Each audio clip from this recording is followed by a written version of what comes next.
Part 1, 2017. Chapter 1.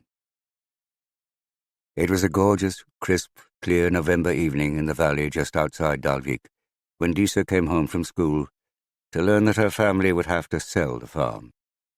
Disa's ancestors had tended the gentle slopes of Blaubreka for centuries. 5 centuries. Her grandfather could proudly and plausibly trace his descent to one Brandur Kolgrímsson, who had purchased the farm in 1613. But the farm was much older than that. The ancient Book of Settlements reported its settlement early in the 10th century by one Ulf Bluecheeks. Blaubreka stood a few kilometers outside the modern fishing village of Dalvík, at the base of a mountain overlooking the deep dark waters of Eyjafjörður and the low island of Hrísey. The fjord pointed northwards to the Arctic Circle, which hovered invisibly 30 kilometers out to sea. The sun had just slipped behind the mountain to the west. Its rays painted the undersides of the clouds and the snow on the upper slopes of the surrounding hills a soft pink with odd bruises of purple. As Disa walked up the snow-ploughed track to the farmhouse, Bonnie and Clyde looked up and snorted over their fence, cocking their ears towards her while their breath misted in the cold. She waved, and it seemed to her that Bonnie nodded back. Bonnie was Disa's horse, and Clyde belonged to her younger sister, Anna Rós, who came tumbling out of the front door, coat flapping, tears streaming down her cheeks. "Anna, what's up?" "I'm going to see Clyde," Anna Rós sobbed as she pushed past Disa. Disa had thrown the odd tantrum in her time, but it was unlike Anna Rós to get upset over nothing. It must be something. "Hi," Disa called out as she dumped her bag in the hallway and took off her hat, boots, and coat. She entered the kitchen, which had been the warm heart of the farmhouse for centuries. Her mother looked up from the table with a strained face, and her grandmother clattered dishes in the sink. Definitely something. "What's up with Anna Rós?" Grandma didn't answer, didn't even turn around. Mum looked into her coffee cup. Disa waited. Mum glanced at the bent back of her own mother. "Come with me. I've got something to tell you." "Is it Dad?" Disa asked, her imagination leaping to her father, hundreds of kilometers away in Reykjavik. "No," said Mum with a tight smile, "and Grandpa's okay too. Nobody's ill. But I do have bad news." She led Disa through to the living room. She sat on the sofa, and Disa perched on the edge of her grandfather's armchair, eyeing her mother nervously. "So what is it? What's Anna Rós freaked out about?" "We're going to have to sell the horses," Mum said. "We can't keep them up anymore." "Oh." Disa wasn't exactly surprised. She had been aware of her family's money issues since she was a little girl. She dimly remembered a nice house in Reykjavik and holidays to Spain and Greece, back when her parents were still married, before the Kreppa, the financial crash that had ruined their lives, as well as those of so many other Icelanders. Her father had worked for one of the banks, where he had been seriously successful, until he wasn't. But he had broken some law that even now Disa didn't understand, and had spent a couple of years in jail for whatever crime he had committed. There had also been a girlfriend in those heady days, an admin assistant at the bank, who had been uncovered along with the fraud, and a foreign currency mortgage that had devoured the family's nice house in Fossvour. Mum had taken Disa and Anna Rós and run away back to Dalvík and her own parents' farm at Blaubreka. Mum's family were rich, big people about town. Brandur's descendants had always been important landowners in the area. Mum's own grandfather had made plenty of money from Dalvík's fishing boom, as well as from the farm. The farmhouse itself was big by Icelandic standards, with a barn built in the 1980s, large enough to house several hundred sheep. But as she had got older, Disa had realized that her grandparents were not as rich as everyone thought. Machinery wasn't fixed. A couple of outbuildings had been left to fall down. There was a leak in the roof of the garage, and paint peeled from the ceiling of the living room above her. In the last couple of years she had asked questions and divined some answers. Encouraged by Dad, Grandpa had sold his fishing quota and half of the farm's land to the big fishing company that now dominated Dalvík. With the proceeds, he had bought shares, shares that had briefly gone up and then come crashing down. Also, Grandpa wasn't that great a farmer. He was a lovely man, but he just wasn't practical. Lisa could see that. 2 outbreaks of scrapie in the valley in the last 20 years had taken their toll on the flock and the farm finances. If it wasn't for the labourer who came in most days to help, she doubted the sheep would make it through the winter. Mum was a doctor, though, an anaesthetist at the hospital in Akureyri, and she made a decent salary, Disa supposed. Enough to keep the farm above water, Disa supposed. No wonder Anna's upset. Disa was spending less time on Bonnie these days, and she would miss her, but Clyde was everything to Anna Rose. And actually Mum loved riding as well. I'm sorry, Disa said. Mum bit her lip, brushing a strand of her red hair out of her eyes. It's not just the horses, she said. She swallowed. I haven't told Anna Rose this yet, but it's the farm as well. What? Does Grandpa know? Mum shook her head. He should do. It's staring him in the face, but he refuses to see it. He hopes that if he ignores things, they will just get better of their own accord. Vita redast is his motto. It was a phrase often heard on the lips of Icelanders. Things will sort themselves out. A tear ran down her mother's cheek. There's a massive mortgage on Blowbreaker. I've done my best to keep everything under control with my salary, but it's just not enough. We have to face facts. We're going to have to sell. Can Dad help? What do you think? Mum said, her voice bitter. Dad has no money, you know that. The man's useless. Disa flinched. Mum noticed, and Disa could see she was considering apologizing, but decided not to. A host of questions flooded Disa's brain. Where would they live? Could they even afford a smaller place in Dalvík? What would happen to the animals, to the horses? How would Grandpa take it? Badly, very badly. I'm sorry, Disa. Mum sniffed, and a tear wriggled down her cheek. I've tried everything, I really have. You must believe me. I know you have, Mum. Disa slipped next to her mother on the sofa and held her tight. Mum buried her head in her daughter's chest. Grandma drifted to the doorway from the kitchen, her face a mixture of anger and concern, and then she withdrew. She did as much work as Grandpa around the farm, probably more. She had put most of her life into the place. But Disa knew it would be Grandpa whose distress would take precedence. Disa ran her fingers through her mother's hair. Maybe I can help, she said. The sobs turned into a chuckle. You're going to have to work for 100 years at the petrol station, Mum said, sitting up.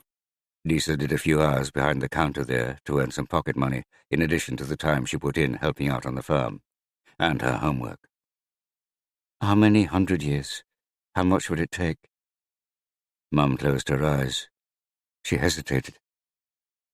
I'm 16, Mum, Disa said. I understand money. You can tell me. Mum smiled. Yes, you do understand money. I wish it had been you working at the bank, not your father. Then we wouldn't be in this mess. Disa fought back the sharp comment that this provoked. It was true. Dad had screwed up badly, but then so had Grandpa, from what Disa could tell. Dad wasn't as evil as Mum constantly made out, nor as useless. 10 million kroner to get us through next year. Probably 20 million to get rid of the mortgage and put the farm back on a commercial footing. Whoa. See what I mean about the petrol station job? Disa did the sums in her head. 21 years, she said, not 100. We barely have 21 days. Disa hugged her mother. Is Anna Rose still outside? I'll go and see her. Mum nodded. Okay, but remember, she doesn't know about the farm yet. The horses are bad enough for her. Disa put on her boots, hat and coat and went outside. The sky had turned from pink to a deep, deep blue. Blackness wasn't far away. She trudged through the snow to where Anna was hugging Clyde's neck in the field. The snow on the slopes of the mountain glimmered a lighter blue in the gathering darkness. Blowbreaker meant blue slope. Grandpa said that the farm had been named that after the colour of Ulf's cheeks, or possibly his buttocks. but Disa had always believed it referred to the colours of the hillside in the night.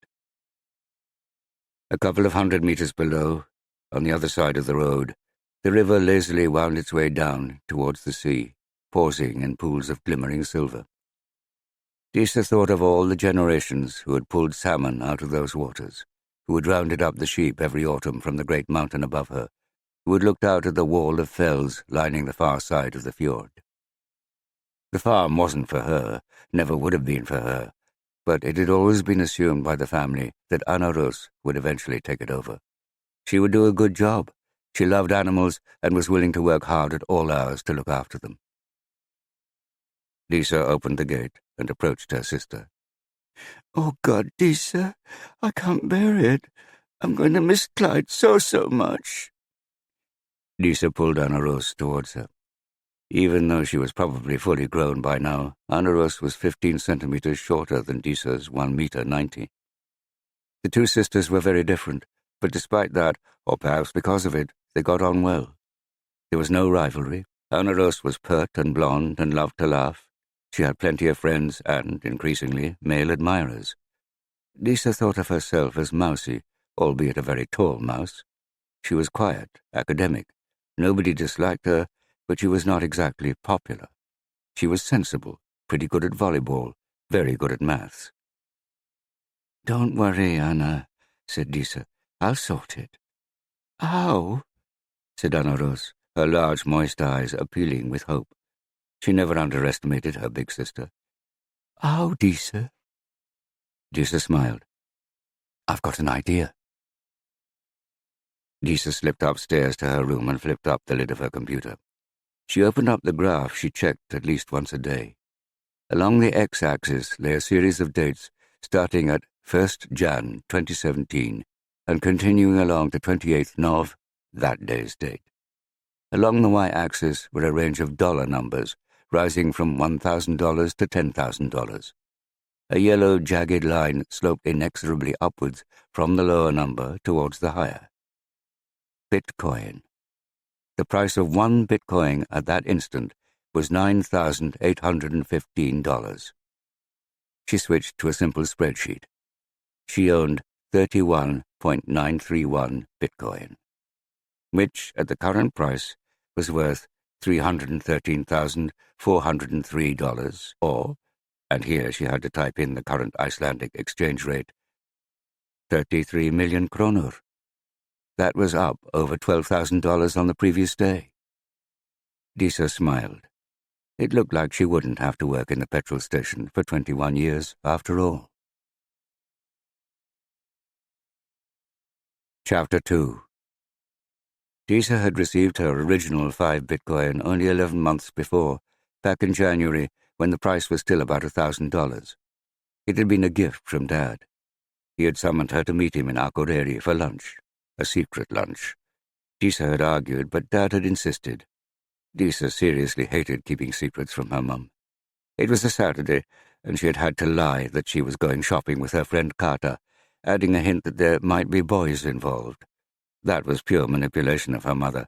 Mum was worried that she didn't have a boyfriend yet, and had been dropping encouraging hints about how Disa should be spending more time with boys.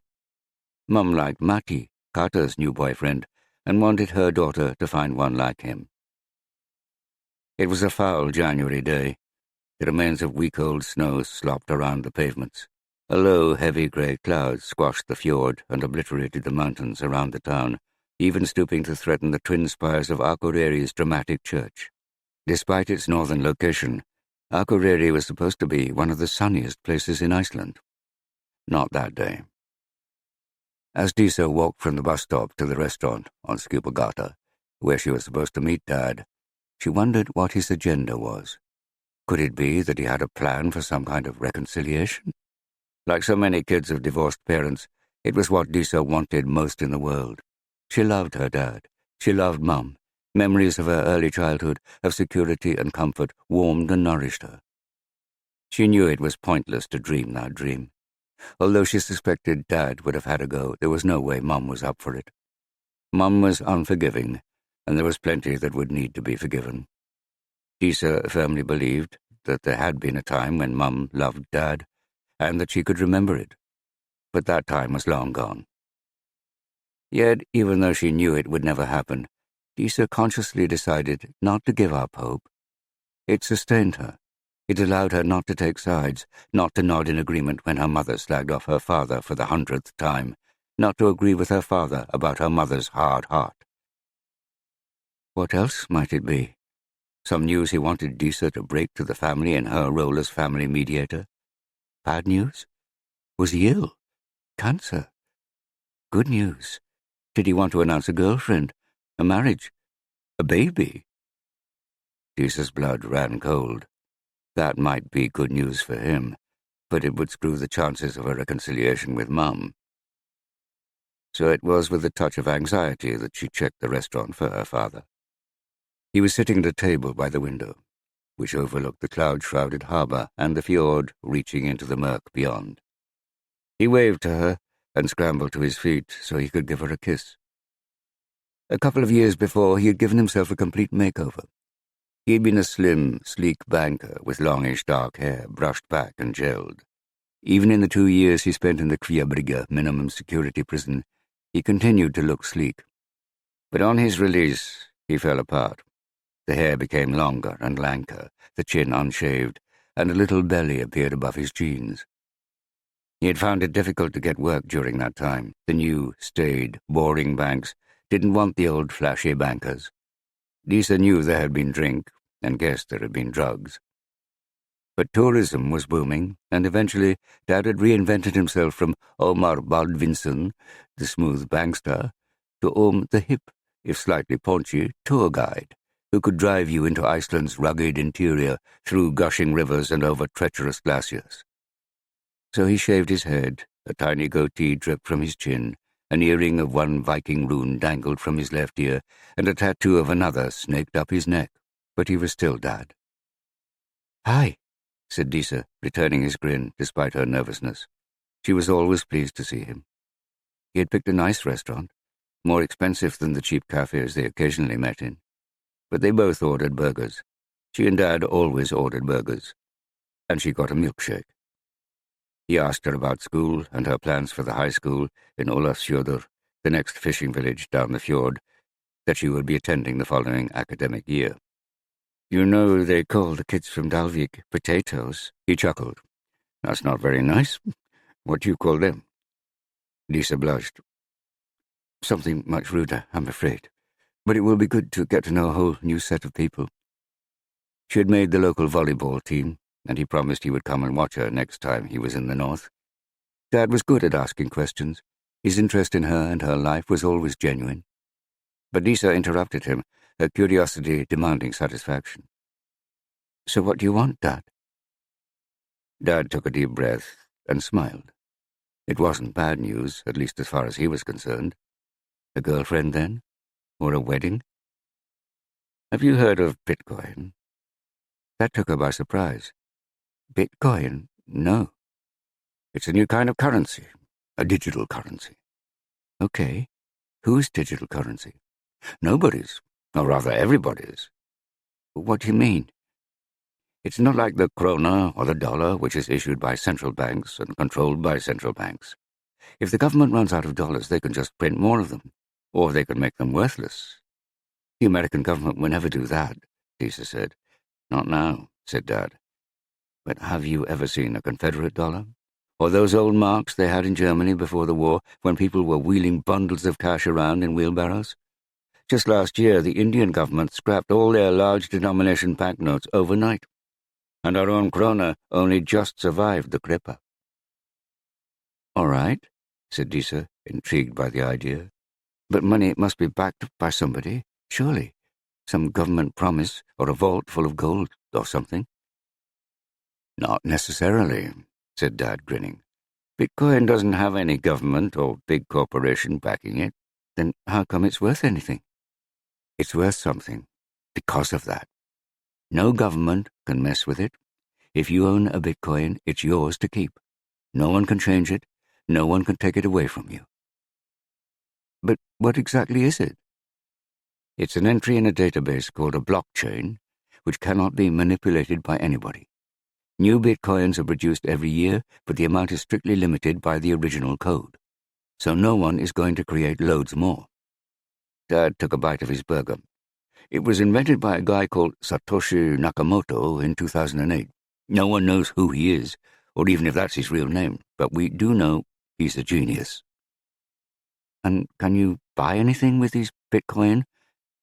Not much yet, said Dad, but that's going to change very soon. In a digital world, bitcoin is better than cash. You know how in Iceland no one really uses banknotes anymore?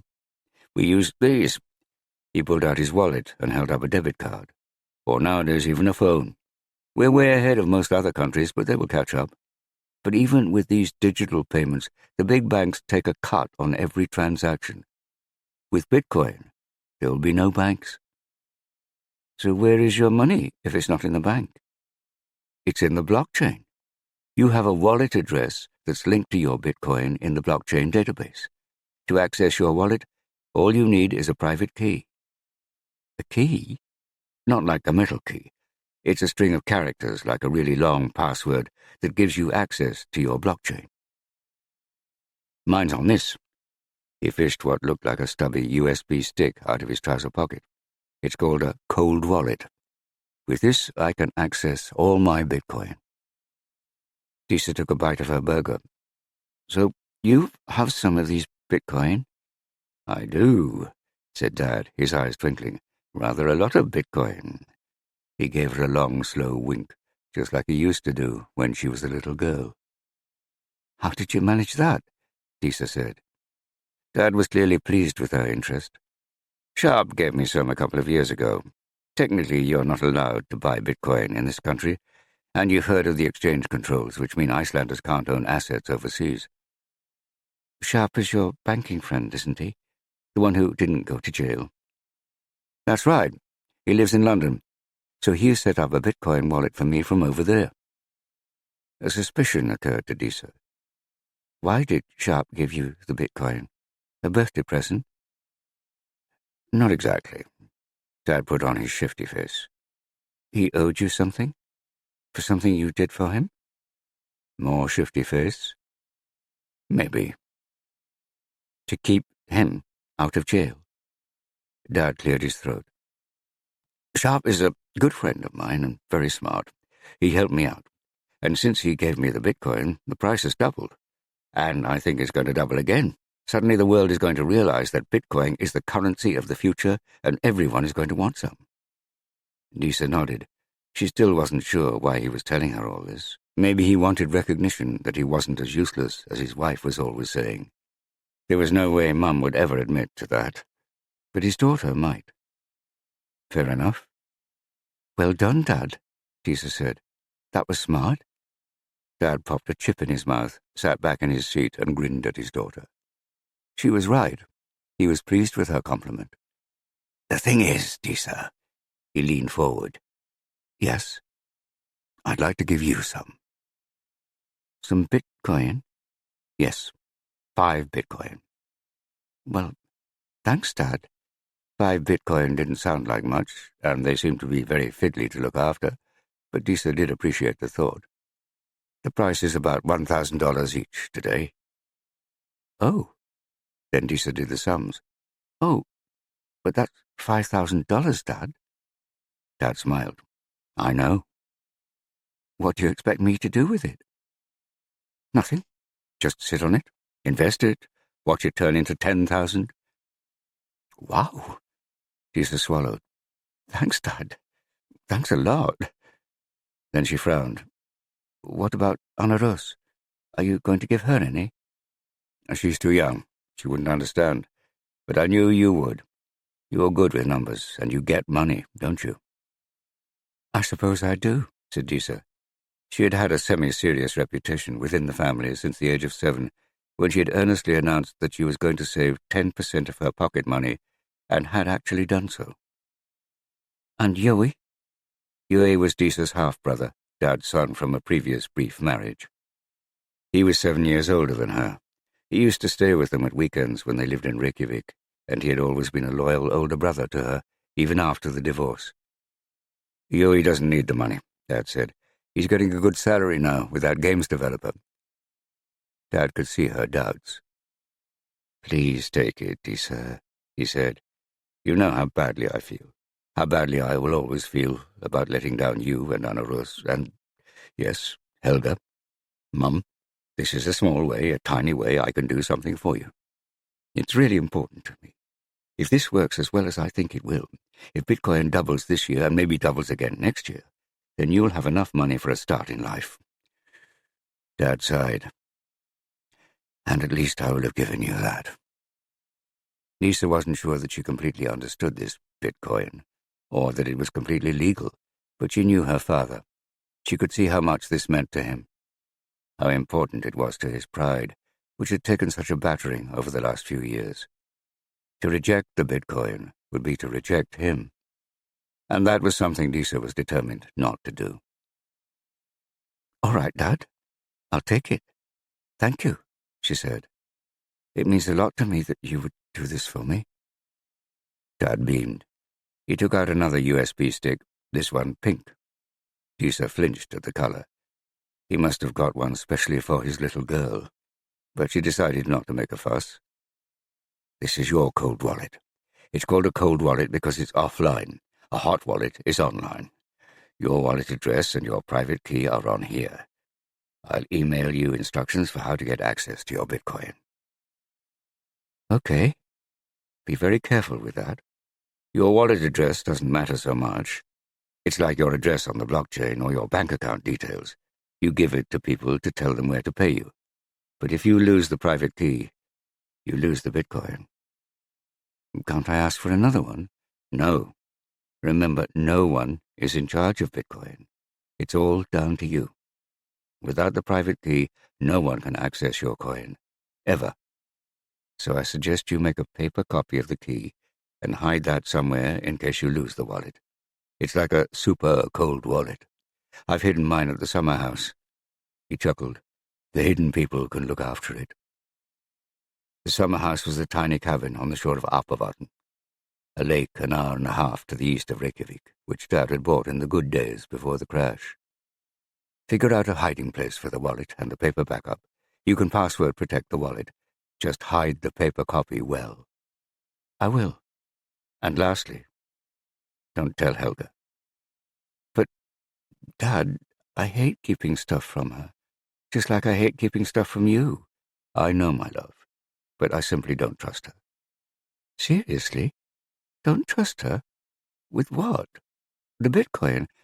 Yes, said Dad, nodding. It's a condition of me giving this to you. You must promise me. Disa almost threw the USB stick back at him. A condition? Conditional love?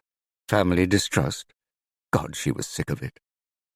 But it was $5,000, 500,000 kroner, and that could come in very handy. Dad was worried. He knew she might reject his gift. Reject him. Okay, said Disa, but I have one condition of my own. Yes?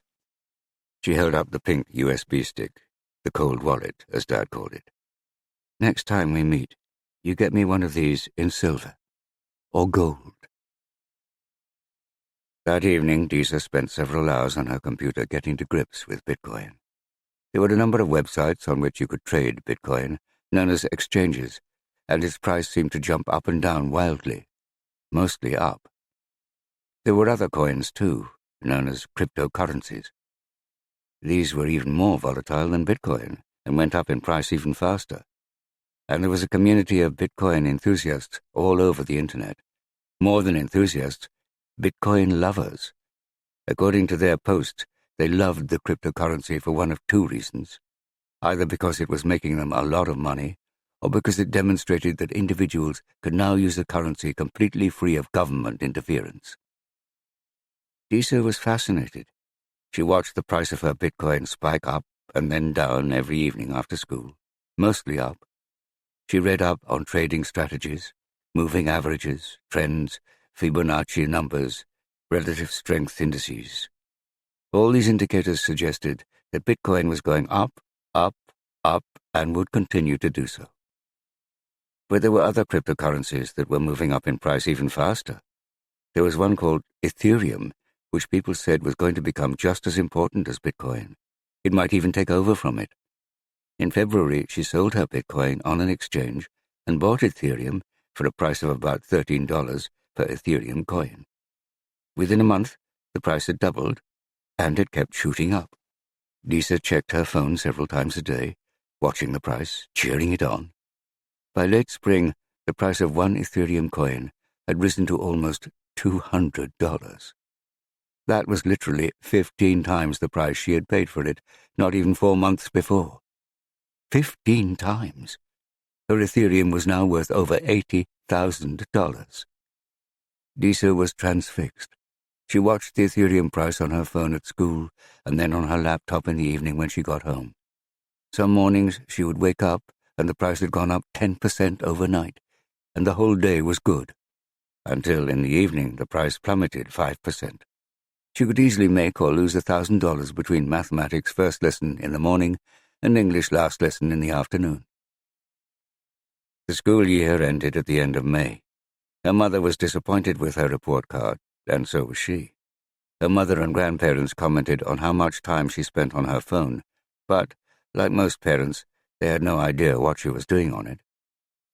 In June, Lisa decided to take back some control of her life. She sold the Ethereum and bought back the staid old Bitcoin, vowing to limit herself to checking the price once a day, twice max. To her dismay, the Ethereum price continued to rise, breaking $300 before slumping down to the price she had sold it for. Thanks to the profits from her foray into Ethereum, her 5 Bitcoin had now become 32.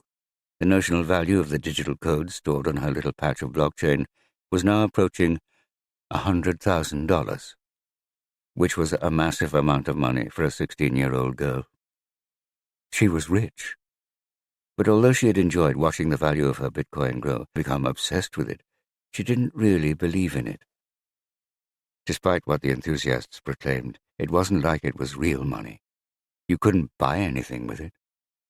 She didn't even know how she would turn it into kronor. Although the government had repealed the law about Icelanders transferring assets abroad, it was still technically illegal to buy or sell Bitcoin. So over the summer, she still did a stint behind the counter at the petrol station, earning 1,500 kronor an hour. But while she was serving hot dogs, the price of her Bitcoin was powering ahead. It broke $4,000 in the middle of August when she returned to school, and $6,000 at the end of October. It looked like it would reach $10,000 by December.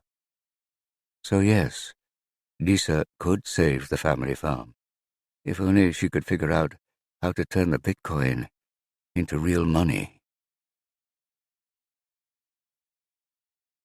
Chapter 3. Inspector Magnus Ragnarsson looked up at the open window 10 feet above the ground and marveled. How could people be so stupid? He was standing at the back of a hangar-like building on the old U.S. Naval Air Station right next to the international airport at Keflavik, which had been converted into a data center. With its cheap geothermal energy and its even cheaper cold air for cooling, Iceland was developing a niche for itself as a place to store the ever-growing data produced by billions of smartphones and computers around the world. A video of baby Chung's first steps, an analysis of Jorge's browsing history, backups of Bloomfield Weiss's foreign exchange trades were all stored in sheds like these. But this particular unit had housed 104 computers that were devoted to an altogether different purpose: mining Bitcoin. Until the night before, when someone had driven out to this bleak spot, avoided disturbing the security guard playing solitaire on his phone, spotted a window open to let in air to cool the machines, found a ladder propped against a wall around the corner, climbed into the building, and removed the servers, all 104 of them. What made the negligence of the data centers more incredible was that a very similar break-in had taken place only the week before at another data center up the road. That, too, had involved computers dedicated to Bitcoin mining, which was something to do with solving cryptographic puzzles to create more Bitcoin, the emerging currency of choice for drug dealers and peddlers of ransomware. Bitcoin was based on something called a blockchain. For the blockchain to work, each new Bitcoin transaction had to be incorporated into it through solving these puzzles, which involved massive amounts of computer power and a lot of electricity. The miners were paid in new Bitcoin, created when their computers ground out the solution to the puzzle. Magnus realized he was going to have to find out more about Bitcoin and its miners, but not right now. "Can I leave this with you?" he said to Sergeant Vigdis, his colleague in CID. "I've got the afternoon off." "Sure," said Vigdis with a grin, "and I hope it all goes well with Ossie." It was a half-hour drive from the data center through the black, rolling lava fields to Alftanes, a little peninsula facing Reykjavik, where Magnus lived, temporarily. He parked outside the brown wooden house. A breeze was blowing cold, damp air in from the Atlantic. Nothing new there for Iceland. There had been snow in the north of the country, but the weather in Reykjavik was its usual changeable self. Grey clouds scudding in, dropping diagonally, falling rain, and scudding out again, leaving glimpses of the sun and glimmering rainbows. Cold weather for a little kid to be outside, Magnus worried. Not an Icelandic kid. He grabbed the plastic football he had bought that morning from the car's back seat and opened the front door of the house. "Hi!" "What the hell are you doing here?" a gruff voice replied from deep inside. "Aren't you supposed to be at work, keeping Reykjavik safe for its resident idiots? Or shagging your girlfriend?" "And a good afternoon to you," said Magnus, pouring himself a cup of coffee from the thermos and taking it into the living room, where Tryggvi Thor, his landlord, was reading a book in English. The boys in the boat. Magnus saw something about an American Olympic rowing team. Magnus planned to steal it off him when he had finished. Tryggvi Thor grunted, furrowing his thick, dark eyebrows as he read, the corners of his lips pointing downward in something close to a scowl. Magnus sat down opposite him and sipped his coffee. "All right, I'll have a cup," Tryggvi Thor said. Magnus poured him one. Silence. "How's the rape case going?" Tryggvi Thor asked eventually.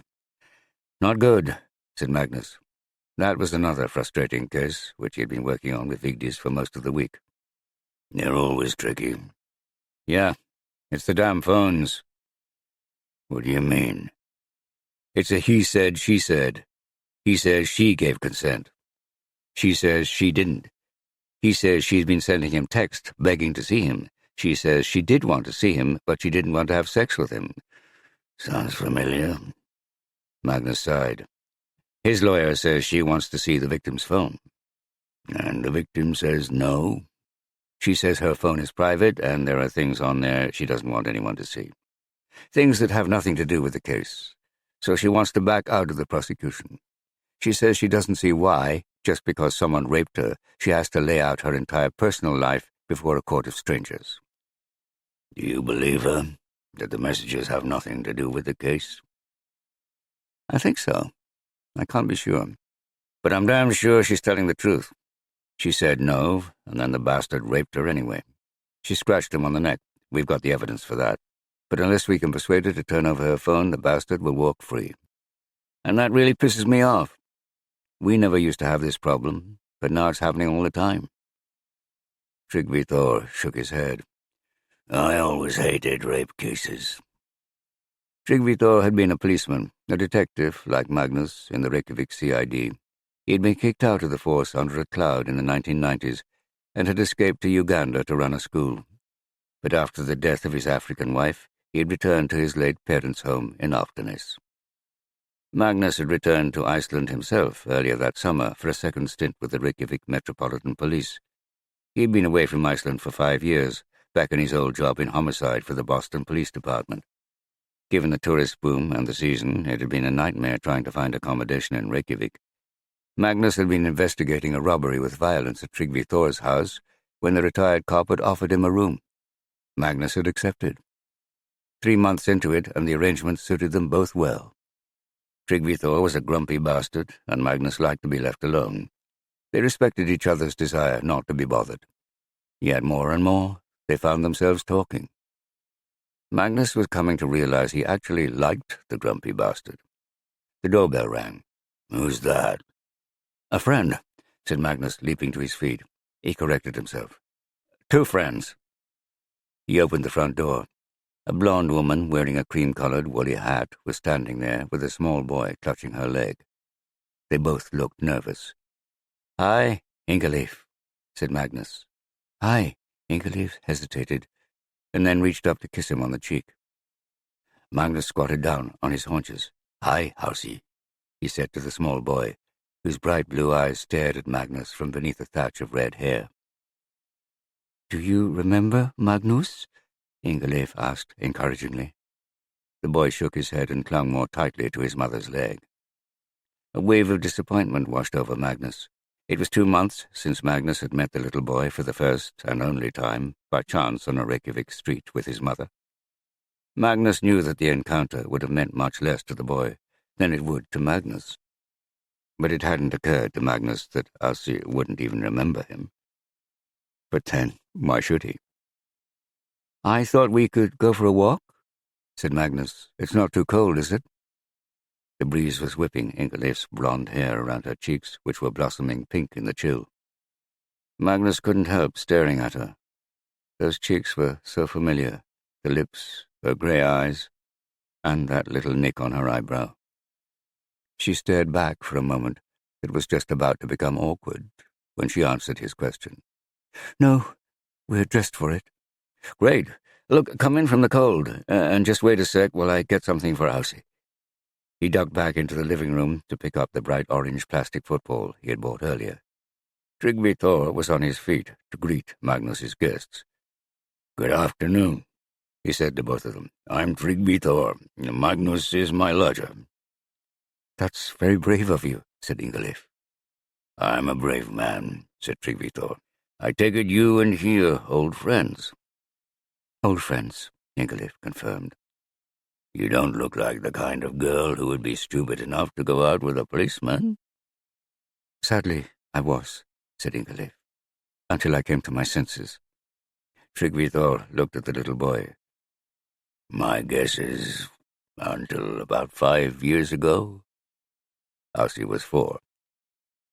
"That's a very good guess," said Ingeleif, glancing at Magnus. "Don't worry, he didn't say anything," said Tryggvi Thor. "I used to be a detective too. The boy looks just like him." "And I need to separate you two," said Magnus, "before you discover all my secrets." He put on his coat and hat. "Come on." They left the house, and Magnus led Ingeleif and Asi down to the shore. A narrow beach skirted the peninsula, bordered by a sea wall of large rocks. Ducks fussed among the seaweed. Asi clung on to his mother's hand. "He seems like a miserable old git," said Ingeleif. He is. I like him. Just your type. In fact, I can imagine you becoming exactly like him in 30 years. I'm not sure whether I'm supposed to be flattered or insulted by that," said Magnus. "Oh, insulted," said Ingeleif. She sounded as if she was teasing. She was teasing, but there was a grit of truth there, and Magnus didn't know what to make of that hard, sharp grit. Suddenly his future widened out in front of him like a chasm. He felt a lurch of fear teetering on its edge.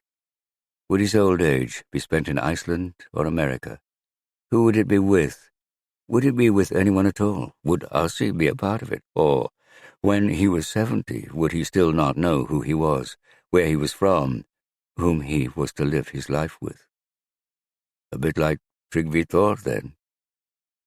Ingeleif seemed to read his mind. "Sorry." "About what?" said Magnus, putting on a grin. "You went all thoughtful." The beach was empty. The sand was a mixture of yellow and black, with black pebbles scattered about, having been tossed by winds and currents this way and that in the several thousand years since they had been spewed out of some volcano. A faint smell from the seaweed draped over sand and rocks shifted in and out of Magnus's nostrils. The Reykjanes Peninsula stretched out to the west into the Atlantic, a black mass of frozen folds of lava. The near-perfect cone of the small volcano, Keilir, pushed upwards just inland from the shoreline. Although it hadn't erupted for several millennia, it looked perfectly capable of putting on a performance at any moment. No trees. If there had been trees there several thousand years before, and there probably had been, they had been smothered and choked by the lava and had never had the opportunity to seed in the sterile landscape again. Only lichen and moss and the odd tuft of yellow grass could gain a foothold out there. "How do you like it back in Iceland?" Ingeleif asked. "It's good," said Magnus. "I'm glad I came back." Magnus had been born in Iceland, but had moved to America to follow his father at the age of 12. He had grown up there, and after the dreadful months following his father's murder, which the local cops couldn't solve, had joined the Boston Police Department. When the National Police Commissioner of Iceland had come to the U.S. looking for expertise in big-city crime, as the only Icelandic-speaking detective in the U.S., Magnus was the obvious candidate. So Sergeant Detective Magnus Jonsson became Sergeant Magnus Ragnarsson. Magnus's father's first name was Ragnar, as he spent 3 years attached to the Reykjavik police, his first stint, which was where he had met Ingeleif. They stayed together for most of those 3 years, but when they split up, Magnus had allowed his time in Iceland to come to an end. That was 5 years ago now. "Why did you come back here?" "It wasn't the same in Boston. It hadn't changed. I had. You know how obsessed I used to be about investigations? I've lost that. Or at least I had lost it in America."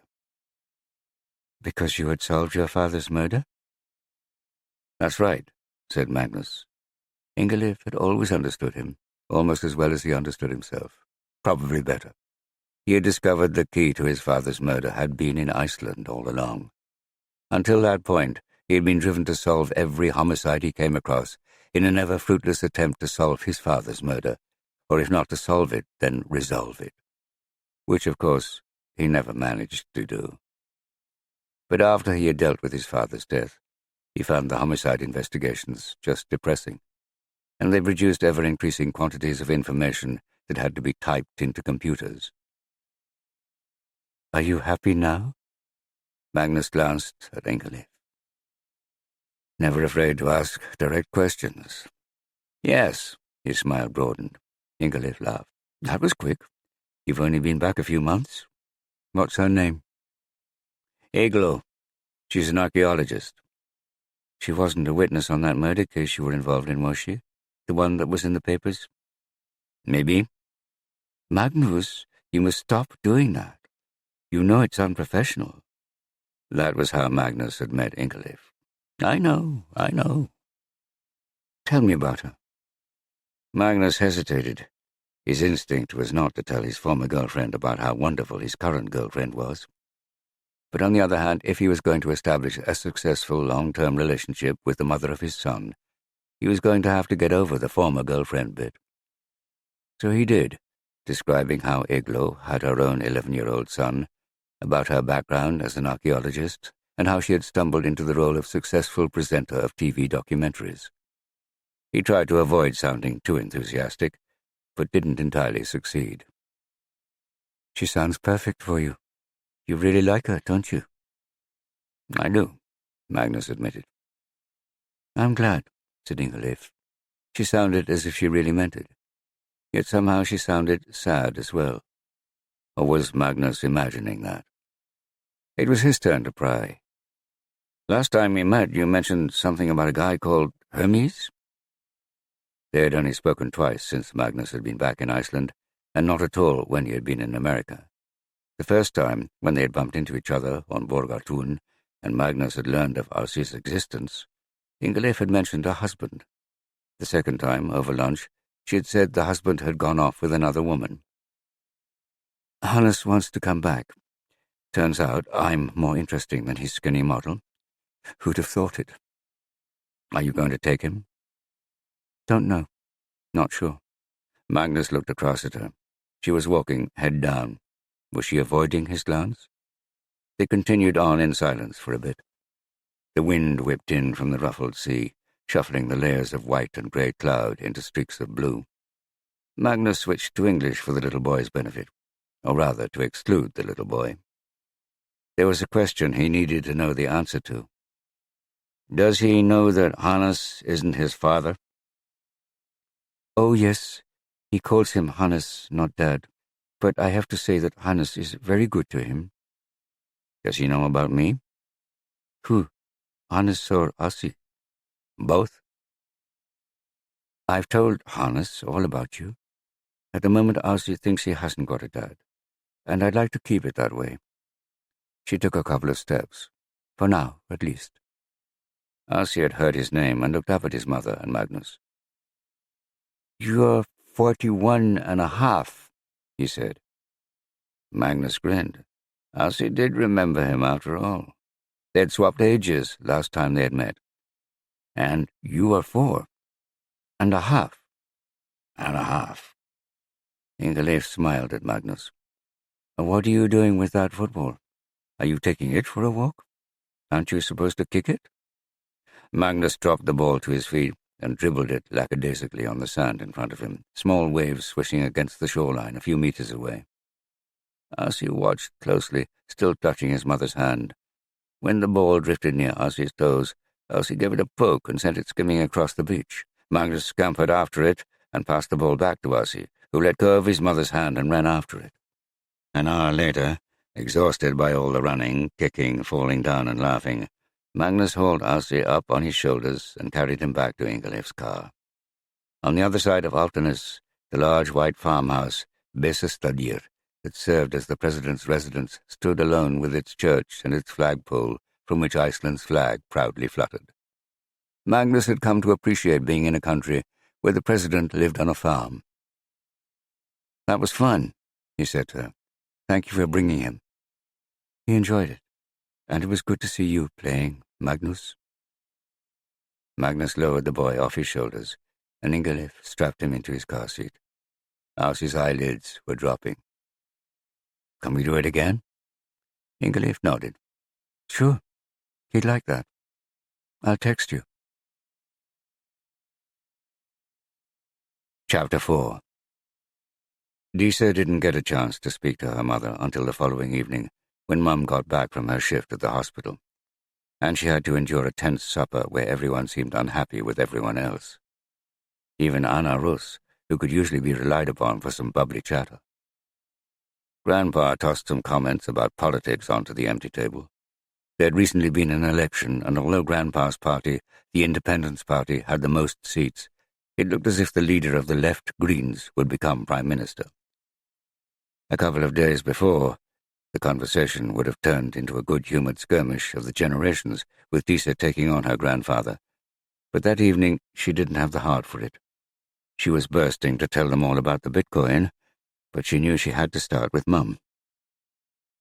Can I show you something upstairs on the computer? She said to her mother after they had put the dinner things in the dishwasher. Helga sighed. What is it? You'll see. She sat her mother down on the bed next to her, opened her laptop, and showed her the graph of the Bitcoin price. What on earth is this? It's Bitcoin. It's a cryptocurrency. Have you heard of it? I think so. It sounds dodgy to me. Dad gave me some. In January. What? When? Anger flared in Mum's eyes. Disa had expected this. I saw him in Akureyri.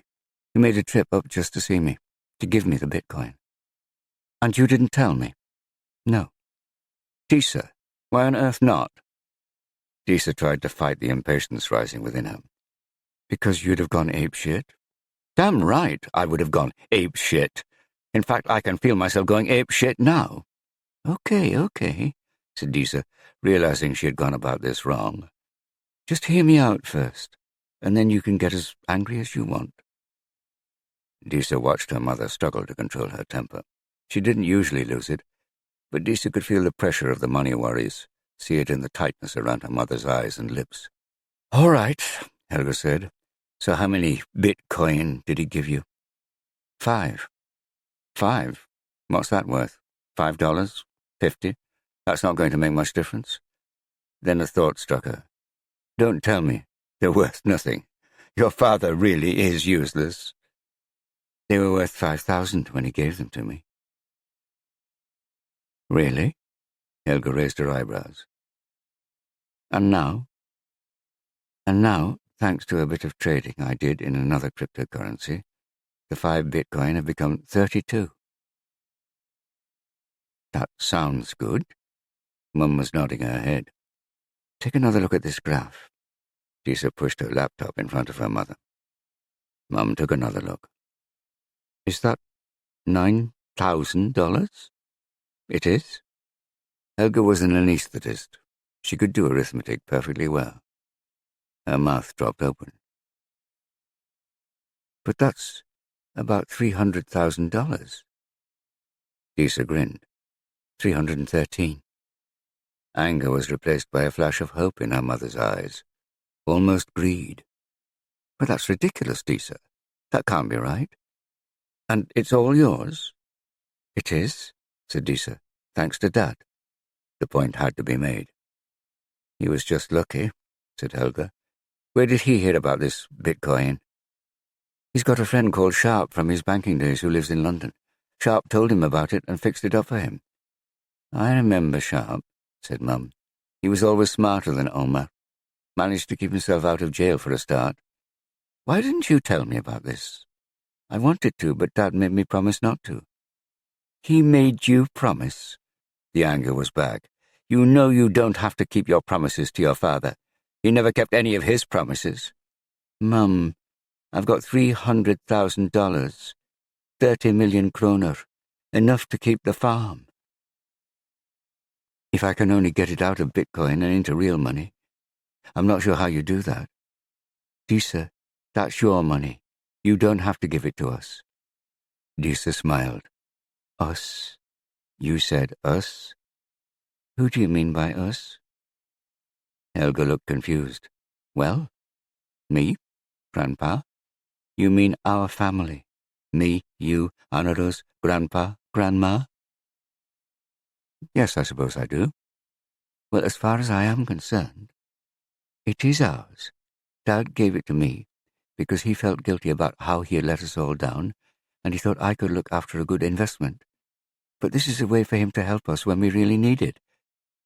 But it's your money. It's our money. Does Omar know you are planning to give it to us? Disa shook her head. He doesn't know about the problems with the farm, or at least I haven't told him. Helga was about to lay into her ex-husband again when she stopped herself. Disa could see the confusion in her mother's eyes.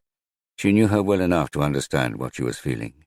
Anger with her ex-husband, excitement at the unbelievable amount of money that Disa had somehow accumulated, relief that her money worries might be over, and doubt.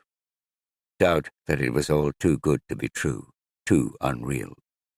Mum's eyes welled up with tears, and she gave Disa a confused smile of desperation and happiness. I can't believe this. You are such a clever girl. She opened her arms and pulled Disa to her, as they both sobbed with relief and joy. Chapter 5. Blowbreaker cheered up. Grandpa and Grandma were told that Disa had conjured up a fortune from the internet, and Grandpa had insisted on a long explanation of what exactly Bitcoin was. Anaros was just very happy that Clyde wasn't going anywhere. Mum, too, suddenly became fascinated by how Bitcoin worked, and how Disa had managed to make so much money from the Ethereum coin. Disa was happy to see those lines around her mouth and eyes soften, and the warm smile that she loved so much return. There still remained the problem of how to turn Disa's Bitcoin into kroner and get it into Helga's bank account in Iceland. But Helga said she had been able to borrow enough money to keep the farm going until they figured that one out. They agreed that the best idea was for Disa to ask Omar, and to do it face-to-face, but to warn him in advance so he had time to find out how to sell the Bitcoin and get the proceeds back to Iceland. To her intense frustration, Mum insisted that Disa not tell her father about her plans to bail out the farm. Mum was worried that Dad wouldn't help Disa sell her Bitcoin if he knew what she was planning to use it for. Disa thought the opposite, that he would be pleased, but she reluctantly accepted her perennial role as her parents' lying go-between. It was a 7-hour bus trip from Akureyri to Reykjavik, which would take Disa most of Saturday, getting there, and most of Sunday getting back. Plenty of time to do the homework that was backing up, but it seemed worth it, especially since Dad said he had an idea that required Disa seeing him in person. Dad met Disa at the bus terminal in Mjød and drove her back to his dilapidated flat in Nordic in the center of Reykjavik. He was bubbling. Disa had never seen her father so excited, and it was all about Bitcoin. "Did you see what happened yesterday?" he said. "The price smashed through 10,000. Can you believe it? I told you it would go up." Disa smiled. "You said it would double this year, Dad. Actually, it went up 10 times. Okay, I was wrong." He turned and grinned at his daughter. "But I was so right." "Thanks, Dad. I can't thank you enough." "It's no problem," Dad said. But she could tell from his smile he was pleased with her thanks. "The best decision I ever made, to give you that Bitcoin. And your Ethereum trade was genius. I knew you would get this stuff." Disa nodded happily. She was pretty pleased with herself, truth be told. "But now you want to sell?" Disa nodded. "The price can't keep going up forever. I think it's time to take my profits." "What will you do with the money?" "Just put it in the bank," Disa lied. "At least for now. Maybe I'll invest it in something else later." Disa hated lying, so why did she always end up doing it anyway? It was her parents, of course. She never lied to anyone else. One day she would give up lying for them. One day soon. "But I need to figure out how to sell the Bitcoin and change it into kronos." "Okay. Well, I've got an idea about that. Sharp's over from London." "The guy who put you into Bitcoin in the first place?" "That's him. And he's got a new idea. It's called Tomo Coin. There's a presentation this evening, and we should go." "But I don't want to buy some other cryptocurrency. I want to sell. It'll be worth seeing, I promise you." Disa frowned. "Trust me. Aren't you glad you trusted me before?" "I am," Disa acknowledged. "Well then." The Tomo Coin presentation took place in the underground auditorium of one of Reykjavik's large hotels. It wasn't exactly what Disa had imagined a sober investment presentation would be like. There was loud music, expensive lighting, and a real buzz among the 100 or so people who were there. Disa was intrigued. The presentation was begun by a dark-haired Icelandic woman of about 30 named Fjóla, who seemed almost comically overexcited. She demanded audience participation, and got it, encouraging cheers at the mention of Tomocoin, and rapturous applause as she introduced Iceland's foremost financial brain and Tomocoin's CEO, Sharp. Sharp bounded onto the stage. He was a tall man, pretty cute, Disa had to admit, with short fair hair, a square jaw, and bright blue eyes that danced enticingly before settling on his audience in a thrilling stare. He admitted his real name was Skarphéðinn Gíslason, and got the audience laughing when he explained how difficult that name was for foreigners outside Iceland. He explained that he had had a younger brother named Thomas, who had died of leukemia at the age of 10, and Tomocoin was named after him. He then told the audience all about Tomocoin. The problem, he said, with Bitcoin and Ethereum and all the other cryptocurrencies was that they had been set up as digital currencies to rival the old world offline paper currencies. What was needed was a new cryptocurrency that was designed to slot into the regulations and payment systems of the real world, yet keep the anonymity and trustworthiness and freedom from government interference. And it would be a way for people without bank accounts all over the world to receive their wages and pay their bills easily, something billions of people needed desperately. Tomocoin was that currency.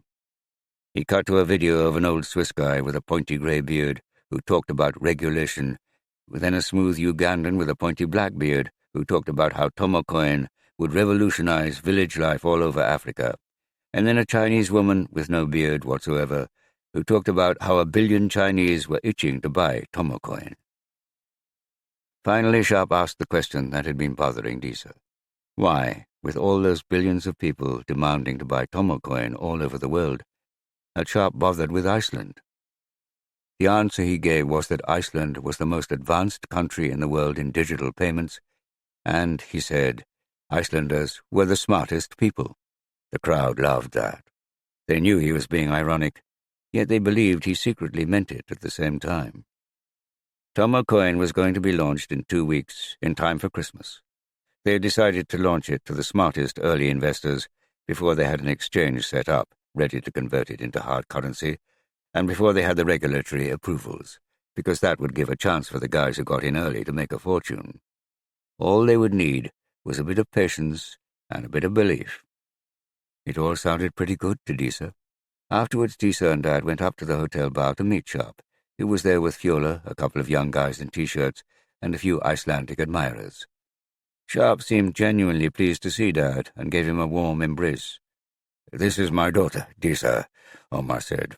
Disa glowed from the pride in his voice. Sharp turned his piercing eyes on her. "Hi, Disa. You're the young woman who bought the Ethereum last winter, right?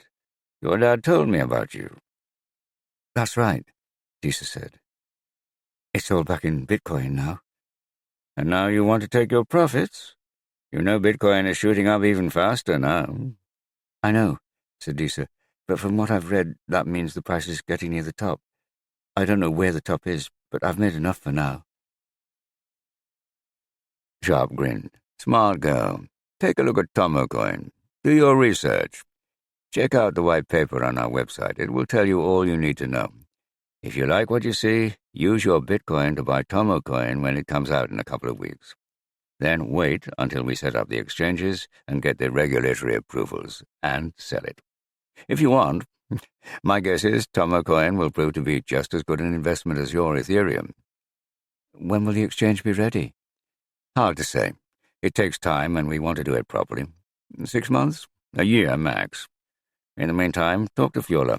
She's in charge of launching Tomo Coin in Iceland." Fjola smiled and handed Disa a card emblazoned with the Tomo Coin logo. "Thanks, Sharp," Disa said, and then, "I'm sorry about your little brother, Thomas, or Thomas," she corrected herself, using the Icelandic version of the name. Sharp paused, frowned, and then nodded in acknowledgement. "What shall I tell Krakatoa?" Fjola asked her boss, pulling out her phone. He wanted to know how it went. "Tell him it went well," said Sharp.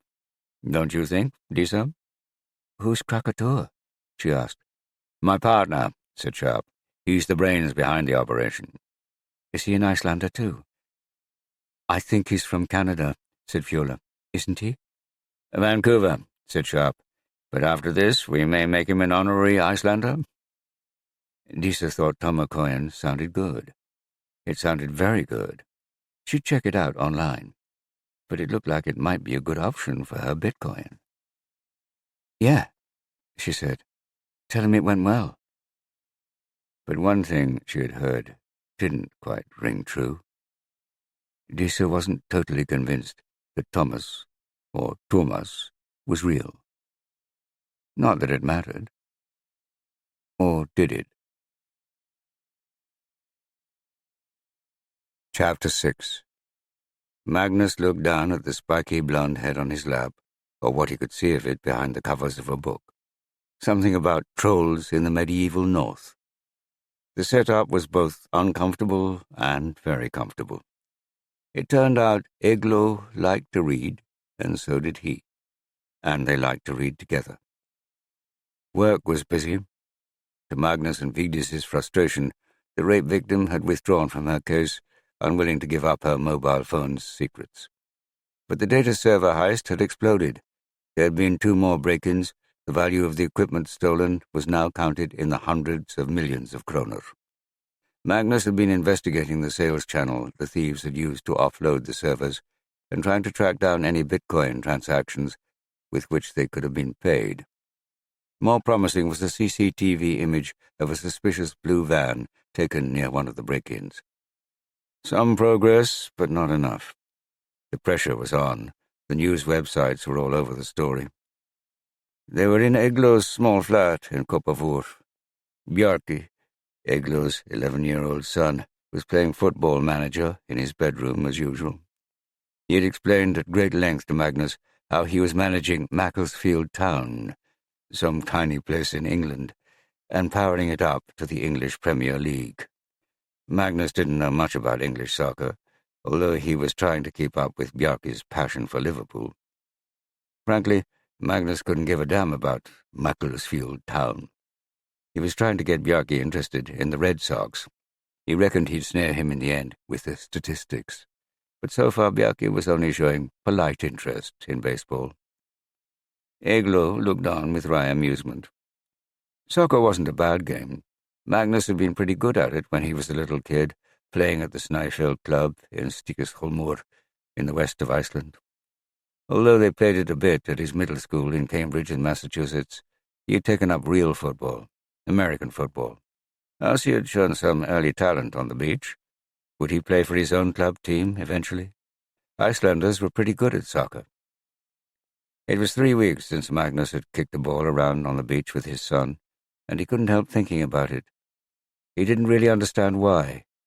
Until a couple of months before, he hadn't really thought about children. But now, he couldn't wait to see Aussie again. Christmas was coming. Could he get him a gift? Something small, or it would be weird. After all, Aussie thought of Magnus as no more than a friend of his mother. Ingalill had promised she would text, but she hadn't. Magnus was beginning to fear she wouldn't. Patience. All he needed was patience. "What's up, Magnus?" said the head on his lap, putting down her book. "You're fidgeting." "Sorry." Eglo sat up. "Are you thinking about Aussie?" Magnus nodded. "I'm worried Ingalill isn't going to contact me." Eglo sighed. "Then call her." "Should I send her a text?" "No. Call her. Talk to her. Then you'll know what's what." "All right." Magnus took out his phone as Eglo tactfully withdrew to the kitchen. Magnus found Ingalif's number and called it.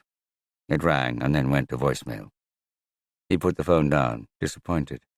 He was just wondering whether to assume she was avoiding him when his phone buzzed.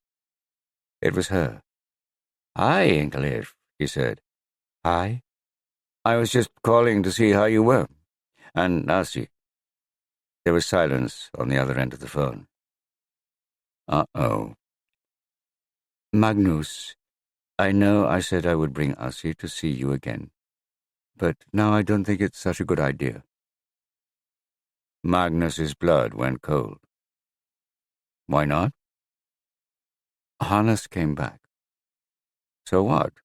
You said Aussie knows he isn't his father." "Yes, but Hannes says that if the three of us are to operate as a family, then you shouldn't be part of it. It will confuse Aussie." Ingalill hesitated. "It will confuse me." "What do you mean?" Ingalill sighed. "On the beach at Afternes, I told you that Hannes had gone. I gave you a chance to come back, but you didn't want to. I respect that, I really do. But I need to make a clean break. I need to." "But—" Magnus was at a loss for words. But how could you take him back? He went off with another woman." "You took me back," said Ingalill. "Yes, but that was different." "Was it?" Ingalill said. Magnus pulled back from the retort that was forming on his lips. "I told you I have a girlfriend, and I am very happy with her," he said.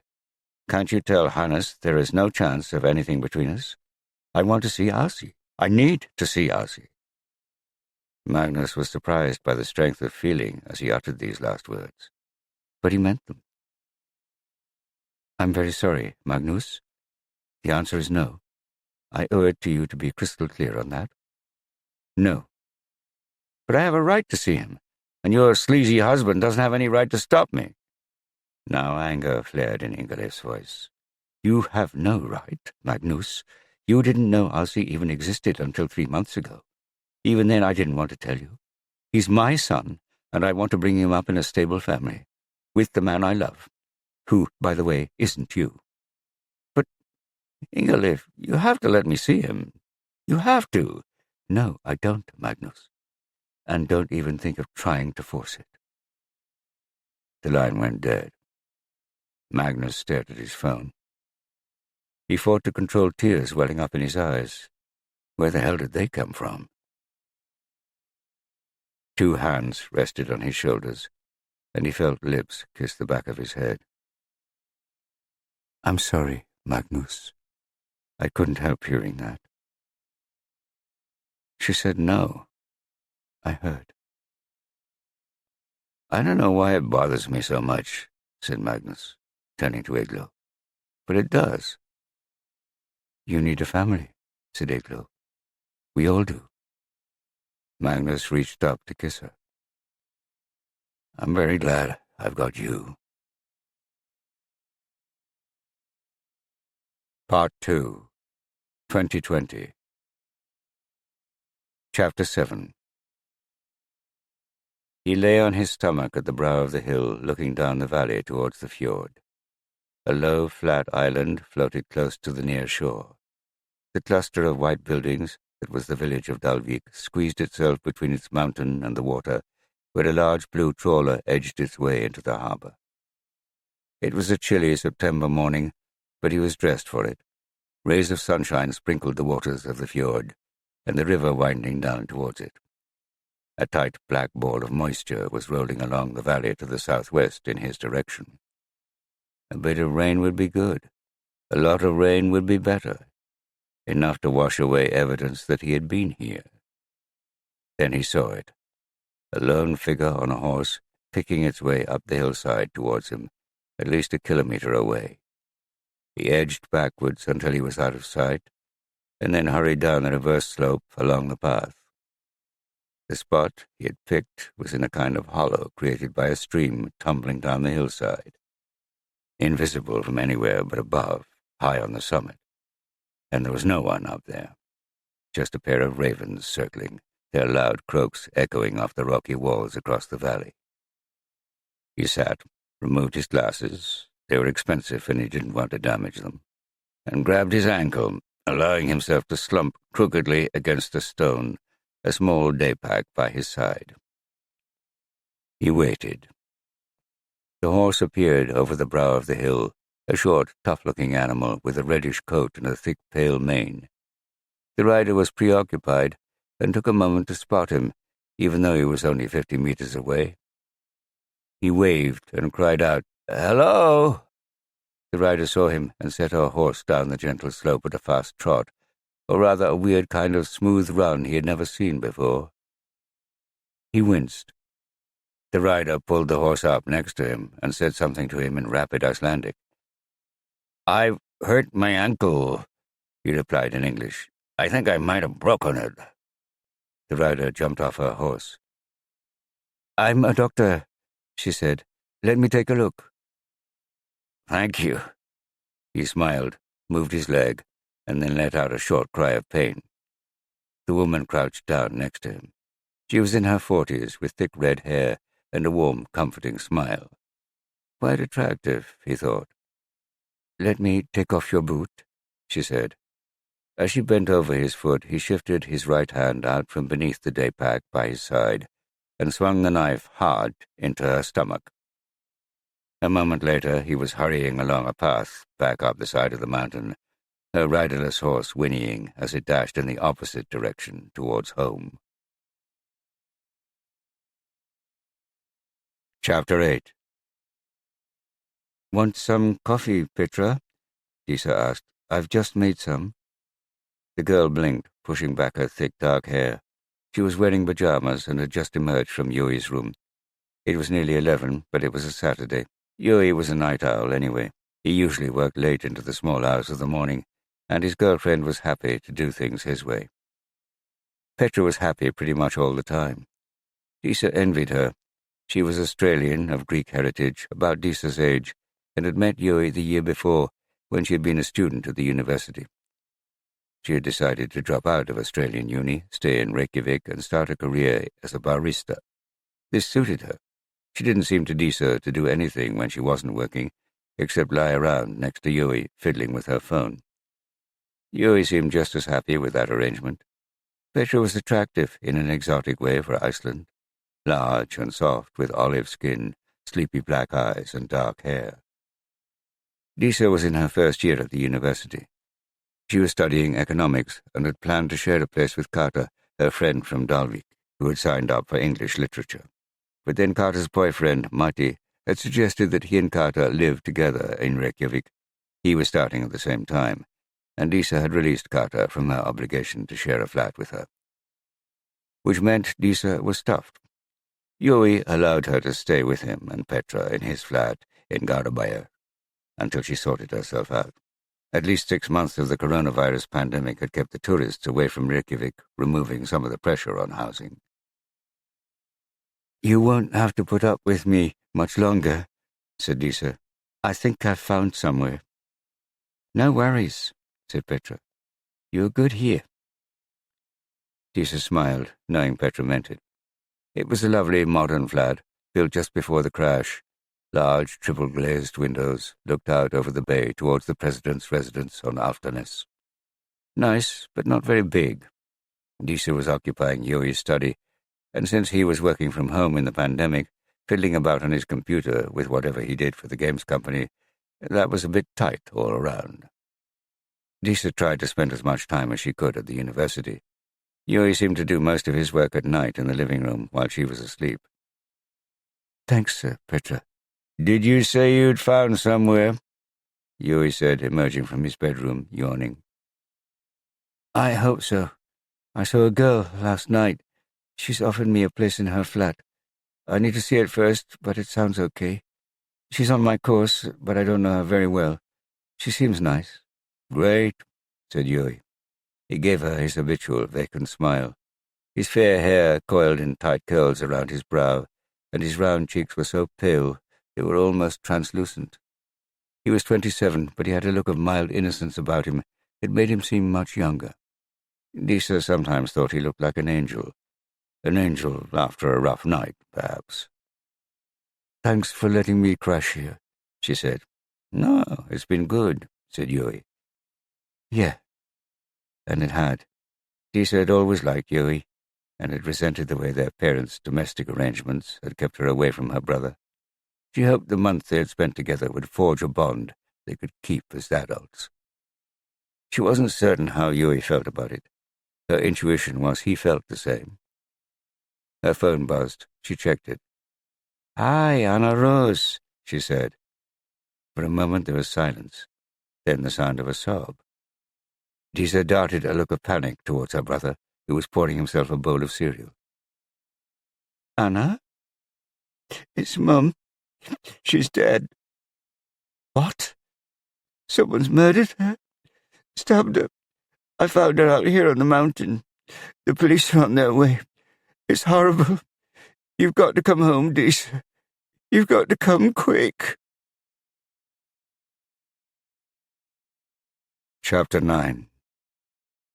Magnus ladled chunks of lobster and scallops onto the linguine piled high on 2 plates and carried them to the table. Tryggvi poured 2 glasses of Sauvignon from the bottle. "This looks great," he said. "I used to make it back in Boston," Magnus said. "There was always plenty of lobster around." "You should spend more Saturday nights here." "I might just do that." Tryggvi glanced at his lodger. "Iglo kicked you out, has she?" "No, nothing like that," said Magnus. "I don't know. I just want to keep my independence, that's all." "Because I wouldn't be surprised if she had kicked you out." "She hasn't kicked me out." "Kicked yourself out?" Magnus watched the old man's alert, dark eyes watching him under black eyebrows. "Not really," said Magnus. Tryggvi slurped up his pasta. "You know, I thought I'd be rid of you one of these days. It's been 3 years.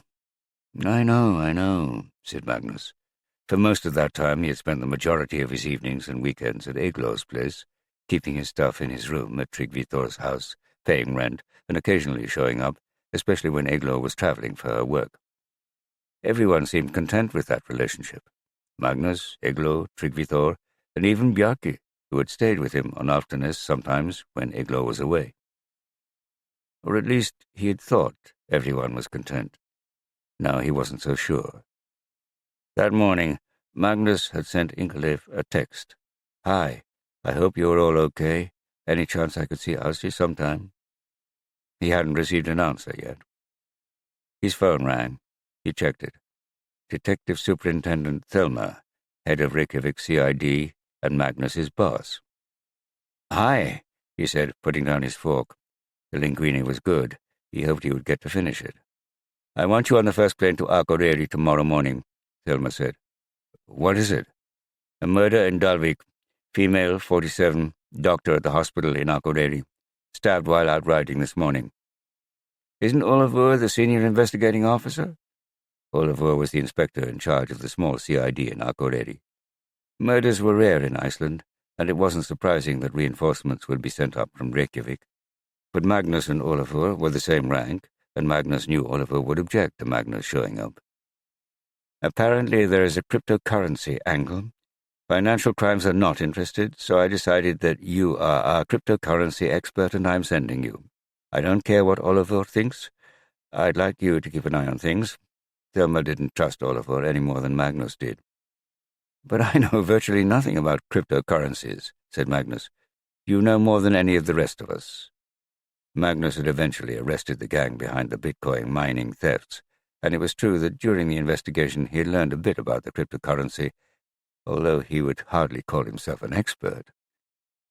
But he definitely wanted to be involved in the Dalvík investigation, so he wasn't going to argue. All right, I'll be there.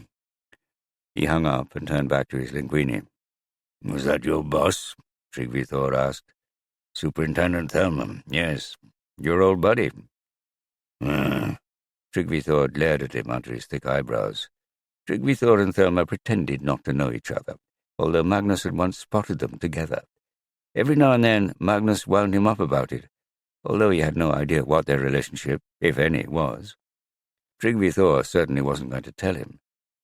I'm going to the north tomorrow. Dalvík. There's been a murder. Dalvík? Stinks of fish. Chapter 10. Grandpa was waiting for Disa in the white terminal building in Akureyri. The instant she saw him, she ran to him and threw her arms around him. She pulled tight. She wouldn't let him go. Oh, Disa, Disa, he whispered in her ear. I'm so sorry. I'm so sorry. I know, Grandpa. I know. Eventually, Disa released him. He took her suitcase and led her out to his car. What happened? She asked.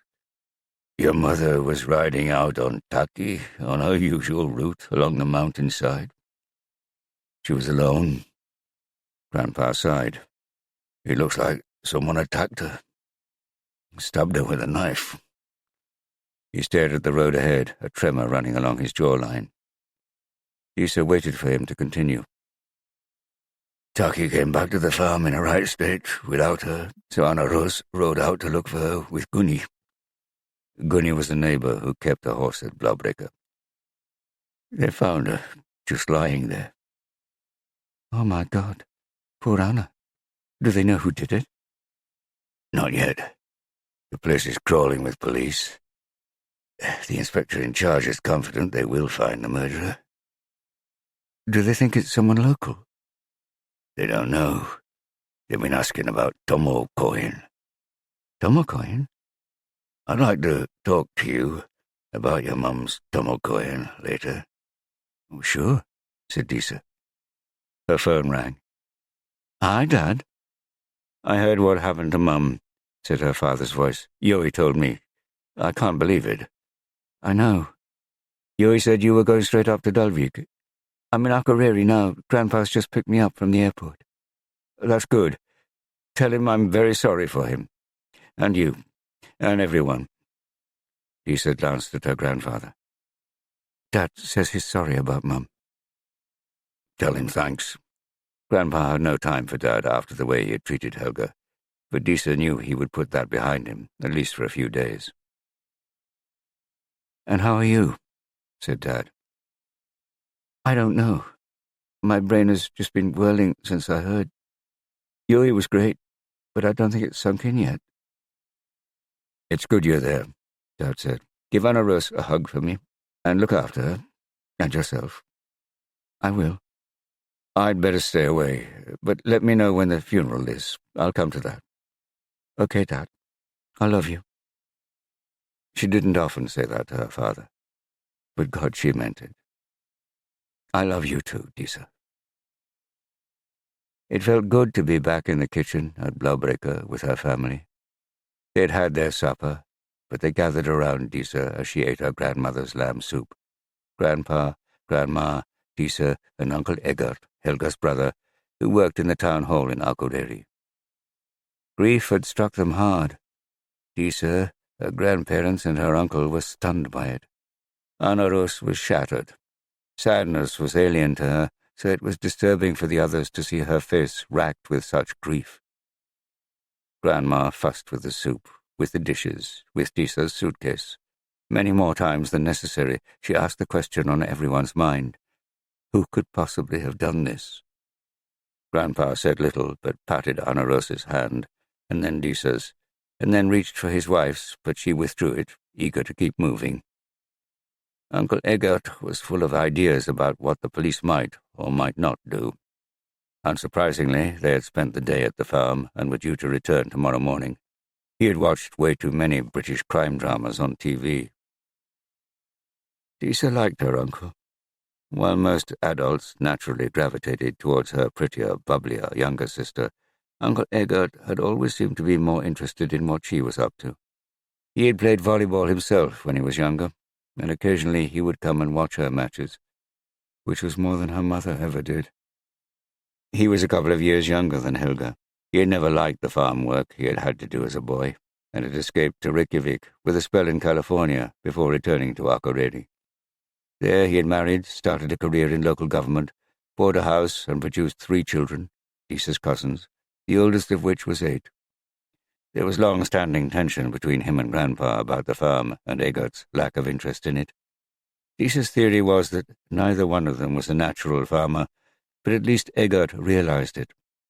In recent years the tension had thawed, and Eggert had even helped Grandpa with his computer, without which it was hard to run a farm in the 21st century. They had been staring at each other all day, so Disa's arrival was an opportunity for a change of subject. They asked her about university and the COVID virus in Reykjavik, how people were responding, how the case figures were beginning to rise again after falling to almost 0, and how she had to wear a mask to lectures. So far in the pandemic, Icelanders had rarely worn masks. After an early surge in cases in the spring, Iceland had got the virus under control, to the extent that in the summer life had gone on almost as normal, apart from the lack of tourists. Then, in July, the government had let the tourists back in, and with them had come the virus, so that by now, in September, cases were ticking up.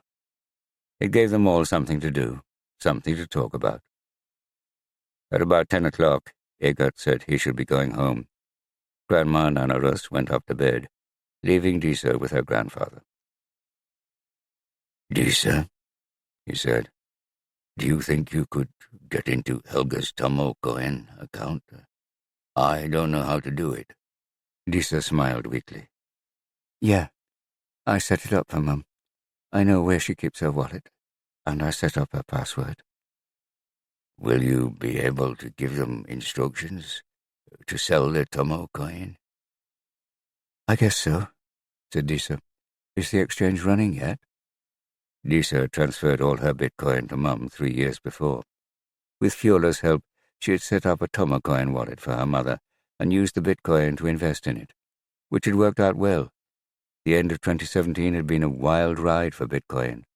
The price had doubled to almost $20,000 in December, before crashing off, at one point falling 25% in a single day. The new Tomo coin that Helga had bought had retained its value, and indeed the price had grown, slowly but steadily, over the following 3 years. But in order to convert Tomo coin into real money, there needed to be an exchange through which to sell it. "Not yet," said Grandpa. "The haters are still managing to stall it, but approval from the Icelandic government is very close." "I didn't know you knew much about Tomo coin," said Disa. "I have to," said Grandpa. "The future of the farm depends on it. And I bought some myself, you know. Not nearly as much as your mother, but enough to make a nice little return." He chuckled to himself. "A lot of people in town bought it. And Eggert. And some of Helga's colleagues at the hospital." "I didn't know that," said Disa. "Oh, yes. Mind you, it was good for your mother. She got a cut of all the Tomacoin sold, a kind of commission for herself, half in Tomacoin, half in Bitcoin, which she used to buy more Tomacoin. Grandpa smiled. She had quite a pile. Disa wasn't sure what to make of Grandpa's interest in her mother's crypto fortune. Anxiety about the viability of the farm was certainly fair enough, but there was a flash of greed in his eyes, the same flash that she had seen occasionally in her mother's. And why hadn't Mum told her that she had been persuading all and sundry to buy Tomacoin? Disa suddenly felt very tired. Don't worry, Grandpa. I'm sure I can get into Mum's wallet. But I'll do it later, okay? Okay, said Grandpa, relieved. I'm off to bed now. Disa lay on her bed, staring at the ceiling, thinking of her mother. Her smile, her unruly red hair, her infectious laugh, her warmth. There was something about being hugged by your mother that nothing, no one, could replace.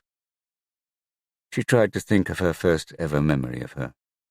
Was it in that house in Fosfur? No. It was being dropped off at nursery and screaming her head off at the fear that she was going to be abandoned. She had sat on her mother's lap, and Mum hugged her. Then Mum had stayed with her as they both watched the other kids playing. Eventually, Mum had left Disa, and it had been okay because Disa felt strong. How old had Disa been? 3? The tears came. She sobbed. Then later, spent, she waited for sleep to come. But it wouldn't. Thoughts of Tomacoin drifted into her consciousness, and she hung on to them as a distraction. There wouldn't be a problem logging into Mum's wallet, would there? She knew the password for Mum's cold wallet, and she knew where it should be. Should be. What if Mum had put it somewhere different? Well, then she knew where Mum had hidden the paper copy of the private key. In a box under a stone at the back of the farm, next to the rock where the hidden people had lived for centuries. Most farms in Iceland had a family of hidden people living with them, usually in an identified rock or mound. Neither Grandpa nor Grandma put much store in them, but Disa remembered her great-grandmother had been a firm believer.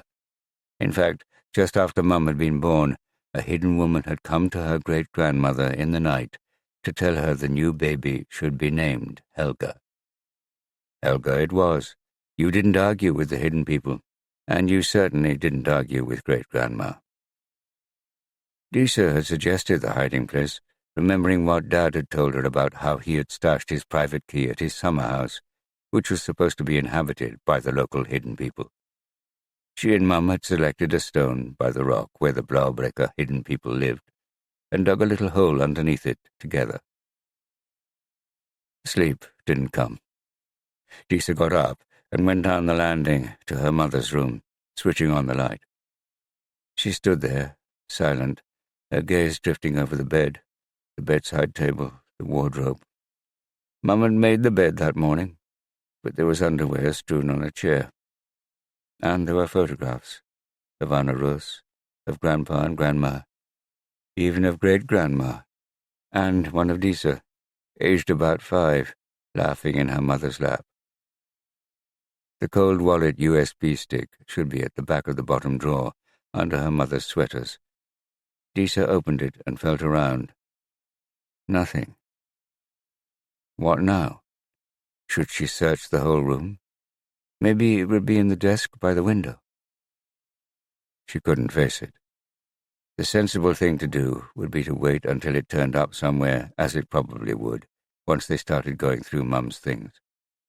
But Disa didn't want to wait, and she liked the idea of looking in the secret hiding place she and her mother had dreamed up together for an eventuality like this. So she pulled on jeans and a sweater, crept downstairs and out of the back door, making sure not to awaken Josi, the farm sheepdog. It was a cool, fresh night. The sky was clear, and a 3/4 moon illuminated the mountainside above the farm in a shimmering blue. Disa stared at it, allowing her eyes to adjust. Blue slope. Blaubreka. A dim, glimmering curtain of green swished and swayed in the sky above the horizon to the north, over the fjord. She had missed the northern lights in Reykjavik. They were much less visible there with all the ambient light from the city, whereas here in the valley the heavens were dark and clear, and the aurora could perform in all its glory. When there was no cloud, of course. She knew that the large barn would be full of a warm, seething mass of wool. The week before, Grandpa and the other farmers in the valley had ridden up to the mountain with their dogs to bring the sheep down for the winter. Many would be sent off to the slaughterhouse at Blönduós, but the survivors would be shorn and spend the winter indoors until right after their lambs were born the following spring. The Elves' Rock was 50 meters higher up the slope from the barn, over rough ground. Disa found the stone, the largest of a group scattered next to it. Disa didn't believe in hidden people, but nevertheless she felt compelled to announce her intentions. "Good evening," she said to the stone. "I'm sorry to disturb you. I just need to get something of my mother's. She died yesterday." Disa looked up and along the hillside to where Anarus had found Mum. "But you know that, don't you?" She listened for a response. There wasn't one. For a second she felt foolish, yet she thought of her ancestors on the farm, going back countless centuries, who had communicated with the hidden people by this very rock. It wasn't so dumb. She knelt down and lifted the flat stone. Underneath was the shallow hole and the clear plastic food storage box she had watched Mum place there, a folded sheet of paper dimly visible inside. She carried it indoors. Back in her bedroom, she flipped open her laptop and logged on to the Tomokoen site, carefully typing out the string of characters of the wallet address, and then the private key which her mother had copied out on that scrap of paper 3 years before. Wow!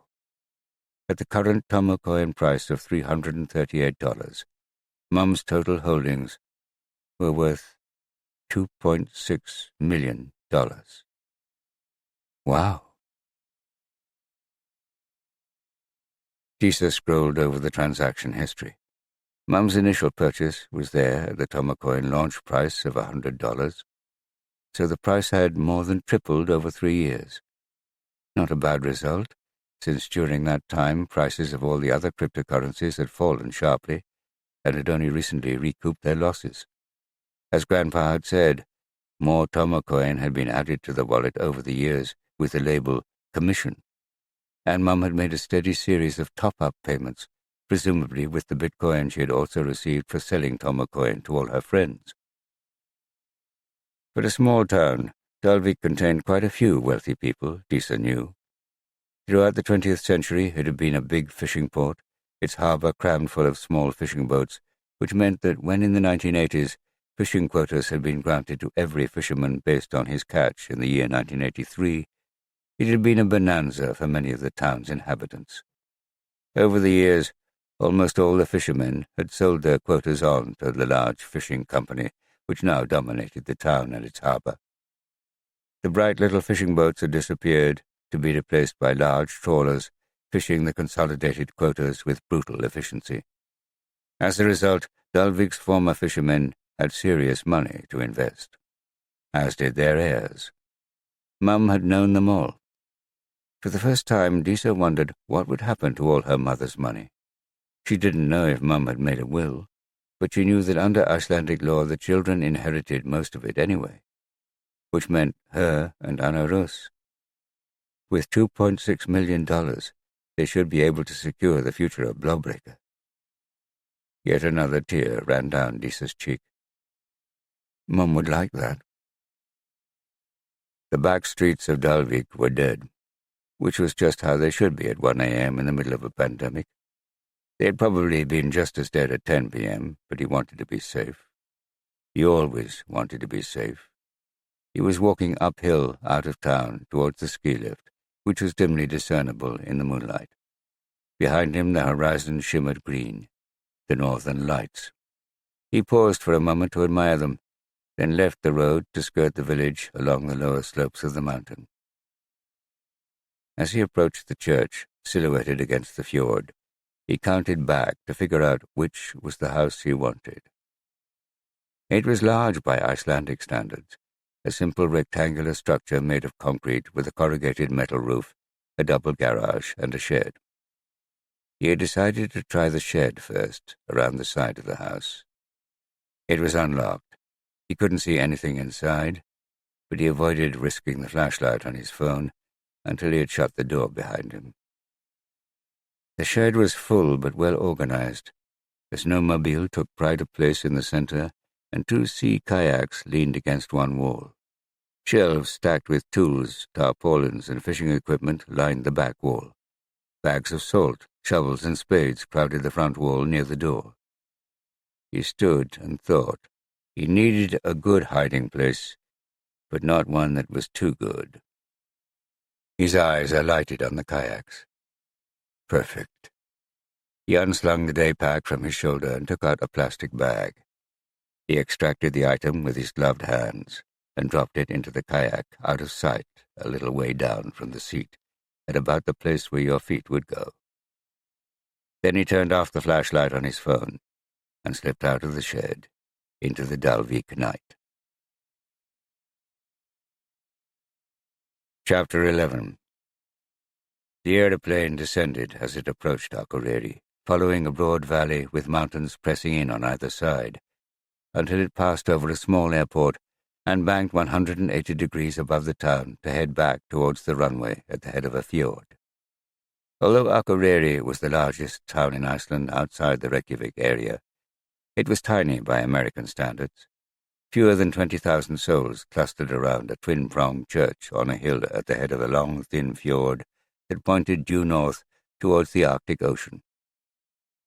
Magnus searched for the settlement of Dalvík halfway up the western shore, but it was hidden by a kink in the fjord. He remembered he had stayed there once with his father and little brother on one of their joint trips back to Iceland from Boston when he was a teenager, but he couldn't recall much about it except there were a lot of fishing boats.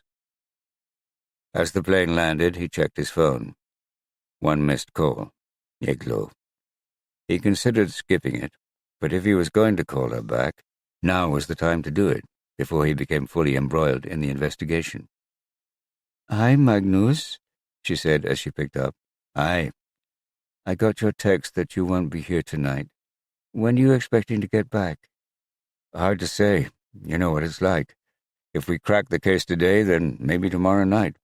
But it could be longer, maybe even a week or more." "Oh." "What is it?" "I need to talk to you." "Can it wait?" "Not really. I got an interesting email on Friday," Igloo said. "Oh, yes?" "It was from an English university, Southampton. They want to talk to me about lecturing there." "That's good." Magnus hesitated. "Would they want you to move?" "Not right away. I can do it on Zoom from next term. But they would like me to move there next academic year, if I get the job. Next September." "I see."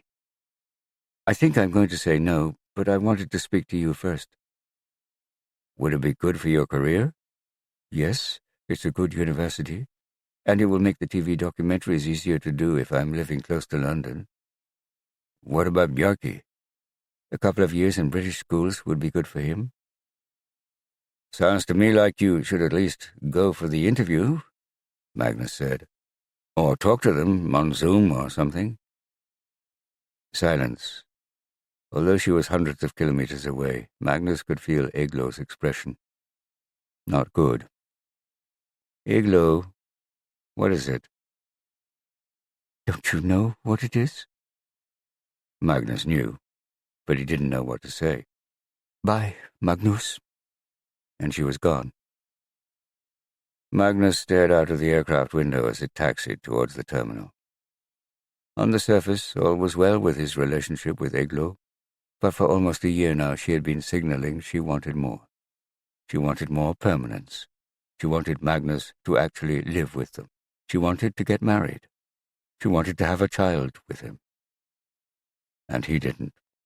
Not really. He didn't understand his lack of enthusiasm, and neither did she. After all, He'd been searching for permanence for years, for a family, for a place he could call home, and Igloo was offering that. He and she got on well together. She understood him. Small, lithe, and sexy, she was undeniably attractive in an impish way. He loved her. Didn't he? He said he did. In which case, why didn't he leap at Igloo's suggestion that they build a life together? Magnus hadn't given her an answer.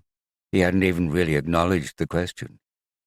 He was hiding from it, which was why he had spent the first Saturday night in weeks at Tryggvi Thor's house. But now Igloo was framing an ultimatum. Did Magnus care whether she went to England? Either he did or he didn't. And if he did care, what did that mean?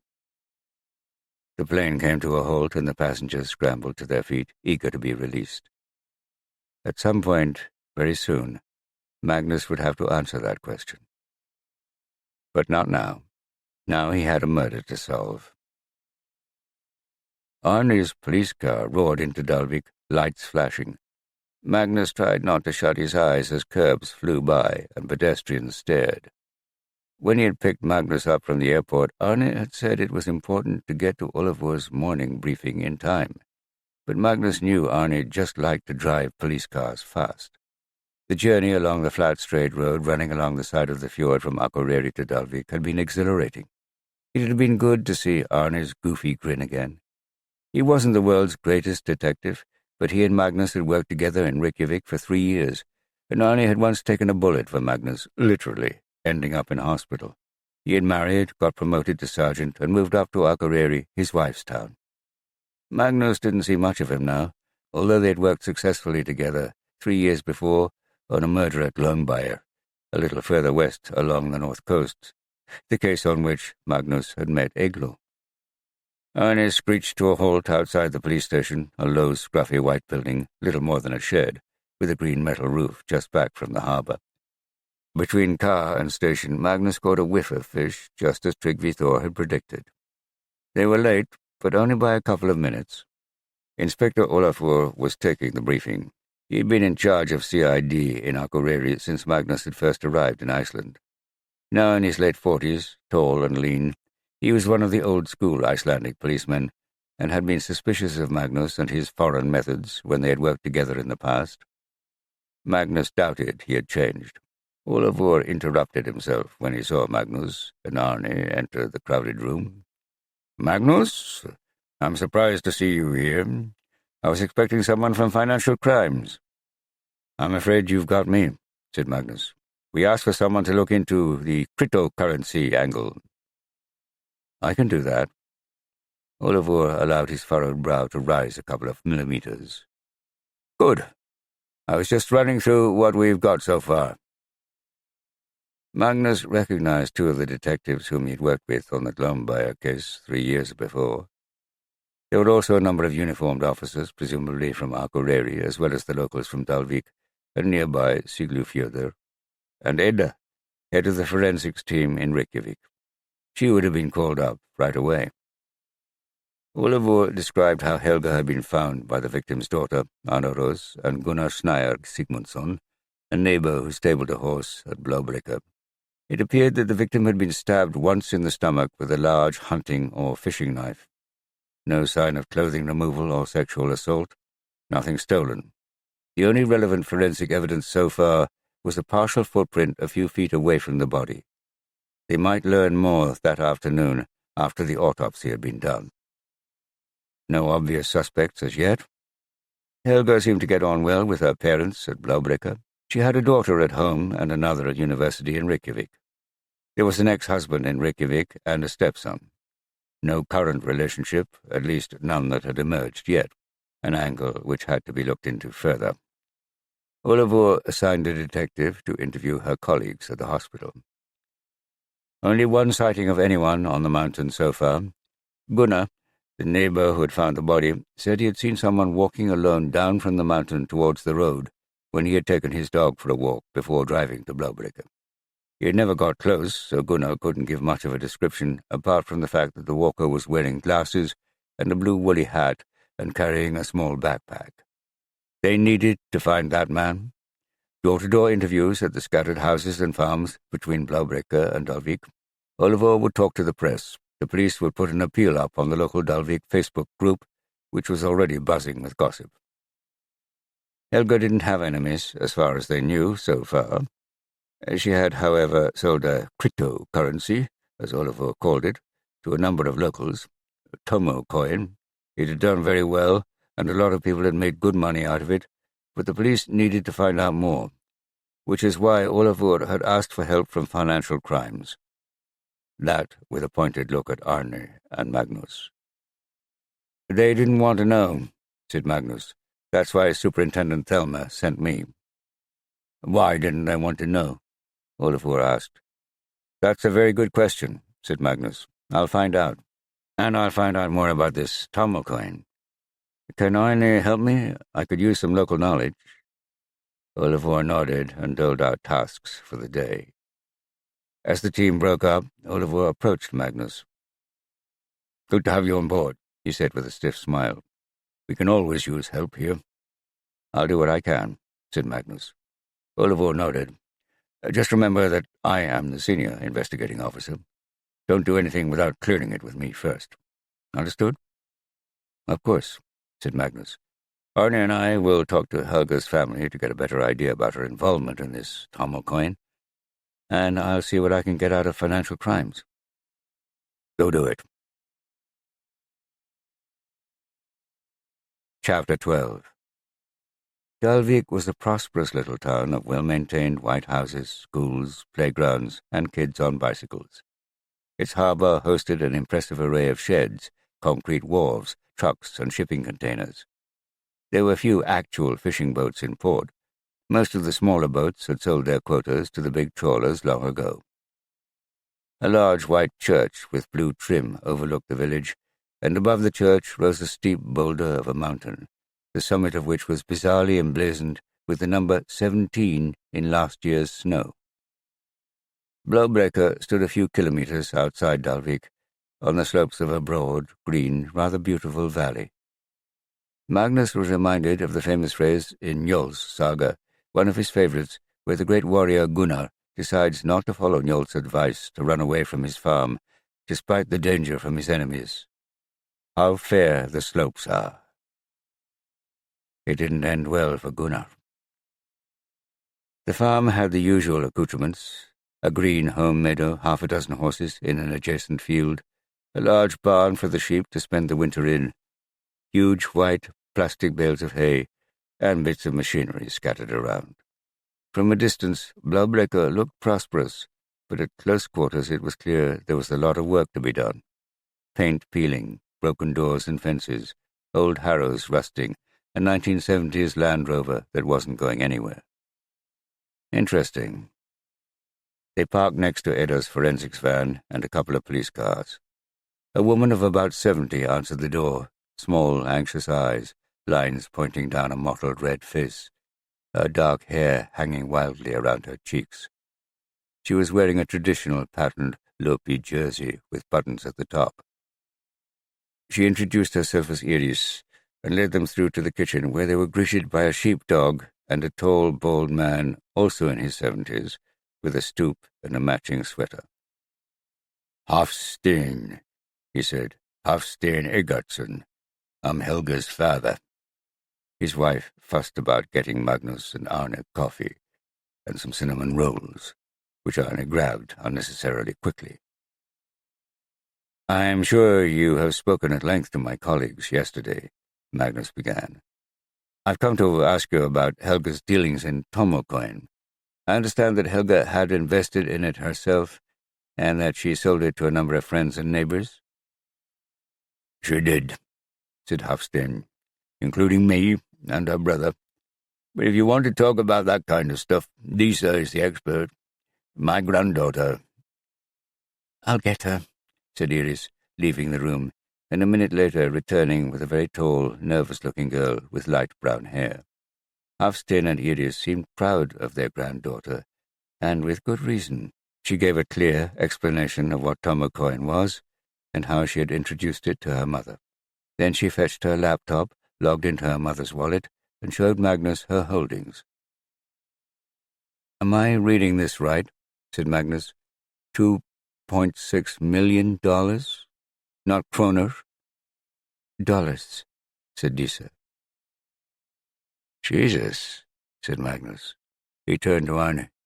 Does Olivor know she had that much Tomo coin? We only discovered it last night, said Hafstein. When Disa checked, we knew she had a few 100,000, enough to pay off the mortgage on the farm, but not that much. I have to ask this, said Magnus. Who inherits? Did Helga have a will? I'm due to see our lawyer tomorrow, said Hafstein. I know she made a will right after the divorce, and I assume she left it all to Lisa and her younger sister, Anaros. Mum was going to use the money to bail out the farm, said Disa, and if I inherit it, that's what I'll do with it too. And so will Anaros. And how old is Anaros? She's 16. She found the body, said Arne to Magnus with knowing emphasis. Disa spotted it. You don't think Anaros did this? She said with a look of horror. That's just mad. Totally crazy. Arne had picked up the wrong end of the stick and started waving it around the room. No, not at all, said Magnus. I know how devastated both you and she must be about your mum. But in a murder investigation, everyone gets asked difficult questions. He smiled. Disa was watching him. She seemed to trust him. All right. Is it easy to sell this Tomo coin? Magnus asked.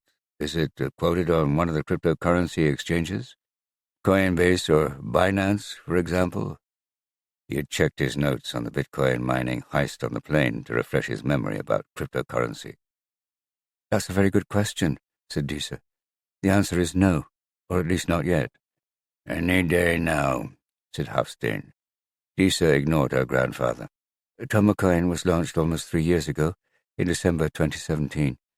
They said then they were working on an exchange that would allow investors to sell their Tomocoin for dollars or euros, or even kroner, and it would be ready in, a few months.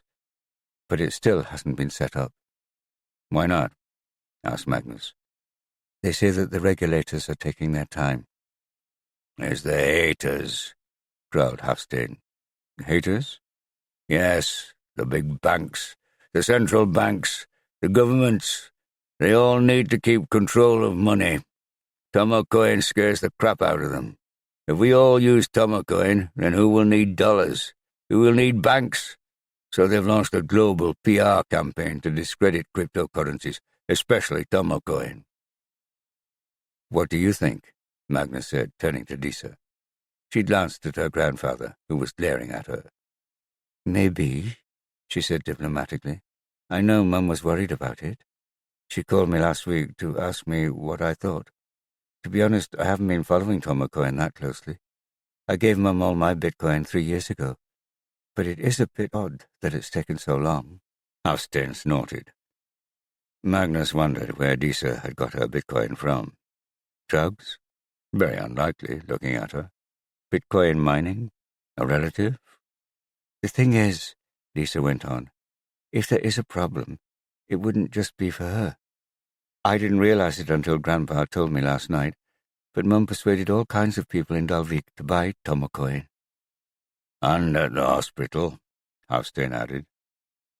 And if the exchange never materializes, presumably they'll all be in trouble? Magnus raised his eyebrows. Disa knotted hers. The exchange will happen, said Hafstein firmly. Did Helga ever say anything about her worries to you? Magnus asked the old man. Not really, said Hafstein. Yes, she did, Steiny. His wife spoke for the first time. That's why she went to Reykjavik last week, to speak to Omar about it. Omar? Magnus asked. Helga's ex-husband, said Hafstein. He was the one who originally told me about Tomocoin, said Disa. A friend of his set it up. I didn't know Mum came to Reykjavik last week, Grandpa, she said to her grandfather. Why didn't she come and see me? Flew down and back in the day, Iris said. Is he the one you originally got the Bitcoin from? Magnus asked Disa lightly. Tisa bore the expression, so familiar to Magnus, of an honest person who has just incriminated herself. Never mind, he said. Buying Bitcoin was still illegal in Iceland as far as he knew. He wasn't sure about Tomacoin. But he wanted Disa's help and trust, not her confession. Can you give me your father's details? After he had written them down, Magnus asked for the names of people Helga had sold Tomacoin to. Hafstein reeled off a list of a dozen names that he knew about, including himself, his son Egert, and Gunni Sigmundsson.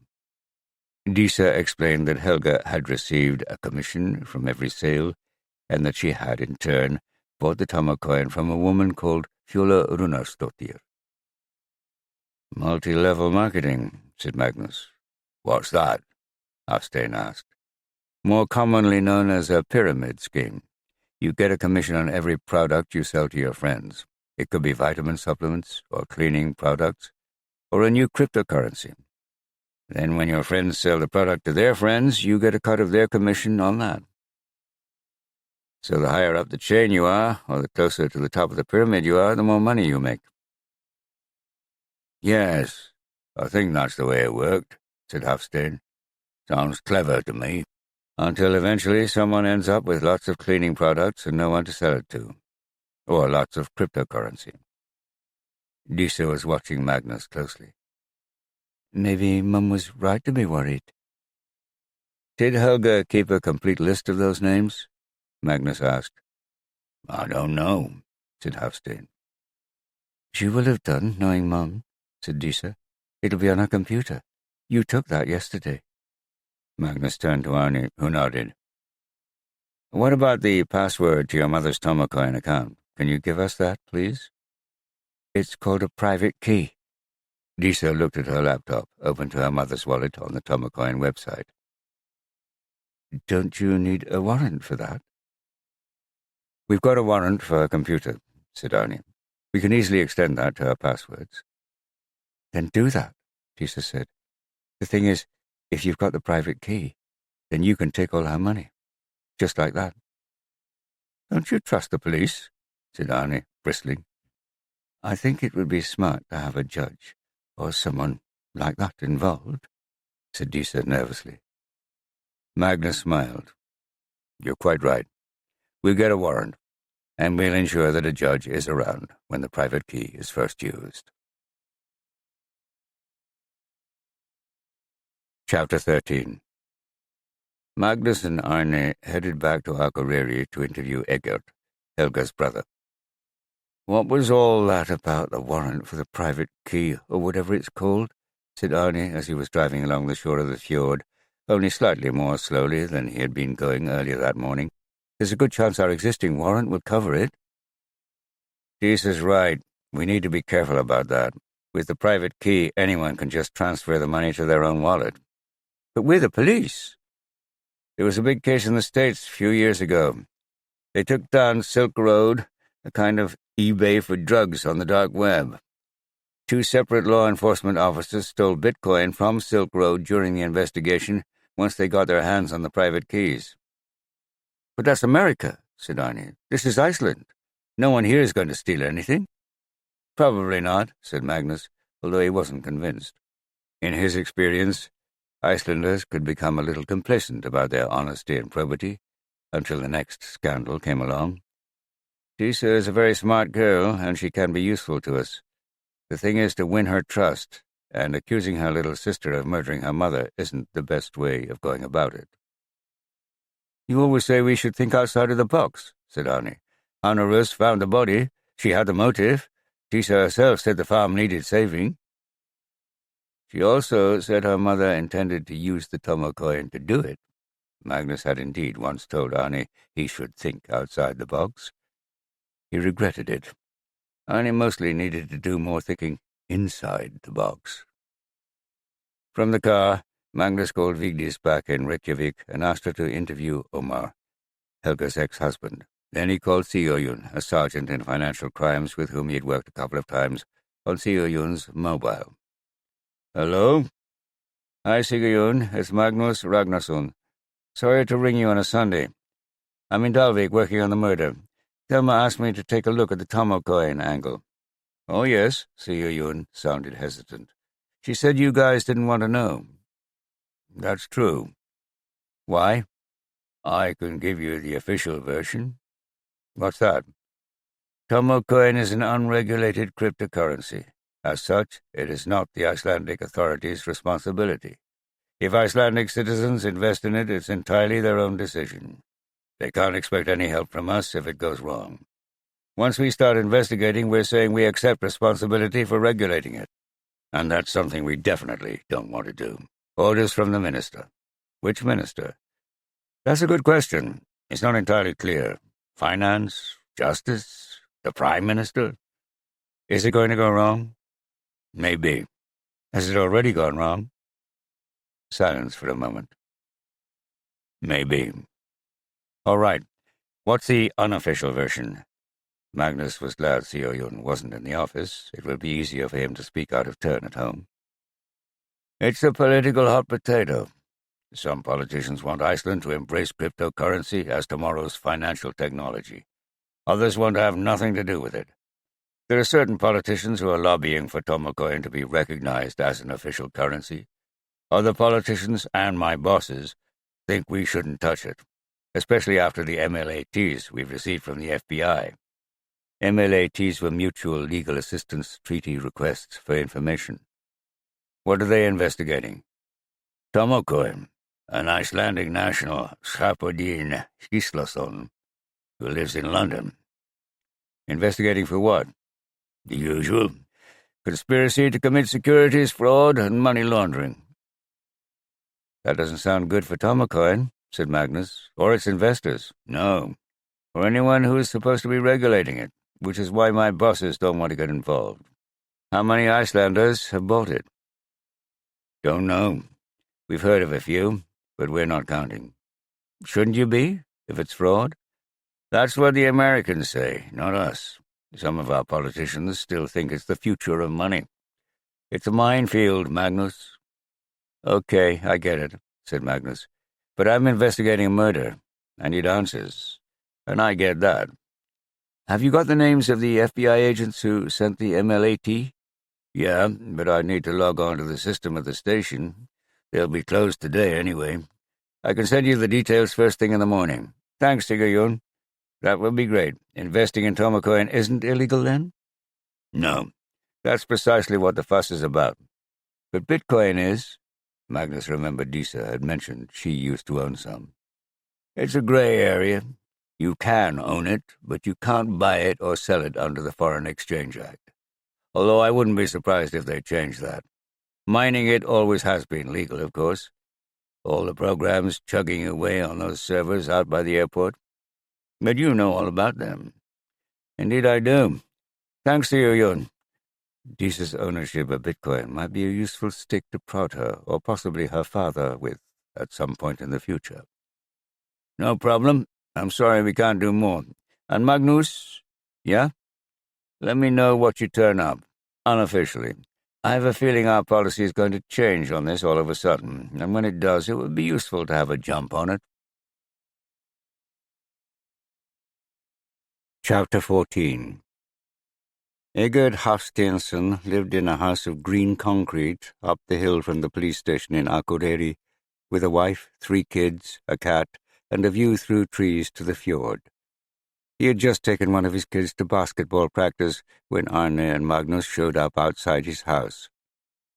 He was long-limbed, with thinning mousy brown hair and small round spectacles, and he was wearing a disconcertingly bright orange long-sleeved T-shirt. He led Magnus and Arne through to a living room. The smell of roast lamb for Sunday lunch wafted in from the kitchen. A small, wan woman wearing an apron appeared, introducing herself as Egert's wife, Karen, and offered coffee. There were clear signs of distress and concern on Egert's face, but he seemed willing to speak to them. "How's it going? Do you have any suspects yet? I thought the first 24 hours were the key." "There's some truth to that," said Magnus, not answering Egert's first question. "We'd like to ask you about Tomocoin." "Do you think that has anything to do with Helga's murder?" That's what we want to find out, said Magnus. I understand you bought some from her. Well, not directly from her, from Tomo Coin itself, but Helga said she would get a commission, which is fine with me. I think I get one too if I persuade any of my friends to buy it. And have you? No, that's not my thing. Why did you buy it? It seems like a great idea. It was Disa's, really. Have you met her, Helga's daughter? Magnus nodded. I think her father, Omar, told her about it. He used to be a banker, but he got caught out after the Cripper. I'm not sure exactly what he did, but he ended up in jail for it. Tom coin is legal, isn't it? It's not illegal, said Magnus, remembering his conversation with Sigoyon. How much did you buy? Asked Arnie. A lot, Egert replied. He took a deep breath and lowered his voice, possibly so his wife in the kitchen couldn't hear. 3 million. Dollars? Said Magnus, raising his eyebrows. Egert laughed. No, where would I get that kind of money? Kronos. That's, $20,000? That's a lot of money, don't you agree? I mean, Tomocoin sounds like a good investment, but it's clearly risky. My investment's worth nearly $60,000 now, according to the latest price, so it's done well. There was something about Egert which reminded Magnus of his niece, Disa. It wasn't just the lanky awkwardness and the brown hair, it was also the shy intelligence. Do you have any concerns about it? Magnus asked. Tomocoin? Egert paused. Well, it sounds like a good idea to me. Digital currency must be the future, and the blockchain must be the way to go. But they promised there would be an exchange where investors could sell their Tomocoin for real money, and that hasn't happened yet. That's got to be a question mark. Did you talk to your sister about the exchange, or lack of it? Oh, yes. Last time was about 3 weeks ago. And did she seem concerned? Egert hesitated. Not exactly, but she seemed less confident than she had been. Did that worry you? No, I was pleased. I hoped she'd find out what was going on. Why? Should I be worried? Magnus didn't answer that one. Did you ever meet a man called Skarpedin Gislason? Sharp. He's the CEO of Tomocoin. I knew him when I was working in Reykjavik many years ago, but not since then.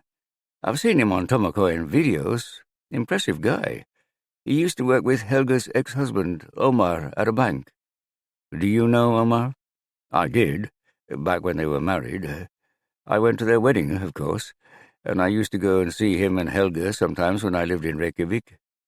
He acted the hotshot banker in those days, but then he went to jail, and they got divorced. Now he's a dumpy, bald guy with a dodgy tattoo on his neck. Sad, really. Were you and your sister close? Magnus asked. Not super close, said Egert. We are very different people. Although she went into medicine, she always loved the farm, whereas I hated it. Why? Egert ran his fingers through his sparse brown hair. When I was about 12, I realized I would have to spend the rest of my life working on that farm, where my father had been born, and his father, and his father, going outside on freezing winter mornings to wade around in sheep shit. I had no choice, or so my father wanted me to believe. I didn't like that. And eventually, I summoned up the courage to tell him.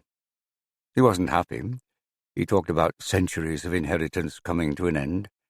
I told him I just didn't care. We didn't speak for years, although we get on better now Helga lives at the farm. He stopped himself, looked down at his hands. Lived?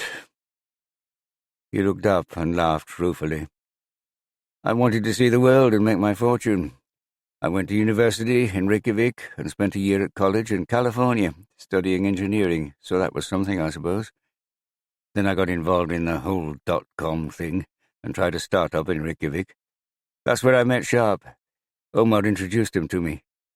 At one point I thought we were going to hit the big time, but the crash came and it didn't get anywhere. So I work for the town council now, recycling, and I only live 40 kilometres from Blåbrekke. It's a pretty dull life, but I like it. It's my choice." "I see," said Magnus. "So I was pleased when Helga came back to Blåbrekke from Reykjavik after the Kreppe. It took some of the pressure off me. That's when Dad and I started talking again. And they have Anna Rus lined up to take over the farm eventually." "Are you happy with that?" asked Magnus. "Why shouldn't I be?" "Well, it's a large farm. It must be worth a lot.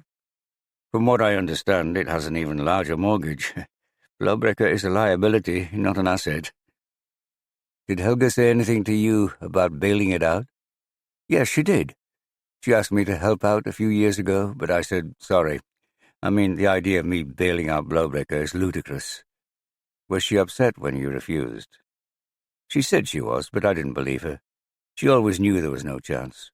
And then Disa did some Bitcoin trading or something, and suddenly this Tomo coin appeared. Helga said she would use that to save the place." He shook his head. "I don't know," he muttered. Magnus raised his eyebrows. "You don't know what?" "I mean, she made a fortune with her daughter's help," Eggert said, "and now the farm is going to swallow it up. That farm will swallow us all up in the end. She should have kept the Tomo coin for herself." "Did you tell her that?" "I did," said Eggert. "She wasn't having any of it." "Do you know how much Tomo coin she had?"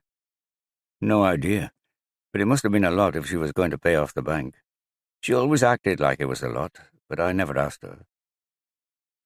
Magnus wrapped the interview up. "Thank you, Eggert," he said. He handed Eggert his card. "If you do think of anything else that might be useful, give me a call." Eggert held the card and stared at it. He was thinking. Long experience had taught Magnus that when witnesses stared at his card like that, they had something to say. Arne got to his feet, but Magnus stayed seated. He waited.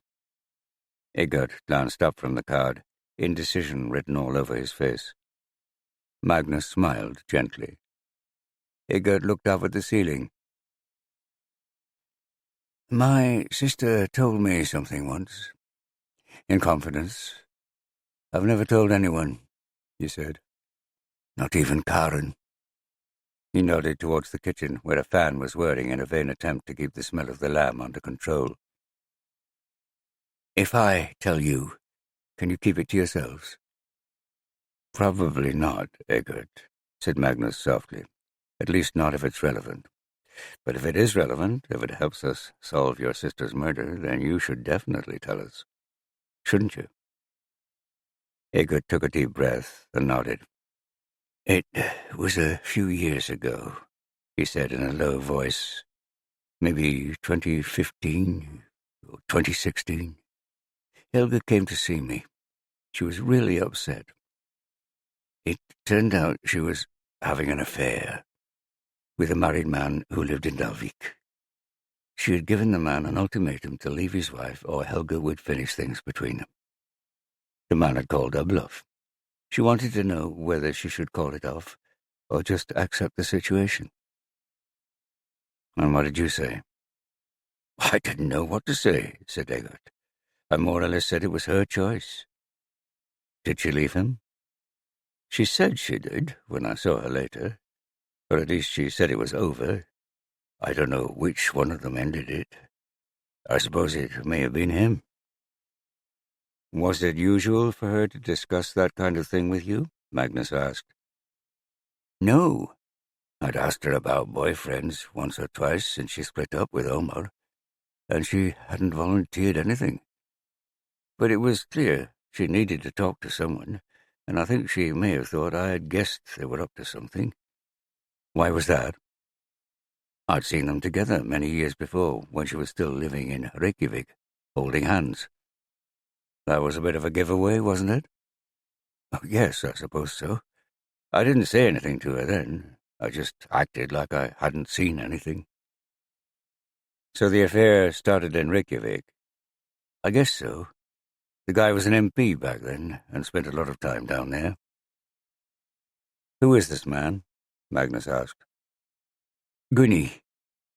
Gunnar Snyder Sigmarsson. The man who found Helga's body with Anna Rose, Arnie said. Egbert nodded. Yeah, him. Chapter 15. Disa sat on the end of Anna Rose's bed, listening to Taylor Swift and fiddling with her phone. Anna Rose was fiddling with her phone next to her. Disa had been in touch with Joey, who had been calmly sympathetic, but she was mostly communicating with Carter at the university in Reykjavik, who was also supportive. Carter said she would definitely be in Dalvík for the funeral and insisted that they should go back to their original plan of living together. Matty wouldn't mind. But now, Disa and Carter were exchanging dumb texts about Beth in The Queen's Gambit, a TV show they had both fallen for. Anna Rose had plenty of friends, but Disa wasn't sure they were entirely constructive. Lots of hysteria rather than support seemed to be coming her way. But it was nice to be in her little sister's bedroom. Pictures from Anna Rose's early teens of boy bands and horses covering most of the wall space. She heard a car pull up outside, and a moment later, the deep rumble of a male voice. "That's Gunni," Anna Rose said. "I should go downstairs and thank him. He was so nice to me yesterday. I don't know what I would have done if I had found Mum by myself." "I'm glad he was there. But I don't really want to see anyone." "Then stay here," said Disa, "with me." Anna Rose smiled at her sister and went back to her phone, letting Taylor Swift's tears ricochet between them. After a few minutes, they heard Grandma's feet on the stairs and a knock at the door. "Disa, Gunni wants to talk to you. It's about Tomo coin." Disa exchanged glances with her sister, slipped off the bed and went downstairs. Grandpa was supposed to be a big man about town. Gunni really was a big man about town. He wasn't particularly tall, but he had square shoulders, a square face, a barrel chest, and tough blue eyes. He had grown up a fisherman, but, like most of the others, he had sold his trawler and the quotas he had accumulated to the big local fishing company 15 years before, to become an MP. He had eventually retired from that, claiming he didn't like to spend so much time in Reykjavik. Ever since Disa could remember, he had kept a horse at Blaubrika, which he rode occasionally. His current mount was a black stallion called Falchi. Everyone liked Gunni, but everyone was just a little bit afraid of him. "Hi, Disa." He smiled with a mixture of warmth and sadness. "I am so sorry about your mother. As is Sophia." Sophia was Gunni's glacially beautiful wife, who never said anything to anyone. Disa nodded in acknowledgement. "I have some questions about Tomokoin I'd like to ask you. Maybe we can go for a walk?" Disa glanced at her grandparents. It would certainly be easier to talk without Grandpa's true believer interruptions, and Gunni was a canny businessman, ruthless even. It would be interesting to hear what he thought was going on with the cryptocurrency. "All right," she said. They put on their coats and left the farmhouse. Gunni set off along the hillside, towards the spot where he and Anna Rose had found Mum. "Do you mind if we don't go that way?" said Disa. "No," said Gunni. "No, not at all." They changed direction, walking along the road for a couple of 100 meters, until they came to a path down to the river. The air was fresh, but sunlight gently brushed their cheeks. It was good to be outside. The valley was alive with the cries, chirps, peeps, and warbles of countless birds. They turned off the road and followed a stream tumbling down to the water meadows below. A pair of wagtails hopped from stone to stone next to them. "You may not know this," said Gunni, "but I bought some Tomo coin as well." "Grandpa told me." "The truth is, I'm a bit worried about it." The warmth had gone out of Gunni's voice. "About the exchange?" said Disa. "Yes, I'm beginning to wonder whether there will ever be an exchange," he said, "or if there ever was going to be one." "I'm sure they're trying," said Disa. "They just haven't succeeded yet."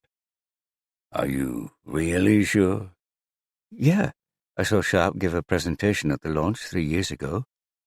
"You see, I wondered if Tomocoin is worth anything at all." "Of course it is," said Disa. "I checked the price on the screen this morning. $338. "I can check the screen too.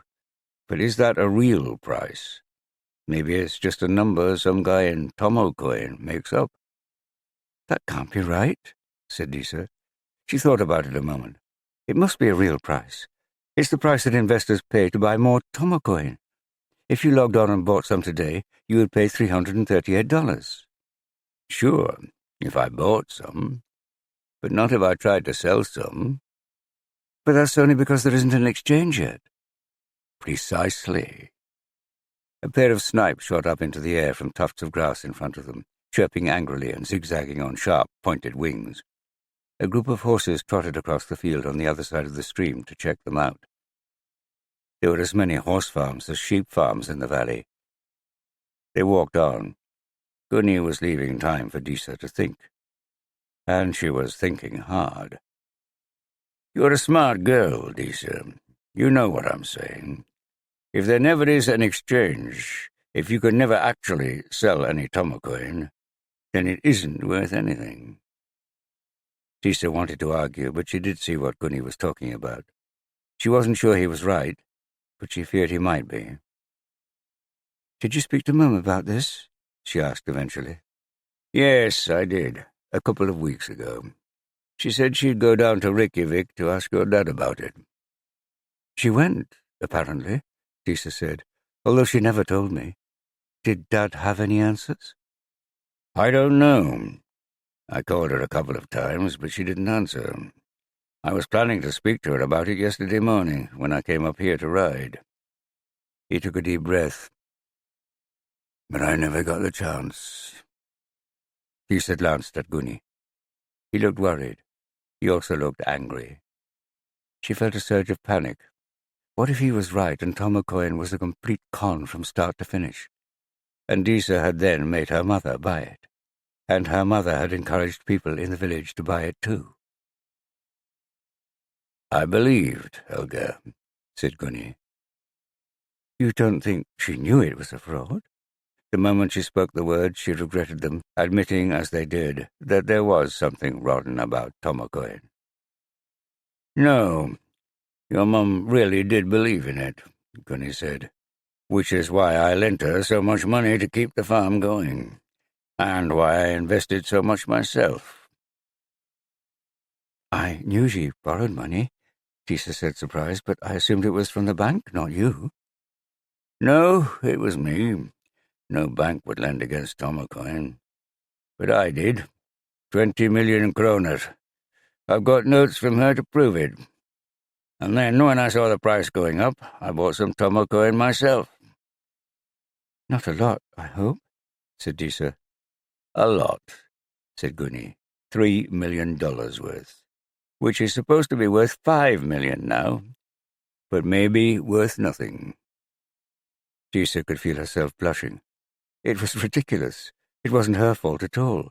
She had never told Gunny to buy any Tomocoin. She didn't even know he had. Gunny was a grown-up businessman. He could make his own decisions about investments. But she could easily believe that Mum had urged him on. And, together with the Tomocoin she was due to inherit, she felt she had inherited her mother's guilt as well. They had reached the river, which here paused to form a broad pool among the water meadows. 2 swans drifted towards them. They turned and retraced their steps back up the slope towards the farm. From down here, Dalvík was out of sight, but the ever-present island of Hrysse sunned itself out in the fjord. "I want the money back, Disa. I want it now." The voice was low and urgent and commanding. "What?" "I want you to repay your mother's loan." "But I can't," said Disa. "You know Mum had no cash. That was why she had to borrow from you in the first place." "You have the private key to Tomocoin," Gunny said. "Helga told me once she'd told you where it's hidden. Don't deny it." Disa considered doing exactly that, but instinct told her the way to beat Gunny wasn't to lie to him. She stopped and turned to face him. She was a good 6 inches taller than him, but he was powerful and used to intimidating men bigger than her. He looked up at her, his square jaw thrust towards her. He took a step forward. "Yes, I do," she said. "In that case, transfer $200,000 worth of Tomo coin to my wallet now." Disa swallowed. "No," she said. "What do you mean, no? Your mother owed me the money. I want it back." "Have you spoken to Grandpa about this?" "No, but I will if necessary. I am sure he can be made to understand the right thing to do." He probably could, thought Disa. Grandpa would crumble. But she wouldn't. "It's Monday tomorrow. Grandpa is going to see the lawyer about Mum's estate. I'll go with him. If you're right and you can prove you lent Mum the money, and I believe you, by the way, then you can talk to the lawyer about how to get it back from the estate. Only then will I transfer the Tomo coin." "But that's why I'm talking to you now. You could do it just like that." Gunny clicked his fingers. "On your phone." "No," said Disa, looking right into Gunny's hard blue eyes. "Anyway, why do you want Tomo coin if it's worthless?" "I'll get what I can take," said Gunny. He jabbed a short finger at Disa's face. "I liked your mother, but if she is responsible for losing me $3.25 million, I swear I won't rest until I've got it back. From you." Disa kept her voice calm. "I understand we owe you the money you lent Mum, but if you decided to buy that much Tomo coin, that's your problem, not mine." Anger erupted in Gunny's eyes. He dropped his arm and his fingers clenched into a fist. For a moment, Disa thought he was going to hit her. She wanted to flinch, close her eyes, raise her arm, duck her head, but she didn't. She forced herself to stare into that anger. "Stupid bitch," he muttered, and turned on his heel. Disa swayed as she watched him stride back towards the farm. She needed to find her mother's USB stick and put the paper copy of the private key back in its hiding place. But if Gunny was right, and Disa feared he was, it wouldn't matter if all her mother's Tomo coin was stolen. It was all worthless anyway. She looked up the valley to Blåbräcka, standing proudly on the lower slopes of the mountain. That would be gone. And it wouldn't just be Gunny who would lose money. People all over Dalvík had trusted her mother and trusted Tomo coin. Dalvík was a small place, and people had long memories. In 20 years' time, people would pass Disa on the street and think she was the woman who'd lost them or their family, their life savings. They would be just like Gunny. They wouldn't forgive. Why, oh why had her mother been so stupid, so greedy, as to pull in all those other people? All she needed to do was sell the Bitcoin Disa had given her, pay down the mortgage and forget cryptocurrencies. And why borrow money from Gunny, of all people? Probably because he was the only one who would lend it to her. Mum had really screwed up, and then left Disa to clear up after her. For a second, maybe two, Disa felt a flash of anger towards her mother, followed by a cold wave of remorse. Mum was dead. Despite that fact taking up all the space in her head, she still couldn't quite believe it. A tear leaked out of her eye. Dad had warned her. "Don't tell Helga," he had said. But she had. It was Disa's fault. It was all her fault. Chapter 16. Krakatoa stared at his laptop screen. He was kind of enjoying this, even though he knew the shit was about to hit the fan big time. Tubby man. What about $361 for the price tomorrow? I think the guys need a bit of good news.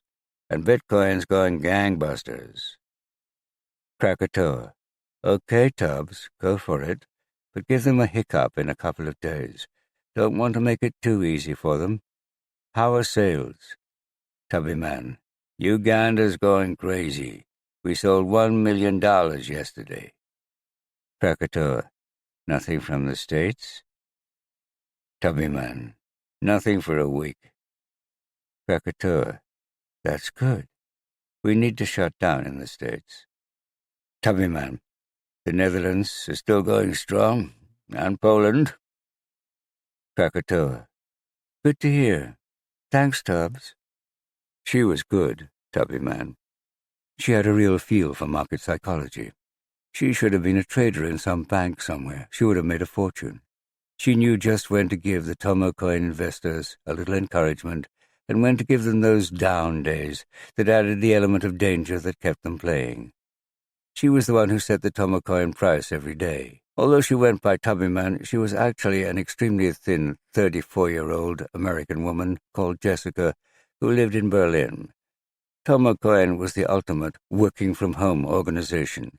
Coronavirus lockdowns had no effect on business. Krakatoa employed people all over the world.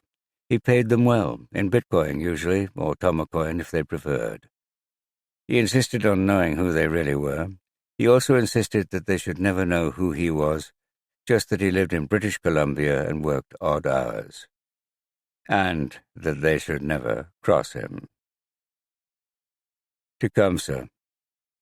Job done. Krakatoa. Where did you hide the knife? Tecumseh. The shed by the side of the house, in a kayak. Krakatoa. Good work. I'll transfer the Bitcoin now. Tecumseh. Shall I go to the airport? Krakatoa. No. You'll never get back in if they tighten the tourist restrictions further. But get out of Dalvík. Go back south. Lose yourself in Reykjavik. Tecumseh. I'll need $1,500 a day waiting time. Krakatoa. $1,000.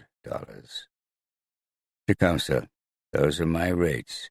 I prefer to leave the country now, and there's a risk staying here. Krakatoa. Okay, $1,500. Wait for my instructions. $1,500 seemed steep for doing not much, but Krakatoa could afford it, and he might need Tecumseh to act quickly in the next few days. He logged into one of the 4 crypto exchanges where he held Bitcoin and transferred $60,000 worth to Tecumseh's wallet. Tecumseh had been an exception to Krakatoa's employment rules. He had insisted that he wouldn't tell Krakatoa anything about himself other than he had served in the German KSK, which was fair enough. Krakatoa didn't believe that Tecumseh had been in the German Special Forces. He doubted he was even German. But Tecumseh had a high rating and good reviews on the dark web, and that was good enough for him. And so far, Tecumseh had provided a good service. Chapter 17. The police station in Akureyri was a miniature version of police headquarters in Reykjavik before they had totted it up, squatting in its parking lot behind a high, forbidding wire fence. Arne found Magnus a desk, and they set to some serious Googling. They needed to find out about Tomocoin, and they needed to find out fast. Tomocoin's website was slick, a little glitzy, but friendly. Welcome to our community, was the vibe. Join a band of smart investors all over the globe who could see how the world was changing. Do something good for the countless millions without a bank account, and make some money while you're at it. Stay 2 steps ahead of the game. Skarphedin Gislason, or Sharp, as he was mostly referred to on the website, was the chief executive, an international banker living in London, originally from Iceland. The site boasted that there were over 400,000 investors in Tomocoin from all over the world. A white paper described the workings of the cryptocurrency in some technical detail. There were pages of investor education, graphs, charts, and a number of videos of rousing events where Sharp, or the darkly good-looking head of global marketing, Jérôme Karma, fired up crowds of enthusiastic investors. The graphs looked financial. The videos looked like a cult. Magnus tried to pin down where Tomocoin was actually located. There seemed to be an address in High Holborn in London, but that didn't look like a company headquarters. There were occasional references to Tomocoin Holdings S.A. in Panama. That figured. Magnus scanned the section on regulation. This stated in several different ways that Tomocoin was confident it would get approvals to set up exchanges in London, Singapore, and Iceland. Apparently, Iceland was the perfect place for the world's first cryptocurrency as legal tender, since it was already almost cashless, and forward-thinking politicians there were eager to promote Iceland as a world leader in digital currencies. Iceland would serve as proof of concept for Tomocoin. Once it was seen to work there, it would be rolled out all over the world, which explained the pressure Financial Crimes was under. Given what he had read on the website, Magnus was surprised by how little there was in the international press. There were 2 interviews with Sharp in major magazines, but that was about it. "Got anything interesting, Arnie?" Arnie was poking about in the dingier corners of the web, looking for scandal. "Not really. There are guys on Reddit forums who think Tomocoin is all a scam, and there are others who say Sharp is a genius. No real evidence one way or another. It all seems to boil down to whether Tomocoin is serious about an exchange or not." "It sounds serious," said Magnus. "There's a guy called Krakatoa mentioned in a couple of places. He's supposed to be the brains behind the operation. There's some speculation about who he really is. A bunch of Tomocoin true believers think he is Satoshi Nakamoto, the guy who invented Bitcoin." "Really?" said Magnus. "Someone else thinks he's George Soros or a Rothschild. Tomocoin is going to take over the world's banks. Wait a moment. Here's someone who thinks he's from Wuhan, and he started the coronavirus." That's what you get from looking at the internet, Magnus thought. PR, hype, and conspiracy theories. Magnus's phone buzzed. A text from Sigurjón. Turned out he had the FBI agent's details after all. Agent Ryan Malley at the New York field office. Magnus dialed the number and left a message for Agent Malley to get back to him. That probably wouldn't be until Monday morning, New York time, at the earliest. He needed to talk to a real person before then. Someone who might know about Tomocoin as an investor, maybe. Ollie. Magnus and his younger brother had been extremely close when they were growing up, but had fallen out when it transpired that Ollie had played a part in their father's death. Ollie had done time as a result of Magnus's testimony against him in a Massachusetts court. He'd been out of prison for several years now, and lived and worked in the Boston area. Or lived and got involved in shady deals in the Boston area. Putting an ocean between him and his newly released brother had been one of the reasons Magnus had moved back to Iceland 3 years before, but from the safety of Reykjavik, he had tentatively got back in touch. And Ollie had tentatively responded. Tomocoin was just the kind of money-making scheme on the edge of legality that would attract Ollie, and if he didn't know about it, he would know someone who would.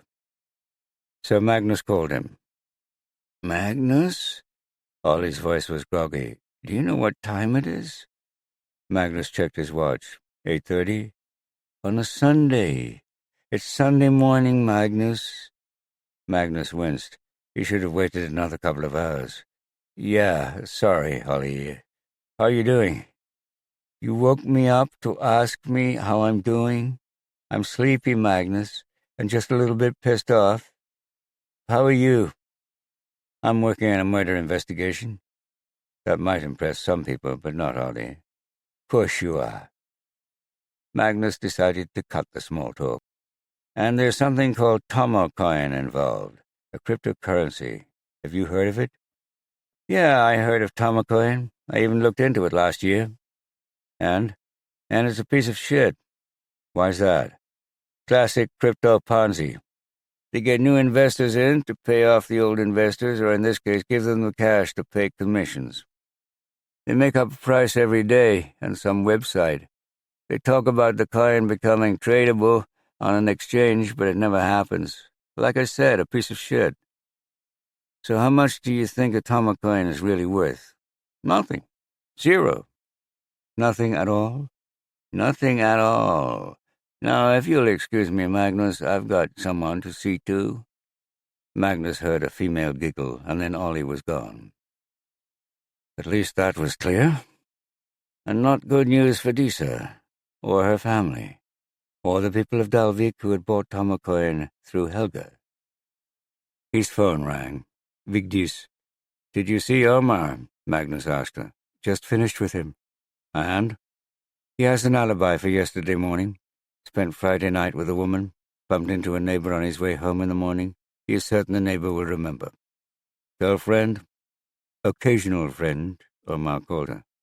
I checked with the neighbor on the way out. She did see Omar at about 9 a.m. Saturday morning. Pretty much when Helga was killed in Dalvík. Did he say anything about meeting Helga last week?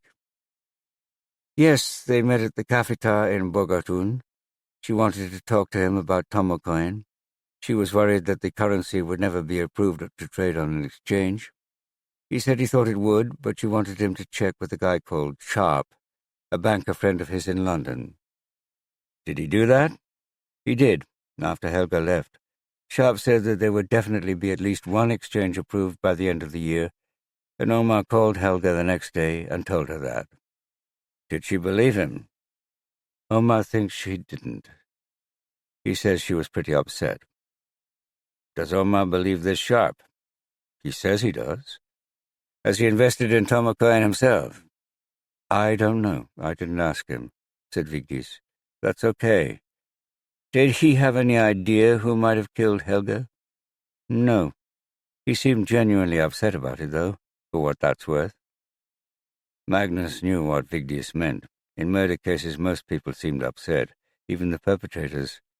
It was unprofessional for a detective to set much store in that. But it was the response you wanted to see from a human being. Thanks a lot, Vigdis. I'll send you my report. Say hi to Ani for me. Vigdis says hi, said Magnus to Ani as he hung up. He was relaying the rest of what Vigdis had told him when his phone buzzed again. A New York number. Inspector Johnson, said Magnus, reverting to the American version of his name. His father had been Ragnar Jonsson, which meant that Magnus had been Magnus Ragnarsson in Iceland, but when he moved to America as a kid, his father had simplified his son's last name to Johnson, and the accent had slipped off, Magnus. Hi, this is Agent Ryan Malley of the FBI. I came into the office this morning to catch up on some stuff, and I saw your message. Magnus grinned, pleased with Agent Malley's work ethic. Thanks for getting back to me, Ryan. I'm investigating a murder here in Iceland, and there might be a Tomakoin angle. I know you sent us an MLAT about it recently. Can you give me some details? Haven't heard squat from Reykjavik, said Malley gruffly. Magnus had learned from long experience in Boston that the FBI could sometimes be very helpful, and they could sometimes be very unhelpful. It all depended on how you started off with them, and bullshitting them was never a good idea. I don't think you will hear back from them, said Magnus, or at least nothing useful. Apparently the whole subject has gotten political here, know what I'm saying? But maybe we can come to an arrangement. An arrangement?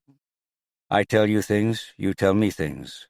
Magnus left unsaid that any information exchanged in this way could not be used as evidence, but he was sure Malley knew that. You speak pretty good English, Malley said. I worked for the Boston Police Department for 15 years, Magnus said. Homicide. Oh, really? You know Harry Spaventa, then? Yeah, I know Harry, said Magnus. He retired last year. He and I worked a case 5 years back. Magnus waited while the FBI agent thought. Okay, what do you want to know? What has Tomakoin been up to? And do you have anything on a guy called Sharp, or Skarphedin Gislason? He's the CEO. Tomakoin is a Ponzi scheme, pure and simple. They use existing multi-level marketing teams to recruit investors. They sell them Tomakoins with the promise that the investors will be able to sell their Tomakoins one day at a large profit for dollars or euros or whatever. It's never going to happen. Don't the investors get impatient? They do. But these guys are plausible, especially Sharp, and a French guy called Jérôme Carmin. who was head of marketing. There'll come a time, though, when they won't be able to keep the plates spinning in the air, and then they'll all come crashing down. And we think that time is pretty soon now. Are you going to shut them down? We've shut them down in the States. We're working on a red notice for Sharp and Carmine. But we don't have the evidence yet. And there's a guy who goes by the name Krakatoa. We don't know who he is. Sharp is CEO, but he's just a front man. Krakatoa runs the operation. Mally sighed. So that's why it would be kind of nice if you guys got back to us. What do you want to know? Said Magnus.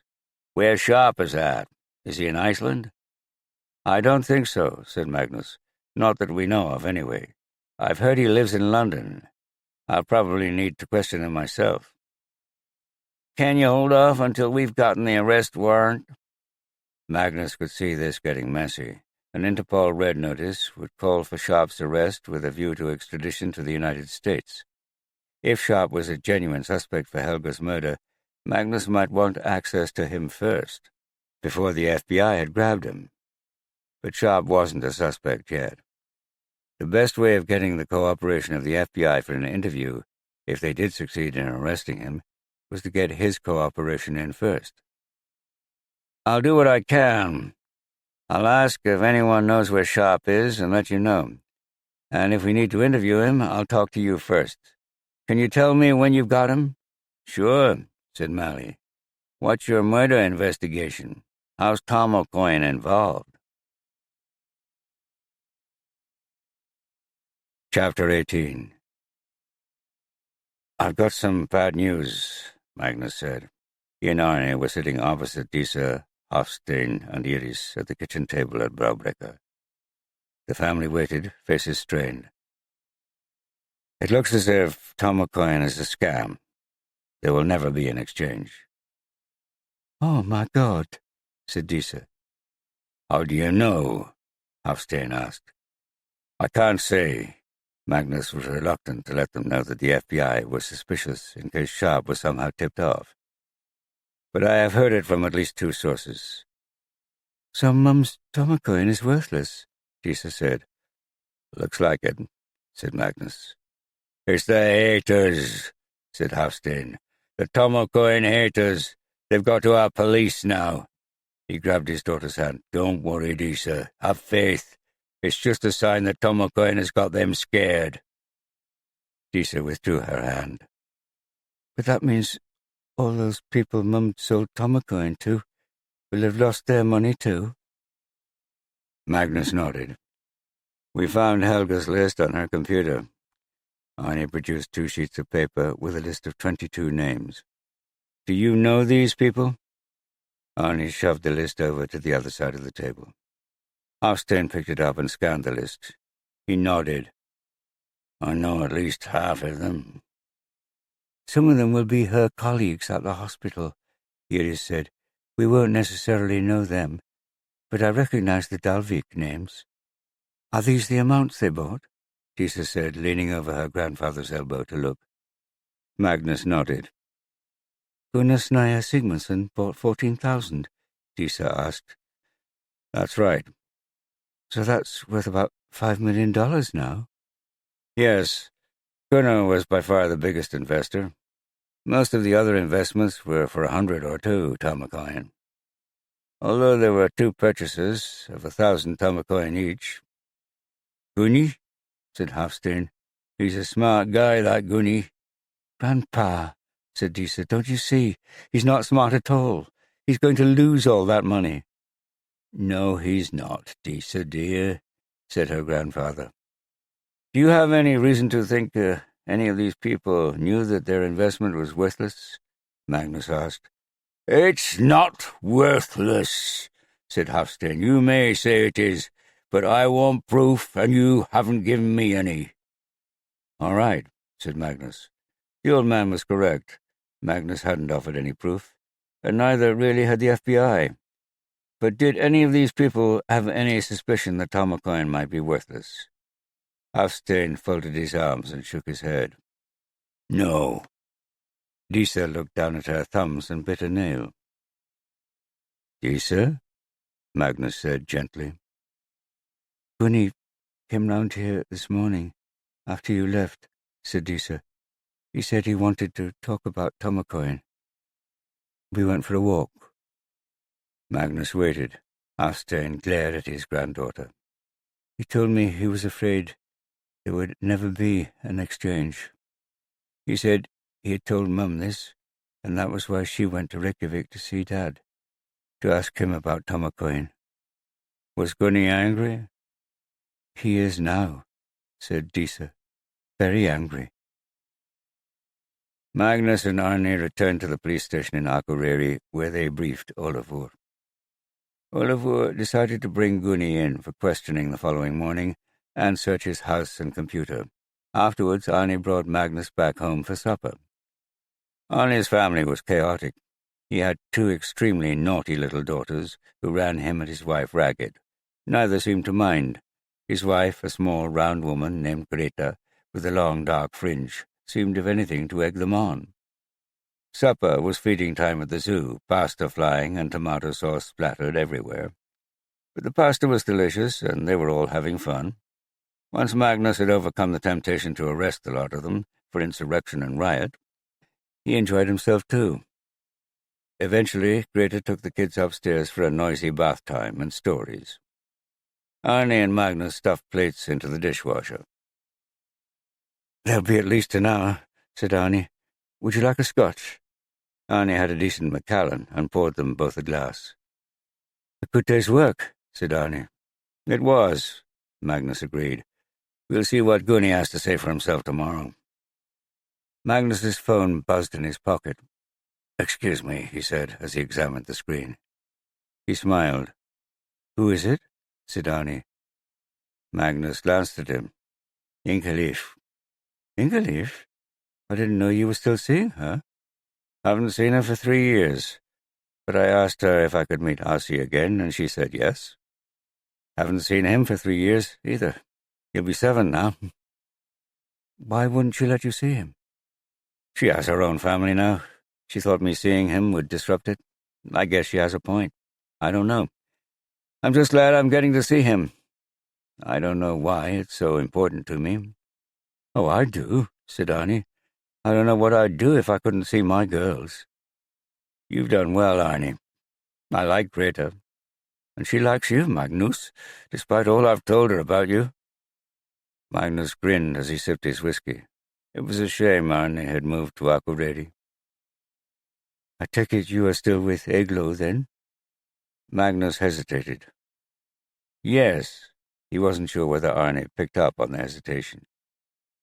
"Now you two really were made for each other. I could imagine the conversations about Mardin saga times you must have. It's fascinating stuff, Arne. I'll bet." Suddenly Magnus wanted to ask Arne his advice. Arne knew how to find a woman, start a family, run around after little kids. Be happy. Magnus didn't. But it wasn't that he didn't know the answer that was stopping him. He didn't know the question. He loved Eglo, he thought. He certainly liked her. He respected her. He was attracted to her. He liked spending time with her. He liked her son. So what was the damn problem? Ingalif was the damn problem. Or Asi. Or both of them. Which was goddamn stupid. They weren't his family. Ingalif had kept Asi's very existence from him for 4 years. If there was a family, it was Ingalif, Asi, and her husband Hannes, and Magnus had no part of it. There was another family beckoning. Eglo and Bjarki. Why couldn't he just accept that? Just say yes. Marry Eglo, move in, have another kid. Because somehow that would be dishonest. How? Why? Magnus didn't want to be dishonest with anyone, let alone Eglo. Are you okay, Magnus? Magnus finished his whiskey. Yeah, I'm fine. I ought to head back to my hotel now. Thanks for dinner and the whiskey. As soon as he got back to his hotel room, he sent Ingalif a text, explaining he would love to see Asi, but he might not be back in Reykjavik for a few days. He fell asleep, waiting for a response. Chapter 19 Magnus had never conducted an interview with Olafur before. It was an important one. Gunni was firmly in the number one suspect slot, though technically he was not yet a suspect but a witness, which under Icelandic law meant he didn't have the right to a lawyer. At least, not yet. The three of them were in the interview room in the Dalvík police station. After the morning briefing, 2 constables had gone to pick up Gunni. While Gunni was being interviewed, Arne and 2 uniformed officers were searching his house and seizing his computer. They had agreed that Magnus would start the interview in a low-key way, and Olafur would pile on the pressure when he judged the time right. Magnus started with silence, while he sized up the man opposite him. Gunni was short, compact, powerful, his body tense with barely contained energy. He seemed impatient and angry rather than anxious. Magnus was expecting bluster, maybe even threats. Gunni was a big man in the area and would have big friends. Gunni glanced from one detective to the other. "Well," he said, raising thick grey eyebrows. Magnus paused before speaking. "Tell me about Tomokoen, Gunni." "You tell me about Tomokoen," said Gunni. "Is it a fraud? Are you investigating it? You should, you know." Magnus smiled thinly. "No, we are investigating Helga Hafsteinsdottir's murder, and we think Tomokoen may have something to do with it." "And how is that?" Magnus ignored the question. "Have you invested in Tomokoen, Gunni?" he asked. "I have." "How much?" "A lot." Magnus raised his eyebrows. Gunni sighed and briefly lowered his eyes as a hint of shame passed through them. "I've invested over 300 million kroner." "And how much is that worth now?" "According to Tomokoen's website, it's supposed to be worth just over $5 million. So it's up 70%, if you believe the website." "And you don't?" Gunni hesitated. "I'm not sure," he admitted. "I see. Who first told you about Tomokoen?" "Helga." Gunni described how Helga had enthused about the cryptocurrency. At first he hadn't invested himself, but after a year or so, during which time the price had risen steadily, and Helga had boasted of her own profits, he had bought some. He had started off small, $10,000 worth, but had soon invested more. He had listened to Helga, read the information, watched the videos, done his research. He had believed in it. "Did you lend any money to Helga during this time?" "Yes, I did. In 2017, maybe early 2018. She needed it to keep the farm afloat." "How much did you lend her?" 20 million kroner. Magnus whistled. "That's a lot of money." "It certainly is," said Gunni. "But I knew she had at least that much in Tomokoen, so she would be able to repay me." "You must have trusted her." "I do. I did." Magnus wasn't sure whether Gunni no longer trusted Helga just because she was dead or because she had let him down. "You asked me whether Tomokoen is a fraud," said Magnus. "Do you think it is?" "I think it may be," said Gunni with defiance. "Why?" Gunni described his growing suspicions that the promised exchange on which it would be possible to sell all the Tomokoen he had accumulated might never be set up, how he had discussed these fears with Helga, and how she had spoken to her ex-husband about it. "So let me get this straight," said Magnus calmly. "You lend Helga 20 million kroner that she's going to repay once she has sold her Tomokoen. On her advice, you invest a further 300 million kroner in Tomokoen yourself. And then you discover that all this Tomokoen might be worthless, which means not only is Helga unable to pay you back, but you have lost it all." "That's about right," said Gunni, "and I want it back. If not from Helga, then from her estate." His eyes were burning. "I bet you do. In fact, I bet you were pretty angry with Helga." "I was." Magnus stared at him in silence. He was pleased that Olafur was content to watch, at least for now. "Sure I was angry with her," said Gunni, realizing where Magnus was going. "But I didn't kill her." "Tell me about your relationship with Helga." "She was a neighbor. I've known her all her life, since she was a little girl." "A little girl?" How much older than Helga were you, Gunny? About 10 years, I think. I see. But Helga was more than a neighbor, wasn't she? Gunny hesitated. Yes, she was a friend. I've stabled a horse at Blaubricke for years. We used to go riding together. Riding? Interrupted Olafur with a sneer. And what kind of riding was that? What do you mean? I mean, were you riding her, or was she riding you? Or a bit of both? Magnus had to hand it to Olafur. He did know how to be annoying. And Gunny was annoyed. I don't know what you're talking about, he growled through clenched teeth. Ah, said Olafur with an unpleasant grin. You bet you do. You were screwing each other. What? I mean, you and she used to have sex together. In Reykjavik when you were a member of Parliament down there, and then back here in Dalvík. What makes you think that? She confided in someone, said Magnus, in 2015 or 2016 when she was trying to decide whether to break up with you. You and she had an affair over many years, said Olafur. And then she broke it off, and you were angry with her, and then the Toma coin that she told you to buy became worthless, and you were even angrier with her, weren't you? For a moment Magnus thought Gunny was going to leap over the table, grab Olafur, and pummel him. But Gunny took a deep breath and leaned back in his chair. All right. I did have an affair with Helga when she lived in Reykjavik, and then again when she came back north. But I was the one who called it off. So you say, said Olafur. Actually, it fitted with what Helga had told Eggert, Magnus remembered. So I say, said Gunny. My wife was suspicious. In a small town like Dalvík, it's impossible to keep these things quiet. She guessed I was having a bit on the side, although she didn't know who with.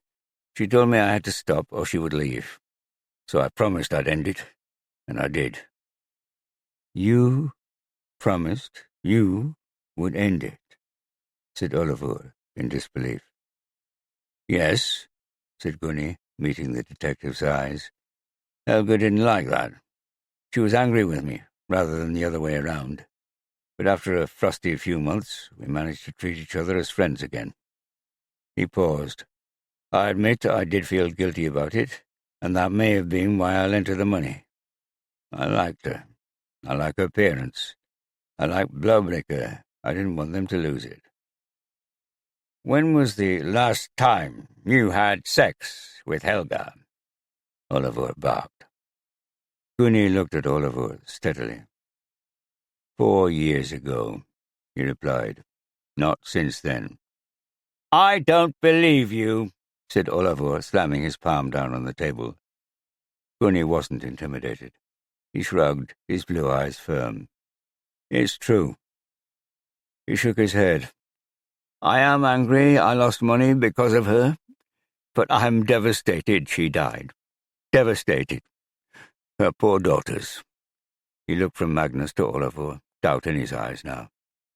I'm angry that someone killed her. In a way, I'm angry with her for being killed. I know that doesn't make much sense, but I think it's true. I'll miss her. I'll miss her a lot. Magnus paused to see if Olafur would push it further, but the other detective fell silent and nodded to Magnus to continue. All right, said Magnus. Take us through again what you did on Saturday morning from when you woke up. There was a window when Gunny could just possibly have killed Helga. He had said he had taken his dog for a walk before driving out to Blaubricke. That was when he had claimed to have seen the lone hiker on the mountain. Magnus had begun probing exact timings when there was a knock at the door. It was Arne. He signaled he wanted to speak to both detectives, and he looked excited. What have you got? Olafur asked him in the corridor. A fishing knife, with blood on it. We found it in a kayak in Gunnar's shed. Human blood? We don't know. I'm getting it checked now. But if it was fish blood on that blade, why would the knife be hidden in a kayak? Part 3. Chapter 20. Lindenbrook. Hi, Krakatoa. Hi. Lindenbrook, did you see what the British FCA put up on their website this morning? Investors are warned that they may lose the entire value of their investment if they buy Tomocoin. Krakatoa. I saw that. It's just the UK, and the FCA always says things like that. Have you had any pushback? Lindenbrook. Yeah, there's pushback. We've got a ton of UK investors. Krakatoa. Tell them the usual. It's dinosaurs and haters. Lindenbrook. I can do that. But we need an exchange. At the very least, we need approval for an exchange. Krakatoa. We'll get it. Iceland is the place. All we need for now is an indication from some regulator, any regulator, that they are looking at it seriously. Lindenbrook. We're working on that, but people want to see an actual functioning exchange. Krakatoa. It's ready to go, tested, bugs ironed out. All we need is approval and we can flick the switch. And once it's going in one country, then everyone will be happy to wait. I tell you, Iceland's the key. Lindenbrook. All right, I'll fend them off. Have you heard anything about the FBI investigation? Krakatoa. They've gone quiet. Now they've shut us down in the US, they've lost interest. We're not their problem anymore. Lindenbrook. Let's hope the UK don't start investigating. Krakatoa. Yeah. Are you ready to scramble? Lindenbrook. Do you think I'll have to? Krakatoa. No, but things can change. And with COVID, it's a lot harder to travel. If you're going to Panama, you need to plan to avoid the US. No Miami stopover. Lindenbrook. I've got it all worked out. Madrid is the key. They still have flights to Panama. Krakatoa. Okay, good. Lindenbrook. It's bad about Helga. Do they know who killed her? Krakatoa. I heard they arrested a local, Gunnar Sneyer. He's one of our investors. Lindenbrook. Any link back to us? Krakatoa. No, we're okay. He invested through Helga. Lindenbrook. Do you know when the funeral is? Krakatoa. Yes, Tuesday next week. Lindenbrook. Are you going? Krakatoa. Yes, I'm going. Chapter 21. Disa's left hand hurt as her sister's fingers gripped it. They were gathered around the graveside overlooking the valley in which generations of Disa's and Anaros's ancestors were buried. It had been raining for most of the morning, but as Mum's coffin had emerged from the church on the pallbearer's shoulders, the grey clouds had rumbled away towards the mountains to the east, allowing weak sunshine to wash over the large crowd of mourners that filled the graveyard and spilled over into the surrounding meadow. 2 pillars of a rainbow shimmered softly beside the mountain. The valley's birds provided a requiem of joyful chirps and warbles. As the priest intoned a prayer, Disa's eyes settled on the elegant figure of Sophia, Guni's wife, tall, blonde, beautiful even in her 50s, standing towards the back, alone. It was good of her to come. Brave of her to come. Her husband was locked up in jail while the police gathered evidence. Rumors were flying. The police had found a knife with Mum's blood on it. Guni had invested hundreds of millions in Tomocoin and, worst of all, he had had an affair with Mum. Inspector Olafur had confirmed the first 2 to the family, but remained silent on the third, at least in front of Disa. She refused to believe it. The coffin was lowered into the ground. Anaros emitted a strangled wail, and a sob thrust its way up from Disa's chest as her eyes filled with tears. Again, she gripped her sister's hand and leaned into her father's shoulder next to her. It was horrible. It was all so horrible. The farmhouse at Blåbräcka was big, but not nearly big enough for everyone who came. All the rooms downstairs were full, and people spilled outside. Disa hoped none of the mourners had COVID, as the bodies pressed together. The virus had disappeared from Iceland almost entirely during the summer, but it was making a stealthy comeback, and case numbers were rising. The university insisted on social distancing and face masks, and there was talk of new restrictions coming in. But in Dalvík, no one seemed to care, at least not for a funeral. Her mother would have been horrified. As an anaesthetist, she had been caught up in the first wave in Akureyri in March and April, and had wrestled with the disease at first hand. Dísa recognized most of the crowd. Half the town of Dalvík had come, as well as several of Mum's colleagues from the hospital, and a few of her friends from her time in Reykjavik. Dísa couldn't see Sophia. She must have slipped away. Mum's medical friends looked as if they were about to follow her. Dad had come, thank God. Dísa and Anna Rós had been so relieved to see him. Mum's death had hit him hard, as Dísa always knew it would.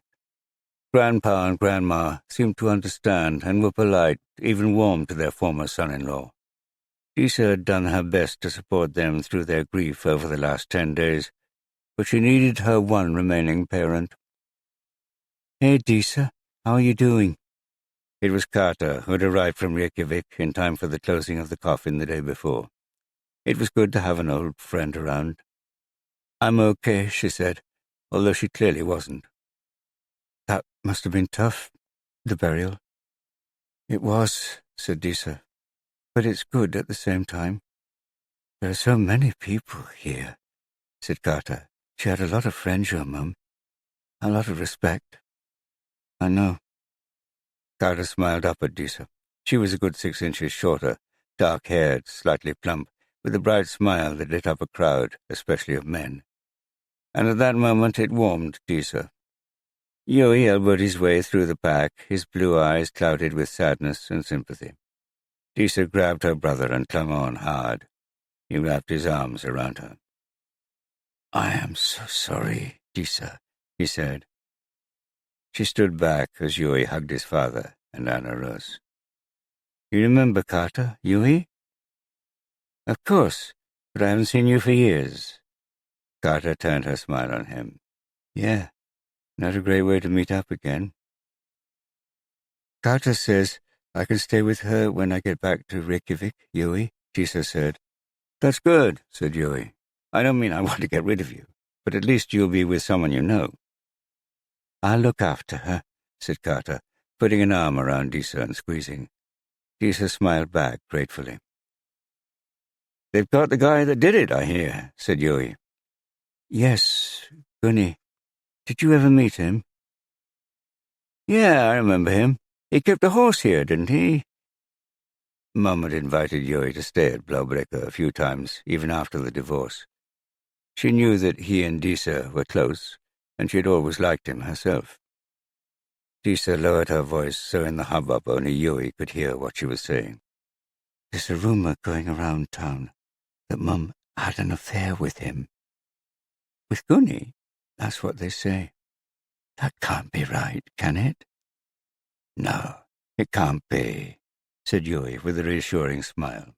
"It's small-town gossip. Don't believe a word of it." "All right," said Dísa. "I won't believe a word of it." That was what she had wanted Jói to say. It was what Kata had said, and yet Jói hadn't seemed as shocked by the idea as he should have been, as Kata had been. Dísa banished the suspicion from her mind. "Are you going back to Reykjavik tomorrow?" said Dísa. "I am. Kata's giving me a lift in her car. I'm sure there's room for you." "That would have been nice, but I'm getting an evening flight with Dad right after this." "Do we have to talk about Tomocoin?" Dad's voice broke through the din, loud and irritated. Dísa turned. Her father was speaking to Uncle Eggert. Omar used to look good in a suit in the old days, with his slick black hair brushed back, but no more. The hair was shaved off, a tattoo crawled up his neck above the white collar of his shirt, and his tummy hung over his too tight trousers. "It's a fair question," said Eggert. "A lot of people here have a lot of money riding on this." "Not at her funeral, Eggert. Not at her funeral." Some of the mourners closest to them had overheard Omar and were turning towards him, curious. "I have no information," Omar said, "neither good nor bad. I just don't know." "Maybe he does," said Eggert, looking over Omar's shoulder. Omar turned. as did Disa. A tall figure was weaving through the crowd, which parted respectfully. The level of noise in the room fell 2 notches. Sharp. Now, he did look good in the suit. At least half the crowd recognized Sharp from his Tomocoin promotional videos, and they shut up and stared. Sharp nodded at the sea of people he didn't know and headed straight for his friend Omar. "Hey, man, I'm so sorry," he said, putting his arm around Omar. "She was a special woman." Omar nodded. "She was." Sharp hugged him tightly. "Hi, Disa," he said, flashing her a quick smile. "My condolences." "Thanks," Disa said, pleased that he had recognized her. Eggert was glaring at Sharp. Sharp smiled and held out his hand. "Eggert, isn't it? Good to see you again." "I'm surprised you showed up here," said Eggert icily. "Helga and I were good friends back in the day," said Sharp. "I wanted to come." "You know your Tomocoin is the reason why she was killed." "We don't know that," said Omar. "I know Helga was worried," said Sharp to Eggert. "Omar told me. But it's going to be fine. That's why I'm in Iceland, to speak to the government. Dot the I's and cross the T's on an agreement for an exchange here." "Here?" "Yes, Iceland's the natural place to start. No one uses cash anymore, so the infrastructure is in place for non-cash payments. We won't go straight to Tomocoin being used in shops, but the first stage is an exchange where you can convert Tomocoin into kroner. The Icelandic government gets that. I've got a meeting at the central bank in a couple of days." "I told you, Eggert." It was Halfstein. "See, Disa? What did I tell you? Thanks for coming all the way from London, Sharp." "I wouldn't have missed it." The man had charm, Disa was forced to admit. He looked trustworthy. Disa could see Eggert was beginning to doubt his skepticism. But this exchange was years late. For 3 years, Tomocoin had been taking in real money with the promise that the fake money they gave trusting people in return would be worth something very soon. Well, it wasn't. Grandpa was going to lose everything, including Blaubreke. They'd all grown up here, Disa, Mum, Grandpa, and their ancestors going back generations. Disa had tried to save the farm, had come very close to saving it, but she had failed. The sadness of that fact, on top of the greater sadness of her mother's death, was overwhelming. Disa didn't know why Gunni had killed Mum. She suspected that Uncle Eggert was right, and it had something to do with Tomocoin. Half the people in the room had trusted Helga, who had trusted Disa, who had trusted Omar, who had trusted Sharp. And now they were all going to lose everything. Disa was acutely aware of her and her mother's position in that chain. She felt responsible, and she also felt angry. "Dad?" He ignored her, listening to Sharp. "Dad?" She tugged his sleeve. "Yeah?" "Can we talk for a moment?" She looked at the crowd. "Outside? You're going back to Reykjavik right after this, aren't you?" Omar's frustration with his daughter flared, but then he nodded. She led him out of the back door and a few meters up the slope towards the rock where the hidden people lived, watching over Mum's private key. A key to nothing. "Dad, you've got to pay them back. You and Sharp, pay them all back." "Pay who back? Your grandfather? Eggert?" "Not just them. Everyone in Dalvík who invested in Tomocoin. And Mum's colleagues at the hospital. All of them." "And why would I do that? How am I going to do that? Where am I going to get the money?" "They paid good money for their Tomocoin. Where is that?"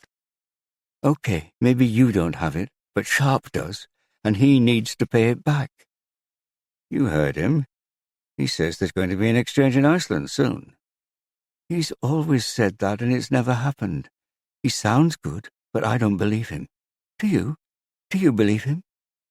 Omar looked up in frustration, and then back at his daughter.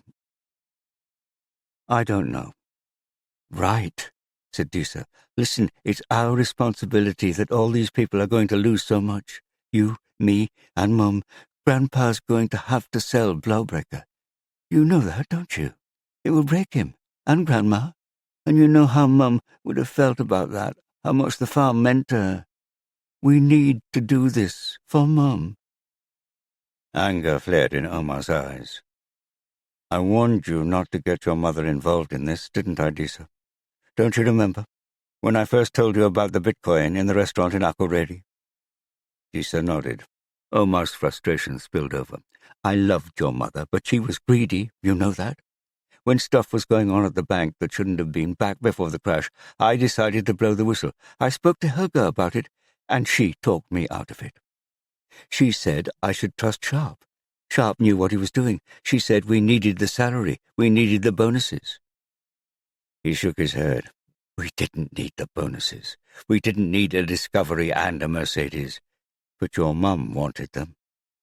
"Dad." Disa could feel her face reddening. "How can you say that? You lost us everything." "I did," said Omar, "and I will always regret that. So do something about it. Give the money back. Or get Sharp to give the money back." "I don't have it," said Omar, "and I can't make Sharp give it back. You heard him. He really does believe there's going to be an exchange." "Figure out a way, Dad," said Disa. Omar watched his daughter stride back into the farmhouse. He couldn't face going back in there. He walked up the hill, hauled himself onto a rock, and looked out over the broad green valley.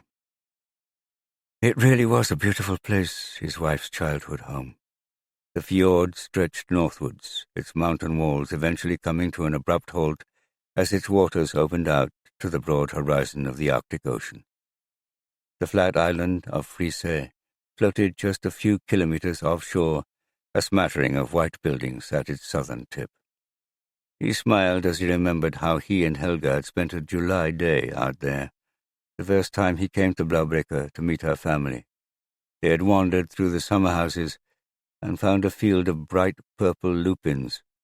Helga had insisted that no one could see them there. Omar thought the whole fjord could, and besides, there was a stiff breeze coming from the sea. Then Helga had crouched down, wriggled out of her clothes, and asked him what he was waiting for. There was no wind down here. He had loved her then. Her thick red hair, her wicked smile, her sense of adventure. She had been proud of him, her hotshot rising star banker husband. She enjoyed being a doctor. She felt good fixing sick people, but she liked it even more if there was a banker's salary to help things along. And that salary was shooting up, together with bonuses as the bank found ever more creative ways to make money. For the 100th time, Omar wished he had stopped the merry-go-round when he could have. It was true that he had asked Helga for her opinion, and she had told him to go along with Sharp and the others. But he was the banker. He was the one who knew that secretly lending money to shell companies to buy stock in the bank wasn't financial genius. It was morally wrong and probably illegal. He accepted his responsibility for what had happened. He had accepted that he had broken the law and deserved to go to jail, along with 4 others. They could have taken Sharp down with them, who was then working for the bank's London branch, but they chose not to. And actually, that had worked out, especially when Sharp had given him the Bitcoin and the price had gone up. And he had given some to Disa, who had traded it so well.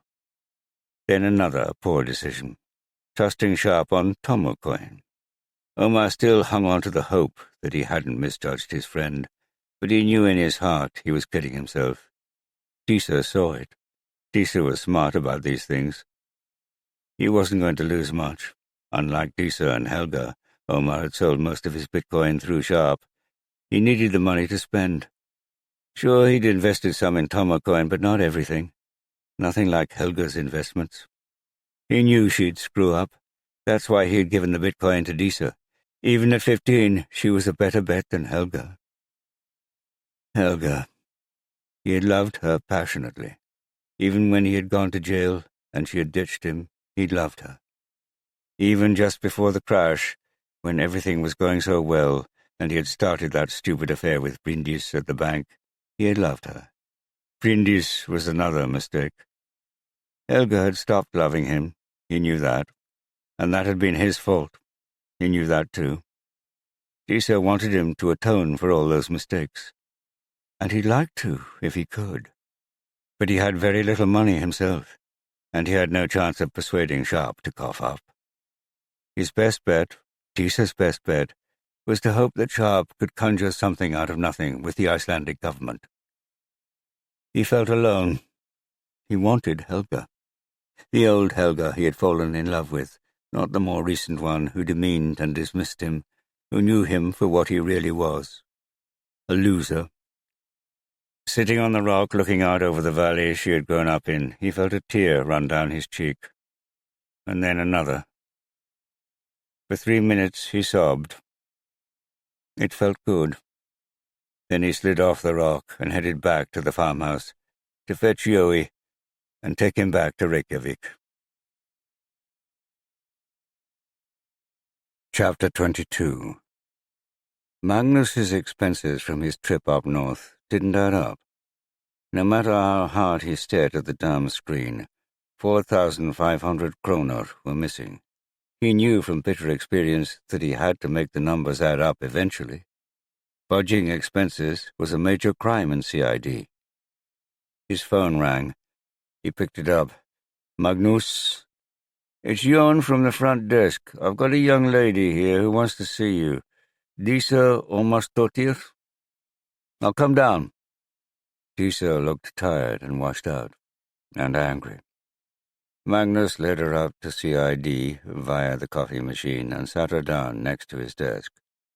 She responded to his attempt to chat with one-word answers. He gathered that she had returned to Reykjavik the day before, after her mother's funeral. Magnus was sympathetic. His father had been murdered when he was about her age. He had been tired, washed out, and angry too. "All right," he said, with what he hoped was an encouraging smile. "What can I help you with?" "I want you to arrest Mum's murderers," said Disa. "We've done that," said Magnus. "Gunnar Snæjar Sigmundsson is in custody. My colleagues in Akureyri are building a good case against him. They're confident of a conviction."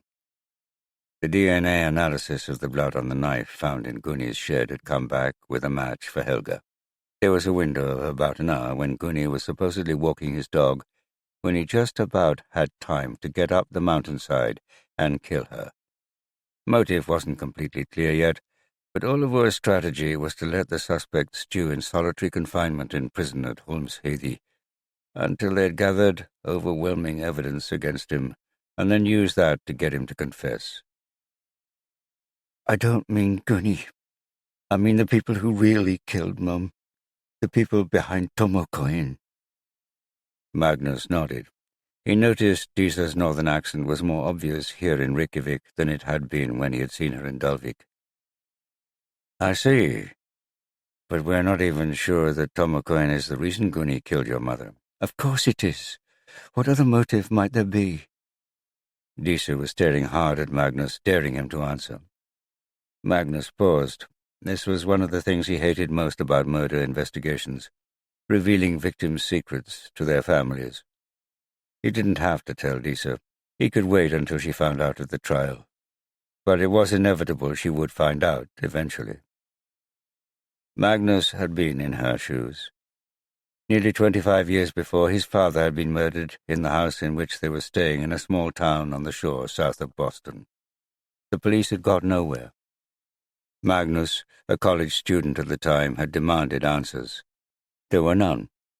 He had tried to solve the case, but hadn't got anywhere himself. Until, that is, he became a policeman and 13 years later was transferred to Iceland, where the key to his father's death had been lying all the time.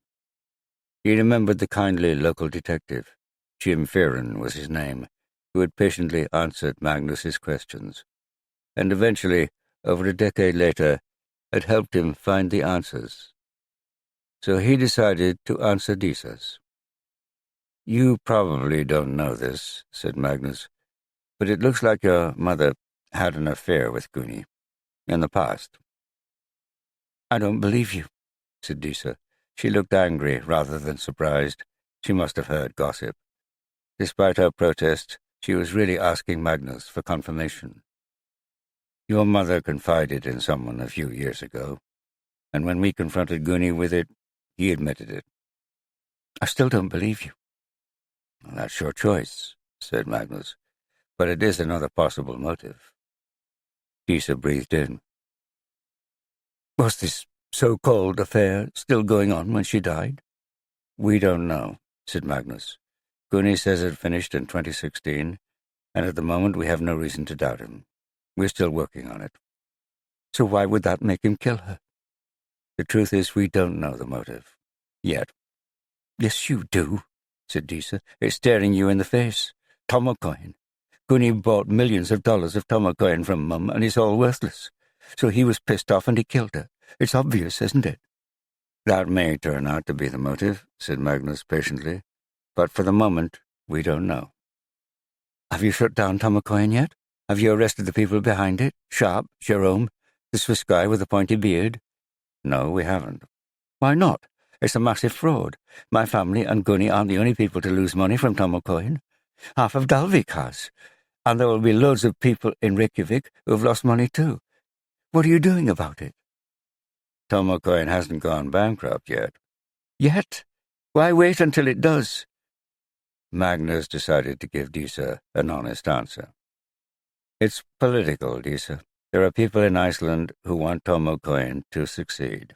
There are others who think it will fail, but don't want to take responsibility for it. I know that in some other countries Tomocoin is being investigated seriously, but not in Iceland. I'm sorry. Which countries? I can't say. It's an ongoing investigation, but one of them is big. But not here. Not here. I'm sorry. Disa leaned back in her chair, her face torn with anger and frustration. Tears were forming in her eyes, but she controlled them. These people lied to me. They lied to my dad, to my mum, to Gunni, to lots of other people. And they're still lying. My mother died as a direct result. My grandparents are going to lose the farm that has been in their family for 500 years.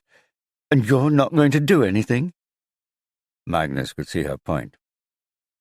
I'm sorry. I can't. Sharp is in Iceland. Did you even know that?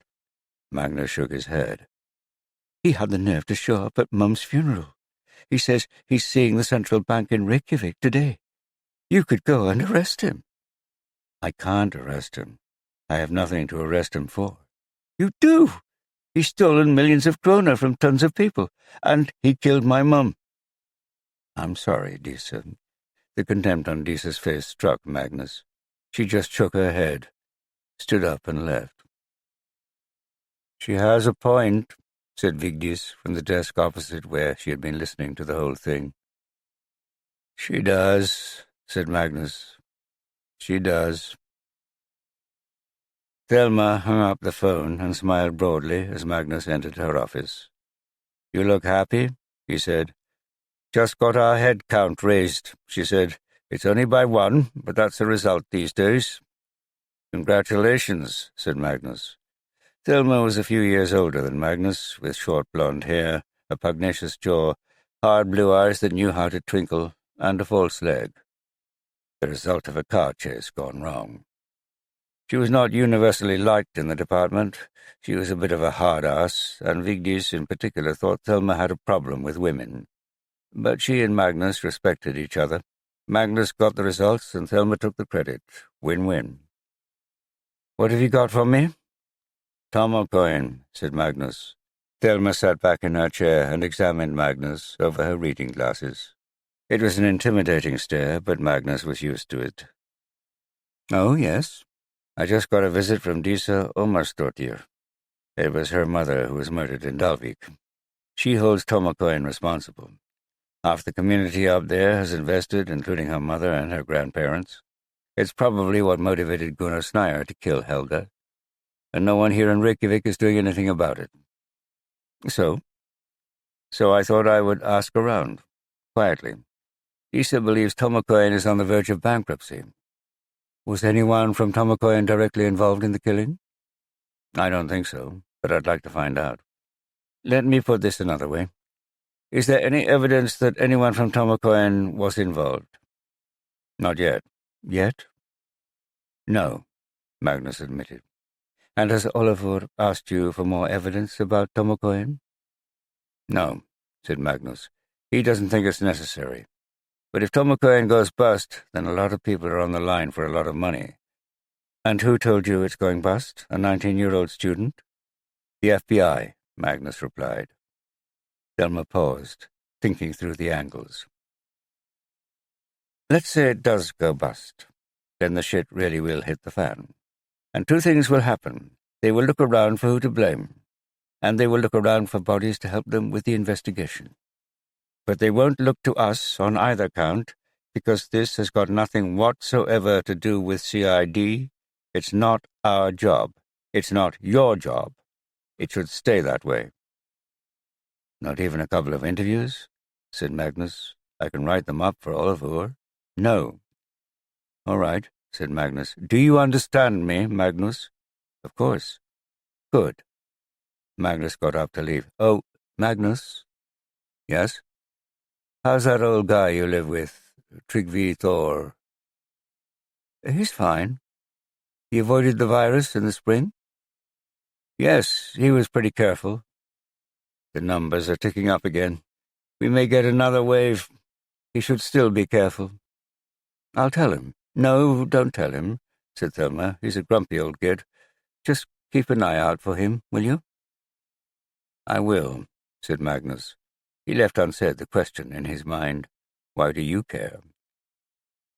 When he got back to his desk, he looked up the address for Hjola Runarsdottir. As Vigdis had said, Disa had had a point. Magnus had been in her shoes once, and he wasn't about to let her down. His mistake had been to try to get approval from his boss. Well, she need never know. Chapter 23. Tubby Man. "Hey, Crack!" Krakatoa. "Hey, Tubbs." Tubby Man. "I'm hearing rumors about the FBI." Krakatoa. "What rumors?" Tubby Man. "They're asking questions about Tomokoin." Krakatoa. "They have been for a while. It's okay. We shut up shop in the U.S. You know what the Americans are like. They don't care about anywhere else." Tubby Man. "There are threads on the boards that claim the feds have been asking about Sharp and Jerome." Krakatoa. "First I've heard, but we're expecting good news from Iceland. Any day now." Tubby Man. "For real?" Krakatoa. "For real." Tubby Man. "That's good. So what shall we do with the price today?" Krakatoa. "Put it up 0.5%. Show there's nothing in these rumors." Tubby Man. "I don't know. Maybe we take it down for a couple of days? Show the rumors working through in the price? Let them sweat a bit? Then snap the price up, especially if we get good news out of Iceland. Give them some relief, and also some regret that they didn't buy more when it was cheaper. They'll like that." Krakatoa. "Yeah, that's better. Do it." Tubby Man. "Okay, I'll get to it. How's the COVID in Canada? Are you getting a second wave?" Krakatoa. "Still not too bad. Nowhere as bad as the States." Tubby Man. "They're getting a little worried here in Germany. Stay safe." Krakatoa. "And you." Tubby Man was good. Krakatoa was always tempted to show the price of Tomokoin rising inexorably upwards. Tubby Man understood that Tomokoin was a gamble, and that gambling was no fun unless there was a chance of losing. That's what made the price rises, when they came, sweeter. Krakatoa looked up from his computer. Outside, the sea shimmered silver as it reflected the low September light which slipped under the clouds. It was a cold day here in Iceland, whereas several thousand miles away on the west coast of Canada, the temperature was an unusually warm 22 degrees Celsius, according to Krakatoa's weather app. He really must keep an eye on the COVID stats in Canada. Here in Iceland, it was all fine so far. Chapter 24. Lisa turned off the National Ring Road as Moss Fittlesbyre. and headed inland between mountains of bleak rock and scree. The road was good. It was the classic tourist route from Reykjavik to the site of the ancient outdoor parliament at Þingvellir. But with the virus, the usual coaches were absent, and Disa could put Carter's Hyundai through its paces. She was anxious to get to the lake. She had been disappointed that the big red-haired detective had been so feeble, but part of her had expected it. On the long drive with Carter back to Reykjavik, a plan B had slowly slotted into place in her head in case the police failed to act. Omar had built a tiny summer house of wood and glass next to Apavatn about 15 years before, in the good times. It was at the end of a dirt track which passed about a dozen larger summer houses. The track petered out at a stream that babbled and chuckled past the cottage. Disa and Anna Rus had loved visiting the place in the summer as kids, both playing outside in the stream or the lake when it was sunny, or shut up cosily with both parents when the rain was driving horizontally against the wooden walls. They'd still visited there with Dad, and sometimes Joey after the divorce, but it wasn't the same. She parked the car in front of the house, but didn't go in. She didn't have a key. Instead, she made her way through the grass to a thicket just a few meters away from the building, between it and the stream. The sunlight glittered on the blue lake, and hills slumbered on the other side. To the east, the powerful snowy shoulders of the volcano Hekla hunched under a solitary cloud. At this time of year, midweek, the other cottages were empty. There, surrounded by willow and dwarf birch, stood a grey stone about 1 meter high and 3 meters long. Dad had told them stories about that stone. The farmer who had sold him the land on which he had built the summer house had made him promise not to move it. A family of hidden people lived there. The farmer said that he wasn't bothered about them personally, but his mother definitely was, and had almost blocked the sale of the land. Omar had promised, and had enjoyed telling his little girls all about them. Disa and Anna Rose had never seen the Huldufolk, but had played all kinds of imaginary games with them. The rock had become an important part of the attraction of the place to the little girls, and hence their parents. So Disa hadn't been surprised when her father had told her that was where he had hidden his private key. She had bought a trowel from a hardware store and clutched that as she ducked into the bushes. Unlike the stone at Blaublicker, this one wasn't surrounded by smaller rocks. Neither was there an obvious patch of bare earth. Disa considered the spot. Had Dad dug a kind of tunnel under the rock? Unlikely. There were about a dozen tussocks of grass. She yanked at these, but they didn't rise.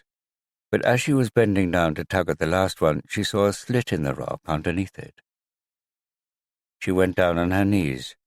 Gingerly, she slipped her hand into the hole.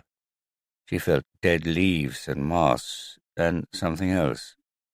2 something elses. She pulled them out. They were light metal tubes with writing in Spanish on them.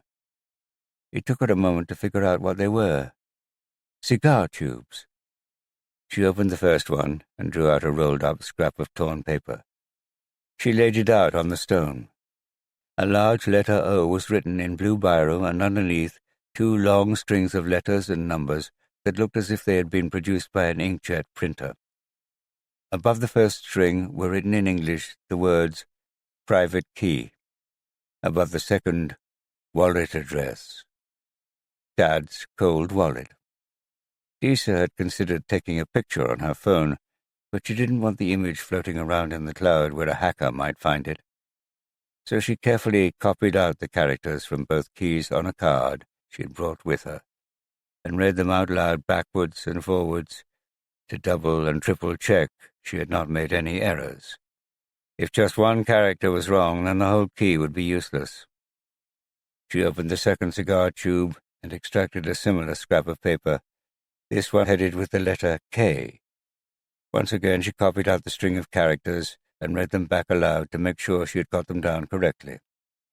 She stuffed the papers back in their tubes and slipped the tubes under the tussock of grass.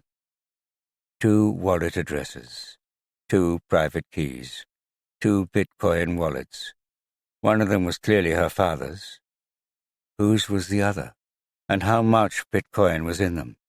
As she walked back to the car, she wondered whether there would be enough to repay all those investors in Dalvík. Even if Disa couldn't repay them in full, even if she could just pay back a portion, it would be much better than doing nothing. Chapter 25. Fjóla Runarsdóttir lived on the 6th floor of one of the apartment blocks in the shadow district that overlooked Faxaflói Bay. Those places were expensive. Fjóla herself was a tall woman with curly black hair, wearing a tight black top and black leggings. Her eyes, however, were blue and warm, and she gave a friendly smile as she welcomed Magnus into her apartment. Friendly, though also nervous. But then a lot of people were nervous about talking to the police. She sat him on a light grey sofa. The whole apartment was light grey and white, as if colour had been banished. Even the art on the walls was in black and white. Only the books were colourful. Magnus noticed a number with English titles on management and various self-improvement themes. Her windows looked down upon a narrow street of scruffy green and yellow metal houses that had not yet been devoured by Reykjavik's young professionals. "How can I help you?" Fjóla asked, with a warm, helpful smile. "I'm investigating the murder of Helga Hafsteinsdóttir." "Ah." The smile left her face. "I was so sorry to hear about that. But I understand you've caught the murderer." "We think so, but we're still gathering evidence." "Of course." "I take it you knew Helga." "Certainly, she was an investor in Tomocoin. More importantly, from our point of view, she brought in plenty of other investors. She was one of my top customers. Actually, my top customer." "Because of all the commission those other investors brought in?" "That's right. We use MLM to sell Tomocoin, multi-level marketing. It's perfect for the kind of thing that requires enthusiastic selling. Helga was very effective." "How many customers did she bring in?" "I think about 20 directly, give or take, but they all brought in others, especially in Dalvík. I think there were probably another 50 or 60 in total." "And you earned commission on all of them?" "I did," said Fjóla, "and so did she. That's how MLM works." "What form did this commission take?" "You can take it either in Tomocoin or Bitcoin." "How did Helga take hers?" "Tomocoin. She was a true believer." "And you?" "Bitcoin." Magnus raised his eyebrows. "You aren't a true believer?" Fjóla smiled. "Oh, of course I believe in it. I wouldn't sell it otherwise. But I'm a professional. I don't think putting all my eggs in one basket is a good idea. I'd have preferred euros or dollars, but Bitcoin is better than nothing. The price has been all over the place in the last couple of years, but it seems to be going up again now. Are you aware that Bitcoin is illegal in Iceland?" Fjóla paused. "I believe it's against the law to buy Bitcoin. It's okay to own it, but I'd rather not discuss my own affairs unless it's relevant to your investigation. I hope you understand." "Smart woman." "I do understand," said Magnus. He didn't want Fjóla to turn defensive. She seemed naturally helpful, and Magnus wanted to take advantage of that. "The sale of Tomocoin in Iceland doesn't breach any current financial regulations," Fjóla added. "I got a lawyer to check." "I'm sure you did," said Magnus, remembering Siojun in Financial Crimes and his instructions to look the other way. "One of the investors Helga brought in was Gunnar Snær Sigmundsson." "That's correct. He's the man you've arrested for Helga's murder, isn't he?" "Yes, he is. Do you know how much Tomocoin he bought?" "I can look up the exact number, but it was probably about $3 million worth." She smiled. "Actually, I do remember the number pretty accurately. $2,968,000 of Tomocoin. He was the biggest investor in Iceland." "Did you ever meet him?" "Not directly. Helga handled him, but I did communicate with him by email recently." "What about?" Fjóla paused. The smile disappeared. Magnus waited. "It was terrible. Helga was killed like that." Magnus waited some more. Fjóla blew air through her cheeks. Look, I've always believed Tom Coin is legitimate. I still do. I checked it out thoroughly before I signed up. I have no doubt that cryptocurrencies are the future, especially once they are approved for legal tender. And that's precisely what Tom Coin is aiming to do, to get approval. I see. If you are in the MLM business, you need a good product to sell. Amway, Avon, Herbalife, they all work because people want to buy the cleaning products or the cosmetics or the vitamins. And people really want to buy cryptocurrencies once they're explained to them. Provided they are worth something in the end, said Magnus. Yes, said Fjola, and I believe Tom Coin would be. I'm trying to build up a network of loyal followers, people like Helga. The last thing I want to do is blow my credibility by selling them something worthless. That makes sense. Right. So Gunnar was concerned about the exchange that Tom Coin had promised to set up and hadn't. I've heard that. He was putting a lot of pressure on Helga. He was putting a lot of pressure on me. He was getting impatient. Do you think that was why he killed Helga? I don't know, but maybe. It's awful.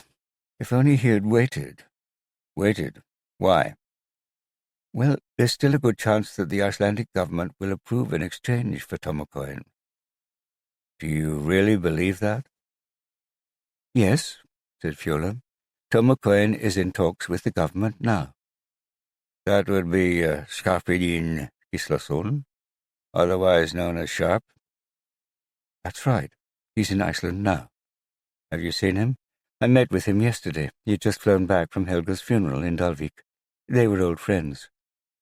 Tell me about Sharp. He lives in London now. He used to work for one of the banks before the crash in their London branch. He wasn't involved in any of the bad stuff. He's an entrepreneur in London who gets cryptocurrencies. He's an impressive guy. Inspirational. Do you have his address in London? Fjola hesitated and then decided being helpful to the police was in her best interests. Sure, she said. She read out a London address from her phone. And he's the chief executive? That's right. There's a French guy called Jérôme Carmin who is important too, head of global marketing. He lives in Paris.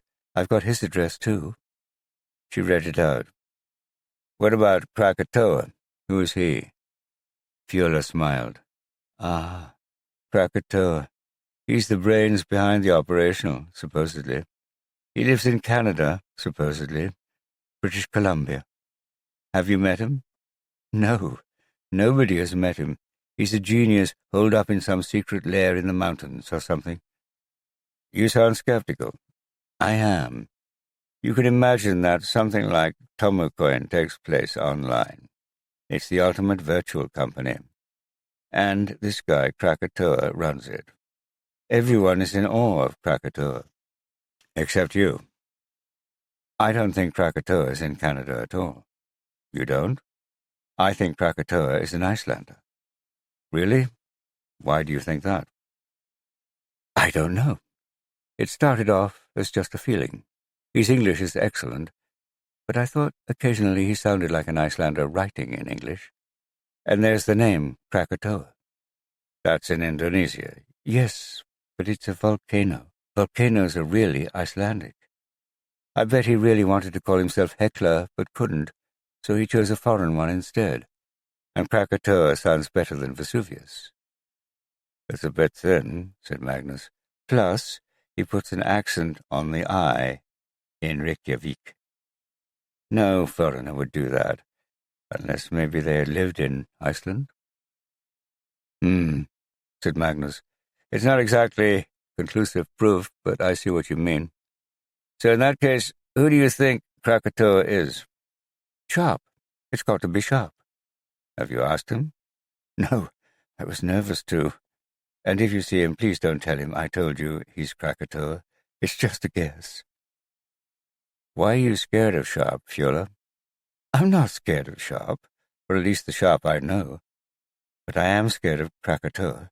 So if Sharp turns out to be Krakatoa... I see. And why is Krakatoa so scary? I don't know. He's decisive, Ruthless almost. You don't mess with him. He's at home on the dark web.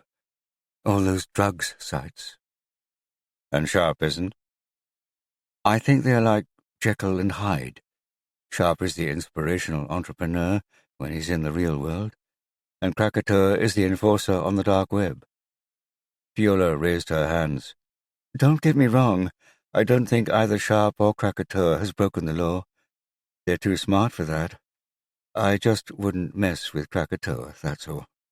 And if he is Sharp, I am sure he had nothing to do with Helga's murder. There's no reason he would ever have even met Gunnar. I'd like to speak to Sharp. Where is he staying in Reykjavik? Just around the corner, said Fiola, at 101 Hotel. Chapter 26. Magnus was due to meet Arsi and Ingalif at 5:30, but he had an hour before then, which would be long enough to interview Sharp.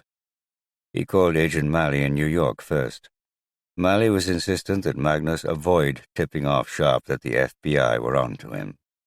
He expected a red notice to be issued in the next couple of days, but it would be useful if Magnus could discover Sharp's travel plans so they knew where to arrest him. Reception at 101 Hotel said Sharp was out, so Magnus decided to try again later on, after he'd seen Arsi. Magnus agreed with Disa that Tomo Cohen bore some moral responsibility for her mother's death, but it was looking increasingly unlikely that it bore any legal responsibility, especially given the Icelandic government's approach to regulating it. But he remembered his insistence on asking difficult questions of the authorities after his own father was murdered. He would give Disa what answers he could. He would talk to Sharp. And maybe he could help the FBI nab him. If Sharp ended up spending 10 years in an American jail, that should give Disa some comfort. Ingalif had suggested that they meet at the playground in Vesturbæjar, a neighborhood just above the old harbor where sea captains used to live in grand houses, grand by Icelandic standards. Arsi had changed, obviously. He was now nearly twice as old as he had been the last time Magnus had seen him, although he was recognizably the same boy. Thinner, taller, hair just as red, freckles spattering his nose. He gave Magnus a shy smile, and then ran off to clamber over a high and complicated climbing frame. Ingalif smiled. Perhaps this wasn't such a good place to meet. You don't get to talk to him, you just get to watch him. He looks pretty fearless. He's just trying to show off in front of you. That's nice. What, that your son is a show-off? That he wants to show off in front of me? Ingalif looked as if she was about to say something, point out Magnus's neediness, perhaps, but she thought better of it. Maybe we can take him for pizza later, she said. That would be good. Thanks for this, said Magnus. It's good just to see him. Ingalif didn't say anything, but watched her son. Their son. They went for pizza at a place around the corner, Arsi chatting happily, and then Ingalif invited Magnus back to her apartment for a cup of coffee. It was the top floor of one of those old, white, metal-clad sea captains' houses, with glimpses of the harbor and the bay between the roofs. The apartment was decorated in what Magnus recognized as Ingalif's minimalist taste. Warm wooden floorboards, plenty of glass, dramatic vases, lots of curves. He recognized also a couple of paintings by one of the women who co-owned the gallery in Skóla for Dustír with Ingalif. Landscapes of waterfalls and lava fields in blocks of blue, white, green, and gold. Magnus had always rather liked them. And candles, lots of candles. But no cello. Magnus wondered what had happened to the cello. Why don't you show Magnus your room, Arsi, said Ingalif. Arsi proudly complied. It was a small room. Almost all the wall space was covered with books. Have you read all these? Said Magnus. It's a lot of books for a 7-year-old. I like reading, he said. What's your favorite? I used to like Tintin and the Ulster books, but I've just started Harry Potter. That'll keep you busy. And what are these? Magnus pointed to a group of gruesome, half-painted toy figures on his desk. Warhammer. My friend Beanie plays with his brother. It's fun." "I can see that, eating off his pocket money for the next few years," said Ingolf. The living room was a wide space. Walls had been knocked down, and Ingolf and Magnus went to the kitchen area, while Elsie played some computer game on the sofa. It seemed to be something related to Warhammer. "I said coffee, but I'm having a glass of wine," said Ingolf. "Would you like one?" "I'm interviewing someone later," said Magnus. "Okay," said Ingolf. "Well, maybe just one." Ingolf poured 2 glasses, and they sat at the table. Magnus hadn't seen her for 3 years, and she looked older, but yet she looked exactly the same. He caught her eye. She was looking at him and thinking the same thing. He could tell. "Thanks for letting me see him. It's been great." "I'm sorry," said Ingolf. "I should have done this sooner. It's just Hannes didn't want me to, and, well, I caved." "That seems unlike you," said Magnus. "I know. When's he coming home? Hannes, will I meet him?" "No, you won't meet him," said Ingolf. She lowered her eyes to her glass. "He walked out 3 months ago." "Oh." Magnus hesitated. "I'm sorry." Ingolf shrugged, and then looked straight at Magnus. "I'm just not very good at staying with men. Am I?" Magnus held her gaze and grinned. "No." Ingolf laughed. "You know, I'm 40 now. I didn't, but I could have worked it out. And I've got a string of bad relationships behind me. You would have thought I would have learned by now. Ours wasn't a bad relationship. I left you. Twice." "I know, but I'm glad it happened," said Magnus. He realized it was something he had wanted to tell Ingolf for a long time. "I'm glad we were together." "So am I," said Ingolf. They held each other's eyes. Something was going on in Magnus's mind. In his chest, his heart was pumping faster. He was falling. Where, he didn't know. She broke away from his glance and swilled the wine in her glass. She seemed to be thinking. "What is it?" said Magnus. Ingolf didn't answer. She seemed absorbed in her wine. Then she looked up. "Can I show you something?" "What?" "Come," she said. She led him along a hallway and opened a door. Magnus followed her into the room. Her bedroom. She reached behind him and locked the door. Then she kissed him. Magnus put his arms around her and held her. His senses exploded, her tongue playing with his, her smell, the feel of her wonderful ass between his hands, her chest against his.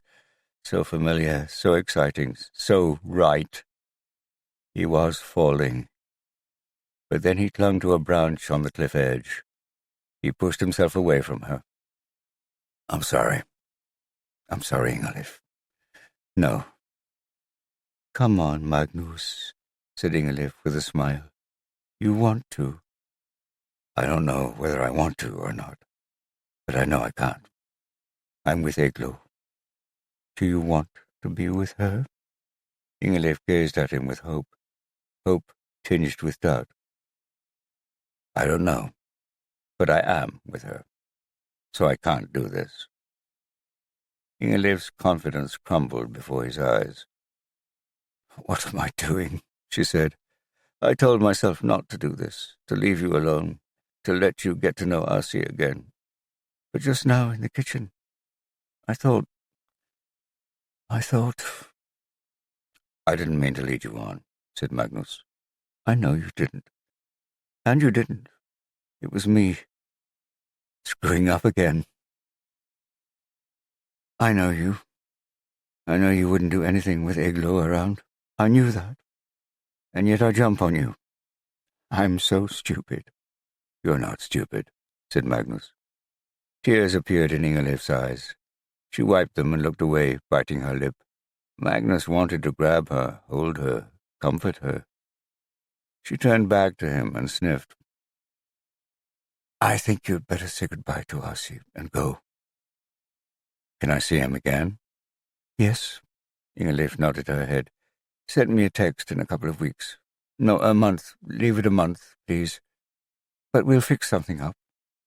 Now, go. Chapter 27. Disa drove straight from the summer house to Yoi's apartment in Gardabaya to pick up her stuff. That was why she had borrowed Carter's car, although she had asked her friend if she could drive out to the summer house first, without explaining to Carter exactly why. She would pay her for the petrol. She was desperate to log into her father's Bitcoin wallet to see how much he had. Although she could have tried to do it on her phone, she thought it was safer to wait until she had some privacy with her laptop. It might be fiddly. It didn't take Disa long to pack up. She didn't have many things. When she had finished, Yuri suggested a cup of coffee before she left. Petra was working in her coffee shop, so it was just the two of them. Thank you so much, Yuri, said Disa. It's been great staying here. It's been nice having you around. How are you doing now? About Mum? Yuri nodded. I was kind of looking forward to the funeral. I thought it would be an important step. And it was good to see all those people there, how they all liked and respected her, despite the Tomo coin.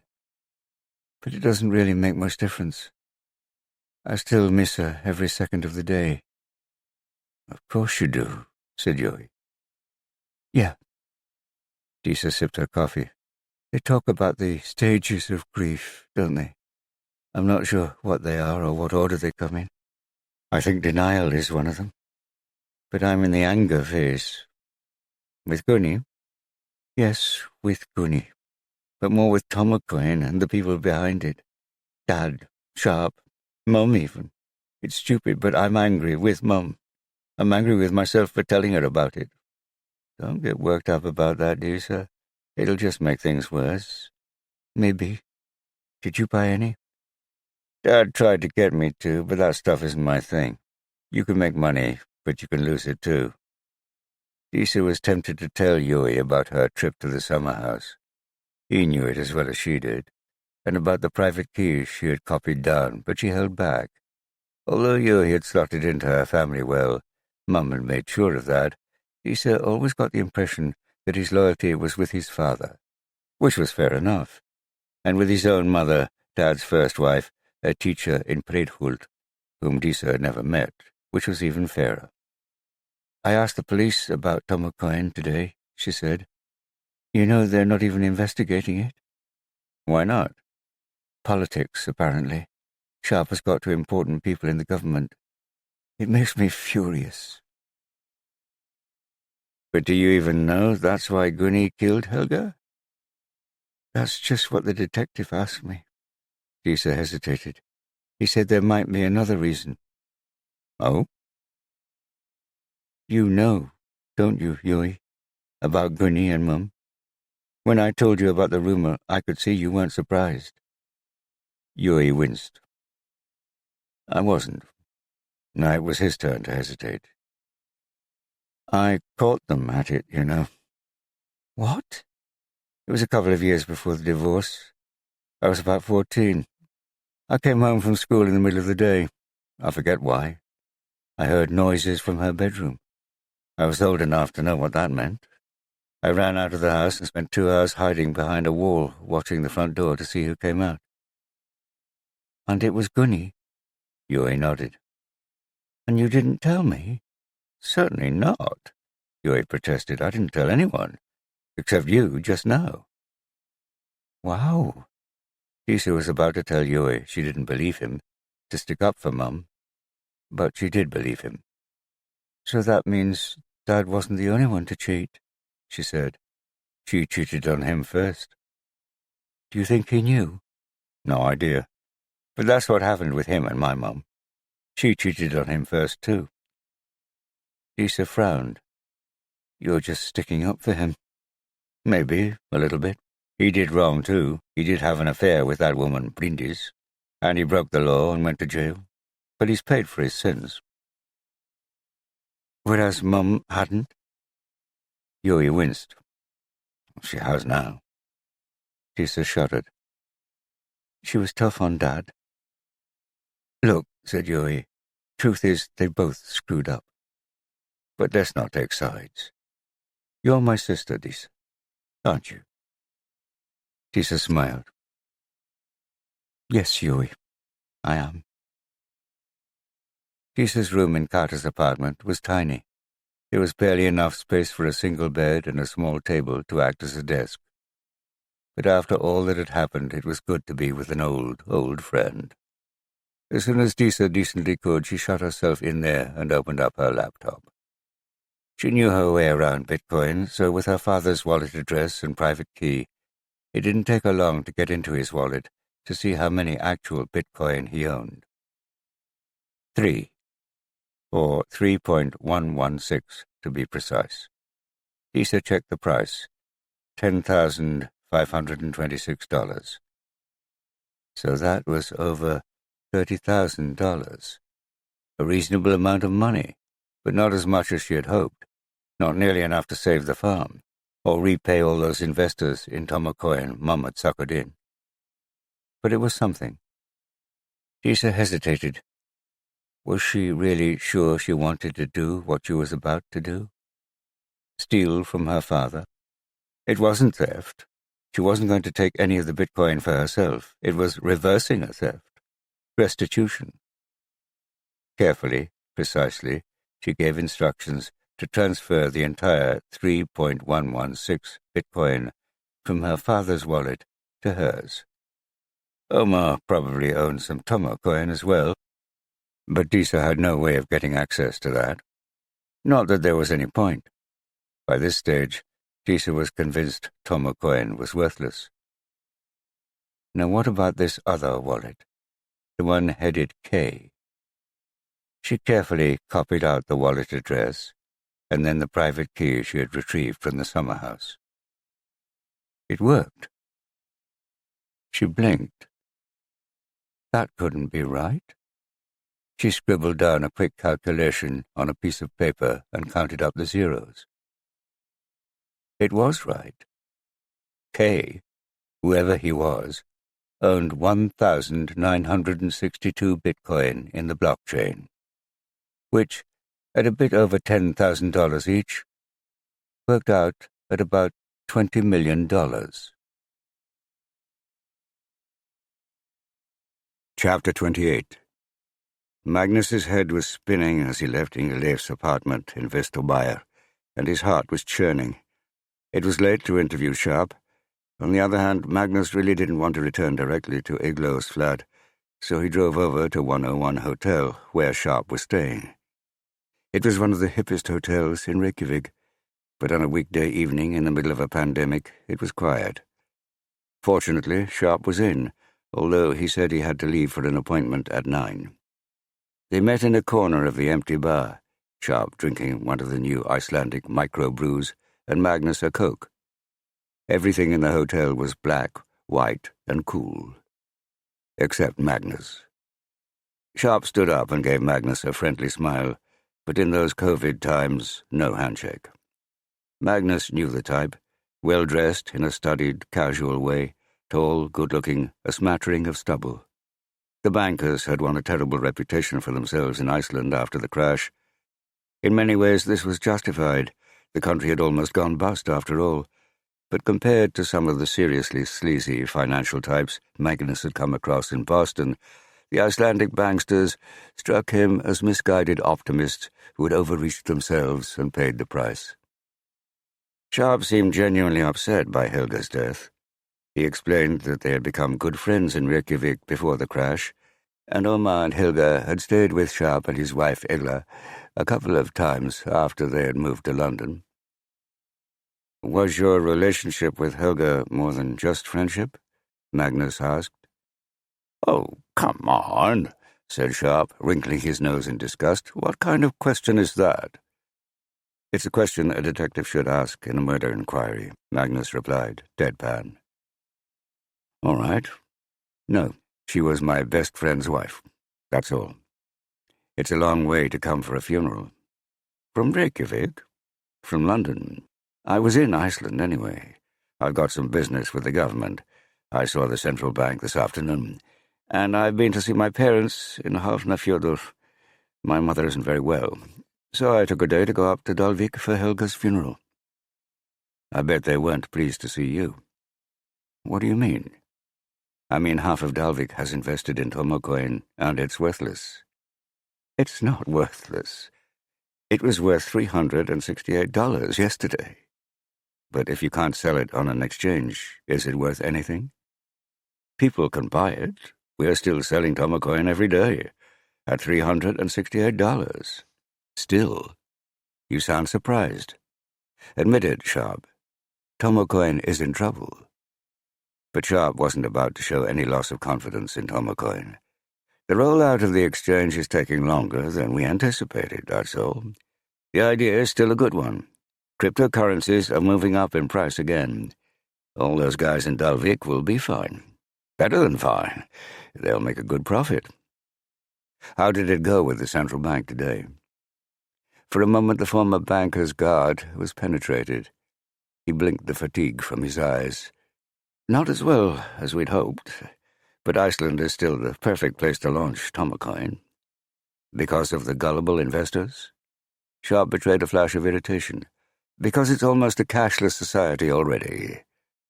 Gunnar Snæjar Sigmundsson is a big investor in Tomocoin, isn't he? Magnus asked. Big by Icelandic standards. There are plenty bigger around the world. He's the guy you arrested for Helga's murder? That's right. Well done. I hope they lock him up for a good long time. I hate the way Iceland lets murderers out after 10 years. Do you know him? Not really. I think I met him a couple of times when he was an MP in Reykjavik. I haven't seen him since he made his investment in Tomocoin. Did you know he was having an affair with Helga? Really? No, I had no idea. Does it surprise you? How can I answer that? Helga was divorced. She never spoke to me about her love life after Omar and she split up. So I suppose not. Is he married? Yes, Magnus nodded. How much is Omar involved in Tomocoin? Not much, said Sharp. He made a small investment when it was launched, so he will have made a profit on that. I suppose the biggest thing he did was introduce his daughter Disa, and through her, Helga. Helga brought in a lot of investors. Quite a catch, said Magnus. Can you tell me something about Krakatoa? Krakatoa? What's he got to do with this? Isn't he the online boss of Tomocoin? Who told you that? I'm the boss of Tomocoin. Krakatoa works for me. Have you ever met him? No. Do you know his real name? No. He operates online. Tomocoin is a virtual company. We employ people with computer skills throughout the world. Krakatoa is one of those. How do you pay him? Bitcoin. Not Tomocoin? Sharp smiled. No, he prefers Bitcoin. Is he an Icelander? No, said Sharp. I think he's Canadian. It's strange you know so little about such an important employee. Oh, I know a lot about Krakatoa, said Sharp. In the online world. He's good. He has a great reputation. He always delivers. Who he is or what he does in the real world is irrelevant. Really? Yeah, really. Are you Krakatoa? Magnus didn't expect a straight answer from Sharp, but he was watching his reaction closely. Ah, where did you get that idea? Not an immediate denial, Magnus noticed, but a deflection. I have a witness who is convinced Krakatoa is an Icelander, that Krakatoa is you. Who is this witness? Who is Krakatoa? I've told you, I don't know who Krakatoa is, and I don't believe you. The two men stared at each other, Sharp's bright blue eyes unwavering. Had Sharp been unnecessarily evasive when refusing to respond to Magnus's question with a simple no? Magnus wasn't sure. Sharp leaned back. Can I ask you something? Yes? Did Gunnar kill Helga because of Tomocoin? Or was it the affair? We don't know yet. Disa thinks it's Tomocoin. She's a smart girl, Disa. Why do you ask? Sharp took a sip of his beer. I genuinely believe Tom O'Coin is going to work. But if it turned out it was the reason why Helga died, well, I'd feel bad. Disa thinks you should feel bad. Does she? Poor girl. I didn't really get a chance to speak to her at the funeral. I spoke to Helga's brother, who was upset with me, but I think I squared him. You know, Sharp, said Magnus, looking him directly in the eyes. I don't think you really believe Tom O'Coin is worth anything, either. Sharp sighed. It was a bad day today. The meeting with the central bank really didn't go well. But if there's one thing I've learned in my career, it's not to give up. And I'm not giving up. He glanced quickly at his phone. Look, I've got to go. All right, here's my card if you have any further information for me, said Magnus, handing it to him. When are you flying back to London? Tomorrow. Can I get in touch with you there if I need to? Said Magnus. I suppose so, said Sharp grudgingly. I'll be in England for a while. Travel is getting more difficult again, with the virus numbers ticking up everywhere. I've just heard the Brits have added Iceland to their quarantine list as from next Saturday. With that, he left the hotel bar and went out into the Reykjavik evening. On the way back to Eglo's apartment, Magnus called Agent Malley in New York and told him of Sharp's travel plans. He also said that it looked as if Sharp's discussions with the Icelandic authorities hadn't gone well. Malley promised to get in touch with Magnus as soon as the red notice was issued. "Where were you?" said Iglo when he arrived at her flat. "At 101 Hotel," said Magnus, "interviewing a witness." He hadn't told Iglo he was meeting Elsie and Ingaliv. Why? He wasn't sure. Well, maybe he was sure. He just didn't want to admit it to himself. "At 101 Hotel," Iglo repeated. "Very fancy. What was she like, this witness?" "It was a he," said Magnus irritably, "an ex-banker called Sharp. It's to do with the Dalvík case." "You look so guilty," said Iglo, her tone teasing. Magnus felt the guilt erupt within him. He ignored her and picked up his iPad, ostensibly to check the Red Sox results. "You do look guilty," Iglo repeated, all playfulness gone. Chapter 29. Krakatoa stared across the water towards the mountains. It was a clear, breezy day out there, white caps skipping across the sea, which was, for the moment at least, blue. He was going to have to pull the plug soon. There was no escaping it. Although, remarkably, Tom O'Coin was still pulling in money from China, Eastern Europe, and Africa, the groundswell of disgruntlement was growing. The decision to abandon America had been a good one. But the European regulators were beginning to ask questions, and one of Tom O'Coin's investors in the Netherlands had received a visit from the police. If they could have announced an exchange in Iceland, that might have turned things around, but the central bank had put paid to that. It wasn't going to happen. They could maybe hang on for a few more days, maybe even a couple of weeks, all the while gathering in more money. But on balance, Krakatoa believed it was better to quit a few days early than a few days late. Tom O'Coin had done what it was supposed to, lure investors in. When he had been working on the concept, Krakatoa had given it the name FOMO coin, for fear of missing out. The idea was always to play on the fear of missing out on an easy fortune. That they had done successfully. But FOMO coin was not the ideal name for a hot new investment. Tom O'Coin was much better, especially if some made-up kid with leukemia was thrown into the mix. Whether Tom O'Coin would ever mature into a serious cryptocurrency had never been the main issue for Krakatoa. He hoped it would. He always spoke as if it would. He had successfully convinced his team that it would.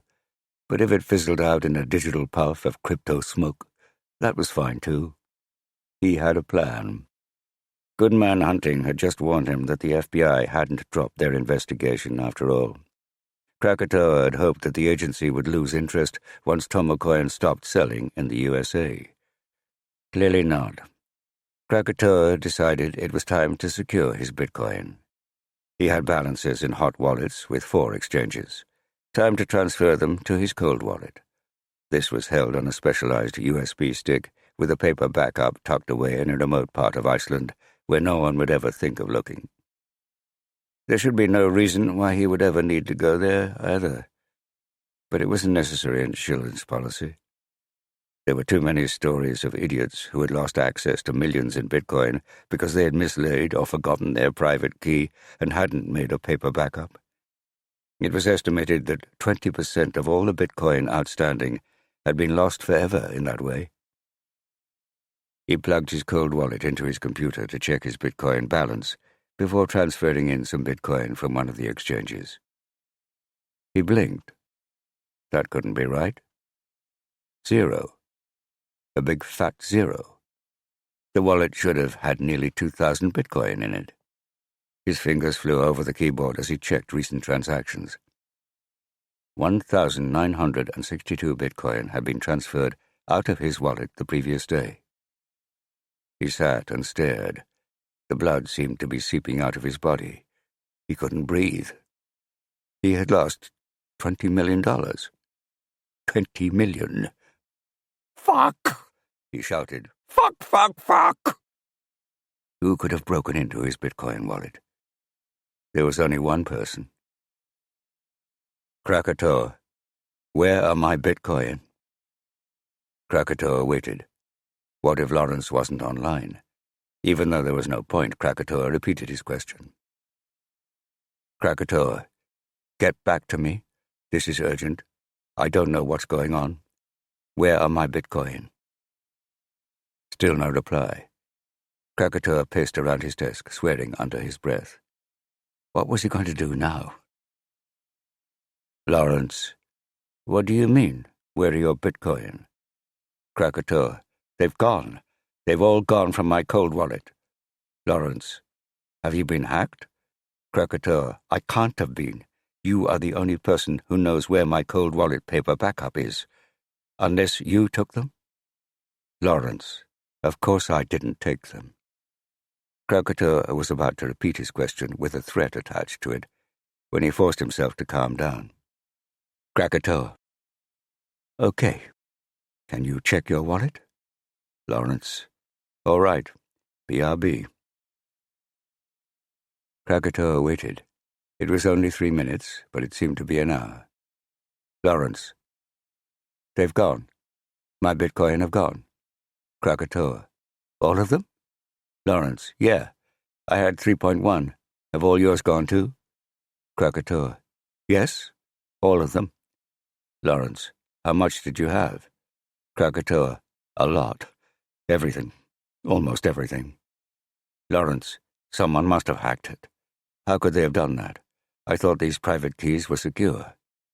Krakatoa. They are. Nobody hacked it.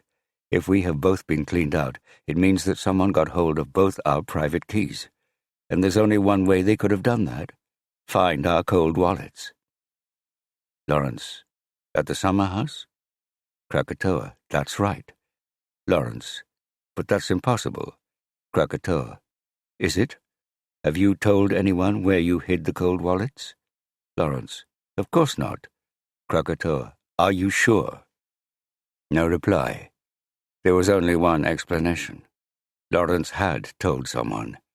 Unless he had stolen Krakatoa's Bitcoin himself, and that was something Krakatoa found hard to believe. Maybe he should believe it. A message flashed up. Lawrence. I did tell someone. Sort of. Krakatoa. Who? Lawrence. Disa. Krakatoa. What? Why did you do that? Lawrence. It was back when I gave her the Bitcoin. I was explaining how she needed a cold wallet. I think I mentioned where I kept mine. Something about the hidden people watching over it. Krakatoa. Why the fuck did you do that? Lawrence. I don't know. It was just a joke. Anyway, Disa wouldn't steal from me. It can't be her. Must be a hacker. Wait, someone's at the door. Got to go. Chapter 30. Omar was not what Magnus had expected. Rather than a smooth banker, a mini sharp, he was faced with a pale, dumpy, balding man with a scrappy goatee, a Viking rune dangling from his ear, and half a neck full of ink. "Inspector Magnus." He held out his warrant card. Omar examined it distractedly. "May I come in?" Omar blinked. "Yes," he muttered. "Yes, all right." Omar's flat was small but tidy. Magnus sat on a beaten-up sofa while Omar took an armchair. The furniture had a second-hand IKEA vibe, with a touch of dumpster rescue chic. Magnus guessed Sharp's apartment in London looked very different. There were a few framed photographs scattered about the room. One of Disa on a volleyball court, her brows knitted in concentration, and another of a group of 5 people standing in front of a lake. 2 adults, one of which was Helga, and the other a much slimmer, more confident version of the man sitting opposite. Magnus recognized Disa again, gawky and shy, and the pretty little blonde girl, who must be Anna Rose. The boy, with his own blonde curls, was no doubt Omar's son from his first marriage.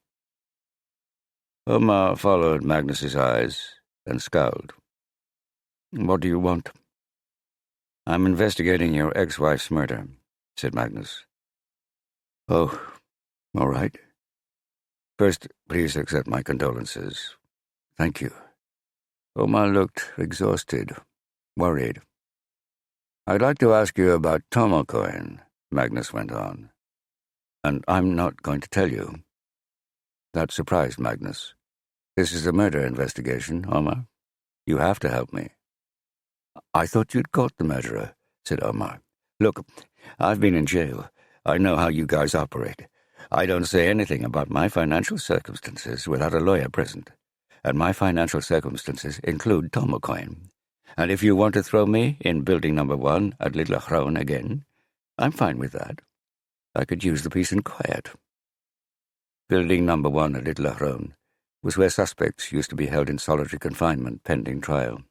It had sometimes been used by the Icelandic police as a tool to extract confessions. They threw them in the new prison at Holmshedi now. "Your daughter believes that Tomocoin is responsible for Helga's death." "Well, she's wrong." "She might be.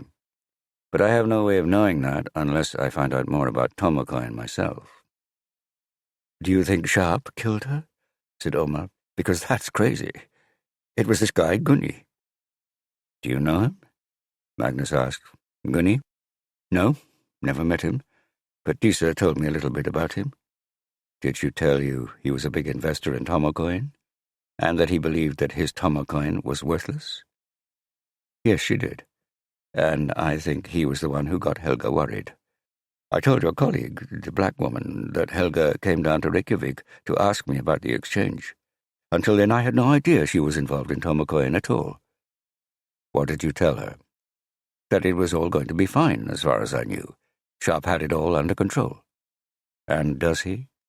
"Ask him." Omar was drawing the lines. He seemed happy to talk, as long as the discussion didn't involve his own investments.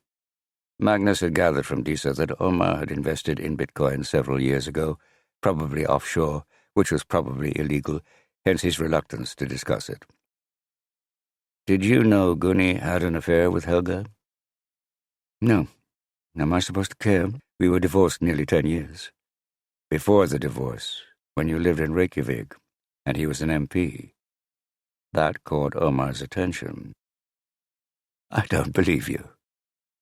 "Gunni has admitted it, and Helga confided in someone. Who? I can't say.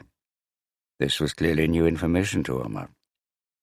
"Are you talking before 2008? "Yes." Omar winced, shook his head. "Oh, Helga." Magnus waited. "Actually, although it makes me angry, I'm also glad to hear that," said Omar. "Why?" "Because she cheated before I did.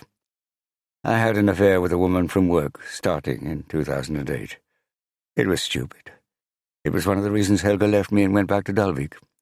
That and the fact I was in jail and not earning a salary anymore. But if she was cheating on me, Well, you feel better? Omar's shoulders slumped. There's nothing about any of this that makes me feel good. Why are you protecting Sharp? Magnus asked. He's a mate. But your daughter thinks that Tomokoin is behind Helga's death, and Sharp is behind Tomokoin. My daughter is wrong, and I told you I'm not going to talk about Tomokoin. I've read your record. You and 4 others went to jail, but none of you testified against Sharp. Why not? Because he hadn't done anything wrong. How did you feel when he was running around free in London and you were locked up? And now, when he has a nice flat in London and you live in this dump? I'm happy for him. He's a mate. A mate who gave you some Bitcoin a few years ago? Who cut you in on Tomocoin? I had a few $1,000 of Tomocoin, that's all, said Omar. I introduced Disa to it 3 years ago, but I specifically told her not to tell her mother about it. Why did you do that? Omar took a deep breath. Helga liked money, but she never understood it. She was always greedy, whereas Disa gets it. He grinned. I don't know if she told you, but she did a phenomenal job turning a few $1,000s worth of Bitcoin into hundreds of thousands. She is a clever girl, said Magnus, and her mother has been murdered, your ex-wife, which is why I want to help her find out what happened. Omar shrugged. Was there anyone else from Dalvík who was worried about Tomocoin that you know about? Magnus asked. Her father, perhaps. Hafstein was always a true believer, said Omar. But I think her brother had doubts. Egert. He gave me a hard time at the funeral. Tell me about Egert. He was lined up to take over the farm, but he refused, which really pissed off his parents. He's an engineer, a smart guy. He got involved with some .com stuff many years ago, a website for individuals to offset their carbon emissions. It wasn't a bad idea. We talked about it back when I was a banker. Sharp tried to put him in touch with venture capitalists in London, but it never got off the ground. What went wrong? Back then, carbon offset was something corporations were more interested in than individuals. Something might have come out of it, but then the crash happened, and he retreated to Akureyri. How did he and Helga get on?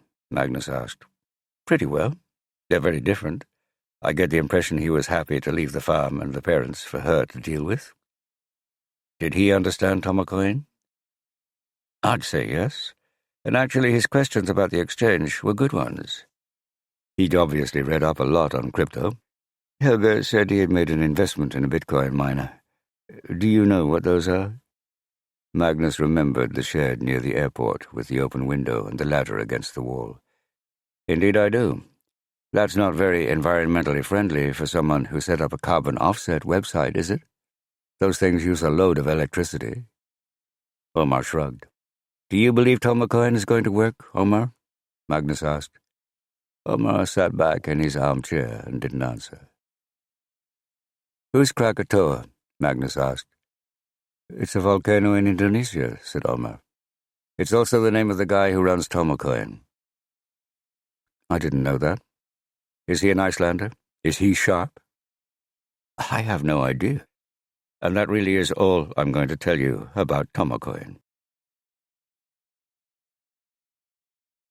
Chapter 31. Lawrence. It was a cop. Krakatoa. Did he ask you about Tomocoin? Lawrence. Yes. He said he was investigating Helga's murder, but his questions were all about Tomocoin.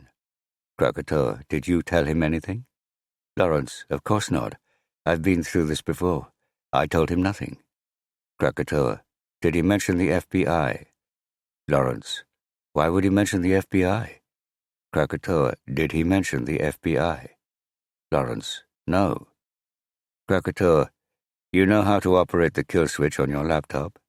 Lawrence. Yes, you showed me. Krakatoa. Right. Next time the police show up, hit the kill switch before you answer the door. Otherwise they might seize the machine. Lawrence. Okay, I'll do that. Krakatoa. And then go dark. Lawrence. What do you mean, go dark? Krakatoa. Don't contact me, or anyone else. Got that? Lawrence. Got it. Do you think the FBI are onto Tomocoin? Krakatoa. Maybe. Bye. Krakatoa sat back from his computer and exhaled. It was happening. There was no maybe about it. The FBI were onto them. Goodman Hunting had just sent him a message that a red notice had been issued by Interpol and arrests would be made tomorrow, probably at dawn. Krakatoa had prepared for this. Although there had been the hope that Tomokoyan might succeed on its own terms, Krakatoa knew it was always likely that he might have to bail. Hence the kill switch installed on everyone's computers, including his.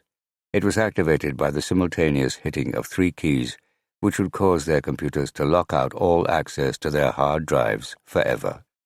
Or actually, until the year 2100. In a fit of whimsy, Krakatoa had decided to leave something for his grandchildren. What about the 20 million?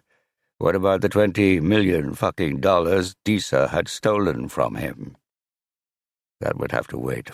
Not long, but it would have to wait. Goodman Hunting's message had taken the decision for him. Time to pull the plug. Krakatoa. Scramble. Lindenbrook. Are you sure? Krakatoa. Certain. Arrest warrants issued today. Arrests likely tomorrow morning.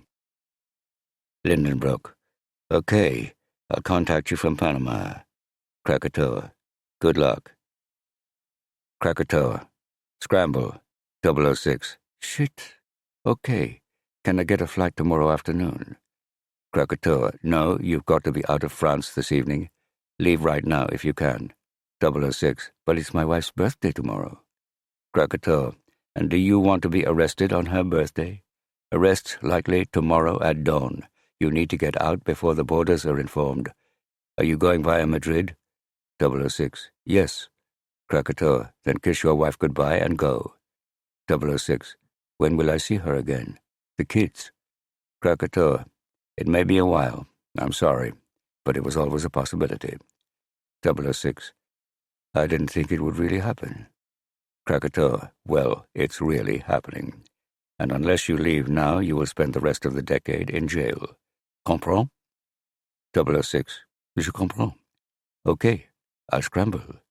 Krakatoa. Check in when you get to Panama. And good luck.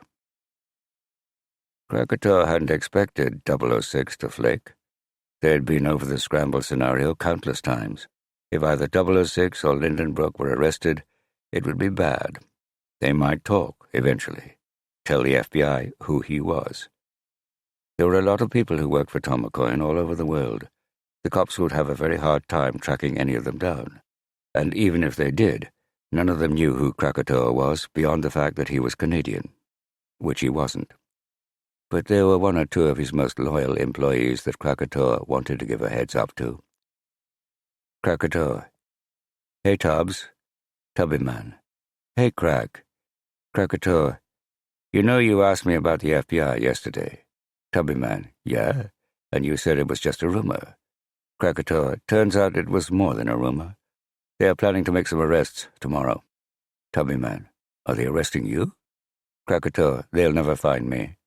Tubbyman. What about me? Krakatoa. They won't find you, either. I'm the only one who knows who you are, or where you live, and they won't find me. But I thought I should warn you just in case. Tubbyman. Thanks. I'm worried. Krakatoa. Don't be. Tubbyman. What about the investors? Krakatoa. Their loss, I'm afraid. Give them a good last price today, and then go dark. Tubbyman. $400? Krakatoa. Why not give them $500? Your choice. Tubbyman. What do I do if the police do knock at the door? Krakatoa. Hit your kill switch, and don't admit anything. Get a lawyer if you have to. You'll be fine. Tubbyman. And you? You know the Mounties always get their man. Krakatoa. Not this one. Bye, Tubbs. Tubbyman. Bye, Krak. Krakatoa had his own situation all worked out. But that had assumed he had $20 million in Bitcoin squirreled away. Someone had dug up his acorns. Disa. He needed them back. Krakatoa. Are you still in Iceland? Tecumseh. Yes. Krakatoa. Good. Reykjavik. Tecumseh. Yes. Krakatoa. I may have something for you. Same rates as before. Tecumseh. 80,000. Half now, half within 48 hours of success. Krakatoa. But that's 20,000 more than last time. Tecumseh. And that's because it's 20,000 more dangerous. Follow-ups are more dangerous by definition. Krakatoa. All right. I'll give you instructions tomorrow. Tecumseh. I'll be ready. Krakatoa fought to control his anger. If he kept a clear head, this would all work out okay. Disa was sensible. Krakatoa had to create a situation where the only sensible thing for Disa to do was to give Krakatoa his Bitcoin back. He could do that. Chapter 32. Magnus returned to the station after seeing Omar. What had he learned? There was something very dodgy about Tomocoin. Regulators all over the world should have nipped it in the bud and not allowed it to take in millions from gullible investors. That certainly applied to Iceland. But Magnus wasn't sure that he had uncovered enough evidence to give investigators something to prosecute, especially if those investigators were determined to look the other way. He hadn't really learned anything that would help Disa either.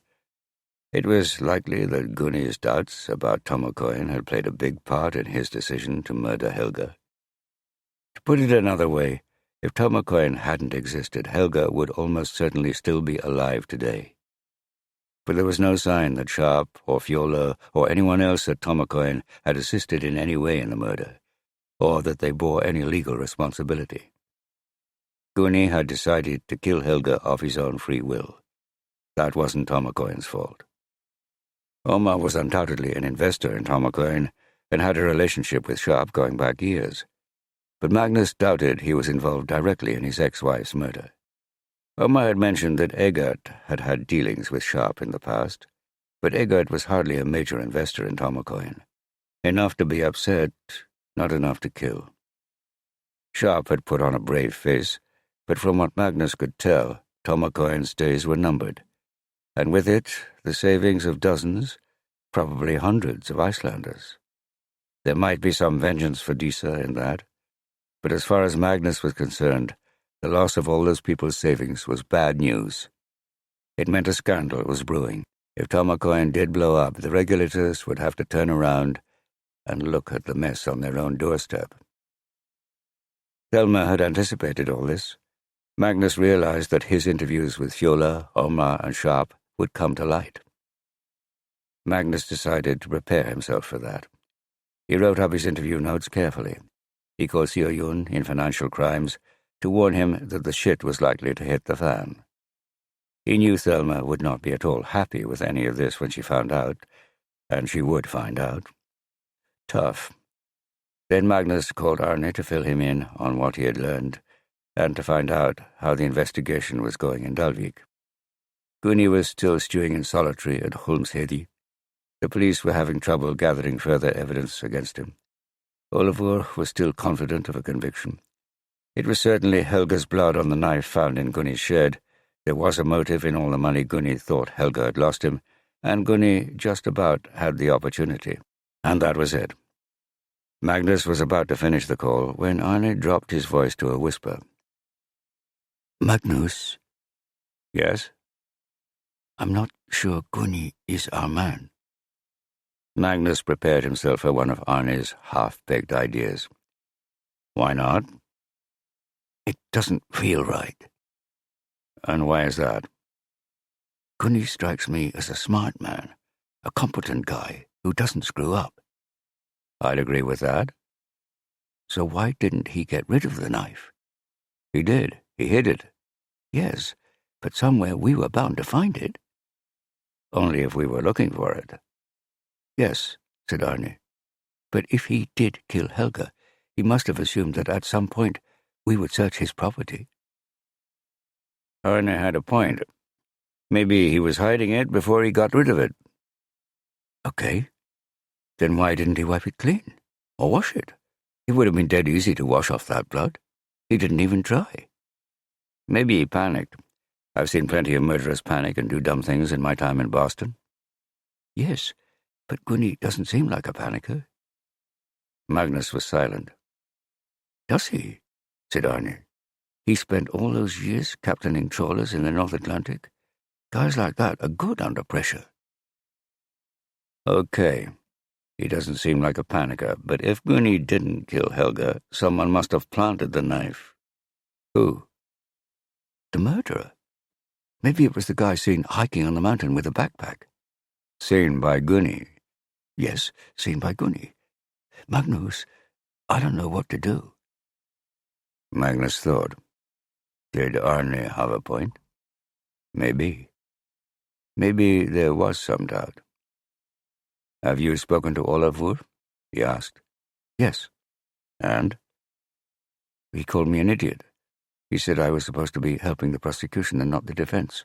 He told me not to mention my misgivings to anyone. He'd certainly be unhappy if he knew I was talking to you. It was Olafur who was the idiot. Policemen who thought it was more important to secure a conviction than to convict the right man were all idiots who didn't understand their job. Arne might be wrong, but he had a legitimate question, and it needed to be answered, not squashed. Okay, Arne, Magnus said. You may be right. Or, more likely, the obvious may be true. Gunny killed Helga because she had lost him millions of dollars. Keep an open mind. Gather the evidence. Don't draw any preliminary conclusions, but if the evidence that Gunny is innocent builds, take it to Olafur. And if he won't listen? Call me. Agent Malley phoned Magnus just as Magnus was about to leave the station. It's all go. The red notices have been issued. For Sharp and Jérôme Carmin? That's right. The French and British police know where they live. The arrests will happen tomorrow morning. I'd be in London myself to talk to Sharp, but I'd have to go into quarantine, so I'll have to do it on a video link. Are you publicizing the arrests? Magnus asked. We will, once we've got the cuffs on them. That will mean the end of Tomocoin. As it damn well should. Have you alerted our people? No way. Given your guys' lack of response to our request, we decided not to. They'll see the red notice eventually. But I owed you the call. Don't talk to anyone else until tomorrow. We don't want Sharp tipped off. Would someone in financial crimes, or any of the agencies regulating finance in Iceland, really tip Sharp off? Sharp, no doubt, had plenty of buddies from his heady days as one of Iceland's top bankers. So the answer to that was a definite maybe. I'll keep it quiet. Keep me posted. Maya saw you yesterday? They'd finished supper, pad thai, one of Iglo's specialities, and Bjarke had sloped off to his room to do some homework. I didn't see her, said Magnus. Maya was a friend of Iglo's from the University of Iceland. No, you didn't. She said she did wave, but you were too busy talking to a blonde woman. You were in a playground in Vesturbyar. Ah. Maya said she wondered what you were doing with this woman, who was quite attractive, apparently. And then she saw the kid you were with, who looks a lot like you, apparently. And she realized you must have been with your ex. Apparently. Iglo was trying to sound flippant, but there was an unmistakable bite in her tone. No. You didn't tell me. No. Look, I'm sorry, Iglo. I should have done. And was it Ingaliv, who you met at 101 Hotel? Of course not, said Magnus, his indignation ringing hollow even in his ears. It was a banker, I told you, Skarfedin Gislason. He's the CEO of Tomocoin. Why would I take Ingaliv to a hotel and then tell you about it? The moment Magnus uttered the words, he regretted them, implying as they did that he would take Ingaliv to a hotel and not tell Iglo about it. Can I believe you? Of course you can believe me. How many times have you seen Ingaliv without telling me? Maybe you've been seeing her for years. No. No, Iglo. This is the first time, I promise. You promise? Einar used to promise. Einar was Iglo's old boyfriend. Magnus had seen at first hand how good a liar he was. He had had lots of practice. I'm nothing like Einar, Magnus said. You know that. I thought that. I know I'm too trusting. Look, I've seen Ingaliff, 4 times in the last 8 years. There's nothing to worry about. Isn't there? Eglo's eyes were angry. Hey, I'm sorry I didn't tell you I was seeing Arsia yesterday. I really don't know why I didn't. I will next time. Next time? Yes. Ingaliff said I could see him in a couple of weeks. Magnus corrected himself. Maybe a month. All right, said Eglo. I know how important he is to you, and I'm glad she's letting you see him again. But don't hide it from me. Okay? Okay, said Magnus. He resolved to tell Eglo every time he met Arsi. He resolved not to kiss Ingaliff again. He didn't like feeling this guilty. I had my interview with Southampton. Oh, great, said Magnus. How did it go? It went well, I think. It sounds like they'll make me a formal offer of a job. Are you going to take it? I don't know. Am I? Eglo stared at him. It's really up to you, Magnus said at last. Tears appeared in Eglo's eyes. Eglo? She sniffed and rubbed her nose. Then her face hardened. I suggest you spend the night at Altanis. Chapter 33. Disa had shown up to one class at the university and spent the rest of the day in her tiny room in Carter's apartment, stewing about what to do next. She had transferred the $30,000 worth of her father's Bitcoin and the $20 million belonging to Kay to her own wallet. It had actually taken all night for the Bitcoin to clear. It had to be verified by a miner somewhere and added to the blockchain, a process that could take anything from a couple of minutes to a day or more, depending on how busy the system was. And the system was getting busier by the day. The pandemic had sparked a surge in crypto trading from speculators trapped indoors. Now the Bitcoin was sitting in her wallet, staring at her, and she was staring at it. She was scared. She had hoped that her father's wallet had contained a couple of $100,000 worth of Bitcoin, which she could take and distribute to the Dalvík investors. But $20 million? That was more money than she could comprehend. It frightened her. It would be enough to repay all the Icelandic investors in full. All the debts on Blåbricka, the farm would be saved, and there would be plenty left over for other investors in Tomacoin all over the world. Who or what was Kay?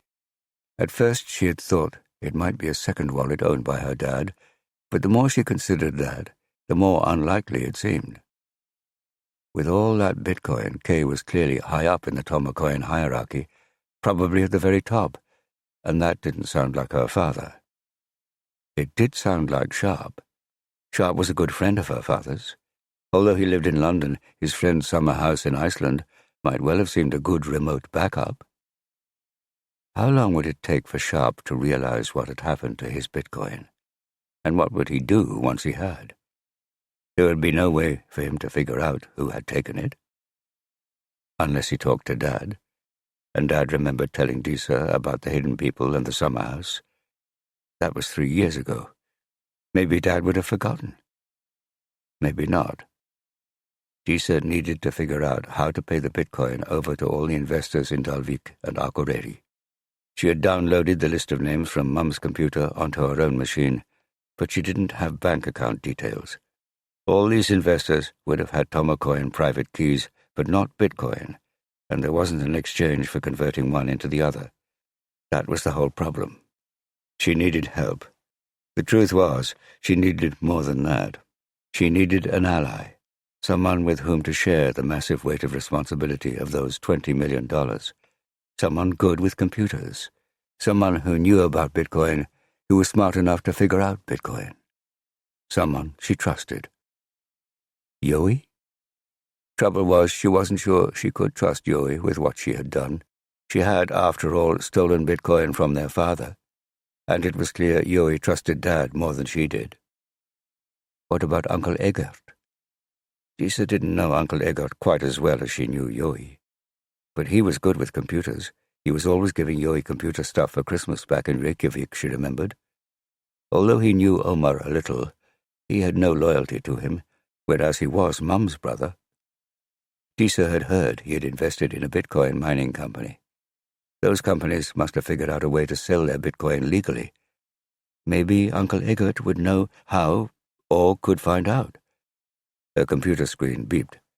An email. She idly clicked to take a look. It was in English. From Krakatoa to Disa Omarsdottir. Subject, your theft. You have stolen 1,962.41634 Bitcoin from me. Please return it. If you don't return it within 3 days, someone close to you will die. I am not bluffing. Your mother died. Now someone else will. All you need to do is return my Bitcoin, and nothing else will happen. You have my wallet address. You may reply to this email address within the next hour, after which it will become defunct. Then you should download the Telegram messaging app using the attached instructions and contact me using that. Otherwise, I will contact you in 24 hours from a different email address. Don't tell the police about this message, or you will die. The easiest, most sensible thing to do is return the Bitcoin right now. Krakatoa. Jesus Christ. Who the hell was Krakatoa? Kay. Krakatoa must be Kay. So who was Kay? Sharp, probably. It was Sharp who was threatening her. Who was the someone else who was going to die? No idea. But it would be someone close to her, important to her. Tisa's heart beat faster. What should she do? Give the Bitcoin back? She really didn't want to do that after the risks she had taken to get it. She had this one chance to make amends for what she and her mother had done, to rescue Blåbreaker and the savings of so many of her neighbors in Dalvík. Giving up on that one chance would be cowardly. Once it was gone, it was gone. She had to redeem herself, redeem her mother. Should she take Sharp's threat seriously? Maybe he was bluffing. Killing someone was a very serious step. Threatening to kill someone less so. She could imagine Sharp threatening her. Could she imagine Sharp killing someone innocent? The someone else? She didn't think so. But the truth was she didn't know him at all. What about going to the police? Bad idea. Although Inspector Magnus had seemed sympathetic, helpful even, he hadn't helped. She believed him that Icelandic politics had impeded his investigations, but that kind of bureaucratic obstruction wouldn't step out of the way over some unspecified threat. Besides, all she would be doing was removing a threat to someone else with what seemed to be a more certain threat to her. At least she had been given a couple of days. And Sharp might be bluffing. She took a decision. She wouldn't respond to the email, and she certainly wouldn't download Telegram. She would figure out how to return as much of the Bitcoin as she could, and then tell Sharp or Krakatoa or whoever that the Bitcoin was all gone. And then hide. Or something. She needed to act quickly. Krakatoa was pleased with his email. If Disa was sensible, then the Bitcoin would be back in his wallet within the hour.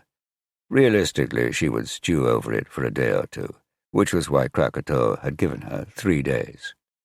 Disa was sensible, so no one would have to die. But if she held out, then Krakatoa would follow through on his threat. 12 months before, an American employee named Crypto Cheeseman had ripped him off to the tune of $200,000. It had been a very public rip-off, a humiliation in front of everyone involved in Tomocoin. An organization like Tomocoin, which ran outside the normal auspices of contract law, had to have an enforcement mechanism. Krakatoa had hired Tecumseh on the dark web to locate Crypto Cheeseman and deal with him. Tecumseh had visited Crypto Cheeseman in a suburb of Charlotte, North Carolina, persuaded him to give up his private key, and then silenced him. Krakatoa didn't know how exactly, and he didn't want to know how, but the local newspaper's website that he checked to ensure Tecumseh had completed his task mentioned something about a stabbing during a street robbery. No one in Tomokoyan knew for sure what had happened to Crypto Cheeseman. All Krakatoa had announced was that there was good news. The Bitcoin Crypto Cheeseman had stolen had been returned. The guys who worked for Tomokoyan were smart. They now knew it was a bad idea to steal from Krakatoa. Krakatoa had ordered the death of a real person, yet giving that order hadn't seemed at all real to him. It wasn't just that the command had been transmitted in cyberspace, nor that the action itself had been committed on the other side of the world. It was also that the killer was Krakatoa. And that's the kind of thing that Krakatoa did. Helga's death had been more difficult, much more. But Krakatoa had really had no choice if he was going to stay out of jail. And, mostly, he had succeeded in convincing himself that it was Krakatoa who had ordered the killing. Not his real-life personality. His phone rang. He smiled when he saw the caller. "Hi, Disa." His sister's voice was trembling. "Yui, do you have Uncle Eggert's phone number?" Part 4. Chapter 34. 4 days later, Tecumseh stood in the doorway of the small office building and watched the house 50 meters down on the opposite side of the street. This was his second evening in that spot. The day before, the target had come back from the library at dusk and stayed in all night. He needed darkness to do his job, which meant he needed his target to go out after dark. Krakatoa had been angry that he hadn't acted the previous night. But the one thing Tecumseh never compromised on was his own security, and he wasn't prepared to work in daylight, not in a city. He was an accountant by training, and that training meant he was careful. He planned everything meticulously, in code, on his phone. He had a little spreadsheet app he found perfect for the purpose. With his lack of a relevant background, getting his first assassination gig on the dark web had been difficult. But he had received a good review on that first one, A Cheating Husband in Düsseldorf, and slowly, business had picked up. The choice of Tecumseh as an online handle had helped, implying stealth and an ability to kill. His online reviews reflected his success. He was efficient, 100% successful, and a pleasure to deal with. He drove a hard bargain on the fee, but always stuck to the deal once it had been agreed. He tried to avoid organized crime if he could, although these days it was not always possible to tell the difference between an online drugs or arms market on the dark web and a violent crime gang. Krakatoa was the perfect customer. Internet savvy, concerned about his online reputation, ignorant of the market for killers. The North Carolina job had been satisfactory all round. Tecumseh was a killer. He had become one at the age of 17 in Kosovo, a period of his life he had managed to expunge from his memory until 15 years later, when, after moving to Germany, he had lost his wife and his job as an accountant at a plastics factory in Essen, and he needed some money. And, truth be told, some excitement. He was well hidden in the shadows, away from any illumination of the streetlights. Nevertheless, he was worried about a passerby noticing him. The only memorable item of clothing he was wearing was his green woolly hat, which hid his thinning dark hair and could safely be ditched once the job was done. The rest of his clothes were unbranded, nondescript, a dark jacket, jeans, brown shoes. No one would see his face closely. If anyone saw him at all, they would remember him as a guy in a green hat. And glasses. Not much he could do about those. He had ditched the blue hat after the last job. He hoped to God she appeared this evening. Tecumseh was getting nervous. This island was beginning to feel like a prison. Coronavirus infections were growing all over the world, and it wouldn't be long before cross-border checks grew with them. He wanted to be safely back in Germany with a minimum of tests and quarantines and the accompanying paperwork. Do the job, collect the $80,000, and get out of here, preferably on an early morning flight to anywhere at all. The door to the house opened, and the target emerged. She turned towards his doorway and set off at a rapid pace, right past him. Tecumseh removed his expensive glasses, gripped the cord in his coat pocket, and followed her. Chapter 35. Magnus had barely got to his desk the following morning when his phone rang. It was Thelma, summoning him to her office. She didn't sound happy. She left him standing, never a good sign. "Have you been investigating Tomocoin?" "Not really." "Not really?" "Just a little tidying up." "I see. Didn't you interview—" The half-moon reading glasses came on as she consulted a scrap of paper on her desk. "Fjóla Runasdóttir and Skarphéðinn Gíslason last Thursday?" Yes. And hadn't I told you that very morning to stay well clear of Tomocoin?" "You did." "I'm sorry," Magnus said. He had been rumbled. "I did that for a reason. The shit has hit the fan, just like I said it would. Interpol has a red notice out for Skarphéðinn. The British police tried to arrest him in London over the weekend, but missed him. Did you know that?" "I did." Magnus had kept in touch with his FBI contact, Agent Malley. "There is a very aggressive, nasty game of passing the buck going on in the ministries. I thought we were well out of it. Then, when someone from the Financial Services Authority questioned Fjóla Runasdóttir, it turned out you had already been to see her. There are notes of the interview on the system." "In connection with Helga Hafsteinsdóttir's murder?" "That's what I told them. But when the questions start flying around about who knew what when, I hope it won't turn out you knew anything. That we knew anything." Magnus found his patience stretched. He knew it was Thelma's job to deal with this kind of crap, but someone had been murdered, and as far as Magnus was concerned, it was his job to know everything relevant. He owed it to Disa. He owed it to his younger self. "Don't glare at me like that," said Thelma. "I'm covering your ass."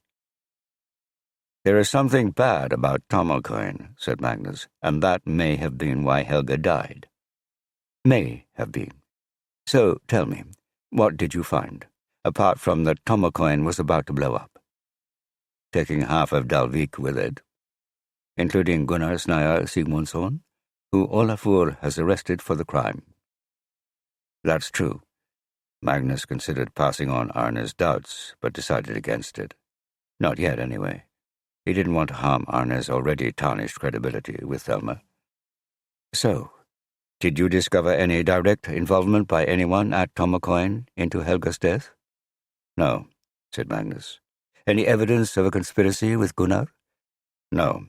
The only person Gunni communicated directly with about Tomocoin was Helga, apart from a couple of emails from him to Fjóla, worrying about the lack of a Tomocoin exchange.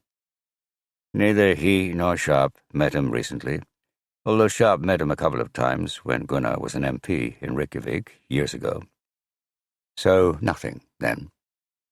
The questions had to be asked. Did they? When I had specifically told you not to ask them? "Sorry," said Magnus, seeing no point in arguing further. His phone rang. It was Vigdis. He raised his eyebrows to Thelma, who nodded for him to take it. Vigdis's voice was urgent, concise. "Homicide, female, about 20 years old, near the university, found under a hedge, naked. Any sign of sexual assault? Not yet, but they are looking. I'll be right down." The body was stuffed under a hedge on the network of small roads between the university and the sea. 3 police cars with flashing lights marked the spot, together with police tape. No sign yet of Edda and her forensics team. They wouldn't be long. Magnus spoke to the constable who had been first at the scene. The police had been alerted by a dog walker, a man in his 50s, standing a few meters away with his curious terrier, watching proceedings. Magnus and Vigdis put on their overalls, signed the log, and approached the body. No ID found as yet. Her wallet, if she had one, or phone, and she would definitely have had one of those, were gone. She was so pale, a skin of white wax, face down in the dirt. Magnus crouched and looked without touching. A bloody nose, horizontal red line around her throat, bruising at the nape of her neck. It looked as if rigor had set in throughout the body including the legs. Carefully, he touched her cheek. Cold. No sign of bruising on the rest of her body, not even between her legs, from what he could see. "Well?" said Vigdis. She was perfectly capable of drawing her own conclusions, but thanks to the years he had spent in Boston's homicide unit, Magnus had seen far more murders than she. They had worked together, off and on, since Magnus's first assignment to Reykjavik in 2009. The mixed-race daughter of a black American serviceman at the airbase at Keflavik, whom she had never met, Vigdis sometimes faced hostility or just bemusement in her own country. She was fed up with Icelanders assuming she was a foreigner and addressing her in English, and so refused to reply to anyone in that language, ever. She was a very good detective, and during the surge in virus infections the previous spring, had proven herself adept at tracking and tracing people who had been in contact with carriers of the disease. Iceland's expedient of using police detectives to help with that effort had worked out well. "Strangled with a ligature," Magnus said. "Probably last night. Probably moved to this spot." "Probably sexual?" said Vigdis. It was a statement, not a question. "Probably, but let's not jump to any conclusions." They both stood up and exchanged glances. Vigdis was worried. Murders were always worrying, but Magnus knew what she was thinking. "Wasn't Albert de Salvo from your old patch?" Vigdis said. "The Boston Strangler, one of the most notorious serial killers ever. Iceland didn't have serial killers, or at least not up till now." Magnus profoundly hoped that wasn't about to change. "I said, let's not jump to any conclusions. We'll see what Edda comes up with. Get in touch with the university and missing persons. We need an ID." "Magnus?" It was the constable. Magnus and Vigdis joined her outside the crime scene perimeter. "Got a missing persons report from an address just around the corner." "Yes?" "Katrin Ingvarsdottir, 19 years old, dark hair, blue eyes, about 160 tall." Magnus glanced at the body. It matched the description. A bit over 5 feet long, blue eyes staring in glassy shock, black hair matted with dirt. "Come on," he said to Vigdis. They drove, but it was only a couple of 100 meters to the address, a grey concrete house broken up into apartments, a pile of bikes leaning against the wall indicating its student inhabitants. Magnus rang the bell, his warrant card at the ready, steeling himself to deliver the bad news. A female voice answered, barely comprehensible over the screech of static from the intercom. A moment later a young woman appeared, her eyes wide with fear for bad news she had already imagined. But it was Magnus who was surprised. "Disa?" Chapter 36. Disa wiped the tears from her eyes as Vigdis handed her a mug of instant coffee. They were in Disa and Carter's tiny student flat. "Was she raped?" Disa asked. "We think so," said Vigdis. "We won't know for sure until she's been examined. She was found naked." "Actually, we don't know yet," said Magnus. Vigdis glanced at him sharply. It was bad form to contradict a colleague, but Magnus wanted to stop the rape assumption taking hold. Disa noticed the look between the two detectives. "How was she killed?" "She was strangled," said Magnus, "with a cord or rope of some kind, probably. We think last night." "Oh, God." Disa stared miserably down at her mug. "You reported Katrin missing at 12:40 a.m.? Magnus asked. "Yes." "Why?" "Because she hadn't come home." "Lots of students don't come home every night." Disa nodded. "That's true. She was going to see her boyfriend Matti, her ex-boyfriend. She told me she was going to explain why she split up with him, so I didn't expect her to stay the night." "They could have made up," said Magnus. "I know. That's why I called him. He said she had never shown up. So I called the police. They didn't seem very interested. I knew something had happened to her. I had to beg them to take her details." It's not odd that the police weren't concerned about a student staying out all night, said Magnus gently. What's odd is that you were. What do you mean? Why were you so scared something would happen to Carter? Something did happen, didn't it? She said defiantly. Something you were expecting? No. Why would I be expecting something to happen to her? That's a good question. Well, I wasn't. Magnus paused. Do you think this attack may have something to do with Tom O'Coin? Or your mother's murder? Of course not, said Disa. Why should it? You said it was rape, didn't you? No, Magnus corrected. We said it looked like rape. I don't know why she was killed, Disa protested, another tear running down her cheek. There have been only 2 murders in the whole of Iceland this month, said Magnus, both involving victims you knew very well. That can't be a coincidence. Can't it? Disa scrambled to collect her thoughts. Carter had nothing to do with Tom O'Coin. She wasn't interested in it at all whenever I talked about it. Then a thought seemed to strike her. But that might be why I assumed the worst when she didn't come home. Because of what happened to Mum. That was possible. But it looked to Magnus like Disa had stumbled on a plausible explanation for her fear for her friend's life. Have you done anything about Tom O'Coin? Disa asked. I made some inquiries, Magnus said. It does sound dodgy, but I couldn't find any direct link between Tom O'Coin and your mother's murder, or even much of a link between Gunni and Tom O'Coin, apart from some email correspondence with Fiola. What about Sharp? Disa asked. Did you talk to him? Is he still in Iceland? I did, but he went back to London at the end of last week. The British police tried to arrest him, but he had already fled, as had Jérôme Carmin in Paris. Interpol thinks they both flew to Panama via Madrid. So is that it for Tom O'Coin? Said Disa. It looks like it, said Magnus. Disa nodded. Magnus wasn't sure how she was taking that news.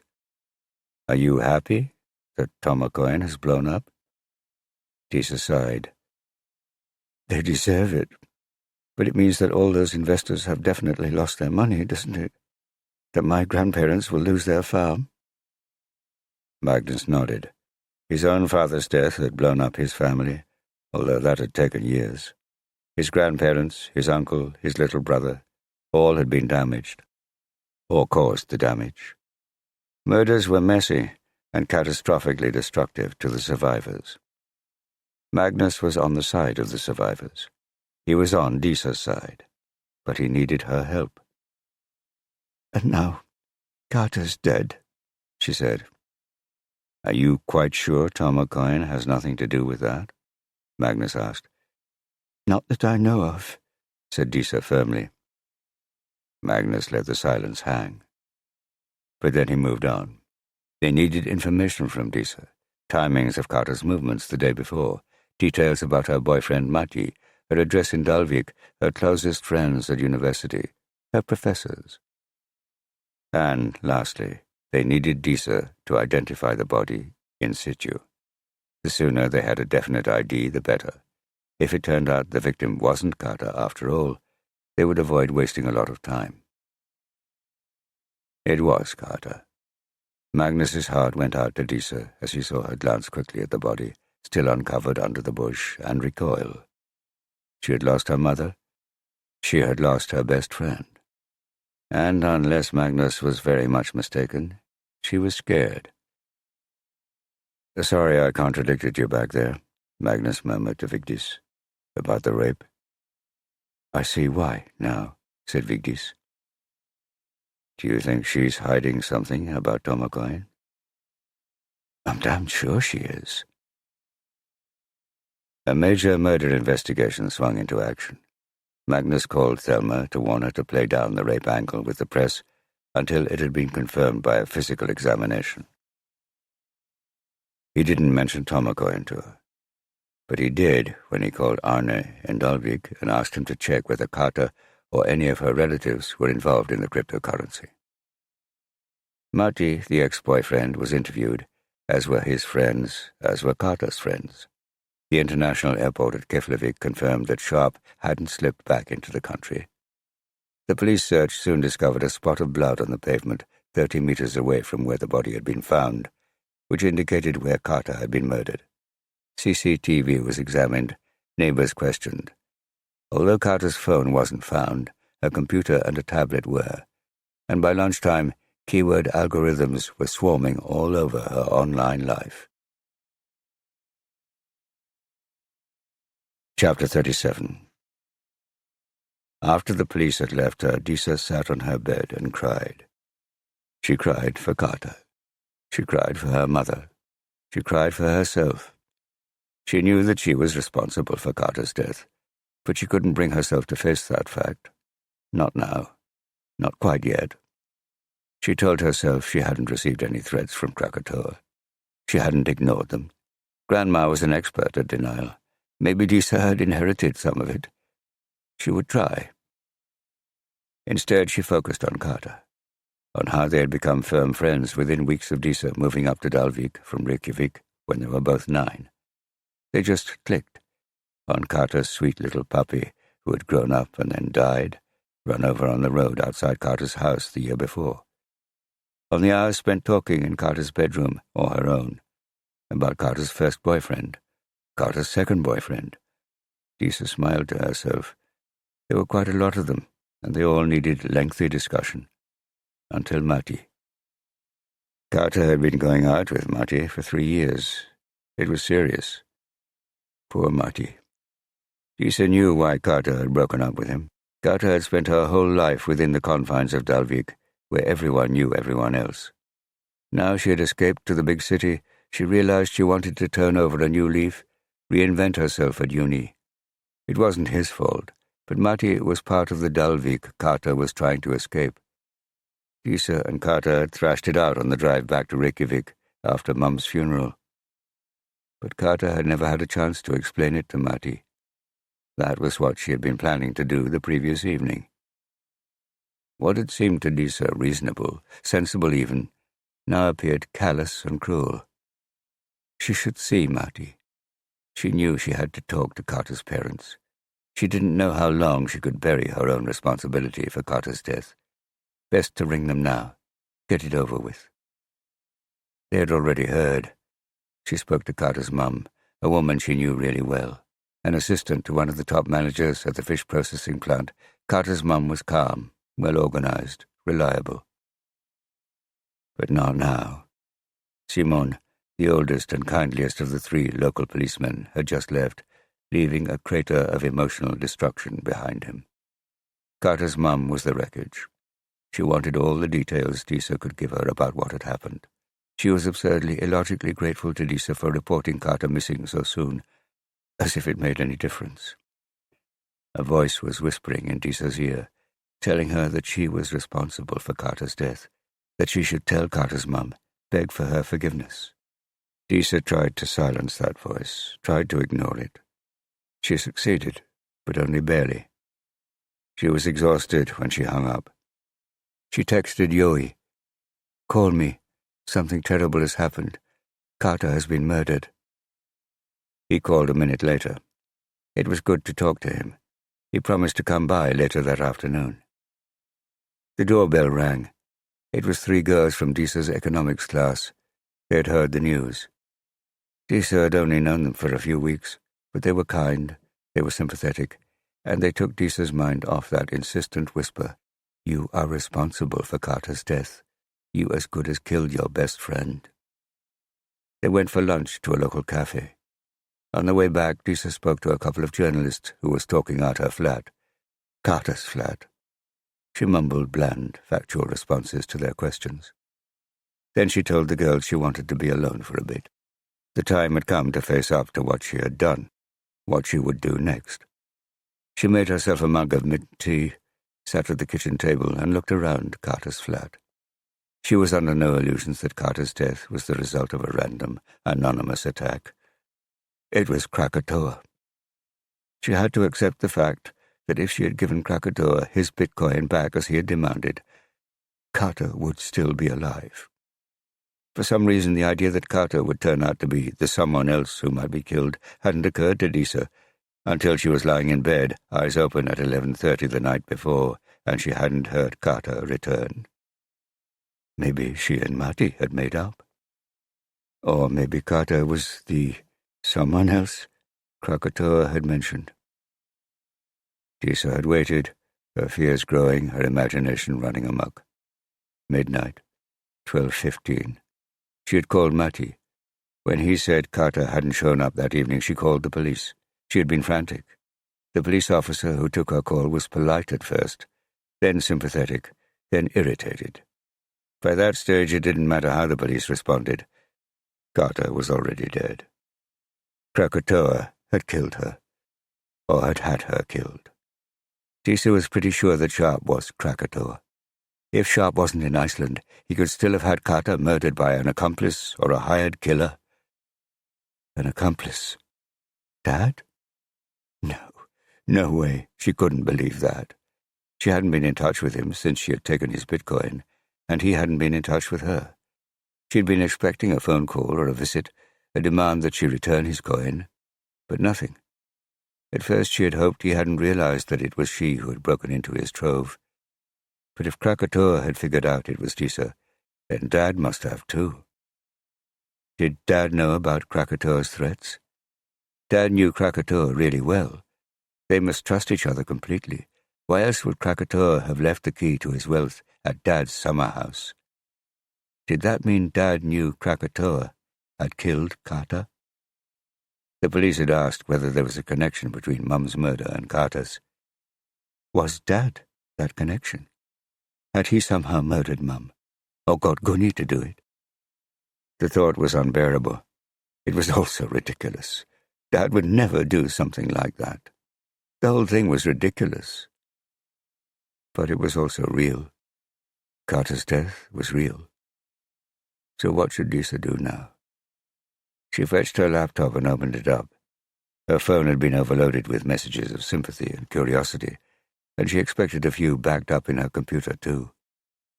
But there was one that immediately caught her attention. An email. From Krakatoa to Disa Omarsdottir. Subject, your theft. Disa, I told you what would happen. You ignored me. It happened. You have until 5 p.m. tomorrow to transfer my 1,962 Bitcoin back to my wallet. You have the details. If you don't transfer the Bitcoin, you will die. If you tell the police anything about me, you will die. Is that clear? You are a sensible woman. Do the right thing. Krakatoa. That was clear. Oh, God.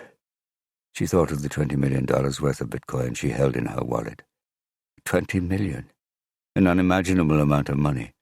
A scary amount of money. Too much. Amma had died. Carter had died. Disa was terrified that if she didn't do what Krakatoa had demanded, she would die soon, too. There was only one answer. She hit reply. She typed, "Okay, you win." Her mouse hovered over send. And hovered. No. No. No. Krakatoa had killed her best friend and probably killed her mother. Krakatoa had ruined dozens of her neighbors in Dalvík, including Gunny. Krakatoa had taken Blåbrekke away from her family after 500 years. Who knew how many people all over the world Krakatoa had ruined? The eager Chinese, the smiling Ugandans, the smug Dutch in the videos she had seen. No, damn it, no. She was glad Krakatoa had threatened her life, and not another someone else. Yoi, perhaps, or even worse, Anna Rose. Disa was okay with being responsible for her own life.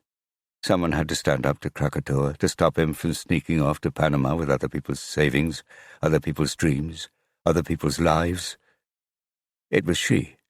She was the one who had Krakatoa's 20 million under her control. The police couldn't stop him. She could. She had a little over 24 hours.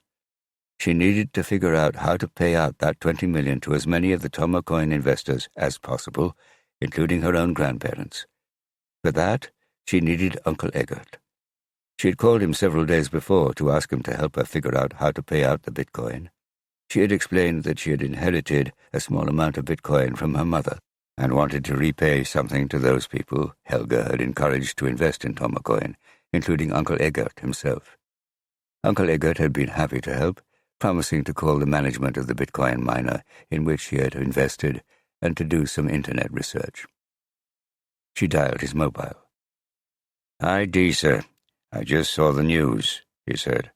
"Poor Carter." "Yes," said Disa. "And poor you. How are you doing?" "Not well," said Disa. "Do they know who did it? Why?"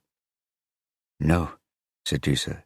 "Reading between the lines, the police think it's probably rape, but they don't have confirmation yet." She didn't like to lie to Uncle Eggert, but she didn't want to scare him off either. "Any luck with the Bitcoin?" she asked. "It's proving difficult," said Eggert. "I spoke to the people behind the Bitcoin miner I've invested in, and they say we really need a bank account abroad to pay the proceeds from the Bitcoin into. That's the tricky part. It's just about impossible to set up a bank account overseas just like that, at least for ordinary people like you and me. It's the anti-money laundering rules. Banks need ID, and they need to know where the money comes from." "But what about all those politicians with offshore accounts?" said Disa. "The ones in the Panama Papers."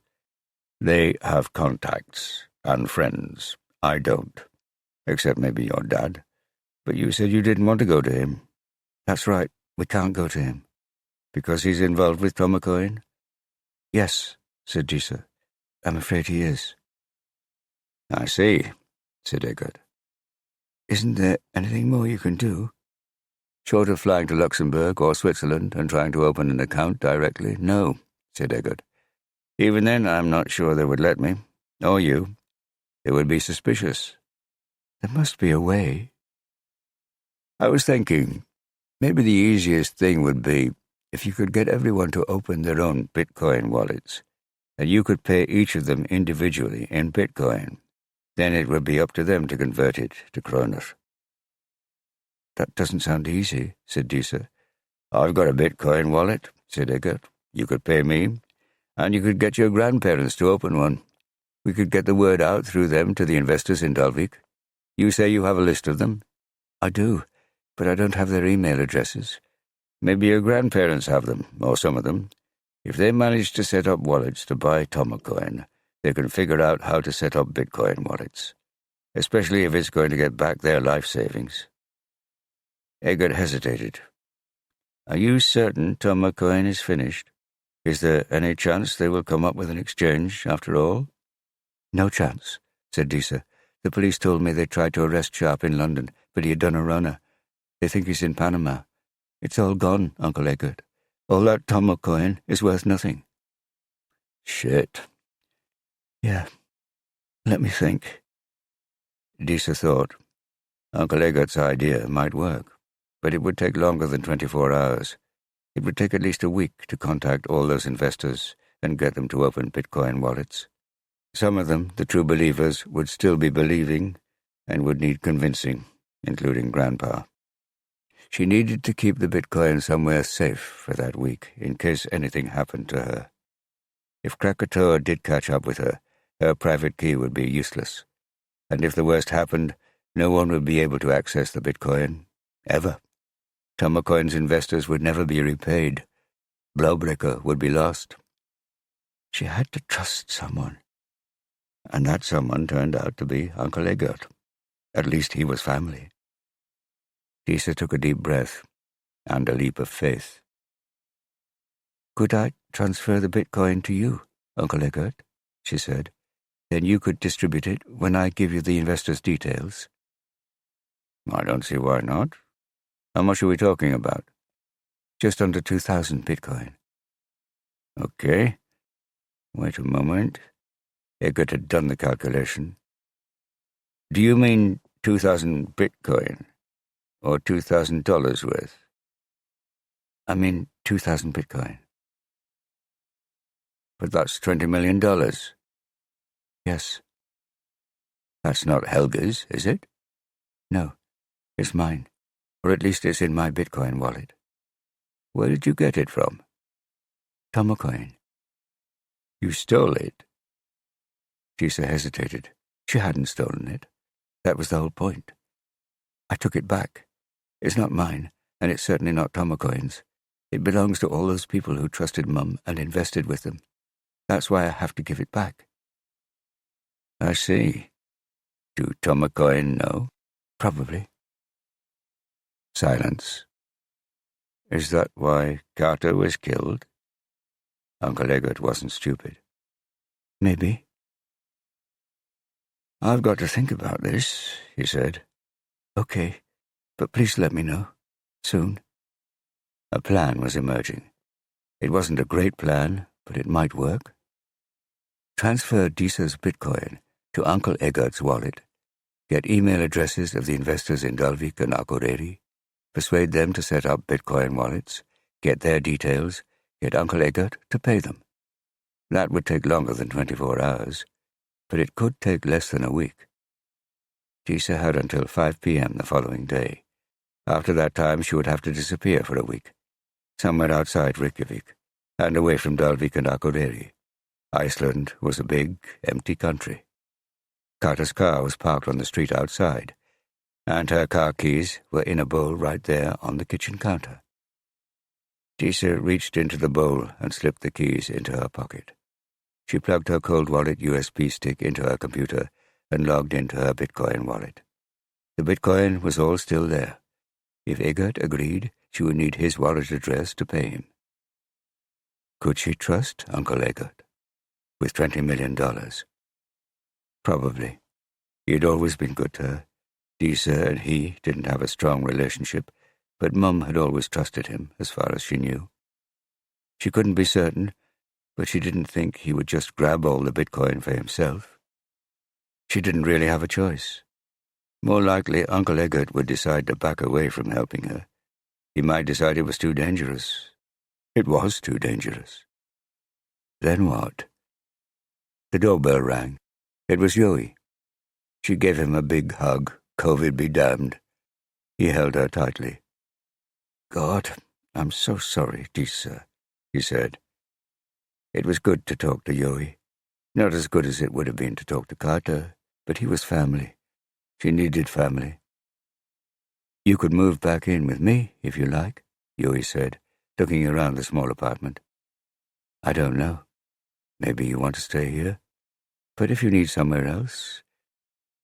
Thanks, Yoey. For a moment she wondered whether she would be safe in Yoey's apartment. The answer was clearly not. Krakatoa would have no problem finding her there. Maybe in a week or two. What's that? Yoey asked, pointing to Disa's pink USB stick. Oh, it's my Bitcoin wallet. Hot pink? I know. She rolled her eyes. Dad gave it to me. I made him promise to switch it to a silver one, but he never did. So you still have some Bitcoin? Mum had some. Disa lowered the lid to her computer. She didn't want Yoey seeing how much. Do you have a backup wallet? Yoey asked. Aren't you supposed to keep one somewhere in case you lose that? I do, but it's up in Dalvík, in a secret hiding place. Where? Said Yoey. I can't tell you that, said Disa, or it wouldn't be secret. Yoey grinned. I guess not. She had made light of it, but she wondered whether she should tell Yoey where her paper wallet was hidden. Originally, she had stuffed it under her old Barbie doll clothes in a drawer in her bedroom, but after her mother's death, she had moved it to Helga's hiding place by the elf rock behind the farm. Perhaps she should even give it to Yoey for safekeeping. But there was still a chance he might try to return his father's Bitcoin to him once he realized Disa had taken it from him. And even if he didn't, Disa would be putting Yoey at risk. It was bad enough that Uncle Eggert would be in danger, one relative at a time. But if Uncle Eggert's answer was that he refused to help Disa any further, maybe she should open up to Yoey. Later, half an hour after Yoey had left, Eggert called. Okay, Disa, he said. You're a brave girl. Those people deserve to get their money back, and I'll help you do it. I'll give you my Bitcoin wallet address, and you can pay them over when you're ready. You realize you'll be trusting me with $20 million. Disa smiled. I trust you, Uncle Eckert. Chapter 38. Krakatoa. Well done. One more small job. Tecumseh. Not if it's in Iceland. Krakatoa. What do you mean? Tecumseh. I'm on the train from the airport. Krakatoa. Which airport? Tecumseh. It's not Keflavik. Krakatoa. You didn't tell me you were leaving the country. Tecumseh. Sorry, it was time to go. I'll expect the second 40,000 in my wallet by tonight. Krakatoa. But I didn't say you could leave Iceland. Tecumseh. You didn't have to. Pay me. I don't believe in outstanding debts. I have none. Everyone always pays me on time, including you. Krakatoa. I understand. I'll pay you now. Tecumseh. Good. I hope you appreciated the quality of my work. Krakatoa. Yes. Yes, of course. Thank you. Tecumseh. You're welcome. Chapter 39. Thud, thud, thud. Omar's heavy tread pounded along the pavement beside the bay, his gasps loud in his ears. A cold breeze bounded off the water, snapping at his cheeks. He tried to keep his eyes fixed on Mount Asia, a long slab of rock lurking beneath a dark cloud in the distance. No matter how hard he ran, the mountain was not getting any closer, although the great cloud was slipping upwards, as if pulled back by a giant hand. He switched his gaze to the sculpture of the Viking ship, jutting out a couple of meters from the pavement into the bay, its bones burnished silver in the low sunlight. That, at least, was getting closer, and he knew there were benches there. He could do a stretch or two, like the responsible athlete he was. God, he was unfit. This was his third day running, and he wasn't sure he was going to keep it up, but his bulging stomach taunted him every day. A tall, grey-haired guy in tight black leggings loped past him. He had to be at least 10 years older than Omar. His thoughts turned to Lisa, as they had constantly since Yoi had warned him to check his Bitcoin wallet. He had driven up to the summer house immediately. The 2 cigar canisters were still there, stuffed beneath the tuft of grass by the elf rock, and so were the private keys inside. At first, he had found no sign of anyone taking a look, but Disa could easily have copied down the private keys and shoved them back in their hiding place. Then he spotted part of a fresh, Disa-sized footprint a couple of meters away on some bare earth. Yoi was right. There was no other explanation. Disa must have stolen his Bitcoin. $30,000 of it. She had as good as warned him that afternoon by that other rock at Blåbrekka. She had urged him to give his Bitcoin to Dalvík's Tomocoin investors, more than urged him, virtually ordered him. No doubt that was what she planned to do with his hoard, and Yoi's. He had no idea how much Yoi had stashed in his Bitcoin wallet. He was sure it would be more than him, a lot more. Part of him was impressed with what Disa had done. She had tried to make him feel guilty about the Tomocoin mess and had succeeded. The message boards suggested that Tomocoin had imploded. The price on the website hadn't been updated since it had spiked up to $500. There were rumors that Sharp and Jerome were on the run, that Sharp was now in Moscow or Beijing. The believers were suggesting that the haters were trying to shut Tomocoin down, but that Sharp had escaped their clutches and, from the safety of Moscow or wherever, would resurrect the cryptocurrency. Omar knew it was bollocks. So did Disa, and she had done something about it. It was partly for that reason, and partly because he wanted to avoid a confrontation with his daughter so soon after her mother's death, that Omar hadn't demanded the Bitcoin back. Yet. Neither had he been in touch with Yoi. That was another confrontation he had been avoiding. Tomocoin had been Yoi's idea. It was Omar who had put Yoi in touch with his friend Sharp in London.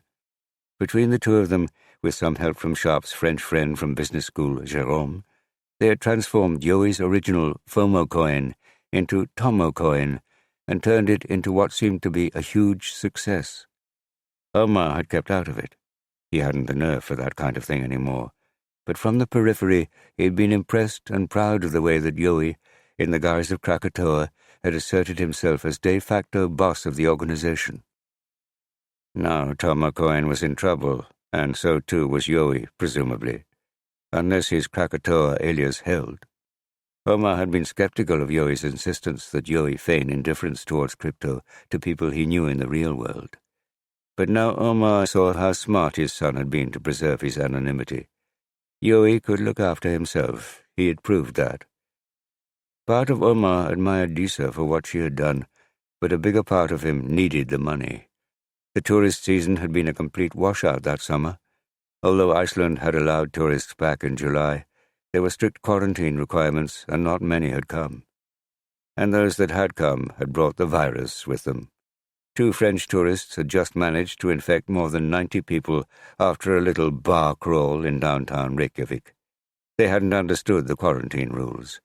And with the tourists had gone Omar's income as a freelance guide. He had found some work advising his various employers and dealing with their cash flow problems, but for that he was mostly earning goodwill rather than hard kronor. He needed his stash of Bitcoin, especially since his small holding of Tomocoin was now worthless. And he couldn't just pretend forever that he hadn't noticed what Disa had done. It would be an unpleasant conversation, but he had to have it sometime, and it might as well be now. He would call her as soon as he got home. Actually, he had a shower as soon as he got back to his flat in Nordic. As he was drying himself, he turned the radio on. A student had been murdered not far from the university. She had been identified as Katrín Ingvarsdóttir, 19, from Dalvík. That was Disa's friend, Kata, wasn't it? Oh, God. Poor Disa. First her mother, and now her best friend. Weren't they roommates now? Disa had said she'd moved out of Joey's flat and in with Kata. He pulled on some clothes and called her. No reply. He texted her. No reply to that either. He remembered Disa had sent him a message with her new address. He scrolled back through his text from her and found it. Chapter 40. After Joey left, Disa put together her own spreadsheet of the names on Helga's computer that she had downloaded. She needed to gather together corresponding email addresses, or maybe Facebook pages. She recognized at least half of the names. She began Googling, seeing if she could glean emails from the internet. It wasn't difficult, especially for the Dalvík names. Facebook pages were even easier. The medical staff in Akureyri posed a little more of a problem, but she was pretty sure she would be able to gather contact information for 90% of them.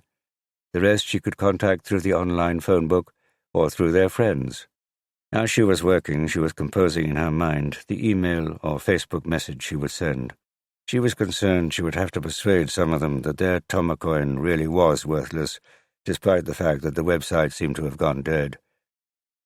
She also realized that she couldn't contact anyone with her plan before the 5 o'clock deadline the following day, for fear it might somehow get back to Krakatoa or her father. Her phone buzzed. Dad. She hesitated. Was he calling to see how she was, or to demand his money back, or to threaten her? She nearly picked up. She wanted her dad. She really wanted her mum. But she didn't want to fight with him now. Later, maybe.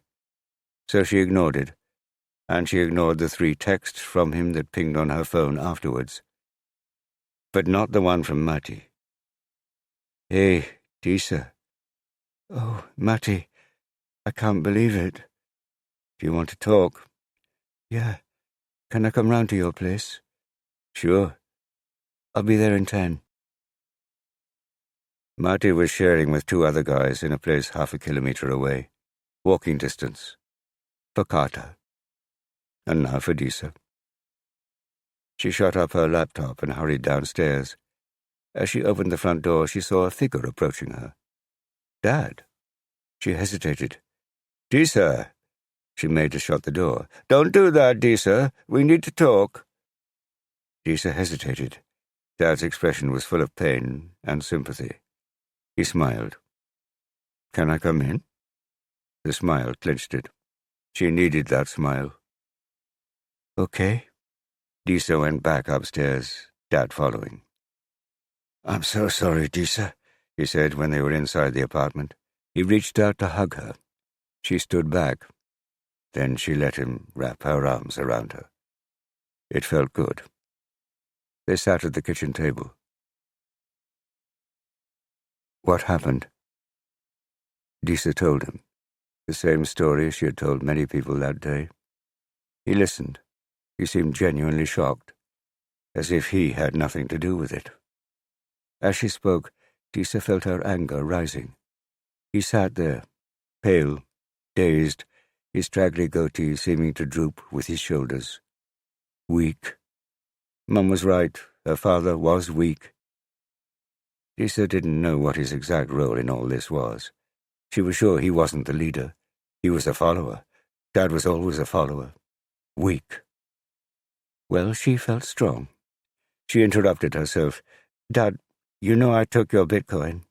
I drove out to the summer house and found the private keys hidden by the elf rock, and I logged into your wallet and took all your Bitcoin. Omar raised his eyebrows. I suspected it was you. Dad, who is Krakatoa? Krakatoa? I don't know. Who is Krakatoa? For someone who had spent so much time in prison, Dad was a pretty bad liar. Okay. Who is Kay? Kay? Yes, Kay. The second private key you hid under that rock belonged to Kay. I took his Bitcoin, too. Dad just blinked. Kay is Krakatoa, right? So who is Krakatoa? I told you, I don't know. Firmer now, but Disa was unimpressed. Krakatoa is sharp, isn't he? What do you want me to say? I want you to answer my question. Disa glared at her father. Omar looked down at his hands, and then faced his daughter. All right. I thought it was you who took my Bitcoin, and Kay's, but I won't tell you who Krakatoa is, and I want my Bitcoin back. I'm going to give it back to those people who were foolish enough to believe Sharp, and you, and my mother. Wait a minute. I didn't have anything to do with that. All right, I introduced you to Sharp and Tomacoin, and I'm very sorry about that. But I told you not to talk to Helga about it. It was Bitcoin you told me not to talk to her about, not Tomacoin, Disa said. You never said you had given your Bitcoin to your mother when I introduced you to Tomacoin. That at least was true. Disa had deceived her father at her mother's request. Look, Omar said, aiming for sincerity, I'm not part of Tomacoin, I promise you. That Bitcoin is what's left over from my trading, and I need it to get through the winter to next year's tourist season. He leaned forward. Give it back to me, Disa. It's mine. It's not yours. And it's not even those poor suckers in Dalvík. Poor suckers like Grandpa, said Disa. I didn't mean that, said Omar. He clearly did. And actually he wasn't wrong. Grandpa was a sucker, but he didn't deserve to lose Blowbreaker. And if I don't give it back to you, what will you do to me? Disa asked. Omar seemed taken aback by that question. You should give back what you stole because it's the right thing to do, he said. You know right from wrong, Disa. Oh, yeah? And should I give Krakatoa his Bitcoin back too? Yes, because he said he would kill someone if I didn't. Omar sat back. What? You heard me. He sent me a warning a few days ago that if I didn't give him his Bitcoin back, someone would die. Then he sent another one 24 hours later. And someone did die. You mean Carter? She's dead, isn't she? Oh, God. Omar's already pale skin went even paler, if that was possible. So, Dad, who is Krakatoa? Omar didn't answer. It was clear he had no idea what to say. He told me I'm next, Disa went on, that if I don't give him his Bitcoin back by tomorrow at 5 o'clock, he will kill me. Omar swallowed. So what are you going to do? An idea came to Disa. She let her shoulders sag. "I'll give it back, right at the last minute. You can tell him that. Go and tell him that." Her father just sat there. "Go," she said. He swallowed. "What about my Bitcoin? Will you return that to me?" Disa stared at him. "Look me in the eye and tell me you will kill me if I don't give it back. And I will, but you have to threaten to kill me first." Omar met her eyes for a couple of seconds. He scrambled to his feet and stumbled out of her flat without a backward glance. Weak. So weak. Disa waited a couple of minutes and followed him out. The brief walk to Matty's place would be good to clear her head. Yoey sat in his car, watching Disa's building. He saw his father go in, and then come out again. 10 minutes later, he saw Disa emerge. He was still hopeful that Disa would do the sensible thing and return his Bitcoin. But there was one other way to get his coin back. It was a long shot, but worth a try. Ideally, he would have liked to pay Tecumseh to do it, but Tecumseh was gone and there was no time to line up a replacement. Yoey had transferred the $40,000 in Bitcoin he owed him for the hit immediately. He didn't want Tecumseh as an enemy. Yoey would just have to do his own dirty work from now on. He waited another 10 minutes and then walked around the block to the road behind Disa's. He had already checked the street and identified the right house. He was strangely nervous. He had done a good job for months dealing with the vicissitudes of Tomocoin and had taken life-and-death decisions coolly. But that was from behind a computer. Out in the real world, a bit of breaking and entering in a Reykjavik street in daylight scared him. He pulled himself together and boldly walked along the side of the house and through a small gate into a back garden. No furtive glances, no hesitation. He wanted to give the impression of a man with a perfect right to go where he was going. He swiftly crossed the small yard and slipped through the bushes at the back. He had noticed the door with a window at the back of the hallway in Disa's building. The building had 3 floors, presumably all containing students.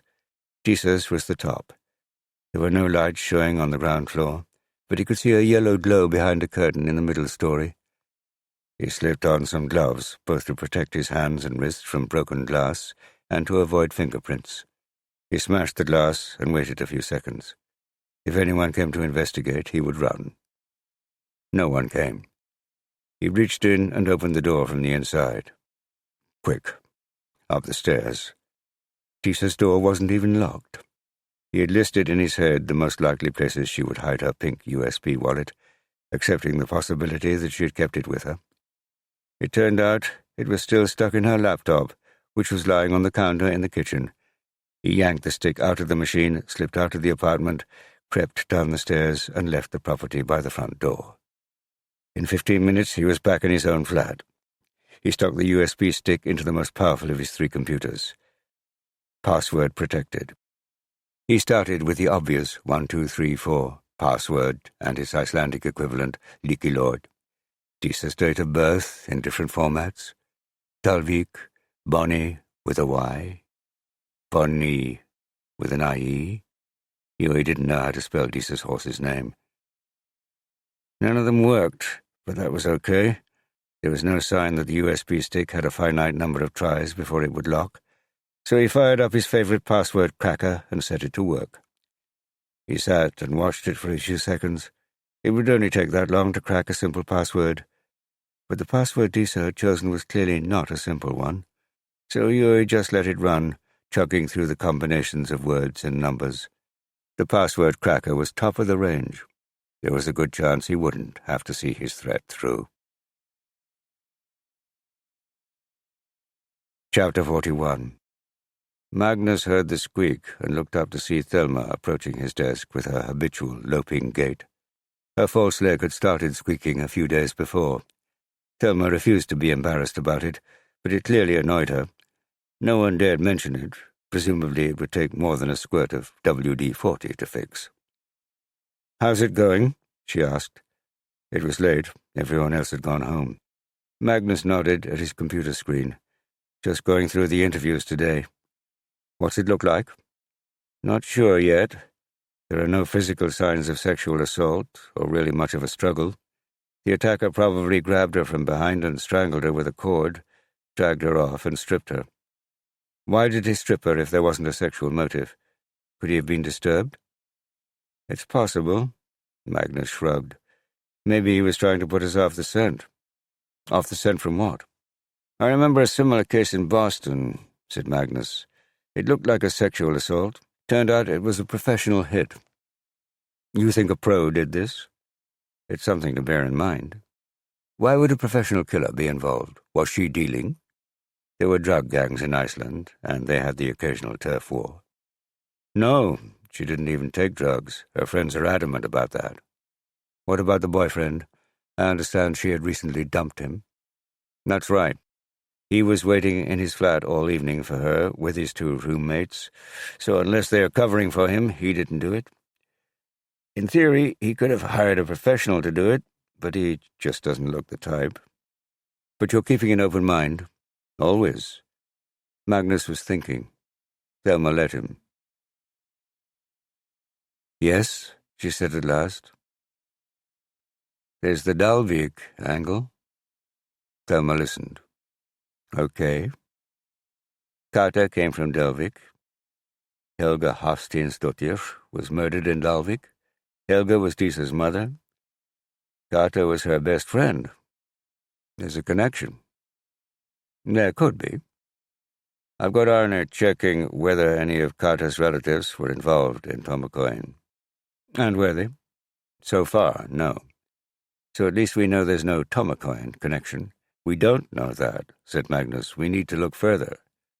I can see how there might be a Dalvík angle or a Disa angle, said Thelma. Look for links between Kata and Gunni, perhaps. Maybe he had an affair with her in Dalvík. But don't get dragged into Tomokoin unless you are sure that there is a real connection. Do you understand me, Magnus? You know what murder investigations are like. You can't be sure there's a real connection until you go looking for it. The Tomokoin scandal is going to be big. The press is going to be all over it. The last thing we need is for them to find you have been interviewing the scammers about murder. That would create the kind of shitstorm that could bring down governments.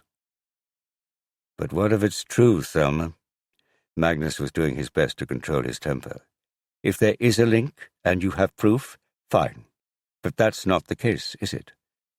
No, said Magnus. He meant not yet, but he didn't say it. Thelma was right. He was a long way from establishing a link. And the Gunni-Kata angle was worth pursuing. There was some connection between the two murders. He was sure of it.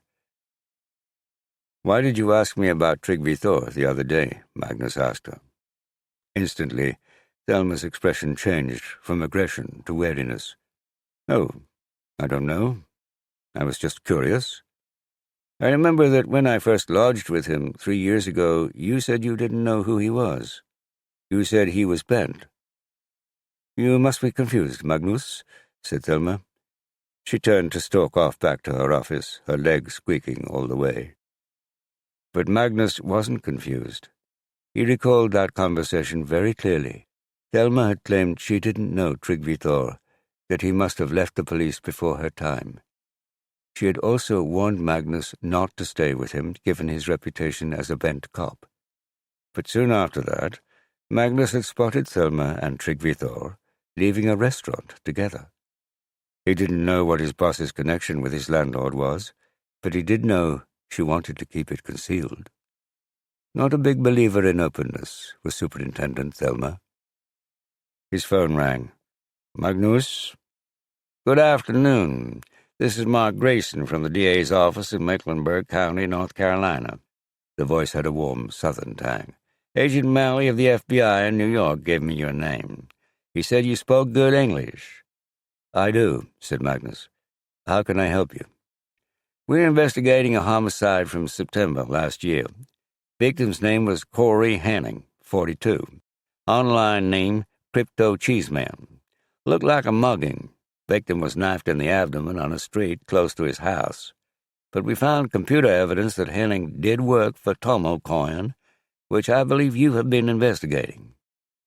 I have, and a couple of murders related to it. Good.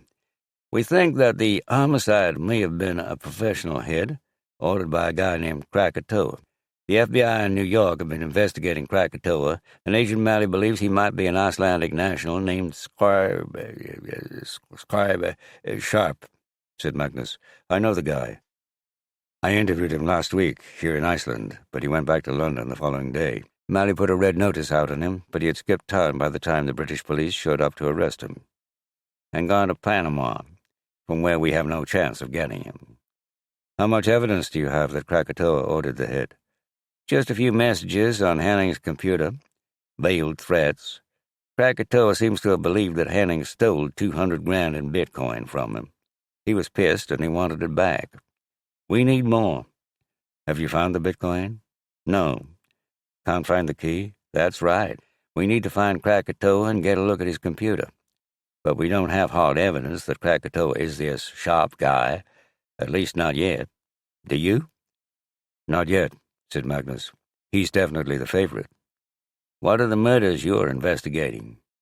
Magnus described Helga's killing and Carter's, and agreed with Grayson to share any information he had about Krakatoa. As Magnus was driving home to Altenis, Arnie called. Sorry it's so late, Magnus. No problem, Arnie. What have you got? Did any of Carter's relatives say they'd invested in Tomocoin? No, her parents claim they don't have any spare money to invest in anything and never have. But you know what these small towns are like. Carter is related to half the population, so I haven't spoken to her entire extended family. Okay, so what's up? I'm still not sure about Gunni. Arnie sounded hesitant. I know. So I've been going back through the interviews, to house. Yes? And I came across something interesting. A man claims he saw someone out of his window sneaking around the houses by the church in Dalvík at about 1 a.m. the evening after the murder. Sneaking around? What does that mean? Precisely. He says a man was looking at the houses as he walked by. Looking at them? I know. It doesn't sound much, but people just don't do that in Dalvík at that time of night. Okay. The thing is, that's where Gunni lives, near the church. Ah. Magnus processed the information. Any description? No, just a man, alone, acting suspiciously.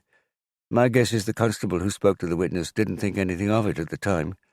The sighting was 12 hours after the murder. But before you found the knife. Precisely. We found the knife on the Monday morning. The witness was spoken to the day before, Sunday. So the knife was planted, said Magnus. Maybe. Have you spoken to Olafur about this? No, I've only just read the report. Do you think he's seen it? Probably. I haven't, but then I haven't read through everything. It's not surprising it didn't register with Olafur. It damn well should have done, thought Magnus. If not right away, then after the knife was found in Gunni's shed. What shall I do? Said Arnie. Tell him tomorrow morning. He's not going to like it. Well, he should, said Magnus. As he hung up, he knew Arnie was right. Olafur wouldn't like that report coming to light. It would seriously screw up his case. Because Gunni was innocent. Chapter 42. It was after 11 by the time Magnus got home. Tryggvi Thor was still up. Brandy? He asked. Magnus knew he should get some sleep so he could wake up again. But he also needed to wind down a bit. Sure. Tryggvi Thor poured 2 glasses, and they sat in the living room. The brandy tasted good. Magnus let the day's events wash over him. Are you working on the murdered girl? Magnus had known Tryggvi Thor would ask. That was, after all, why he had stayed up and offered the brandy. He nodded. Was it rape? Almost certainly not, said Magnus. But do you mind if we don't talk about it just now?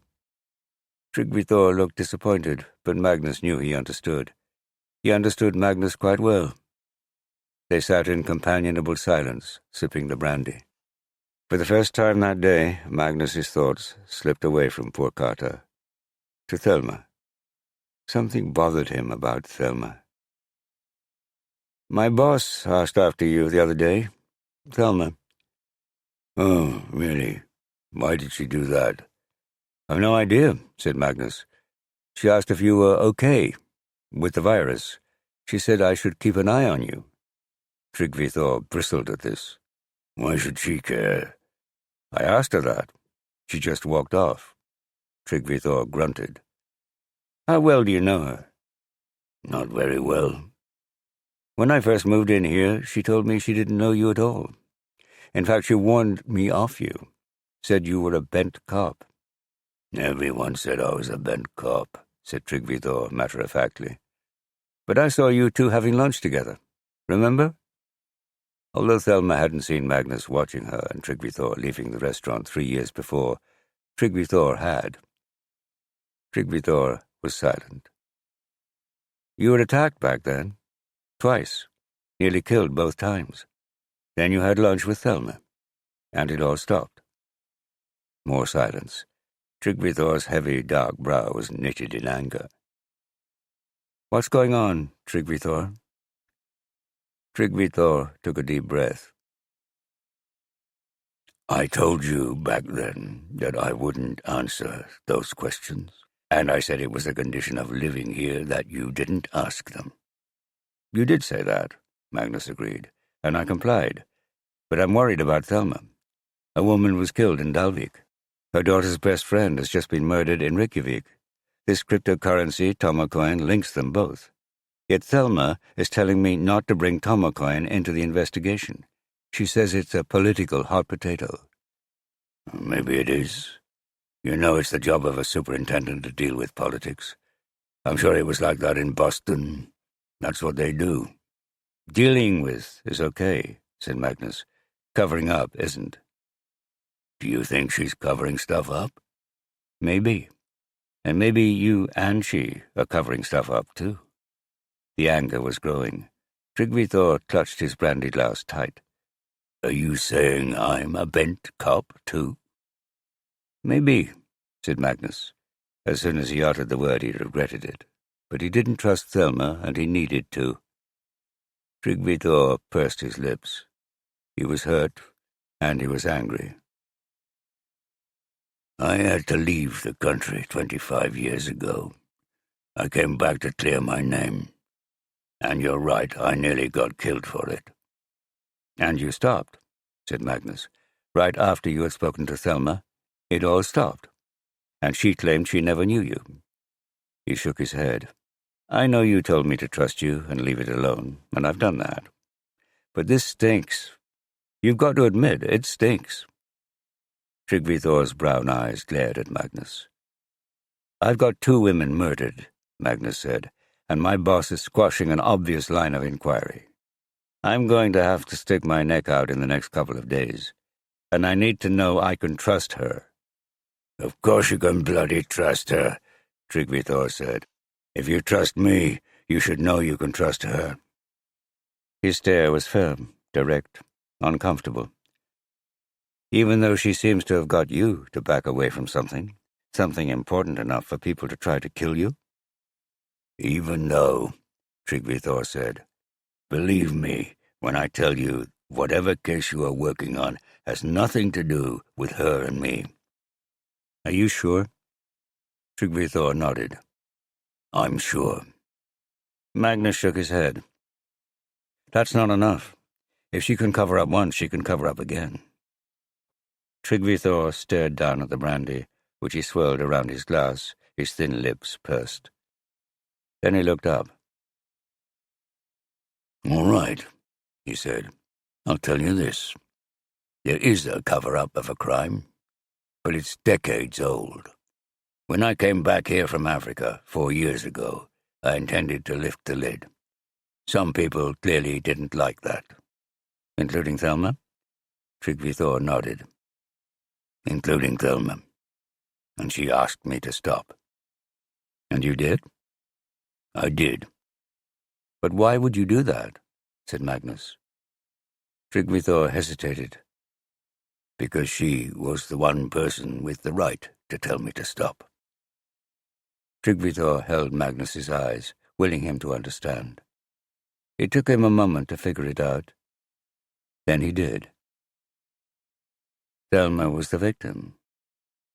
Tryggvi Thor grunted. And that's all we're going to say about it. Chapter 43. Magnus emerged from Tryggvi Thor's house in Afternis the following morning to find a figure leaning against his car. A figure wearing a familiar cream-coloured woolly hat. Ingolf. His heart leaped when he saw her, and then rearranged itself in its proper place. "Hello," he said. "Hi. Have you got a minute? Is it about Arsi?" "Partly. Can you make it quick?"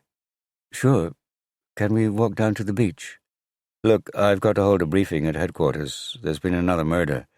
"Really, it will only be a couple of minutes. I'll say my piece and be on my way." They walked in silence down to the sand, both of them avoiding small talk, both waiting for whatever Ingolf had to say. The tide was out. Terns wheeled and cried above them. The black folds of the Reykjanes Peninsula slumbered above the water. The sea slurped softly on the volcanic pebbles at their feet. At last, Ingolf spoke. "I've mismanaged my life, especially with men. I was going to say screwed up, but I haven't screwed up. I've had fun. My relationships may have ended up badly, but they started out well.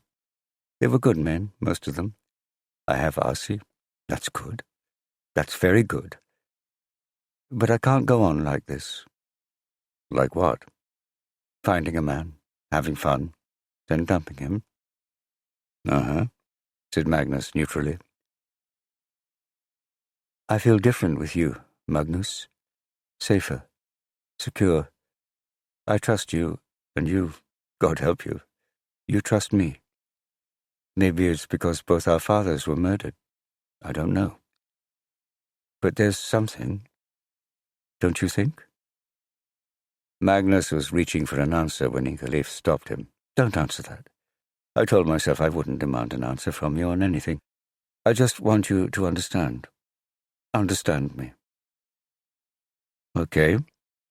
I was going to say, yes, there is something, but okay. Ingolf flashed a quick smile at him, and then looked out over the water to the lava field. "All right. So I feel safe and secure with you. And from that security, I feel like I can have some fun. Fool around. Mess up. Back when we first met, I said you were hung up on relationships, that you were too serious, that monogamy was overrated. I remember you saying that." "I did. I do think monogamy is overrated. But..." "But?" Magnus was listening, fascinated. "I don't know. I love Arsi. I like you. Actually, I love you. I always have. But if I go back to you, if you have me, it will be great for me, and then I'll screw it up again unless I do something." "Do what?" Ingolf looked straight at Magnus. "Commit. Commit to you as a lover, as Arsi's dad. Commit myself not to have sex with anyone else. Commit and mean it. I hate to say this, but we'd probably have to get married." Ingolf's lips twitched upwards at the absurdity of such a suggestion coming from her. "Aren't you forgetting something? That you have a girlfriend who is 100 times better for you than I am? Yes, I'm kind of ignoring that. And that's why I'm not looking for a response from you." She took a deep breath. "I finally worked out what's right for me. I'm not at all sure it's right for you. But I had to tell you. I had to tell you." Magnus didn't know what to say, how to respond. His brain was spinning. For so many years, this was exactly what he had wanted Ingolf to say. But now she was saying it, he didn't know how to respond. Because she was right. He had a girlfriend who was good and kind and sexy and... not Ingolf. "I'm going now," said Ingolf. "Text me when you want to see Arsi again." She turned to head back up the beach to the road. Ingeleif? She stopped. I told you I didn't want any kind of answer. Thank you, said Magnus. For what? For talking to me. Telling me all that. She smiled quickly and was gone. Chapter 44. As Magnus drove into Kreviskata, Ingeleif's words swirled around his head. They stirred up his thoughts into a mixture of excitement, nervousness, and confusion. He could feel Ingeleif pulling him towards her. He had no idea whether he should let himself go or fight it. Ingeleif was dangerous, at least for him. She always had been. He knew he had an important decision to make, something that would alter the course of his life and that of other people. But he didn't know how he was going to make it. And what about Eglo? Eglo who trusted him. Eglo who wanted to build a family with him. Eglo on whom he could always rely. Eglo whom he loved. Didn't he?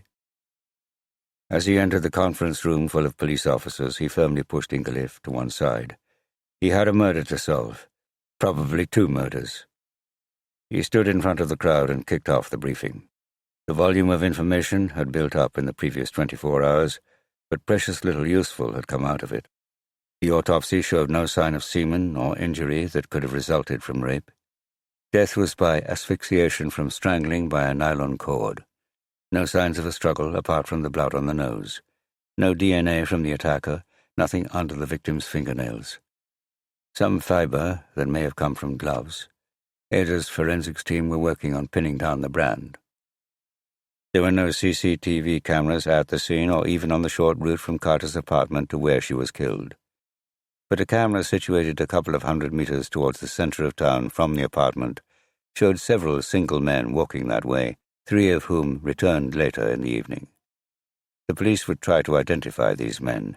Officers would be standing by the camera that evening in case it was a regular route for 1 or 2 of the 3. The jilted boyfriend was an obvious line of inquiry. Vigdis would interview him again that morning, as well as his 2 flatmates who claimed to be with him all evening. Magnus mentioned that Arni in Akureyri was checking the Dalvík angle and any possible connection with Helga's murder. He didn't mention Tomakoin or the call from the DA's office in North Carolina. Not yet. Nor did he mention Tomakoin at the quick press conference he held after the briefing. But he did everything he could to scotch rumors that there was a rapist on the streets of Reykjavik. "Are you sure you don't want to talk to Marty with me?" said Vigdis afterwards. "No, I'm off to Holmshedi." "To see Gunni," said Vigdis. Magnus had filled Vigdis in privately on his conversation with Arni. "That's right." "Does Thelma know?" "No, but if she asks, tell her I'm following up on her suggestion that there may be something between Gunni and Kata." "I don't think that's what she meant you to do," said Vigdis. Magnus grinned. "Probably not. What about Olafur? He won't be happy. He's leaving Gunni to stew. He won't like someone else interviewing him first." "He may not," said Magnus. "So let's not worry the poor guy, eh?" Vigdis rolled her eyes. "Arne had better be right, or you are in big trouble." "Arne is sometimes right," said Magnus. "Oh, yeah?" Disa got up early, made herself a cup of coffee, and set to work on her computer. The flat was quiet and empty without Carter there. For a moment that stretched to several, Disa stared ahead, focusing on a scratch on the cupboard above the sink, and thought of her friend. How she would never see her again. How she always seemed to know what Disa was thinking, and how Disa knew what she was thinking. How there would be no future boyfriends to dissect and analyze. How Disa would never now be able to persuade her that Taylor Swift was a good singer and not a commercial sellout. That last got to her. Yet another tear leaked from her raw eyes. She was glad she had seen Marty the evening before. The break-up with Carter had clearly hurt him badly, but obviously not as badly as her death. He was a wreck. He had repeated that he had had no idea why Carter had dumped him. Disa tried to explain as gently as possible that it all had to do with Carter and her desire to reinvent herself, and not with Marty. Marty didn't seem to understand. He also didn't understand why the police seemed to be treating him as a suspect when it should be obvious how much he loved her. In the end, Disa had said that Carter was an idiot to dump Matti, and in Disa's opinion Carter would have realized that eventually. Disa wasn't sure that was true, but it might have been, and it seemed to give Matti some comfort. The poor guy needed comfort. She shook herself. She had a lot to do before 5 o'clock that afternoon. She still had some more email and Facebook addresses to compile, and she needed to draft messages to persuade the Tomocoin investors to set up their own Bitcoin wallets together with instructions how. She would send those at 4 that afternoon, and by that time she would be well out of Reykjavik. Where should she go?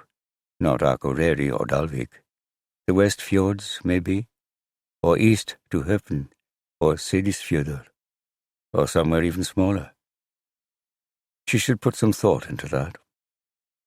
She went to check her Bitcoin. The pink USB stick wasn't in the desk drawer where she usually kept it.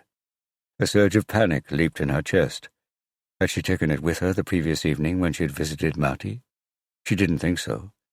If she had left it stuck in her computer, it definitely wasn't there now. She checked the pockets of her jeans. No. She looked around the kitchen, the living area, her bed. No. Could someone have taken it? Krakatoa? Or Krakatoa's people? She checked the flat for a sign of a break-in. She hadn't locked the door. No one locked their doors in Dalvík, and she didn't like doing it in Reykjavik unless she really had to. As it was, the door to the building itself was always locked, and she had nothing worth stealing. Usually. Now she had $20 million of Bitcoin. She opened the door to her flat and stuck her head out into the narrow landing. A cold draught touched her face. She padded down the stairs in her socks. The window of the back door was broken and had been roughly covered with a plastic bag. She knocked on the door of the ground-floor flat. A bleary-eyed student, Nina, answered the door. "What happened?" Disa asked, pointing to the door. "Someone broke in yesterday evening. We don't think they took anything, and we didn't want to disturb you because, well, you know." "Did you hear them?" "No, I didn't," said Disa. "I was out." "Oh, have you lost anything?" "Maybe. Should we report it to the police? Maybe you could tell them next time you see them." "Yeah, I'll do that." Disa was surprised at how casually Nina had taken the break-in. She hurried back upstairs and fought the surge of panic that washed over her. She had lost the cold wallet. Krakatoa had stolen it, or arranged for someone to steal it. The question was, could he get access to the private key?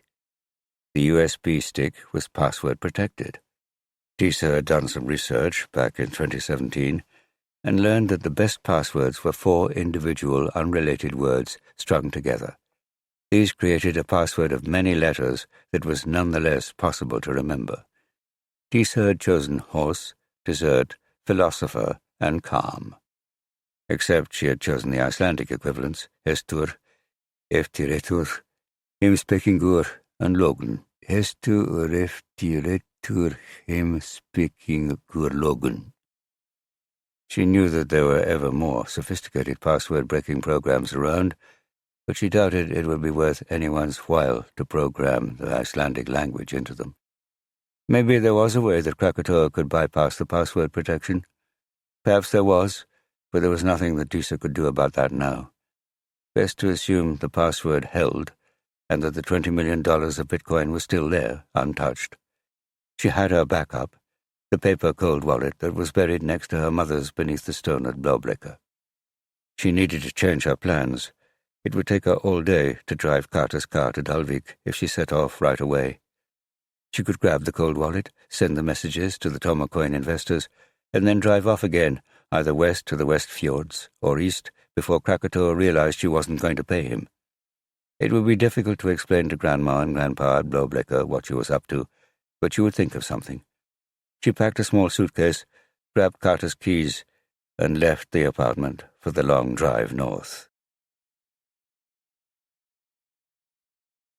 Chapter 45. It was shortly after 1 a.m. when Krakatoa realized what an idiot he had been. The password cracking program was still chugging away. It operated in parallel using two different methodologies. One was brute force, checking every letter, number, and punctuation mark in every combination. This worked well for short passwords, but not for longer ones. The number of combinations of truly random characters increased exponentially. The other was to combine numbers and letters from a host of dictionaries and lists of place names and proper names. It was almost impossible to memorize, say, 20 random characters.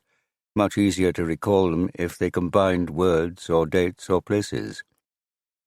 If someone wrote down the 20 random characters and used that as a password, they could beat the program. But why do that? You might as well just write down the private key itself. Yet it was beginning to look as if that was what Disa had done. Until Krakatoa realized that his program didn't speak Icelandic, whereas a 15-year-old Disa would have used Icelandic words for her password. Shit! Krakatoa thought, spoke, and wrote in English. His online world was all in English, and he kept it that way. He didn't want anyone to suspect that he was, in fact, Icelandic. Yet he really should have guessed that his own sister would pick Icelandic passwords. He spent a frustrating hour trying various Icelandic words Disa might have used. Black, for example, which meant volleyball. But he didn't get anywhere. In the end, he gave up and went to bed. He didn't sleep well. When he got up at 9 and logged on, there was plenty going on in the Tomacoin world for him to deal with. And not all of it bad. Lindenbrook and 006 were safely ensconced in Panama. No one else in his globally dispersed network of employees had been bothered by the police.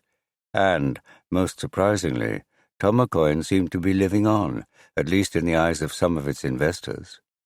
Tomacoin believers in India, England, the Netherlands, and Iceland wanted to fight back against the haters.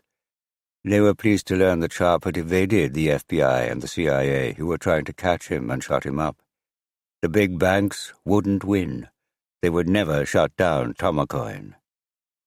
Tubbyman suggested posting prices again at a much lower level, a price low enough to tempt the believers to invest more. $298, perhaps? Krakatoa told her to give it a whirl. These people, really. Krakatoa was more worried about his own situation and his 20 million in Bitcoin. He was going to have to action his own evacuation plan as soon as he could. He held the key to a safety deposit box on a small Caribbean island in which was stored a new passport in a new name. He had opened associated bank accounts. It was a name no one would know. Not his father, not Sharp, not Jerome, not even Petra. Krakatoa would live on. Yoi would be gone. Forever. Krakatoa had wanted to avoid this if he possibly could. He liked his life in Iceland. He really liked Petra. But he had to face facts. All that was over. It had been over when he had decided to kill his stepmother. At the time, it had looked as though he had no choice. She had flown to Reykjavik to see Dad to ask him about Tomacoin's prospects. One of her investors, Gunni Sigmundsson, was being difficult about the delays to the promised exchange. Helga had somehow got Dad to admit that Yui was involved. Not only that, but Yui was Krakatoa, the guy who called all the shots. So then she had come across town to Yui's place in Gardabaya and confronted him, threatening to expose him. Yui had promised to pay her and all her investors back if things went wrong with Tomacoin. The following day, Helga had called Yui from Dalvík and said she would go to the police if Yui didn't transfer the funds right away. What bothered Yui wasn't just, or even mostly, that he would be identified with Tomacoin. He was still hopeful that Tomacoin might work out in the end. It was that he had got word from his man in the FBI, Goodman Hunting, that the police in Charlotte suspected Krakatoa of ordering Crypto Cheeseman's murder. Until that point, only Sharp and his father knew Yui was really Krakatoa.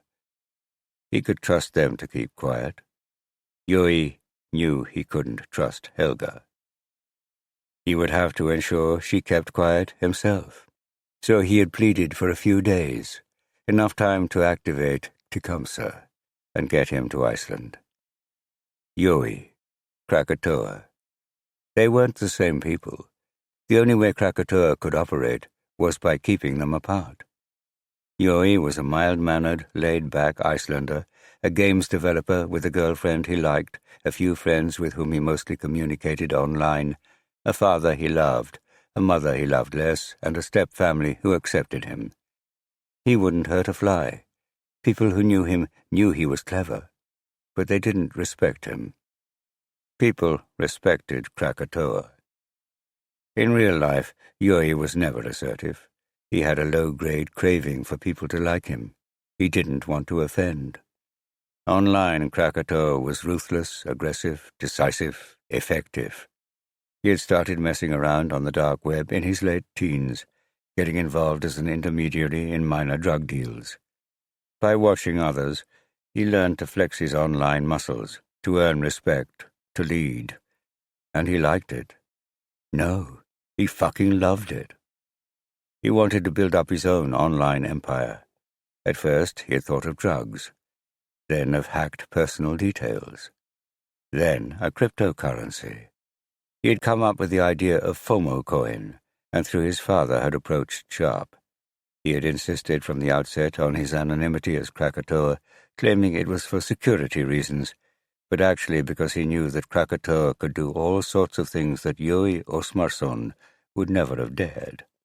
Krakatoa had outmaneuvered Sharp and his friend Jerome to retain 50% of the profits of Tomocoin and, more importantly, to call the shots. It was Krakatoa who had been ruthless enough to do what had to be done with Crypto Cheeseman when he had tried to rip off Tomocoin. Sharp had noticed. The dozens of people who worked for Tomocoin online had noticed. They never asked questions, but they knew not to mess with Krakatoa. Killing Helga as Krakatoa had been difficult, but Krakatoa had managed it, through Tecumseh, just as he had ordered Crypto Cheeseman's death before her. But to go to his stepmother's funeral as Yui, to see his father and his sisters Disa and Anaros so upset, that was hard. Which was why, although he would miss Iceland, he wouldn't miss Yoi and his scruples and his guilt. Krakatoa had none of that. Krakatoa would live on. Krakatoa had a bright future, even if Tomocoin blew itself up. He had the skills, the reputation, the connections to build up something new, something bigger. He had some ideas already. A new angle on ransomware looked promising. He could do all that, but he needed capital for his new life on a Caribbean island. He needed those $20 million of Bitcoin. And now Tecumseh had left Iceland, only Yoi could get it for him. Yoi would have to be brave. Yoi would have to conquer his scruples. He picked up his phone and selected a number. "Hi, Eggert. It's Yoi." Chapter 46. The new prison at Holmshedi, nestled in a wooded hollow just outside Reykjavik, a couple of kilometers off the main ring road, and safely out of sight of any of the city's inhabitants. It was an isolated, modern, modular building of concrete, steel, and glass, more akin to a secret defense research establishment than a prison, facing eastwards across a blasted heath of desolation. It was a hell of a lot more convenient than Little Hron, over an hour away from the capital on the south coast. The traditional technique, after a suspect was arrested in Iceland, was to leave him alone in solitary confinement for 3 weeks and then present him with evidence of his guilt and get him to confess. International prison inspectors had raised eyebrows at this in the past, and the practice was much rarer than it used to be when Magnus had first arrived in the country. But Ólafur had persuaded an Akureyri judge to lock Gunni up for 3 weeks to sweat. Those 3 weeks were nearly up. The last thing Ólafur would want was Magnus muscling his way in to speak to Gunni before he had had his chance. Which was why Magnus hadn't told him. Ólafur would be seriously pissed off, understandably. Magnus knew he was skating on very thin ice. If indeed Gunni was responsible for Helga's death, Magnus could be screwing up the prosecution. But Magnus was pretty sure Gunni wasn't. Some men cope well with solitary confinement, some don't. Unsurprisingly, a tough old sea captain like Gunni could handle it. As he entered the small interview room in the prison, he struck Magnus as calm, composed, but angry. "Don't I need a lawyer to speak to you?" Gunni asked. "You do if we discuss Helga's murder," said Magnus, "but I want to talk to you about something else, as a witness." The difference between witness and suspect was key in Icelandic law. Gunni wasn't a suspect yet for Carter's murder, and Magnus was pretty sure he wouldn't become one, but if he did, Magnus would have to stop the interview to allow Gunni to get himself a lawyer. "Something else," said Gunni. "Have you heard that Katrín Ingvarsdóttir was murdered in Reykjavik 2 days ago?" "No. Who's she?" "She was a student from the university. She comes from Dalvík." "Ingvar Brynjulfsson's daughter? I know her." "Poor Ingvar." Then he frowned. "Wait a minute. Are you here to try to pin that on me as well?" "Did you have her killed?" "No. I was in here, wasn't I?" "Yes, you were," said Magnus. "But did you get someone else to kill her?" "No. Why should I?" "Do you know who did kill her?" "Of course not. You said I'm not a suspect." "You're not," said Magnus calmly. "But I need to rule you out of the inquiry. Did you know Carter?" "I know who she was. I've seen her about town. I'm not sure I've ever spoken to her." "You never had any sexual liaison with her?" "What? No. Carter's young enough to be my daughter. She's younger than my daughter." "Okay," said Magnus. "Thank you. I'm sorry I had to ask you those questions, but it is quite a coincidence that 2 women from Dalvík are murdered 2 weeks apart." "Well, I didn't kill either of them, and that's no coincidence."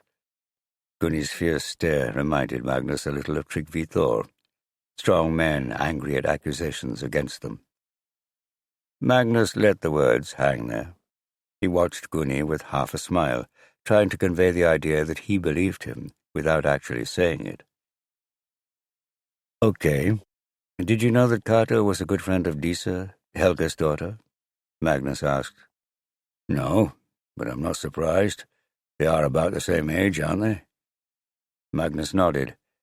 "Can you think of anything that might link Carter and Helga together?" Gunni was watching Magnus carefully.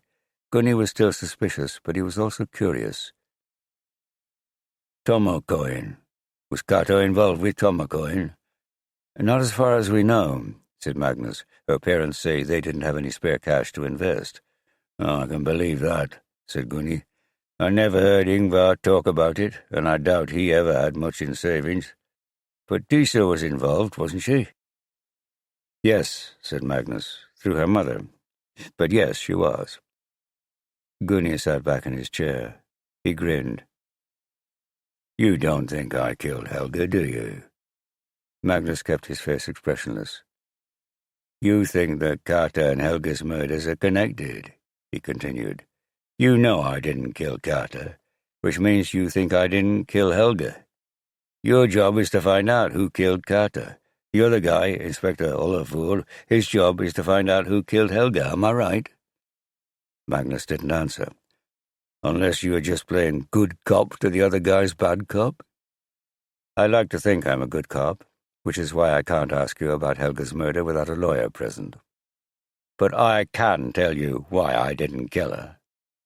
Magnus didn't move. "That knife was planted, you know. Why would I leave a knife with blood on it lying around?" Magnus didn't reply, waiting for more. Gunni went on. "I've got a little less than an hour unaccounted for the morning Helga was killed, when I was walking the dog. If I killed Helga up on the mountainside, I would have had to run there from my house with my dog running after me, stab her and sprint back. I know that mountain well. It's just not possible for me to do it in the time. And how would I know she would be at that spot exactly at the time I got there? Whoever did kill her must have been lying in wait for her, probably for at least an hour. It makes no sense.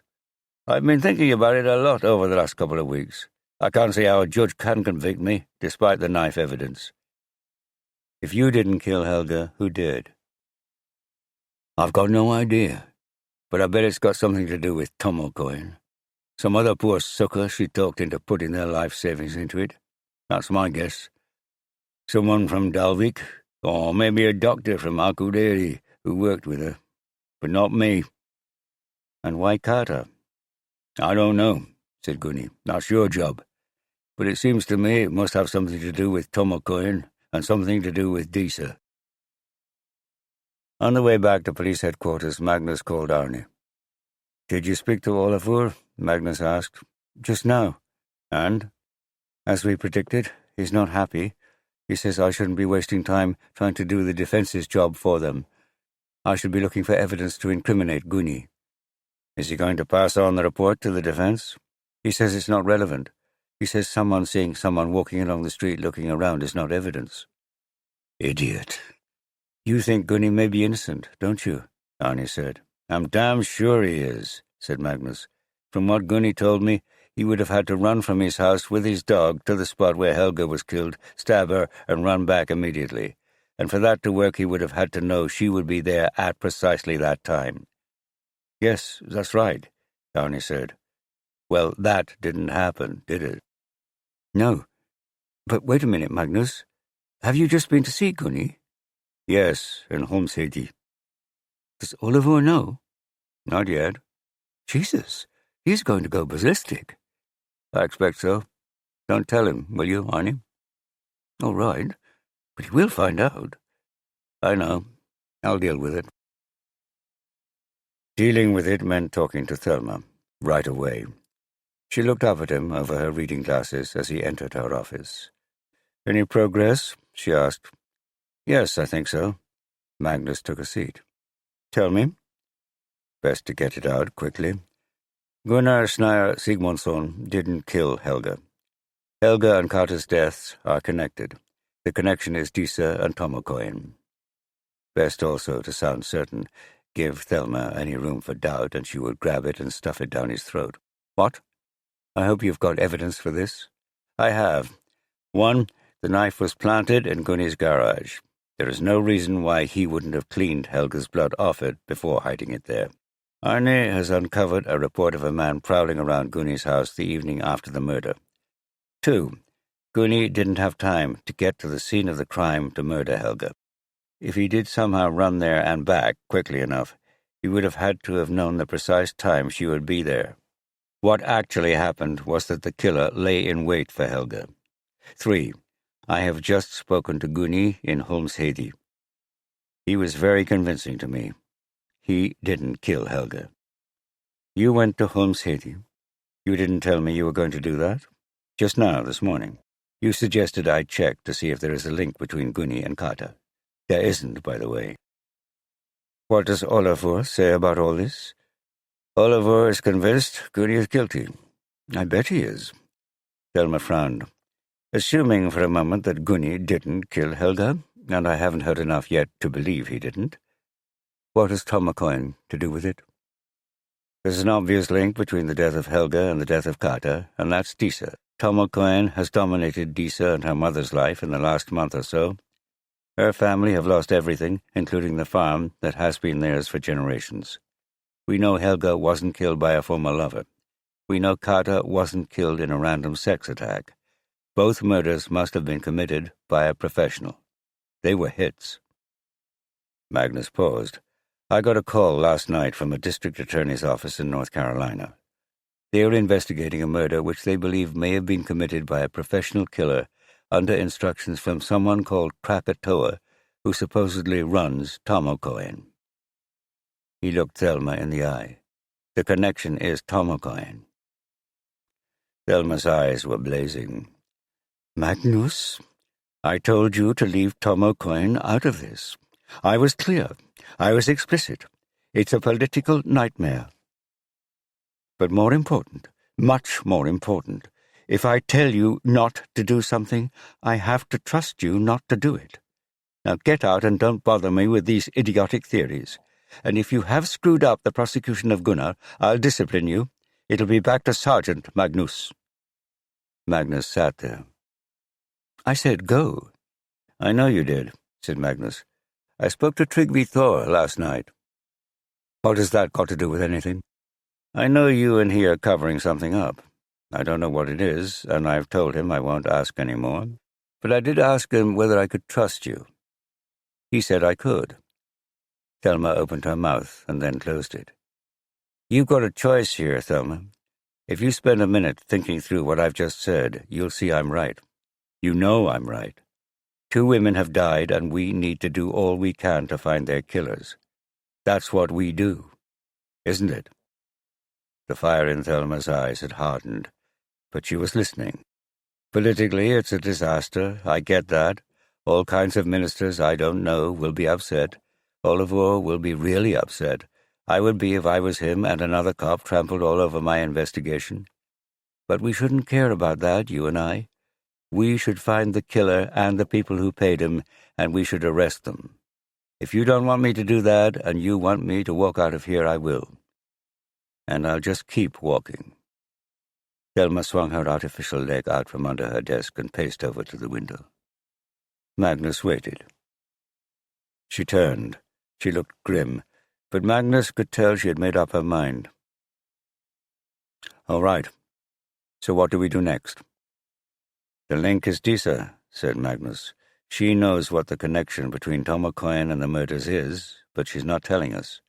So we pull her in and we make her talk." Thelma nodded. "Whoever set up Gunni must have known about Helga's affair with him, which means it was someone who knew Helga well. It could be her ex-husband. There's her brother, Egert. He was the one who told us about the affair. She has a stepson, Yoi.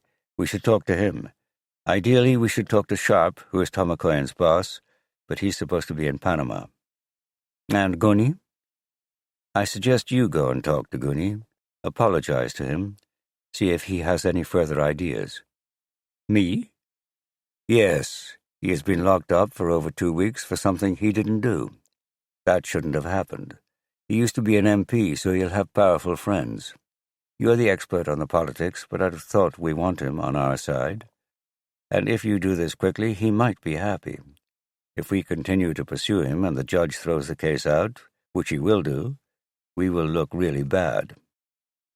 Thelma sighed. "There's something I don't get about the Tomakoyen angle, Magnus.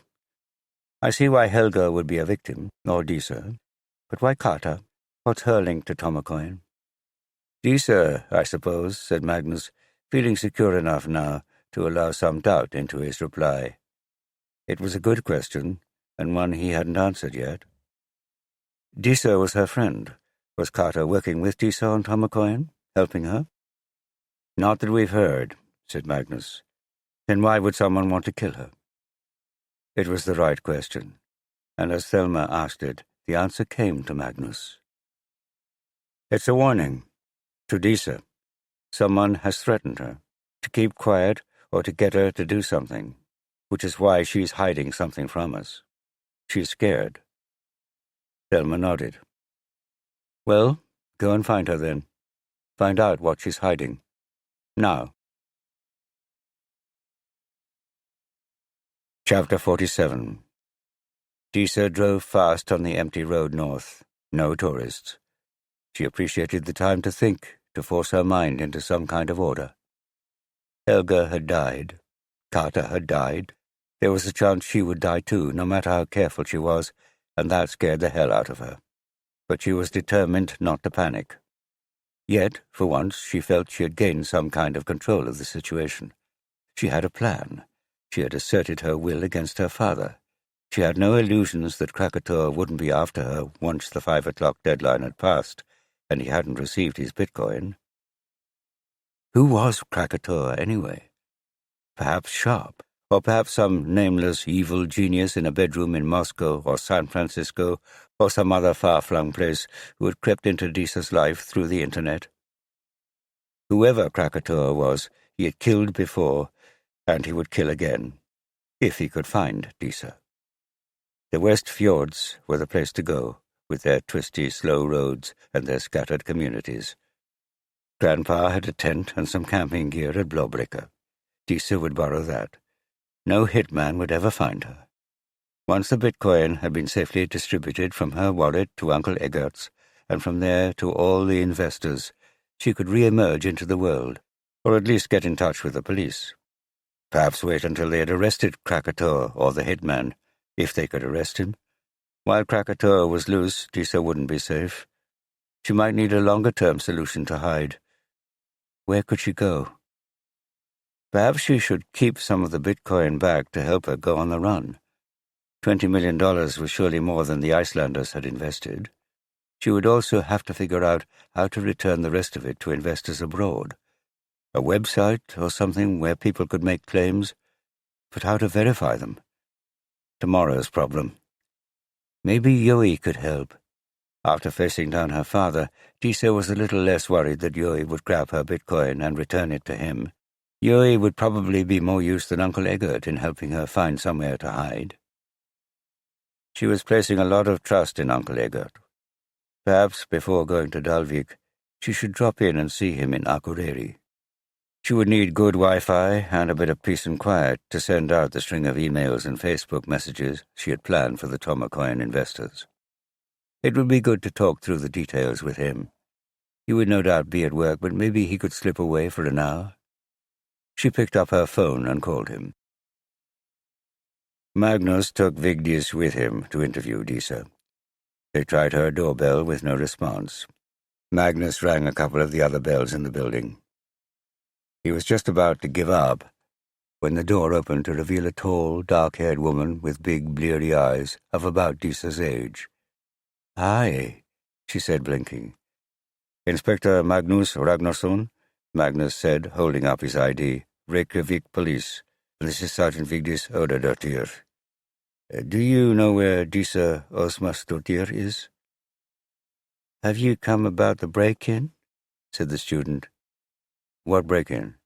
The student, who said her name was Nina, showed them the broken glass in the back door. "We need to get forensics onto this," said Magnus to Vigdis. "Did whoever broke in take anything from any of the flats?" Nina shrugged. "I don't think so. I told Disa about it this morning. She did seem kind of worried." "Do you know where we might find her?" Vigdis asked. "Is she in class now?" "I don't really know her," said Nina. "She hasn't been here very long. I did know Kata, of course." "So you don't know what class she might be in?" "I doubt she's in any class." "Why?" "Because I saw her leaving the building a couple of hours ago, dragging a suitcase behind her." They tried to call Disa. Unsurprisingly, she didn't pick up her phone. Vigdis made some calls to secure the back door to Disa's building and to get forensics over there. She also got the ball in motion to get a trace on Disa's phone. That needed a warrant, and that would take at least a couple of hours. Magnus drove to Disa's father's house in Norðumýri. Omar Baldvinsson looked, if anything, more strung out than the last time Magnus had spoken to him. Vigdis and Magnus crammed together on the tatty sofa. Magnus noticed that Omar had been working on a spreadsheet on his desktop computer when they had interrupted him. A laptop lay on a pile of magazines on a wooden chair. "So, I've got the both of you, have I, this time?" Omar said with a weak smile. "How can I help you today?" "We're investigating the murder of Katrín Ingvarsdóttir," Magnus said. "Ah, Disa's friend. That's very sad." "It is. Did you know her?" "Not really. I'd heard about her, and I met her once or twice. But Disa said she didn't become friends until Helga and the girls moved north to Dalvík about 10 years ago." "When did you last see Kata?" "Last week, at Helga's funeral. She was with Disa. I'm not sure I said anything directly to her." "Where were you the night before last, at about 6 p.m.? "Ah, you don't think I killed her, do you?" "Please answer the question, Omar," said Vigdis. "All right. I was here, watching TV. Alone?" "Yes. So no one can verify that?" Omar shrugged. "You could ask the neighbors. They are pretty nosy, especially the old bat downstairs. But I don't understand. Why would I kill Disa's best friend?" Wasn't she found naked anyway? Do you think I'm some kind of rapist? We think she was stripped to put us off the scent, said Magnus. As to why, we think the answer is Tomocoin. Oh, not this again, said Omar. We believe there is a link between Kata's death and your wife's. I thought you'd arrested Helga's killer, that guy Gunni. New evidence has come to light, which suggests he's innocent. Oh, so you think I killed Helga as well? I thought you had already checked that I was in Reykjavik the day she died. Vigdis glanced at Magnus. We now think that both her murder and Kata's were committed by a professional killer, Magnus said. Oh. And that the connection between the two is your daughter and Tomocoin. Omar ran his fingers over his thinning scalp. Oh. So we are trying to find the connection between Disa, Tomocoin, and the two murders. Omar frowned. I told you, I can't help you. Oh, yes, you can, said Magnus. This is a double homicide investigation. I need you to tell me all about Tomocoin. We're not talking about fraud here. We're talking about murder. I need a lawyer before I discuss Tomocoin. The same professional may have killed a former employee of Tomocoin in North Carolina last year. Crypto Cheeseman. Have you heard of him? I won't answer any questions about Tomocoin without a lawyer. Omar. Magnus leaned forward. We think your daughter is in danger. We don't know exactly why your ex-wife was killed, but we think Kata's death was a warning to Disa. To keep quiet about something, maybe, or to get her to do something else. We don't know what, but we are pretty sure it has to do with Tomocoin. Omar put his head in his hands. Magnus and Vigdis waited. After a few seconds, he looked up, despair, anguish, and fear filling his eyes. Have you talked to her? What does she say? She's gone from Kata's flat, said Magnus, with a suitcase.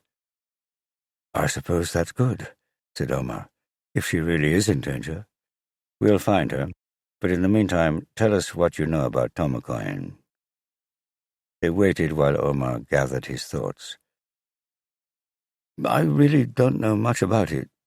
Sharp first described it to me a few years ago, and I took Disa to a presentation he gave here in Reykjavik. She was impressed, and so was I. She had made a lot of money trading Bitcoin, and I thought this new Tomocoin would be a good way of converting her profits into kronur, which was very difficult back then with exchange controls. Actually, it's still difficult in Iceland. I thought she might make some more money out of Tomocoin. At that point, I hadn't realized she was giving it all away to Helga. Would that have bothered you? I would have warned her not to. Helga was always greedy. She was bad with money. I never realized she had got so many people involved with Tomocoin until after she died. She only did it for the commission. Didn't your friend Sharp tell you about Helga's investments? No, I had no direct involvement in Tomocoin myself, except a small investment. How much? About 500,000 kronor, $5,000 at the time. It's all I could afford. What might Tomocoin be wanting Disa to do, or to keep quiet about? Omar sighed. I really have no idea. And what about Krakatoa? You asked me before. I don't know who or what Krakatoa is. Really? Said Magnus, looking directly at Omar. Because if Krakatoa is the guy who is really running Tomocoin, then Krakatoa may well be trying to scare your daughter, or even kill her. You don't know that, said Omar. Is Krakatoa your friend Sharp? No idea. Kata's dead, said Vigdis. Inspector Magnus and I saw her body yesterday morning. It was a terrible sight. Honestly. Horrible. That shook Omar. Well, for God's sake, find who did it then, he said. Find this Krakatoa. Lock him up. But I've told you I can't help you. I don't believe you, said Magnus. Omar's shoulders slumped, as if the brief outburst of outrage had exhausted him, and despair had reasserted itself. He shrugged. Do you have any idea where Disa might be? Magnus asked. "We need to find her, if only to keep her safe." "No." "Think," said Magnus. "Does Disa own a car?" Vigdis asked. "No," Omar said. He hesitated. "The only place I can think of is my summer house. It's on Apavatn. I used to take the girls there when they were kids. I don't know for certain she's gone there now, but I know she was thinking about it recently. I can give you directions. She could have taken a bus there from Selfoss, so it would be a good walk to the summer house from the bus stop." "Do you believe him?" asked Magnus afterwards as they got into the car. "No," said Vigdis. "He knows who Krakatoa is. When we get back to the station, get someone from Selfoss to check out the bus and the summer house. We need to find Disa. Put out an active alert. And get on to the airport. We don't want her leaving the country." "What about bringing Omar in for more questioning?" Vigdis asked. "I was thinking about that, but we need a warrant for his computer and phone first. See if he communicated with Sharp or Tomocoin, or Disa for that matter." "I'll get on to it." "I wish we could speak to Sharp." "In Panama?" said Vigdis. "We could. Instead of all that warrant stuff, I could fly out there and have a little chat. What about it?" Magnus grinned. "I'd have you on the next plane, Vigdis, but unfortunately we have no jurisdiction there. Plus it's hurricane season. I could wait it out, lie by a pool until he cracked and confessed. It's got to be worth a try.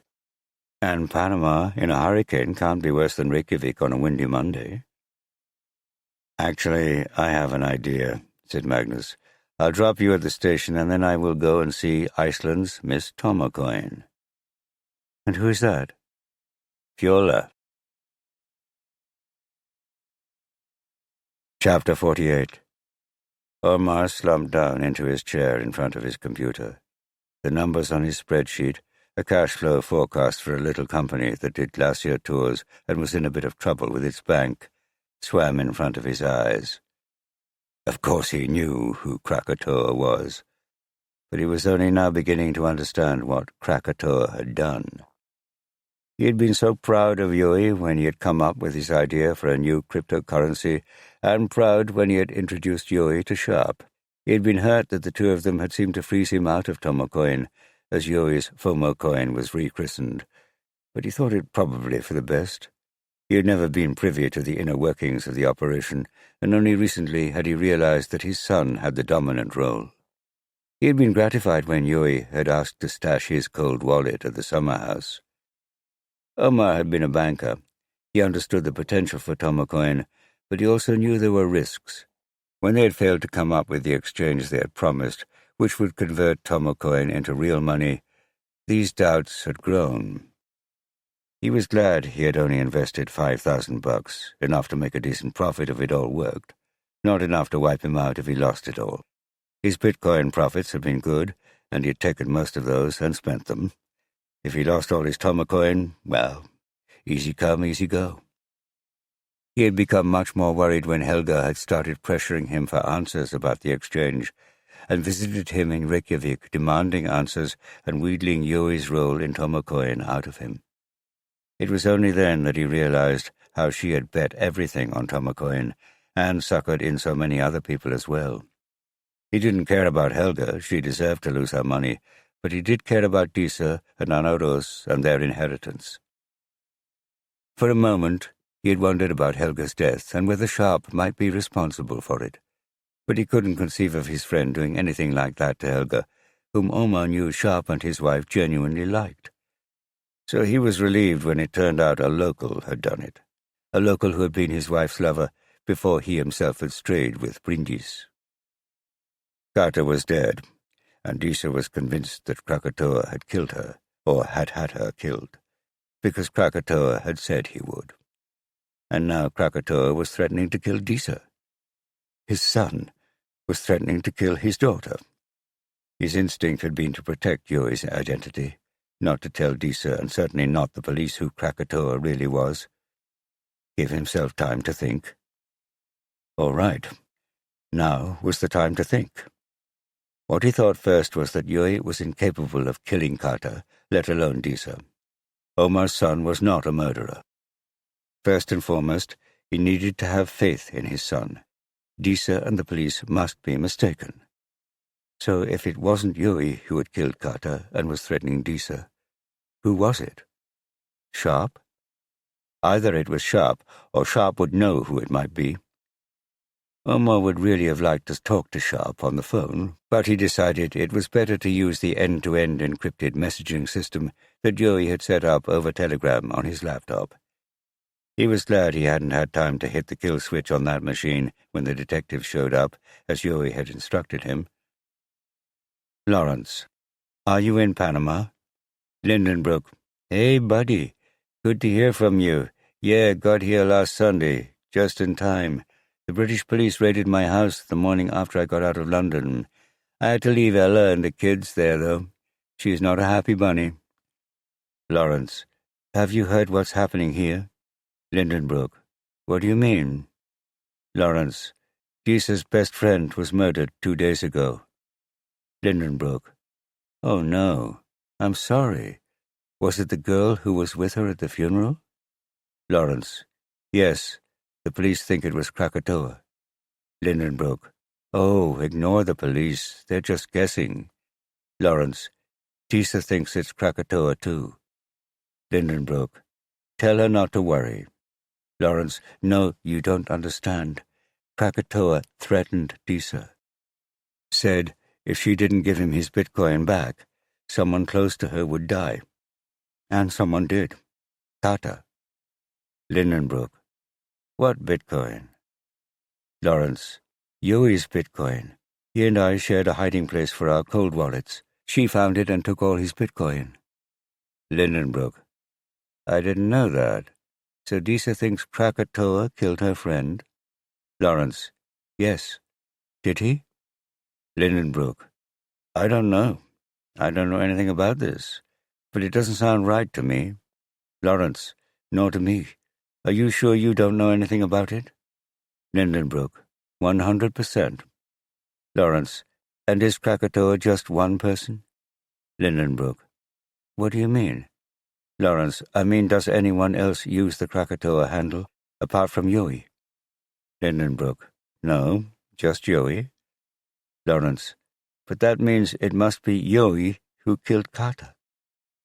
Lindenbrook, I don't know. I just find that hard to believe.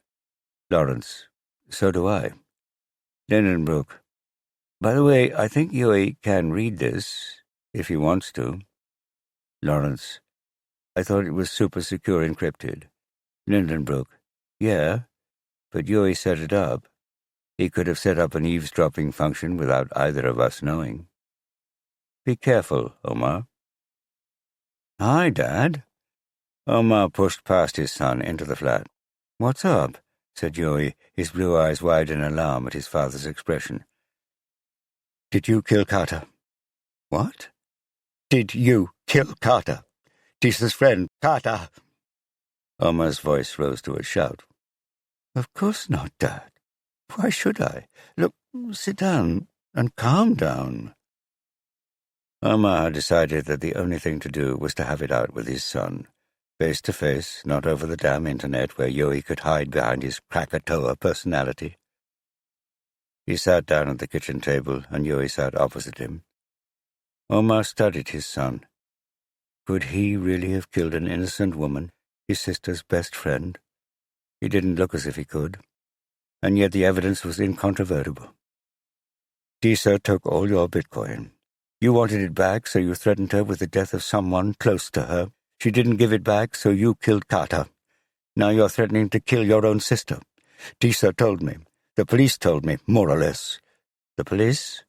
Yes, they're just guessing, but they are onto you. Disa doesn't know you're Krakatoa, but I do. I know you killed Carter.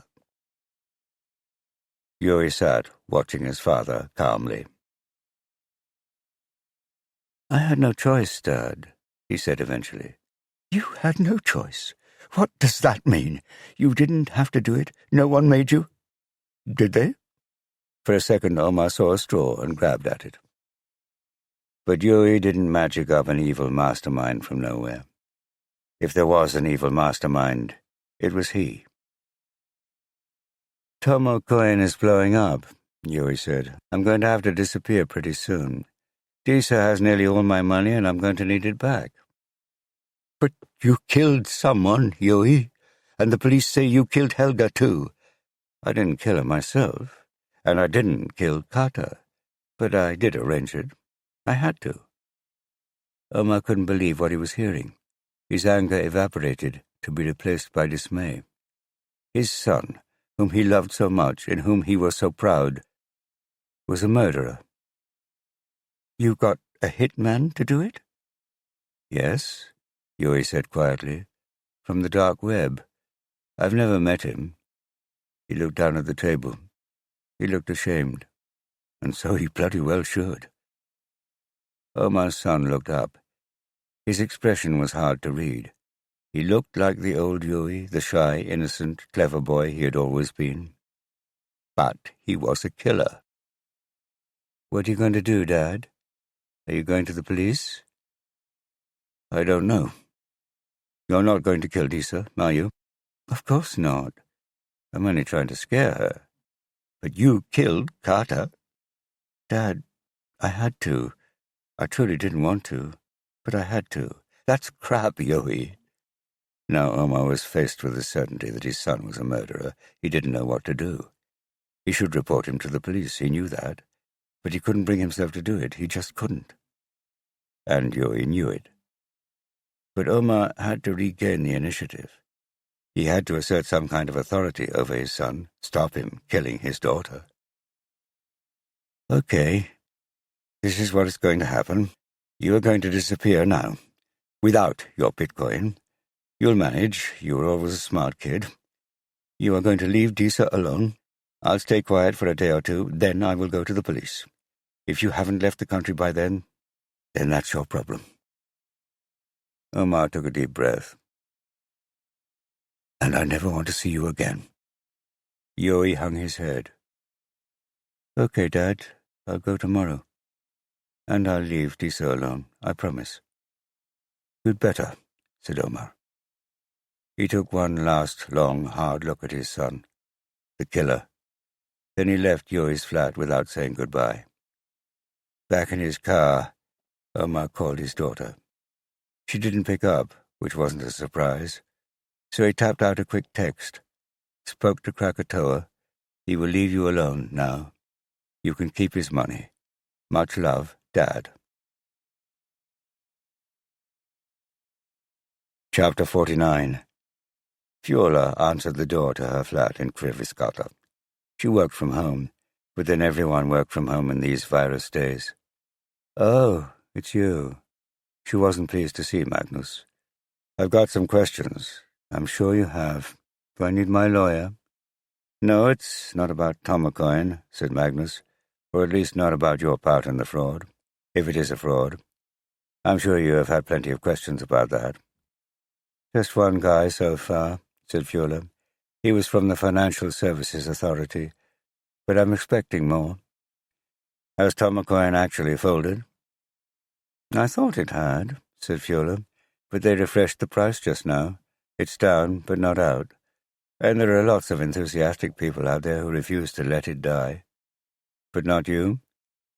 I stopped taking any more orders a few days ago. If my clients want to buy, then they have to do it directly. And do they? Some of them. Fiola smiled. Much of the bounce and energy had gone out of her, but there was still warmth. Have a seat. Coffee? No, thanks. There's been another murder. I saw it on the news. In fact, I saw you on the news. Fiola's hand flew to her mouth. Don't say this has something to do with Tomocoin. I thought it was a sex murder. That's what the killer wanted us to think. But yes, we do think it has something to do with Tomocoin. Oh, God. Was Katrin Ingvarsdottir an investor? I don't recognize the name. Can you check? She did live in Dalvík. And can you check her parents, Ingvar Brynjolfsson and Stefania Jonsdottir? Sure. One moment. Fiola moved over to a laptop on a desk by the window overlooking the bay, tapped a few keys and tickled a trackpad. No. None of them. Thank God. Okay, I didn't think so. So what's the Tomokoin connection? Fiola asked, returning to her chair. We're not sure precisely, said Magnus. That's why I'm here. Kata was Disa Omarsdottir's best friend. So we think that Kata was killed to warn Disa or to threaten her to do something. And we believe Disa may have received a threat from Krakatoa. I see where this is going, said Fiola. You think Sharp killed her? If Sharp is Krakatoa. We're not certain of that, are we? Not certain, no, Fiola said, but it's my best guess, and you can be sure that Krakatoa, whoever he is, will have paid someone to do it, not done it himself. I've just been talking to Disa's father, Omar. He claims he wasn't involved in Tomokoin, is that correct? Yes, he made an investment, but nothing major. I don't think he was involved in the operations, although he is an old mate of Sharp from Sharp's banking days. Can you check how much he invested? One moment. Fiola checked her computer again. About $5,000 worth at the price he invested. Maybe 12 now at today's prices. She gave a hollow laugh. True value, 0, more like. Don't quote me on that. Fiola's brow furrowed as she processed what Magnus was telling her. You don't think I had anything to do with the murder you're investigating? Because, believe me, I never would. I wish now I'd had nothing to do with Tomokoin. I thought it was legit. I knew it was bending the rules, but I thought that was in a good way. That's how change comes from bending rules. Murder is never good. No, it's not. Magnus leaned forward. Fiola, I need your help. I'll do anything I can to help you with that poor girl's death. What do you want? I want to talk to Sharp. Nefertiti. Hey, Lindenbrook. Lindenbrook. Hi. Nefertiti, are you safe? I heard you had to hide. Lindenbrook. Yes, I'm safe. How are you? Nefertiti. The cops are asking questions. Lindenbrook. Don't worry, we've done nothing illegal. Nefertiti. In fact, I've got one with me now. Magnus. You've met him. Lindenbrook. Are you letting him see this? Nefertiti. Yes. Lindenbrook. Tell him to get off your computer and leave you alone. Nefertiti. He's asking me about the murder of a girl called Kata. She was Disa Osmarsdottir's best friend. Lindenbrook. That has nothing to do with Tomokoin. Nefertiti. It's Magnus here now. I've taken over from Fiola. Can you confirm that Lindenbrook is Sharp? Lindenbrook. I'm not confirming anything. Nefertiti. I understand. We believe that Krakatoa may have warned Disa that he would kill someone if she didn't do something. Kata is dead.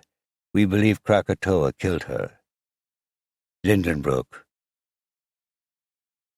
Nefertiti. So we need to know, who is Krakatoa? Is it you, Sharp? Lindenbrook. Krakatoa is not me. Nefertiti. Then who is it? Lindenbrook. Nefertiti. Is Disa in danger now? Lindenbrook. Nefertiti. Are you still there? Lindenbrook. Disa may be in danger. I don't know. Nefertiti. In danger from whom? Lindenbrook. Look, I didn't kill anyone. I don't believe there is any need for anyone to be killed. I have nothing to do with any of that. Nefertiti. You do now. Lindenbrook. You can't pin any of that on me. I told you I had nothing to do with it. Nefertiti. Maybe, maybe not. But I do know that if you don't give us the identity of Krakatoa, he may kill Disa. And that will be your fault. Lindenbrook. Nefertiti. Won't it? Lindenbrook. Nefertiti. It's your choice. Either you help Kata's killer or you help me. There is no opt-out. Doing nothing is helping a murderer. maybe helping him to kill again. If you have any information about who might have killed Carter, or if anyone is planning to kill Disa, contact me. You have my card. Chapter 50. Krakatoa. Hi, Lawrence. I've changed my mind. Lawrence. Lawrence? Ik puppy. Krakatoa. I want Disa to give me my Bitcoin back. Lawrence. Well, you can't have it back. We discussed this. If you touch her, I will go to the police. Krakatoa. And if you go to the police, I will have you killed. Lawrence. What? Krakatoa. You read that right. Read it again. Lawrence. Yui, you are telling me you will kill your sister and your father? Krakatoa. I'm not Yui. I'm Krakatoa. And I won't kill you. Someone else will. But if you tell Disa to give me back my Bitcoin, then nobody dies. Lawrence. What do you mean, nobody dies? Helga and Carter have already died.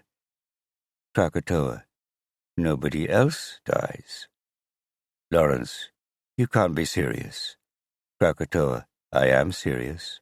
I'm not bluffing. Lawrence. Disa's gone, you know that. Krakatoa. Gone? Where? Lawrence. I don't know, and neither do you. Krakatoa. I'll find her. Lawrence. Then I'm going to the police. Krakatoa. Listen to me. This is Krakatoa talking, not your son. There's a difference. You know there is. If I'm going to get out of this, I'm going to need those Bitcoin. Yui will be no more.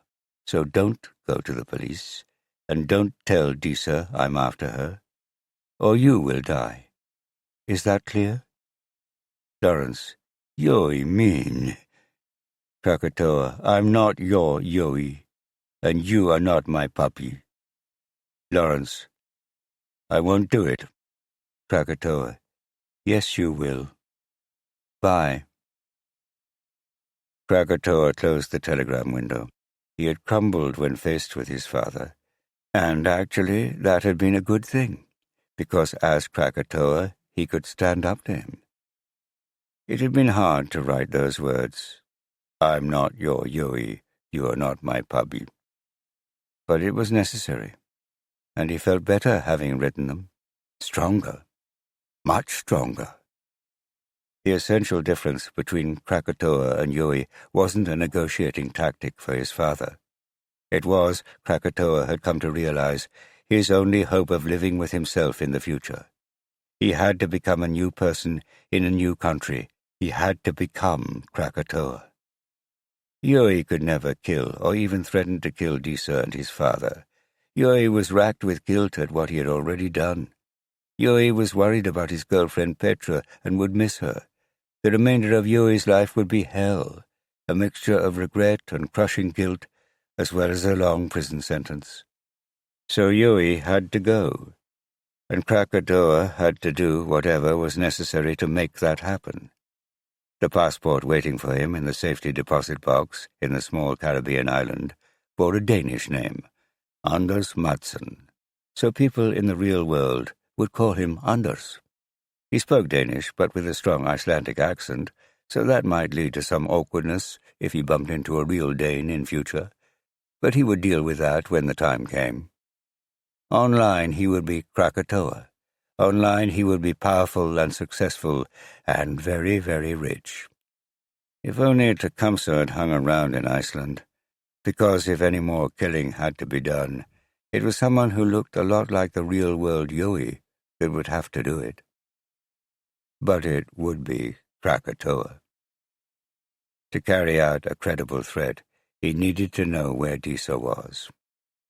That was easy. He picked up his phone and hit her number. Yui. Hi, Disa. What's up? Dad said you'd gone off somewhere.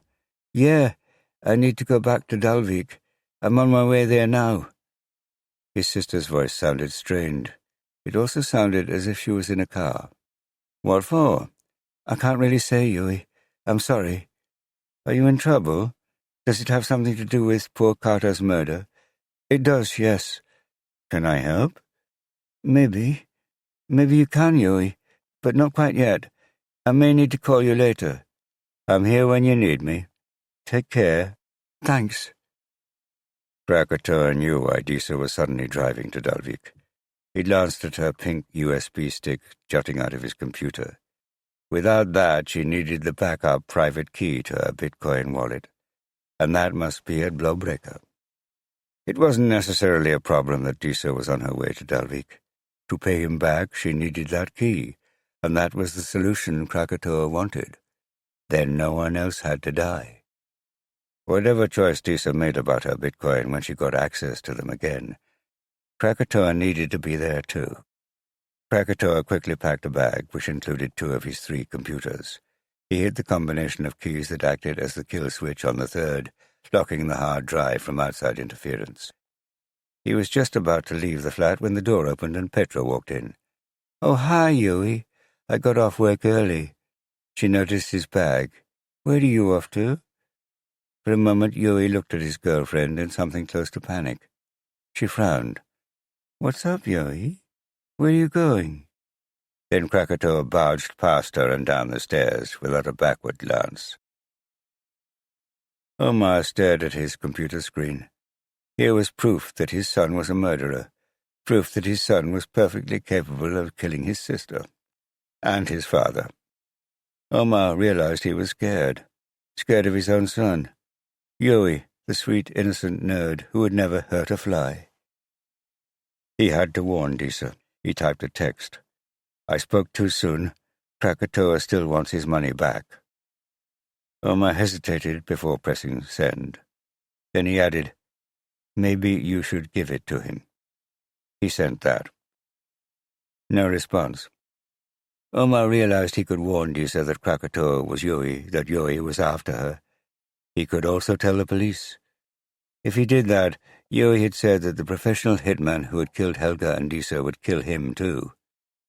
Did Omar believe Yui would do that? Damn right he did. He was absolutely correct to be scared of his son. But he couldn't let Yui get away with it. Somehow he had to regain the initiative with his son. How? He didn't know. He just didn't know. Yui he could deal with, but Krakatoa had him. Fuck! He slammed his fist on his desk so hard the whole apartment seemed to rattle. It made no difference. Omar closed his eyes. There was still a solution to this, of a sort. Disa gives Yui his Bitcoin back. Yui disappears. Disa is still alive. It was the only way.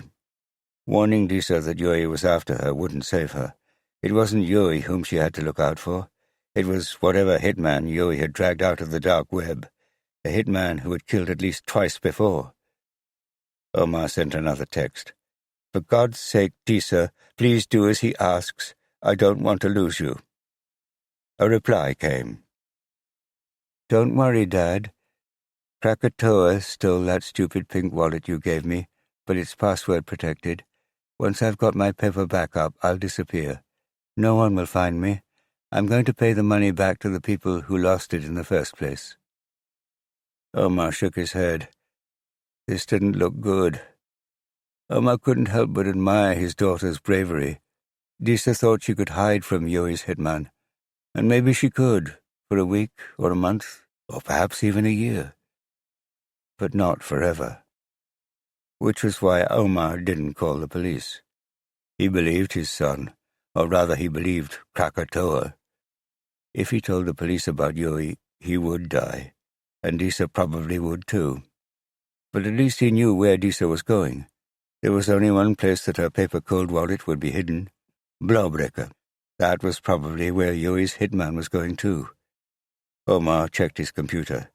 There was a flight to Akureyri in 40 minutes. He could make that if he was quick. He might just be able to prevent his son from killing his daughter.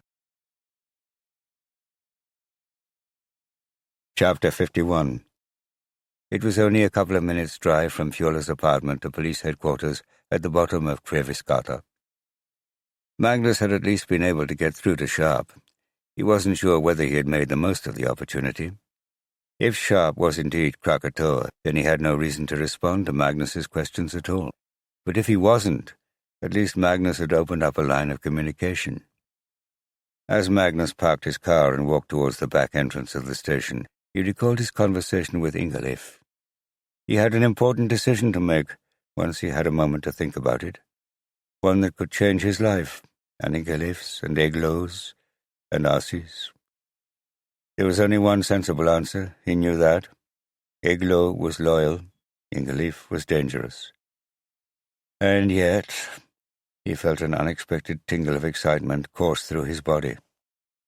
"What are you smiling about?" said Vigdis as he sat at his desk. "Did Fjola come up with something?" "Not really. I did message Sharp using her messaging app. His nickname is Lindenbrook, you know? The professor from Journey to the Center of the Earth. That classic story by Jules Verne had supposedly taken place at Snæfellsjökull, only a few kilometers from where Magnus had grown up. But not Krakatoa? He wouldn't say, said Magnus. Fjola thinks he uses both handles, but she's not sure. And he didn't answer any of my questions. So what were you grinning about? Magnus ignored her question. Any sign of Disa anywhere? Nothing. The Selfoss guys are on their way to Apavatn. It's worth checking the buses to Akureyri, and flights from the city airport. I've done that.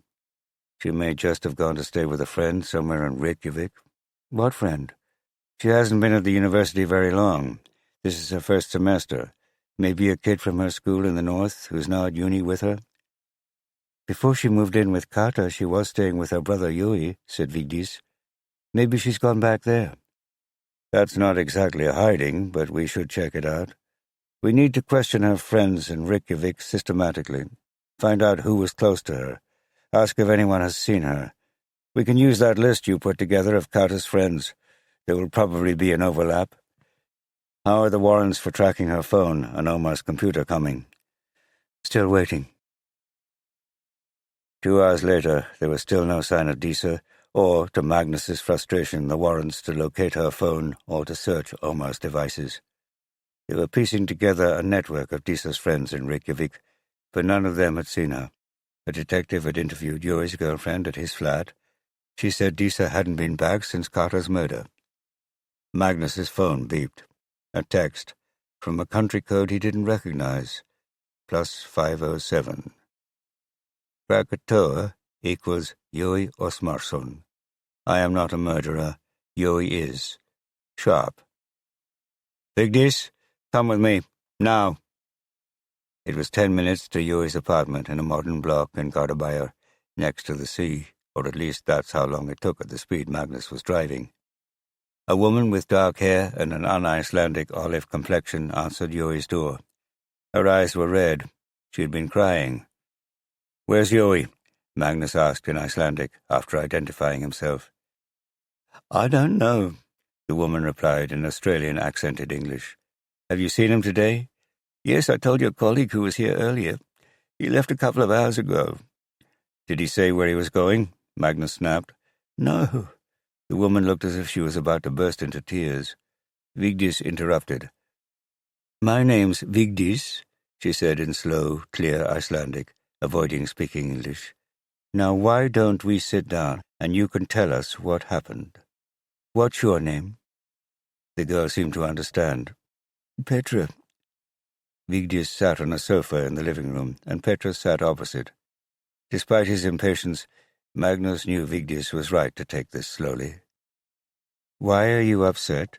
Vigdis asked. Can we do this in English? Petra said. Sure, said Magnus gently. You seem upset. My colleague was asking why. Is Yoi in trouble? He may be. Oh, God. Tears leaked from Petra's eyes. Does the name Krakatoa mean anything to you? Petra glanced sharply at Magnus. Clearly it did. But Magnus waited. Petra nodded. What? It's Yoi's handle. When he's online. When he's running Tomacoin. Do you know about Tomacoin? Not much, said Petra. except Yoey spends almost all his time on it. He pretends he's working for some game development company, but it's Tomacoin all the time. Does he talk to you about it? No, he knows I know that's what he's doing, but he prefers to keep me away from it. It's taking over his life. He's changing, especially in the last couple of weeks. Since Disa's mother died? Maybe a bit before then?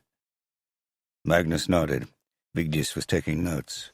He hoped her English was up to it. Magnus knew her understanding of the language was better than her speaking, and better than she admitted. Petra, do you know whether Yoey had anything to do with Helga's death? The woman sobbed. Petra? I don't know. No. What about Carter, Disa's friend? The sobs came louder. Magnus waited. Petra recovered herself. He didn't kill them both, did he? I doubt he did, but he may have gotten someone else to do it. Tecumseh. Tecumseh? Yeah. Sometimes I see Yoey's conversations over his shoulder. Normally I don't pay any attention.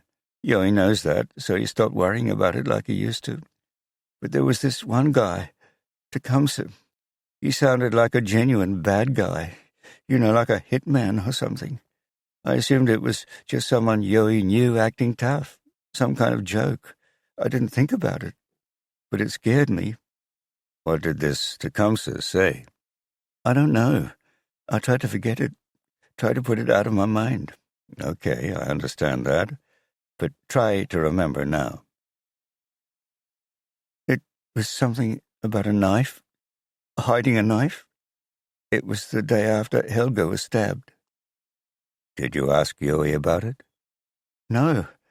I couldn't believe it really had anything to do with Helga's death. And, well, I am beginning to get a bit scared of Yoey. So I played dumb. He likes it when I play dumb. And you have no idea where he went? Or when he'll be back? No.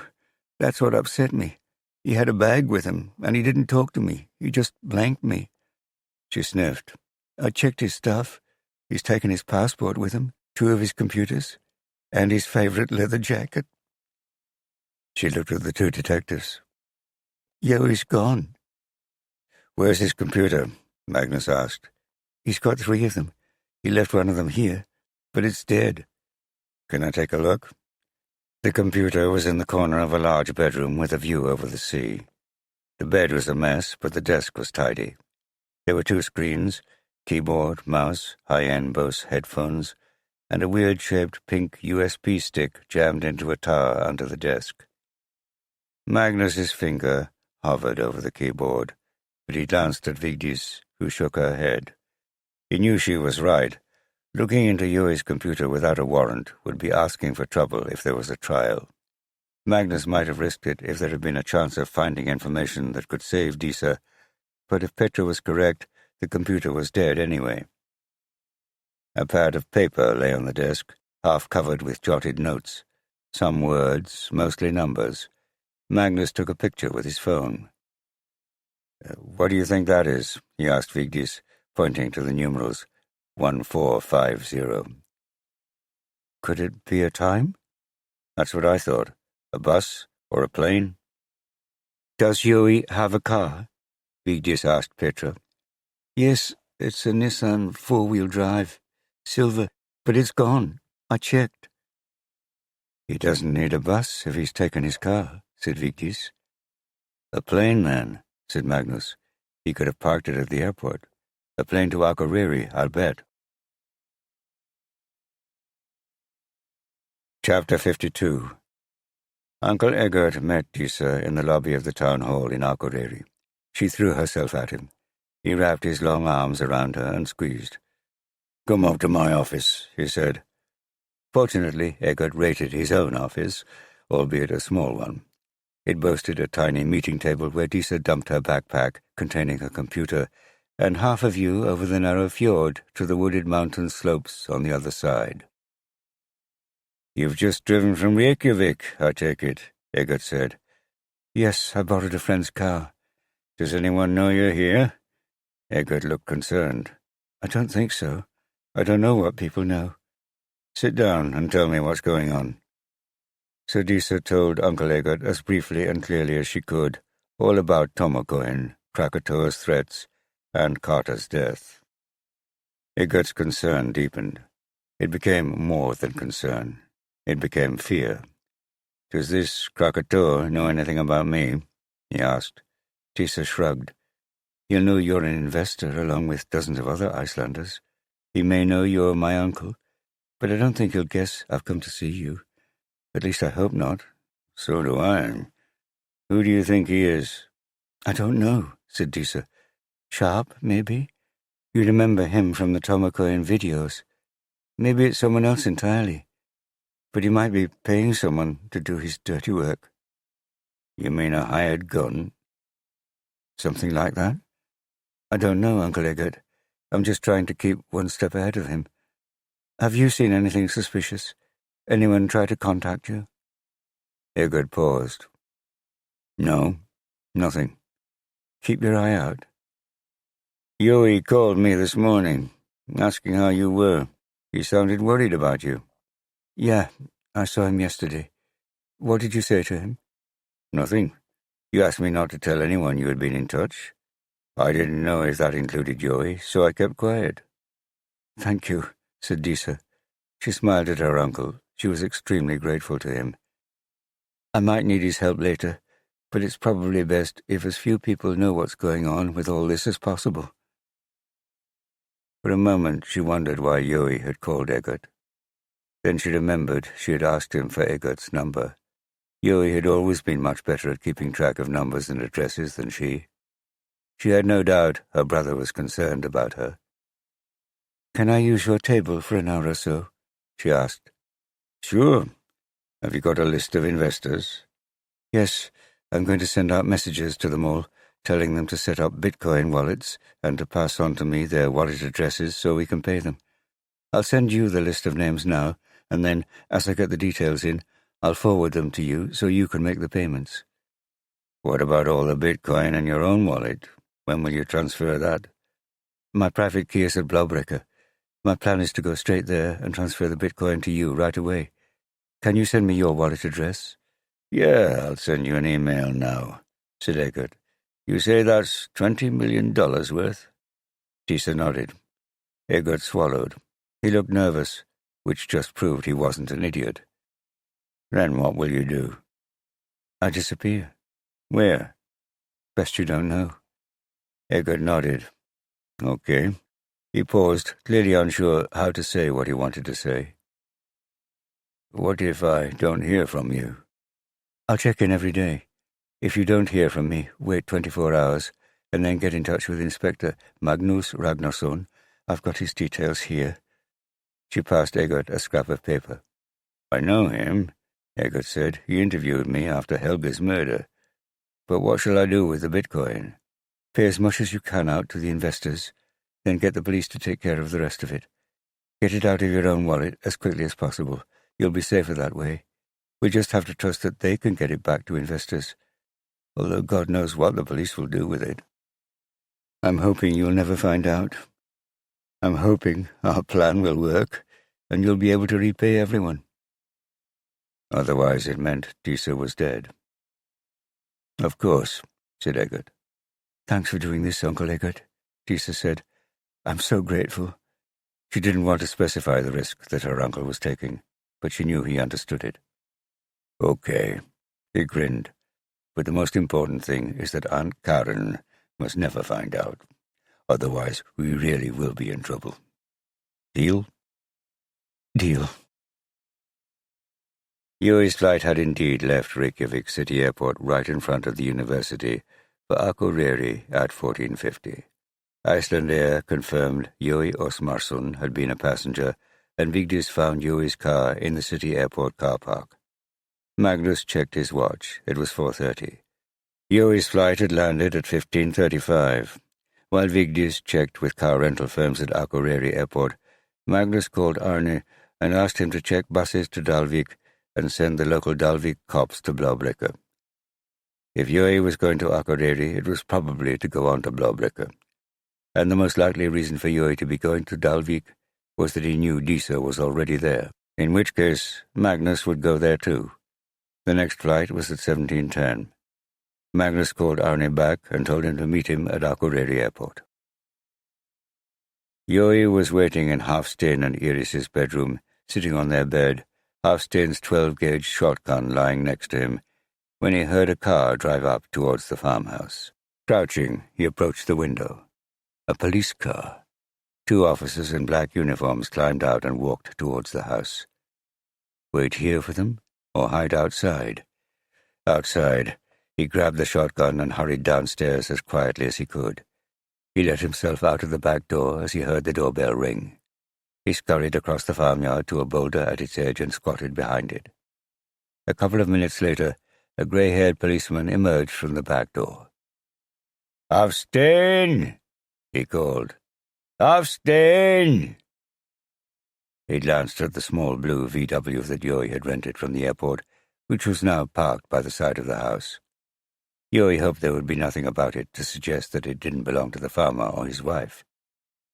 The policeman was 40 meters away, but even from that distance, Yuri could hear his radio bursting into life. The officer answered it, and then turned to his younger colleague, who was sticking his head out of the back door. "Hey, Simon," the other policeman called. "Did you hear that? Accident in the Olafsfjörður tunnel. Suspected fatality." "Sounds bad," said the older man. "No one's here. Let's go." Yuri waited until he heard their car drive off. He picked up the shotgun and emerged from behind the rock, heading for the large barn with its white concrete walls and red metal roof. He entered through a side door and switched on the lights. The warm fog of a couple of 100 sheep enveloped him, the smell of their coats and their feed and their shit.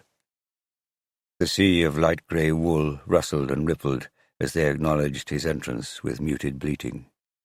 The barn was divided by wooden railings into pens of different sizes, most of them full of sheep.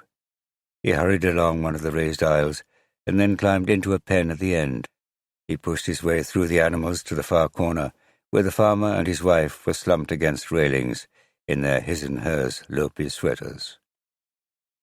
Hafstein was still unconscious, blood streaking his cheek. His wife stared at Yuri, her eyes wide with fear.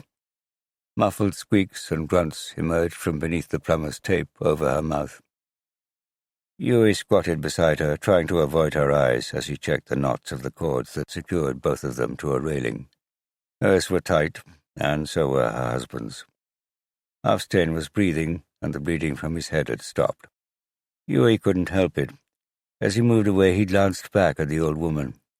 She was scared, but she was angry. Her eyes burned with hatred. He was going to have to kill her, and her husband. How? It was going to be difficult. It had been hard enough to shoot the damn sheepdog.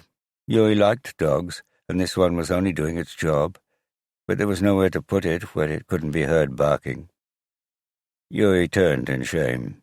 He forced his way back through the sheep and emerged into daylight, breathing hard. He bent over. He fought the urge to vomit. This was as difficult as he thought it would be. If only Tecumseh hadn't scarpered. He stood up straight. He had to make a decision and stick to it. Was he Yuri or Smarsson? Or was he Krakatoa? Yuri would admit defeat, give up on his Bitcoin, free Disa's grandparents, turn himself in before anyone else was killed, admit to the deaths of Helga and Carter and Crypto Cheeseman, take the consequences. Even with Iceland's notoriously lax sentencing regime, Yuri would be in jail for a long time, and when he came out, everyone in the country would know who he was and what he had done. No one would forgive him. Why should they?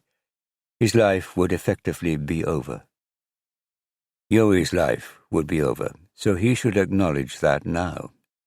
Yuri was dead. He hadn't quite realized it at the time, but when he had given instructions to one man he had never met to kill another man he had never met in a country he had never been to, he had signed Yuri's death warrant. From that moment on, there was no hope for Yuri. But there was for Krakatoa. As far as he knew, the police weren't looking for him yet. If that was true, He still had time to transfer the Bitcoin from Disa's wallet. Once he gained possession of her private key, get himself to Keflavik and fly off. Anywhere off this damn island. Yoi was beginning to understand Tecumseh's nervousness. Iceland was a prison, with only one exit, Keflavik Airport. If you excluded the weekly ferry from the east of the country, which you probably should.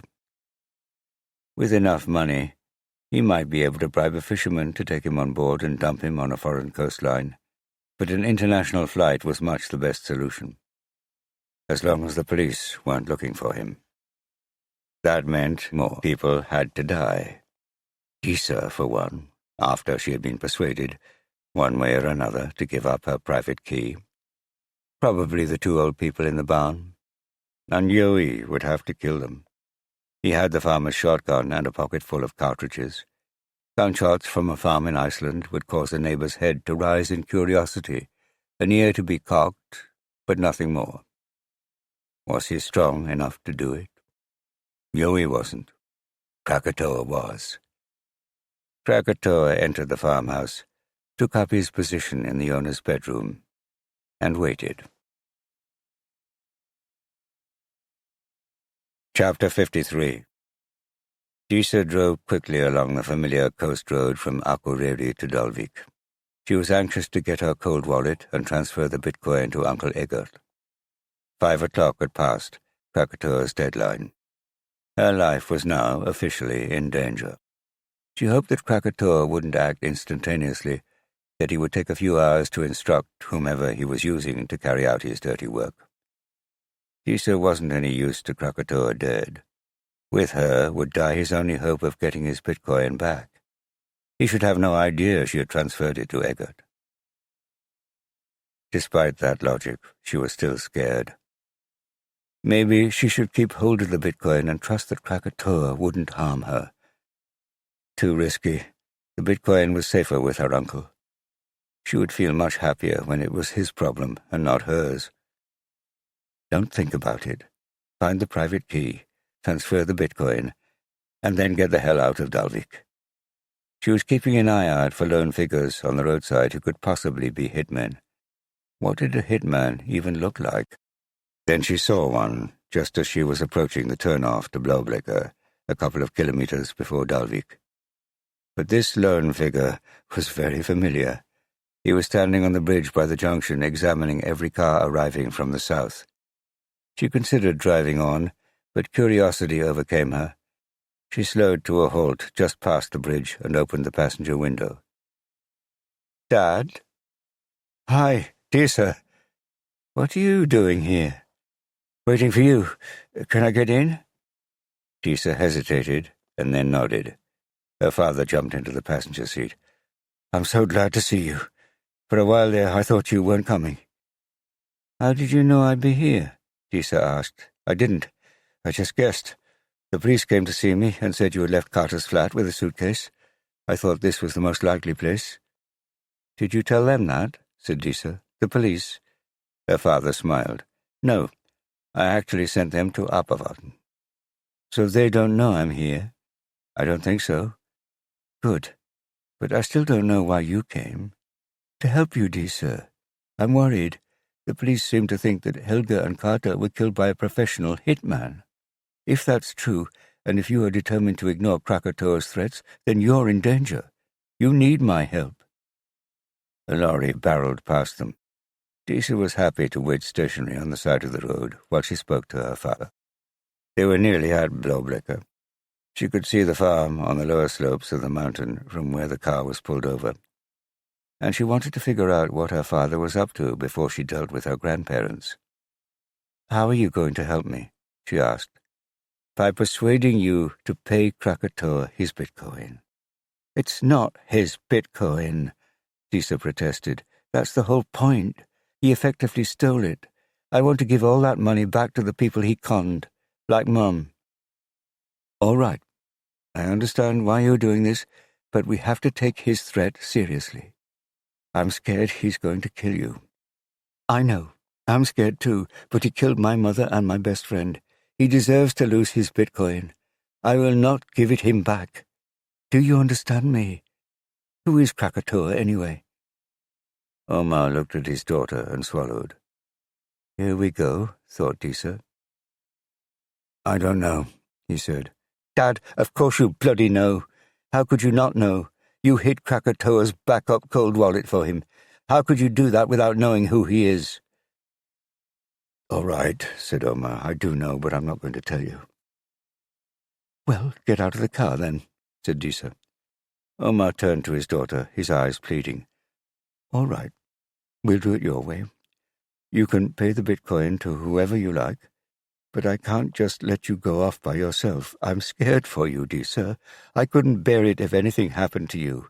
You need my help.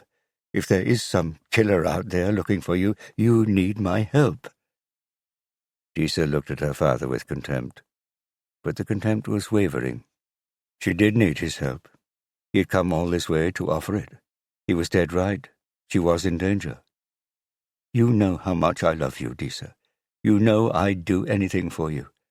So let me. Please, let me. Disa hesitated, then nodded. All right, but this is the plan. My cold wallet is at Blauwbrekke. That's why I'm going there. Once I've got the private key, I'm going to transfer Krakatoa's Bitcoin to someone else. That person is going to transfer it to the investors from Dalvík and Akureyri. I'm going to go into hiding for a week, and once the Bitcoin has been distributed to all the investors, I'm going to talk to the police. I don't want the cops grabbing it first. Are you okay with all that? Who are you going to transfer the Bitcoin to?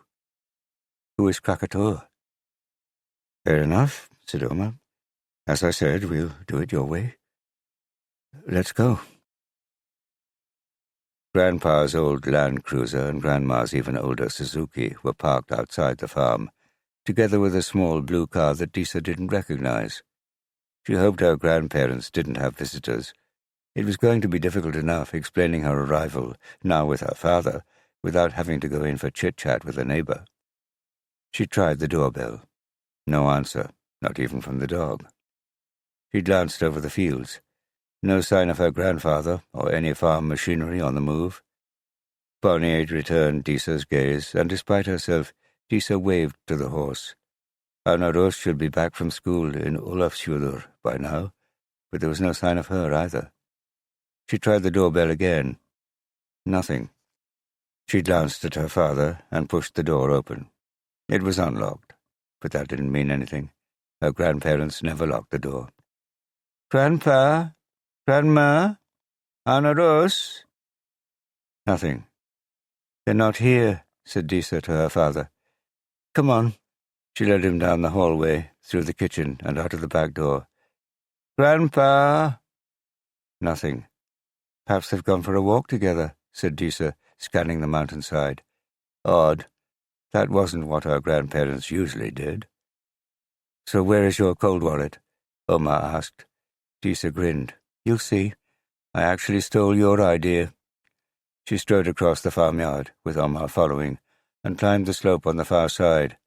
A pair of ravens watched her closely from their perch on the fence. Don't tell me, said Omar. Is that an elf rock? It certainly is, said Disa. That's where we sat when I was talking to you at your mother's funeral. Yeah, and I told you to give the Bitcoin back. Well, the hidden people were my witnesses. Omar laughed. Disa found the familiar sound oddly reassuring. Disa squatted down by the rock and lifted up the stone. Underneath lay the plastic food container. She carried it back to the farmhouse and set it on the kitchen table. Wait here, she said. I'm just going to get my computer from the car, and then I'll make the transfer. Annie met Magnus at the foot of the steps off the plane. Blauwbrekke, Magnus said. Now.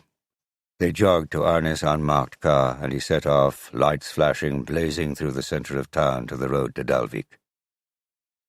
Are there any cops at the farm? Magnus asked. I got a couple of the local uniforms to check it out. They saw no one there, not even the farmer. Are they waiting for us? No, they had to leave. What? There's been an accident in the Ólafsfjörður tunnel. Injuries. One killed, another critical. All right, said Magnus, but we need backup. With firearms. That means talking to Inspector Olafur. Then talk to him. You talk to him. I'm driving. It was true. At the speed Arnie was driving, he needed all his concentration. As Magnus picked up his phone to make the call, it buzzed. Vigdis? Yes. Are you in Akureyri? Just leaving. On our way to Blawbreaker. Jesus! Magnus lurched to one side as Arne's car swerved past a car that was itself breaking the speed limit, narrowly missing a truck coming the other way. Although we may never get there the way Arne's driving. What have you got? Several things. Disa's father, Omar, is in Akureyri. He was on the same flight as Yoi at 1450. Together? No, separate bookings, separate seats. Could be a coincidence? Maybe. It's clear both of them think Disa is up here somewhere. It must be Blawbreaker. They were right. Just got the data through from the phone company. Disa was in Akureyri this afternoon, but the last read they got was from a phone mast near Sjalteri. Where's that? Between Akureyri and Dalvík. She'll have got to Dalvík by now. Blawbreaker. Or a friend, a relative? True, said Magnus, but Blawbreaker has got to be our first shot. Could she have taken a bus? I thought we'd checked that. Her friend Carter's car has gone. The cameras at Fjallfjörður caught it going north this morning. It's a white Hyundai Accent. I'll text you the registration. Good work, Vigdis. And Yoi rented a car from Avis at Akureyri Airport. A blue VW Golf. I'll text you the registration for that, too. Great. Now I need to speak to Olafur. Olafur was not at all happy to hear that Magnus had arrived on his patch and was on his way to Dalvík. But no regional police inspector in Iceland could be impervious to the excitement of a request for armed police to hurry towards trouble. He called the district commissioner for approval, and within 5 minutes the armed backup was on its way. Arne was out on the open road now, the fjord flashing by on the right, the brute of a mountain above Dalvík approaching ever closer. Magnus had an idea. There was no chance that Disa would answer a phone call from the police, but she might read a text message. He picked up his phone and tapped one out. Chapter 54. As Disa went out to the car, she felt the phone in her back pocket buzzing with a text. She ignored it and pulled out her backpack containing her computer from the rear seat. She stopped at the entrance to the kitchen. There was someone else standing there, next to her father. Yoi! She dumped the backpack and rushed over to hug him. He grinned, his blue eyes twinkling. What are you doing here? She asked him. Same as Dad, looking out for you. You told me you were coming here and, well, it all sounded a little dangerous. After Carter's murder. So that's your car outside? The blue one? Yeah, I rented it from the airport. I was out at the back of the barn looking for your grandparents when I heard your voice, shouting for Halfstein. Do you know where they are? Yoi shrugged. They don't seem to be on the farm. I'm so glad you're here. She smiled at her father and her brother. I'm so glad you're both here. What's that for? Said Yoi, nodding towards the backpack. It's a long story, said Disa, but maybe you can help me. It turns out that Mum's murder was to do with Tomocoin, as was Carter's. Long story short, I've got $20 million worth of Tomocoin's Bitcoin in my wallet, and I want to pay it back to the investors. 20 million, said Yoi. Yeah, I know. I lost my cold wallet, you know, the pink one Dad gave me, but I had hidden a backup here. Is that it? Said Yoi, pointing to the plastic food container. Yes, so my plan is to transfer the Bitcoin somewhere safe now, and then get that person to transfer it on to the investors when they have had a chance to set up Bitcoin wallets. Sounds complicated, said Omar. It is a bit, said Disa, which is why you may be able to help, Yoi. Okay, so who are you transferring the Bitcoin to now? Uncle Eggert. I've got his wallet address on my computer. All I need is to transcribe the private key, but it's really long. Look. Disa extracted the 2 sheets of paper from the food container. One was her mother's and one was hers. She smoothed out the one covered in letters and numbers in her own handwriting. See? Said Disa. Suddenly she felt confident. The 3 of them, plus Uncle Eggert, could beat Krakatoa. Her family was there for her, after all. There was still a lot to be done. She had to hide from a vengeful Krakatoa, and there was still a chance that a professional killer was right now on his way to try to find her. But she would survive. With Dad and Yui's help, she would survive. And she would get some justice for her mother, justice for Kata. She would make Krakatoa pay. She opened up her computer, and as she waited for it to load, she checked her phone. She had been ignoring texts all day. This one was from the policeman, Magnus. She read it, and froze. Krakatoa is your brother, Yoi Osmarsson. I think you are in danger. Where are you? She unfroze. It had only been a second. She had to move, to stop Yoi from thinking there was anything untoward in the text. She shoved her phone in her back pocket. Who was that? Yoi asked. Friend from uni, wondering where I am. I won't reply. She sat down in front of her computer screen and opened and closed programs at random, trying to give herself time to think. Was Yoi really Krakatoa? No. That would mean it was Yoi who had threatened her. Yoi who had killed her mother and her best friend. Yoi could never do that. And yet here he was, asking about Krakatoa's Bitcoin. It was quite possible that Yoi could have hidden his own private key at their father's summer house. It was possible that Yoi could run an online business. Yoi knew Helga. Yoi knew Kata. Yoi knew her. And she trusted Magnus. I'm just going to the toilet, Yoi said. I'll be back in a moment to help you with that. Okay, said Disa, head deep in her computer. She lifted it once Yoi was out of the kitchen. Dad, we've got to go, she whispered, snapping her laptop shut and grabbing it. What do you mean? Said her father. Yoi is Krakatoa. We've got to get out of here. Come on. She stood up to leave. Her father moved ahead of her to the front door, and then turned to block her path. How do you know? Just got a text from the police, Disa hissed. The downstairs toilet door was shut. Quick! She tried to push past her father to the door. No, Disa. Dad! She pushed harder. He wouldn't move. Then it hit her. She should have seen it right away. Wait a minute, she said. You know Yoi is Krakatoa, Dad, don't you? Her father inclined his head in assent. Disa took a step backwards. You and he came here together, from the airport. Omar nodded again. We bumped into each other on the plane.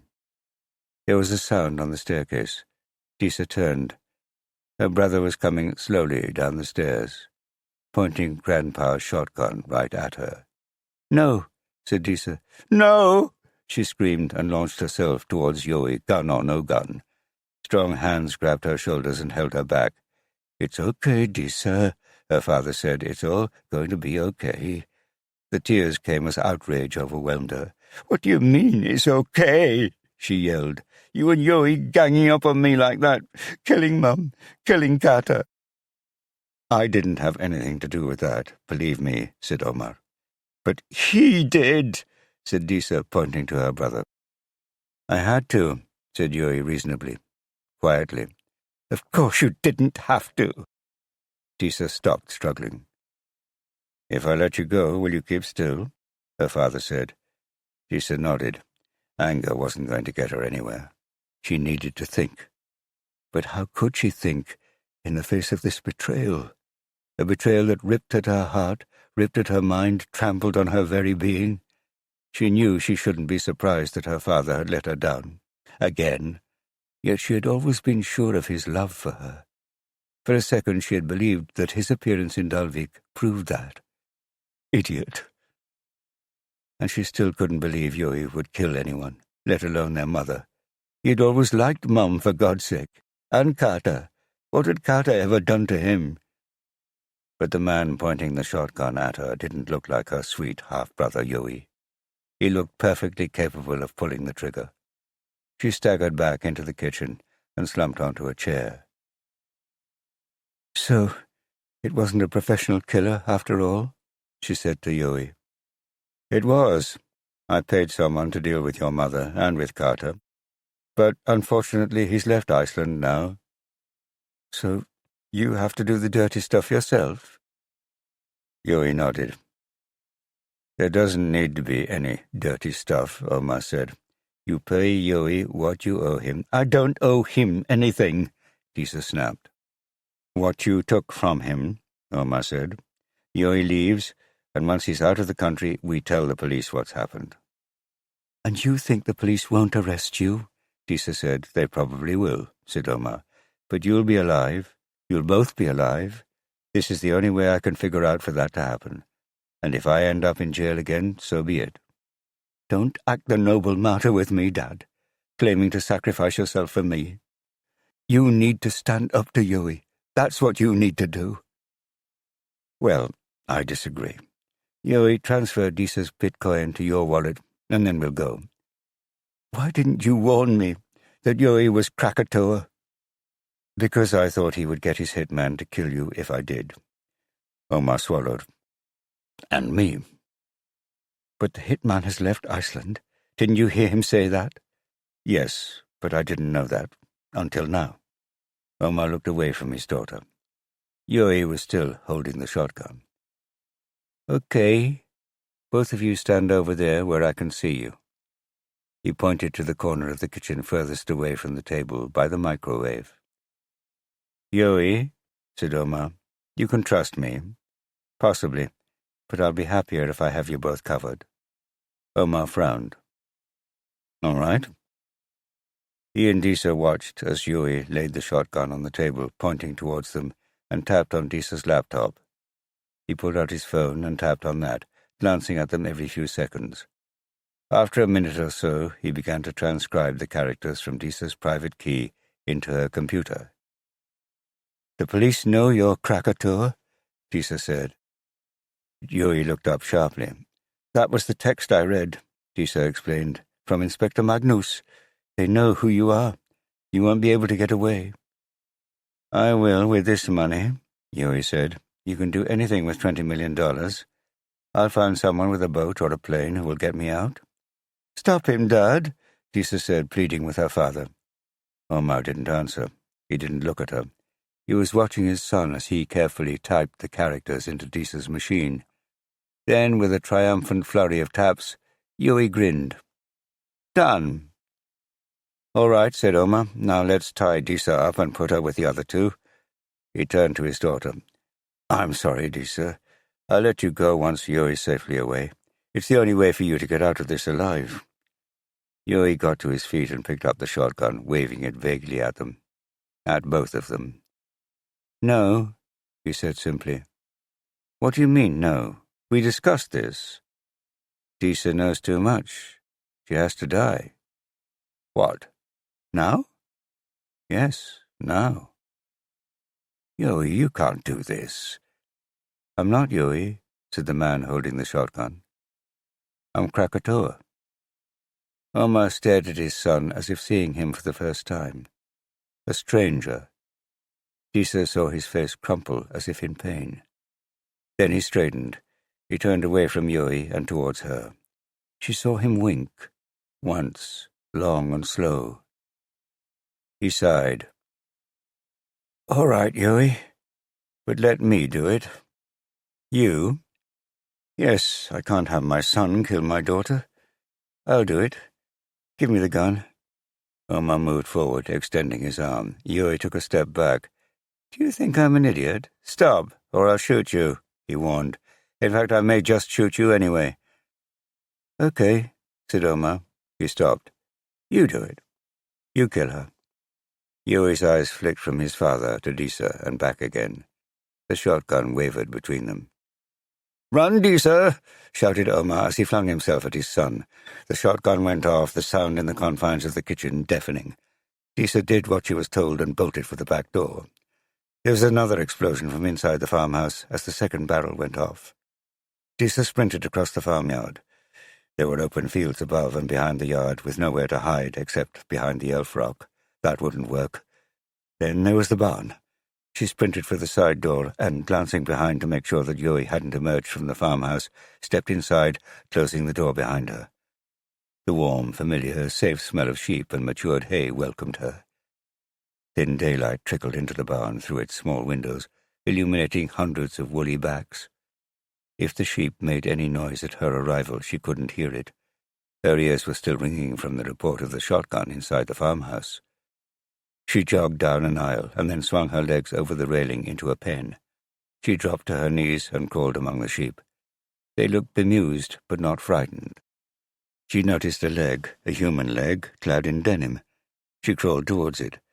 As the sheep parted, she saw Grandma and Grandpa pressed against a railing running along the back of the shed. Her grandmother was staring at her, eyes wide with alarm, mouth taped shut. She wriggled. Her grandfather was slumped on the ground, out cold. Oh, God, was he dead? Disa was about to creep towards them and try to free them when she heard the barn door open. She raised her finger to her lips to tell her grandmother to be quiet and then crept away from her. She slid through the railings into an adjoining pen and waited. "Disa?" It was Yui's voice, and he was getting closer. Her hearing was returning.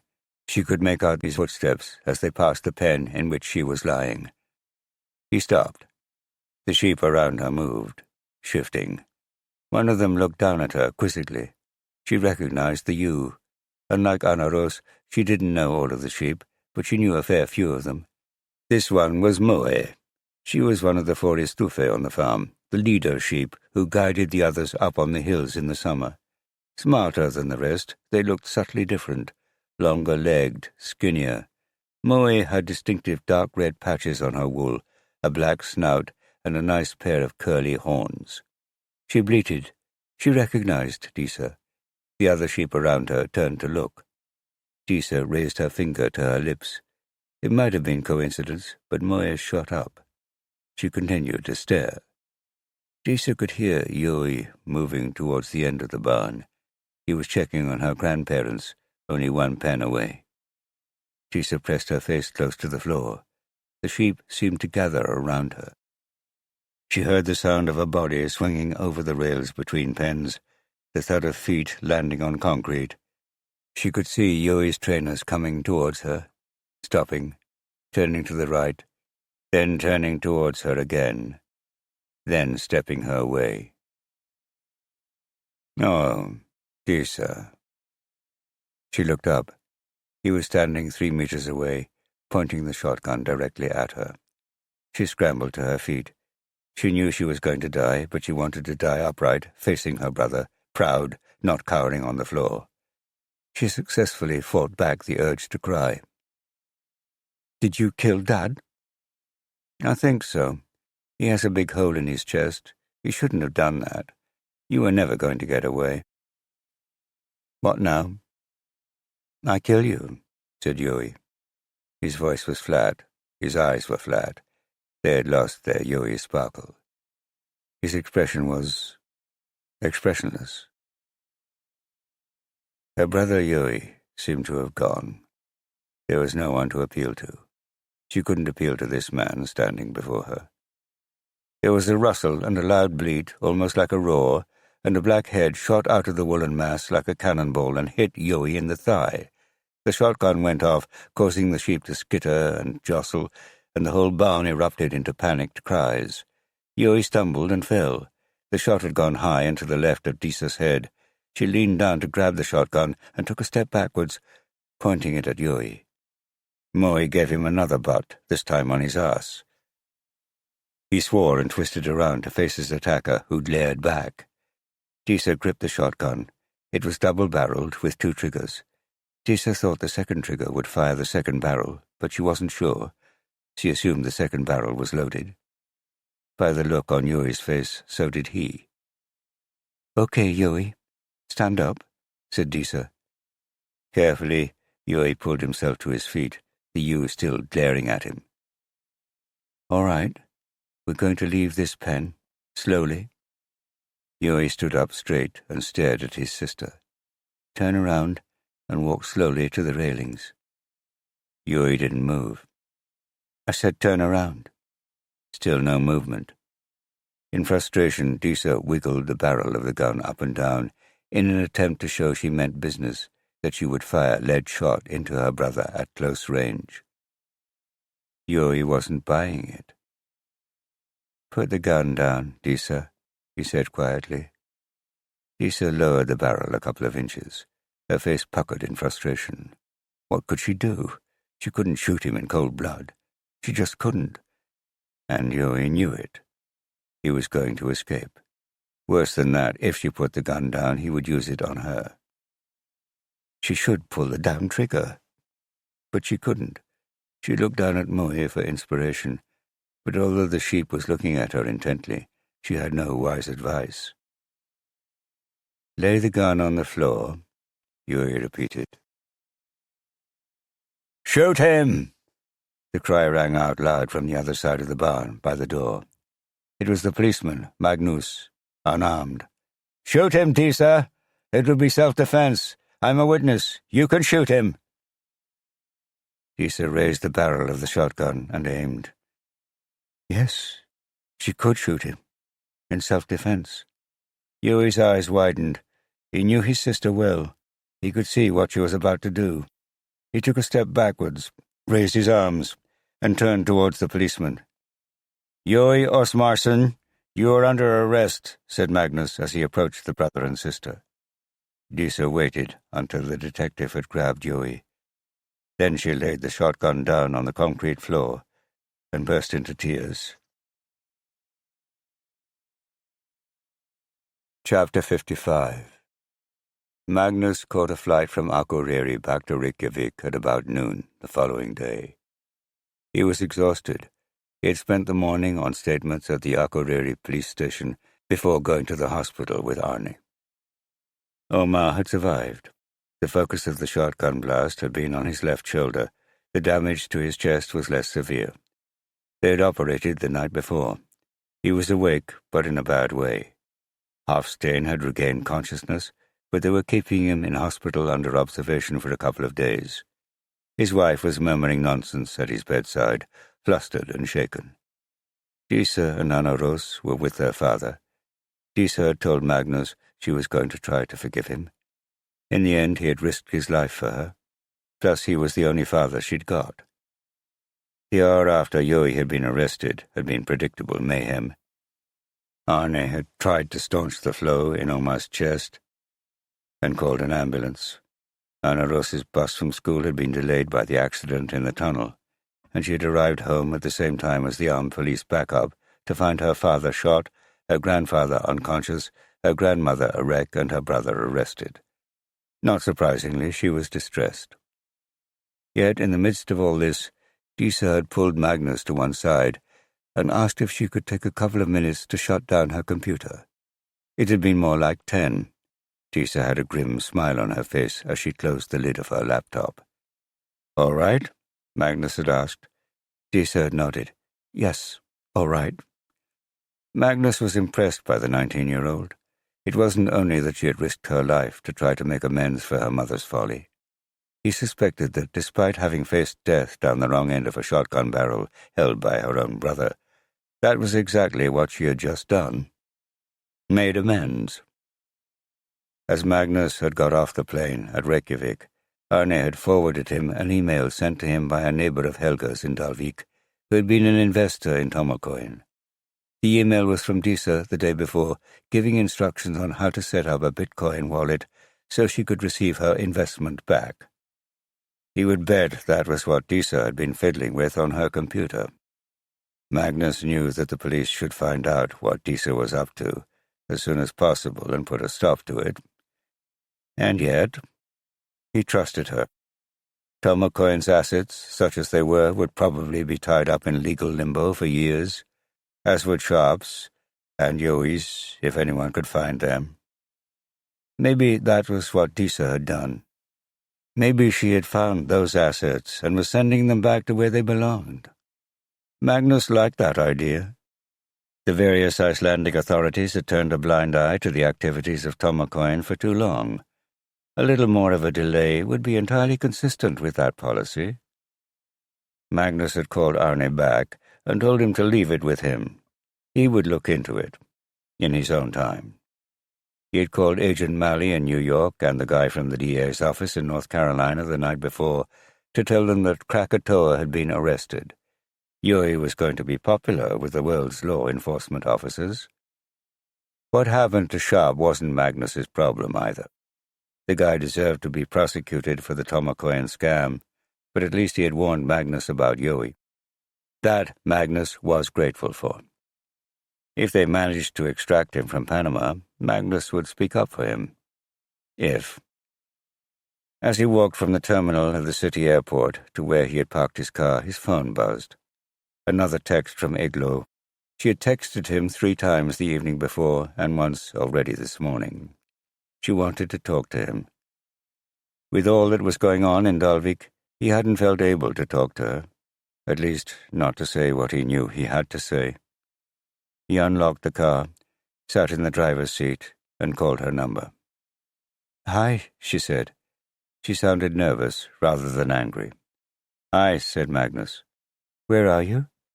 "At the city airport. Just got back from Akureyri. The Dalvík murder cases blew up." "Did you catch the guy who did it?" "Yeah." "Good." "Hey, I'm sorry I didn't call you and tell you I wouldn't be at your place last night." "You said you would be. I told you it was important." "You did," said Magnus. There was a moment's silence on the phone. "I said yes to Southampton." "I didn't know they'd even offered you the job yet." "They hadn't.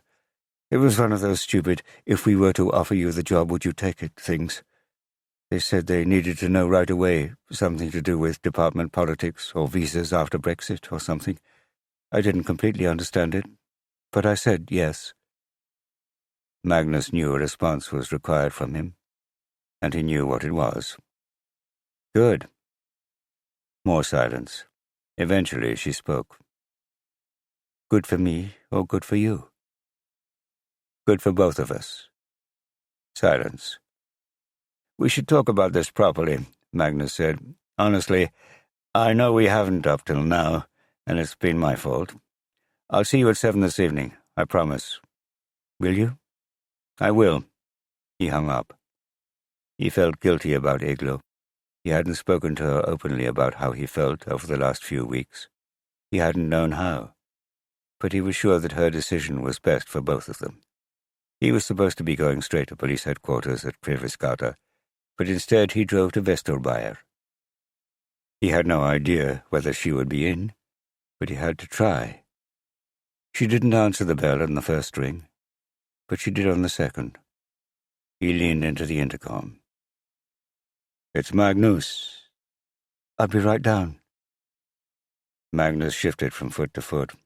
He found the 30 seconds he spent waiting at the door to her building an eternity. Eventually she opened it and shot him an anxious glance. But then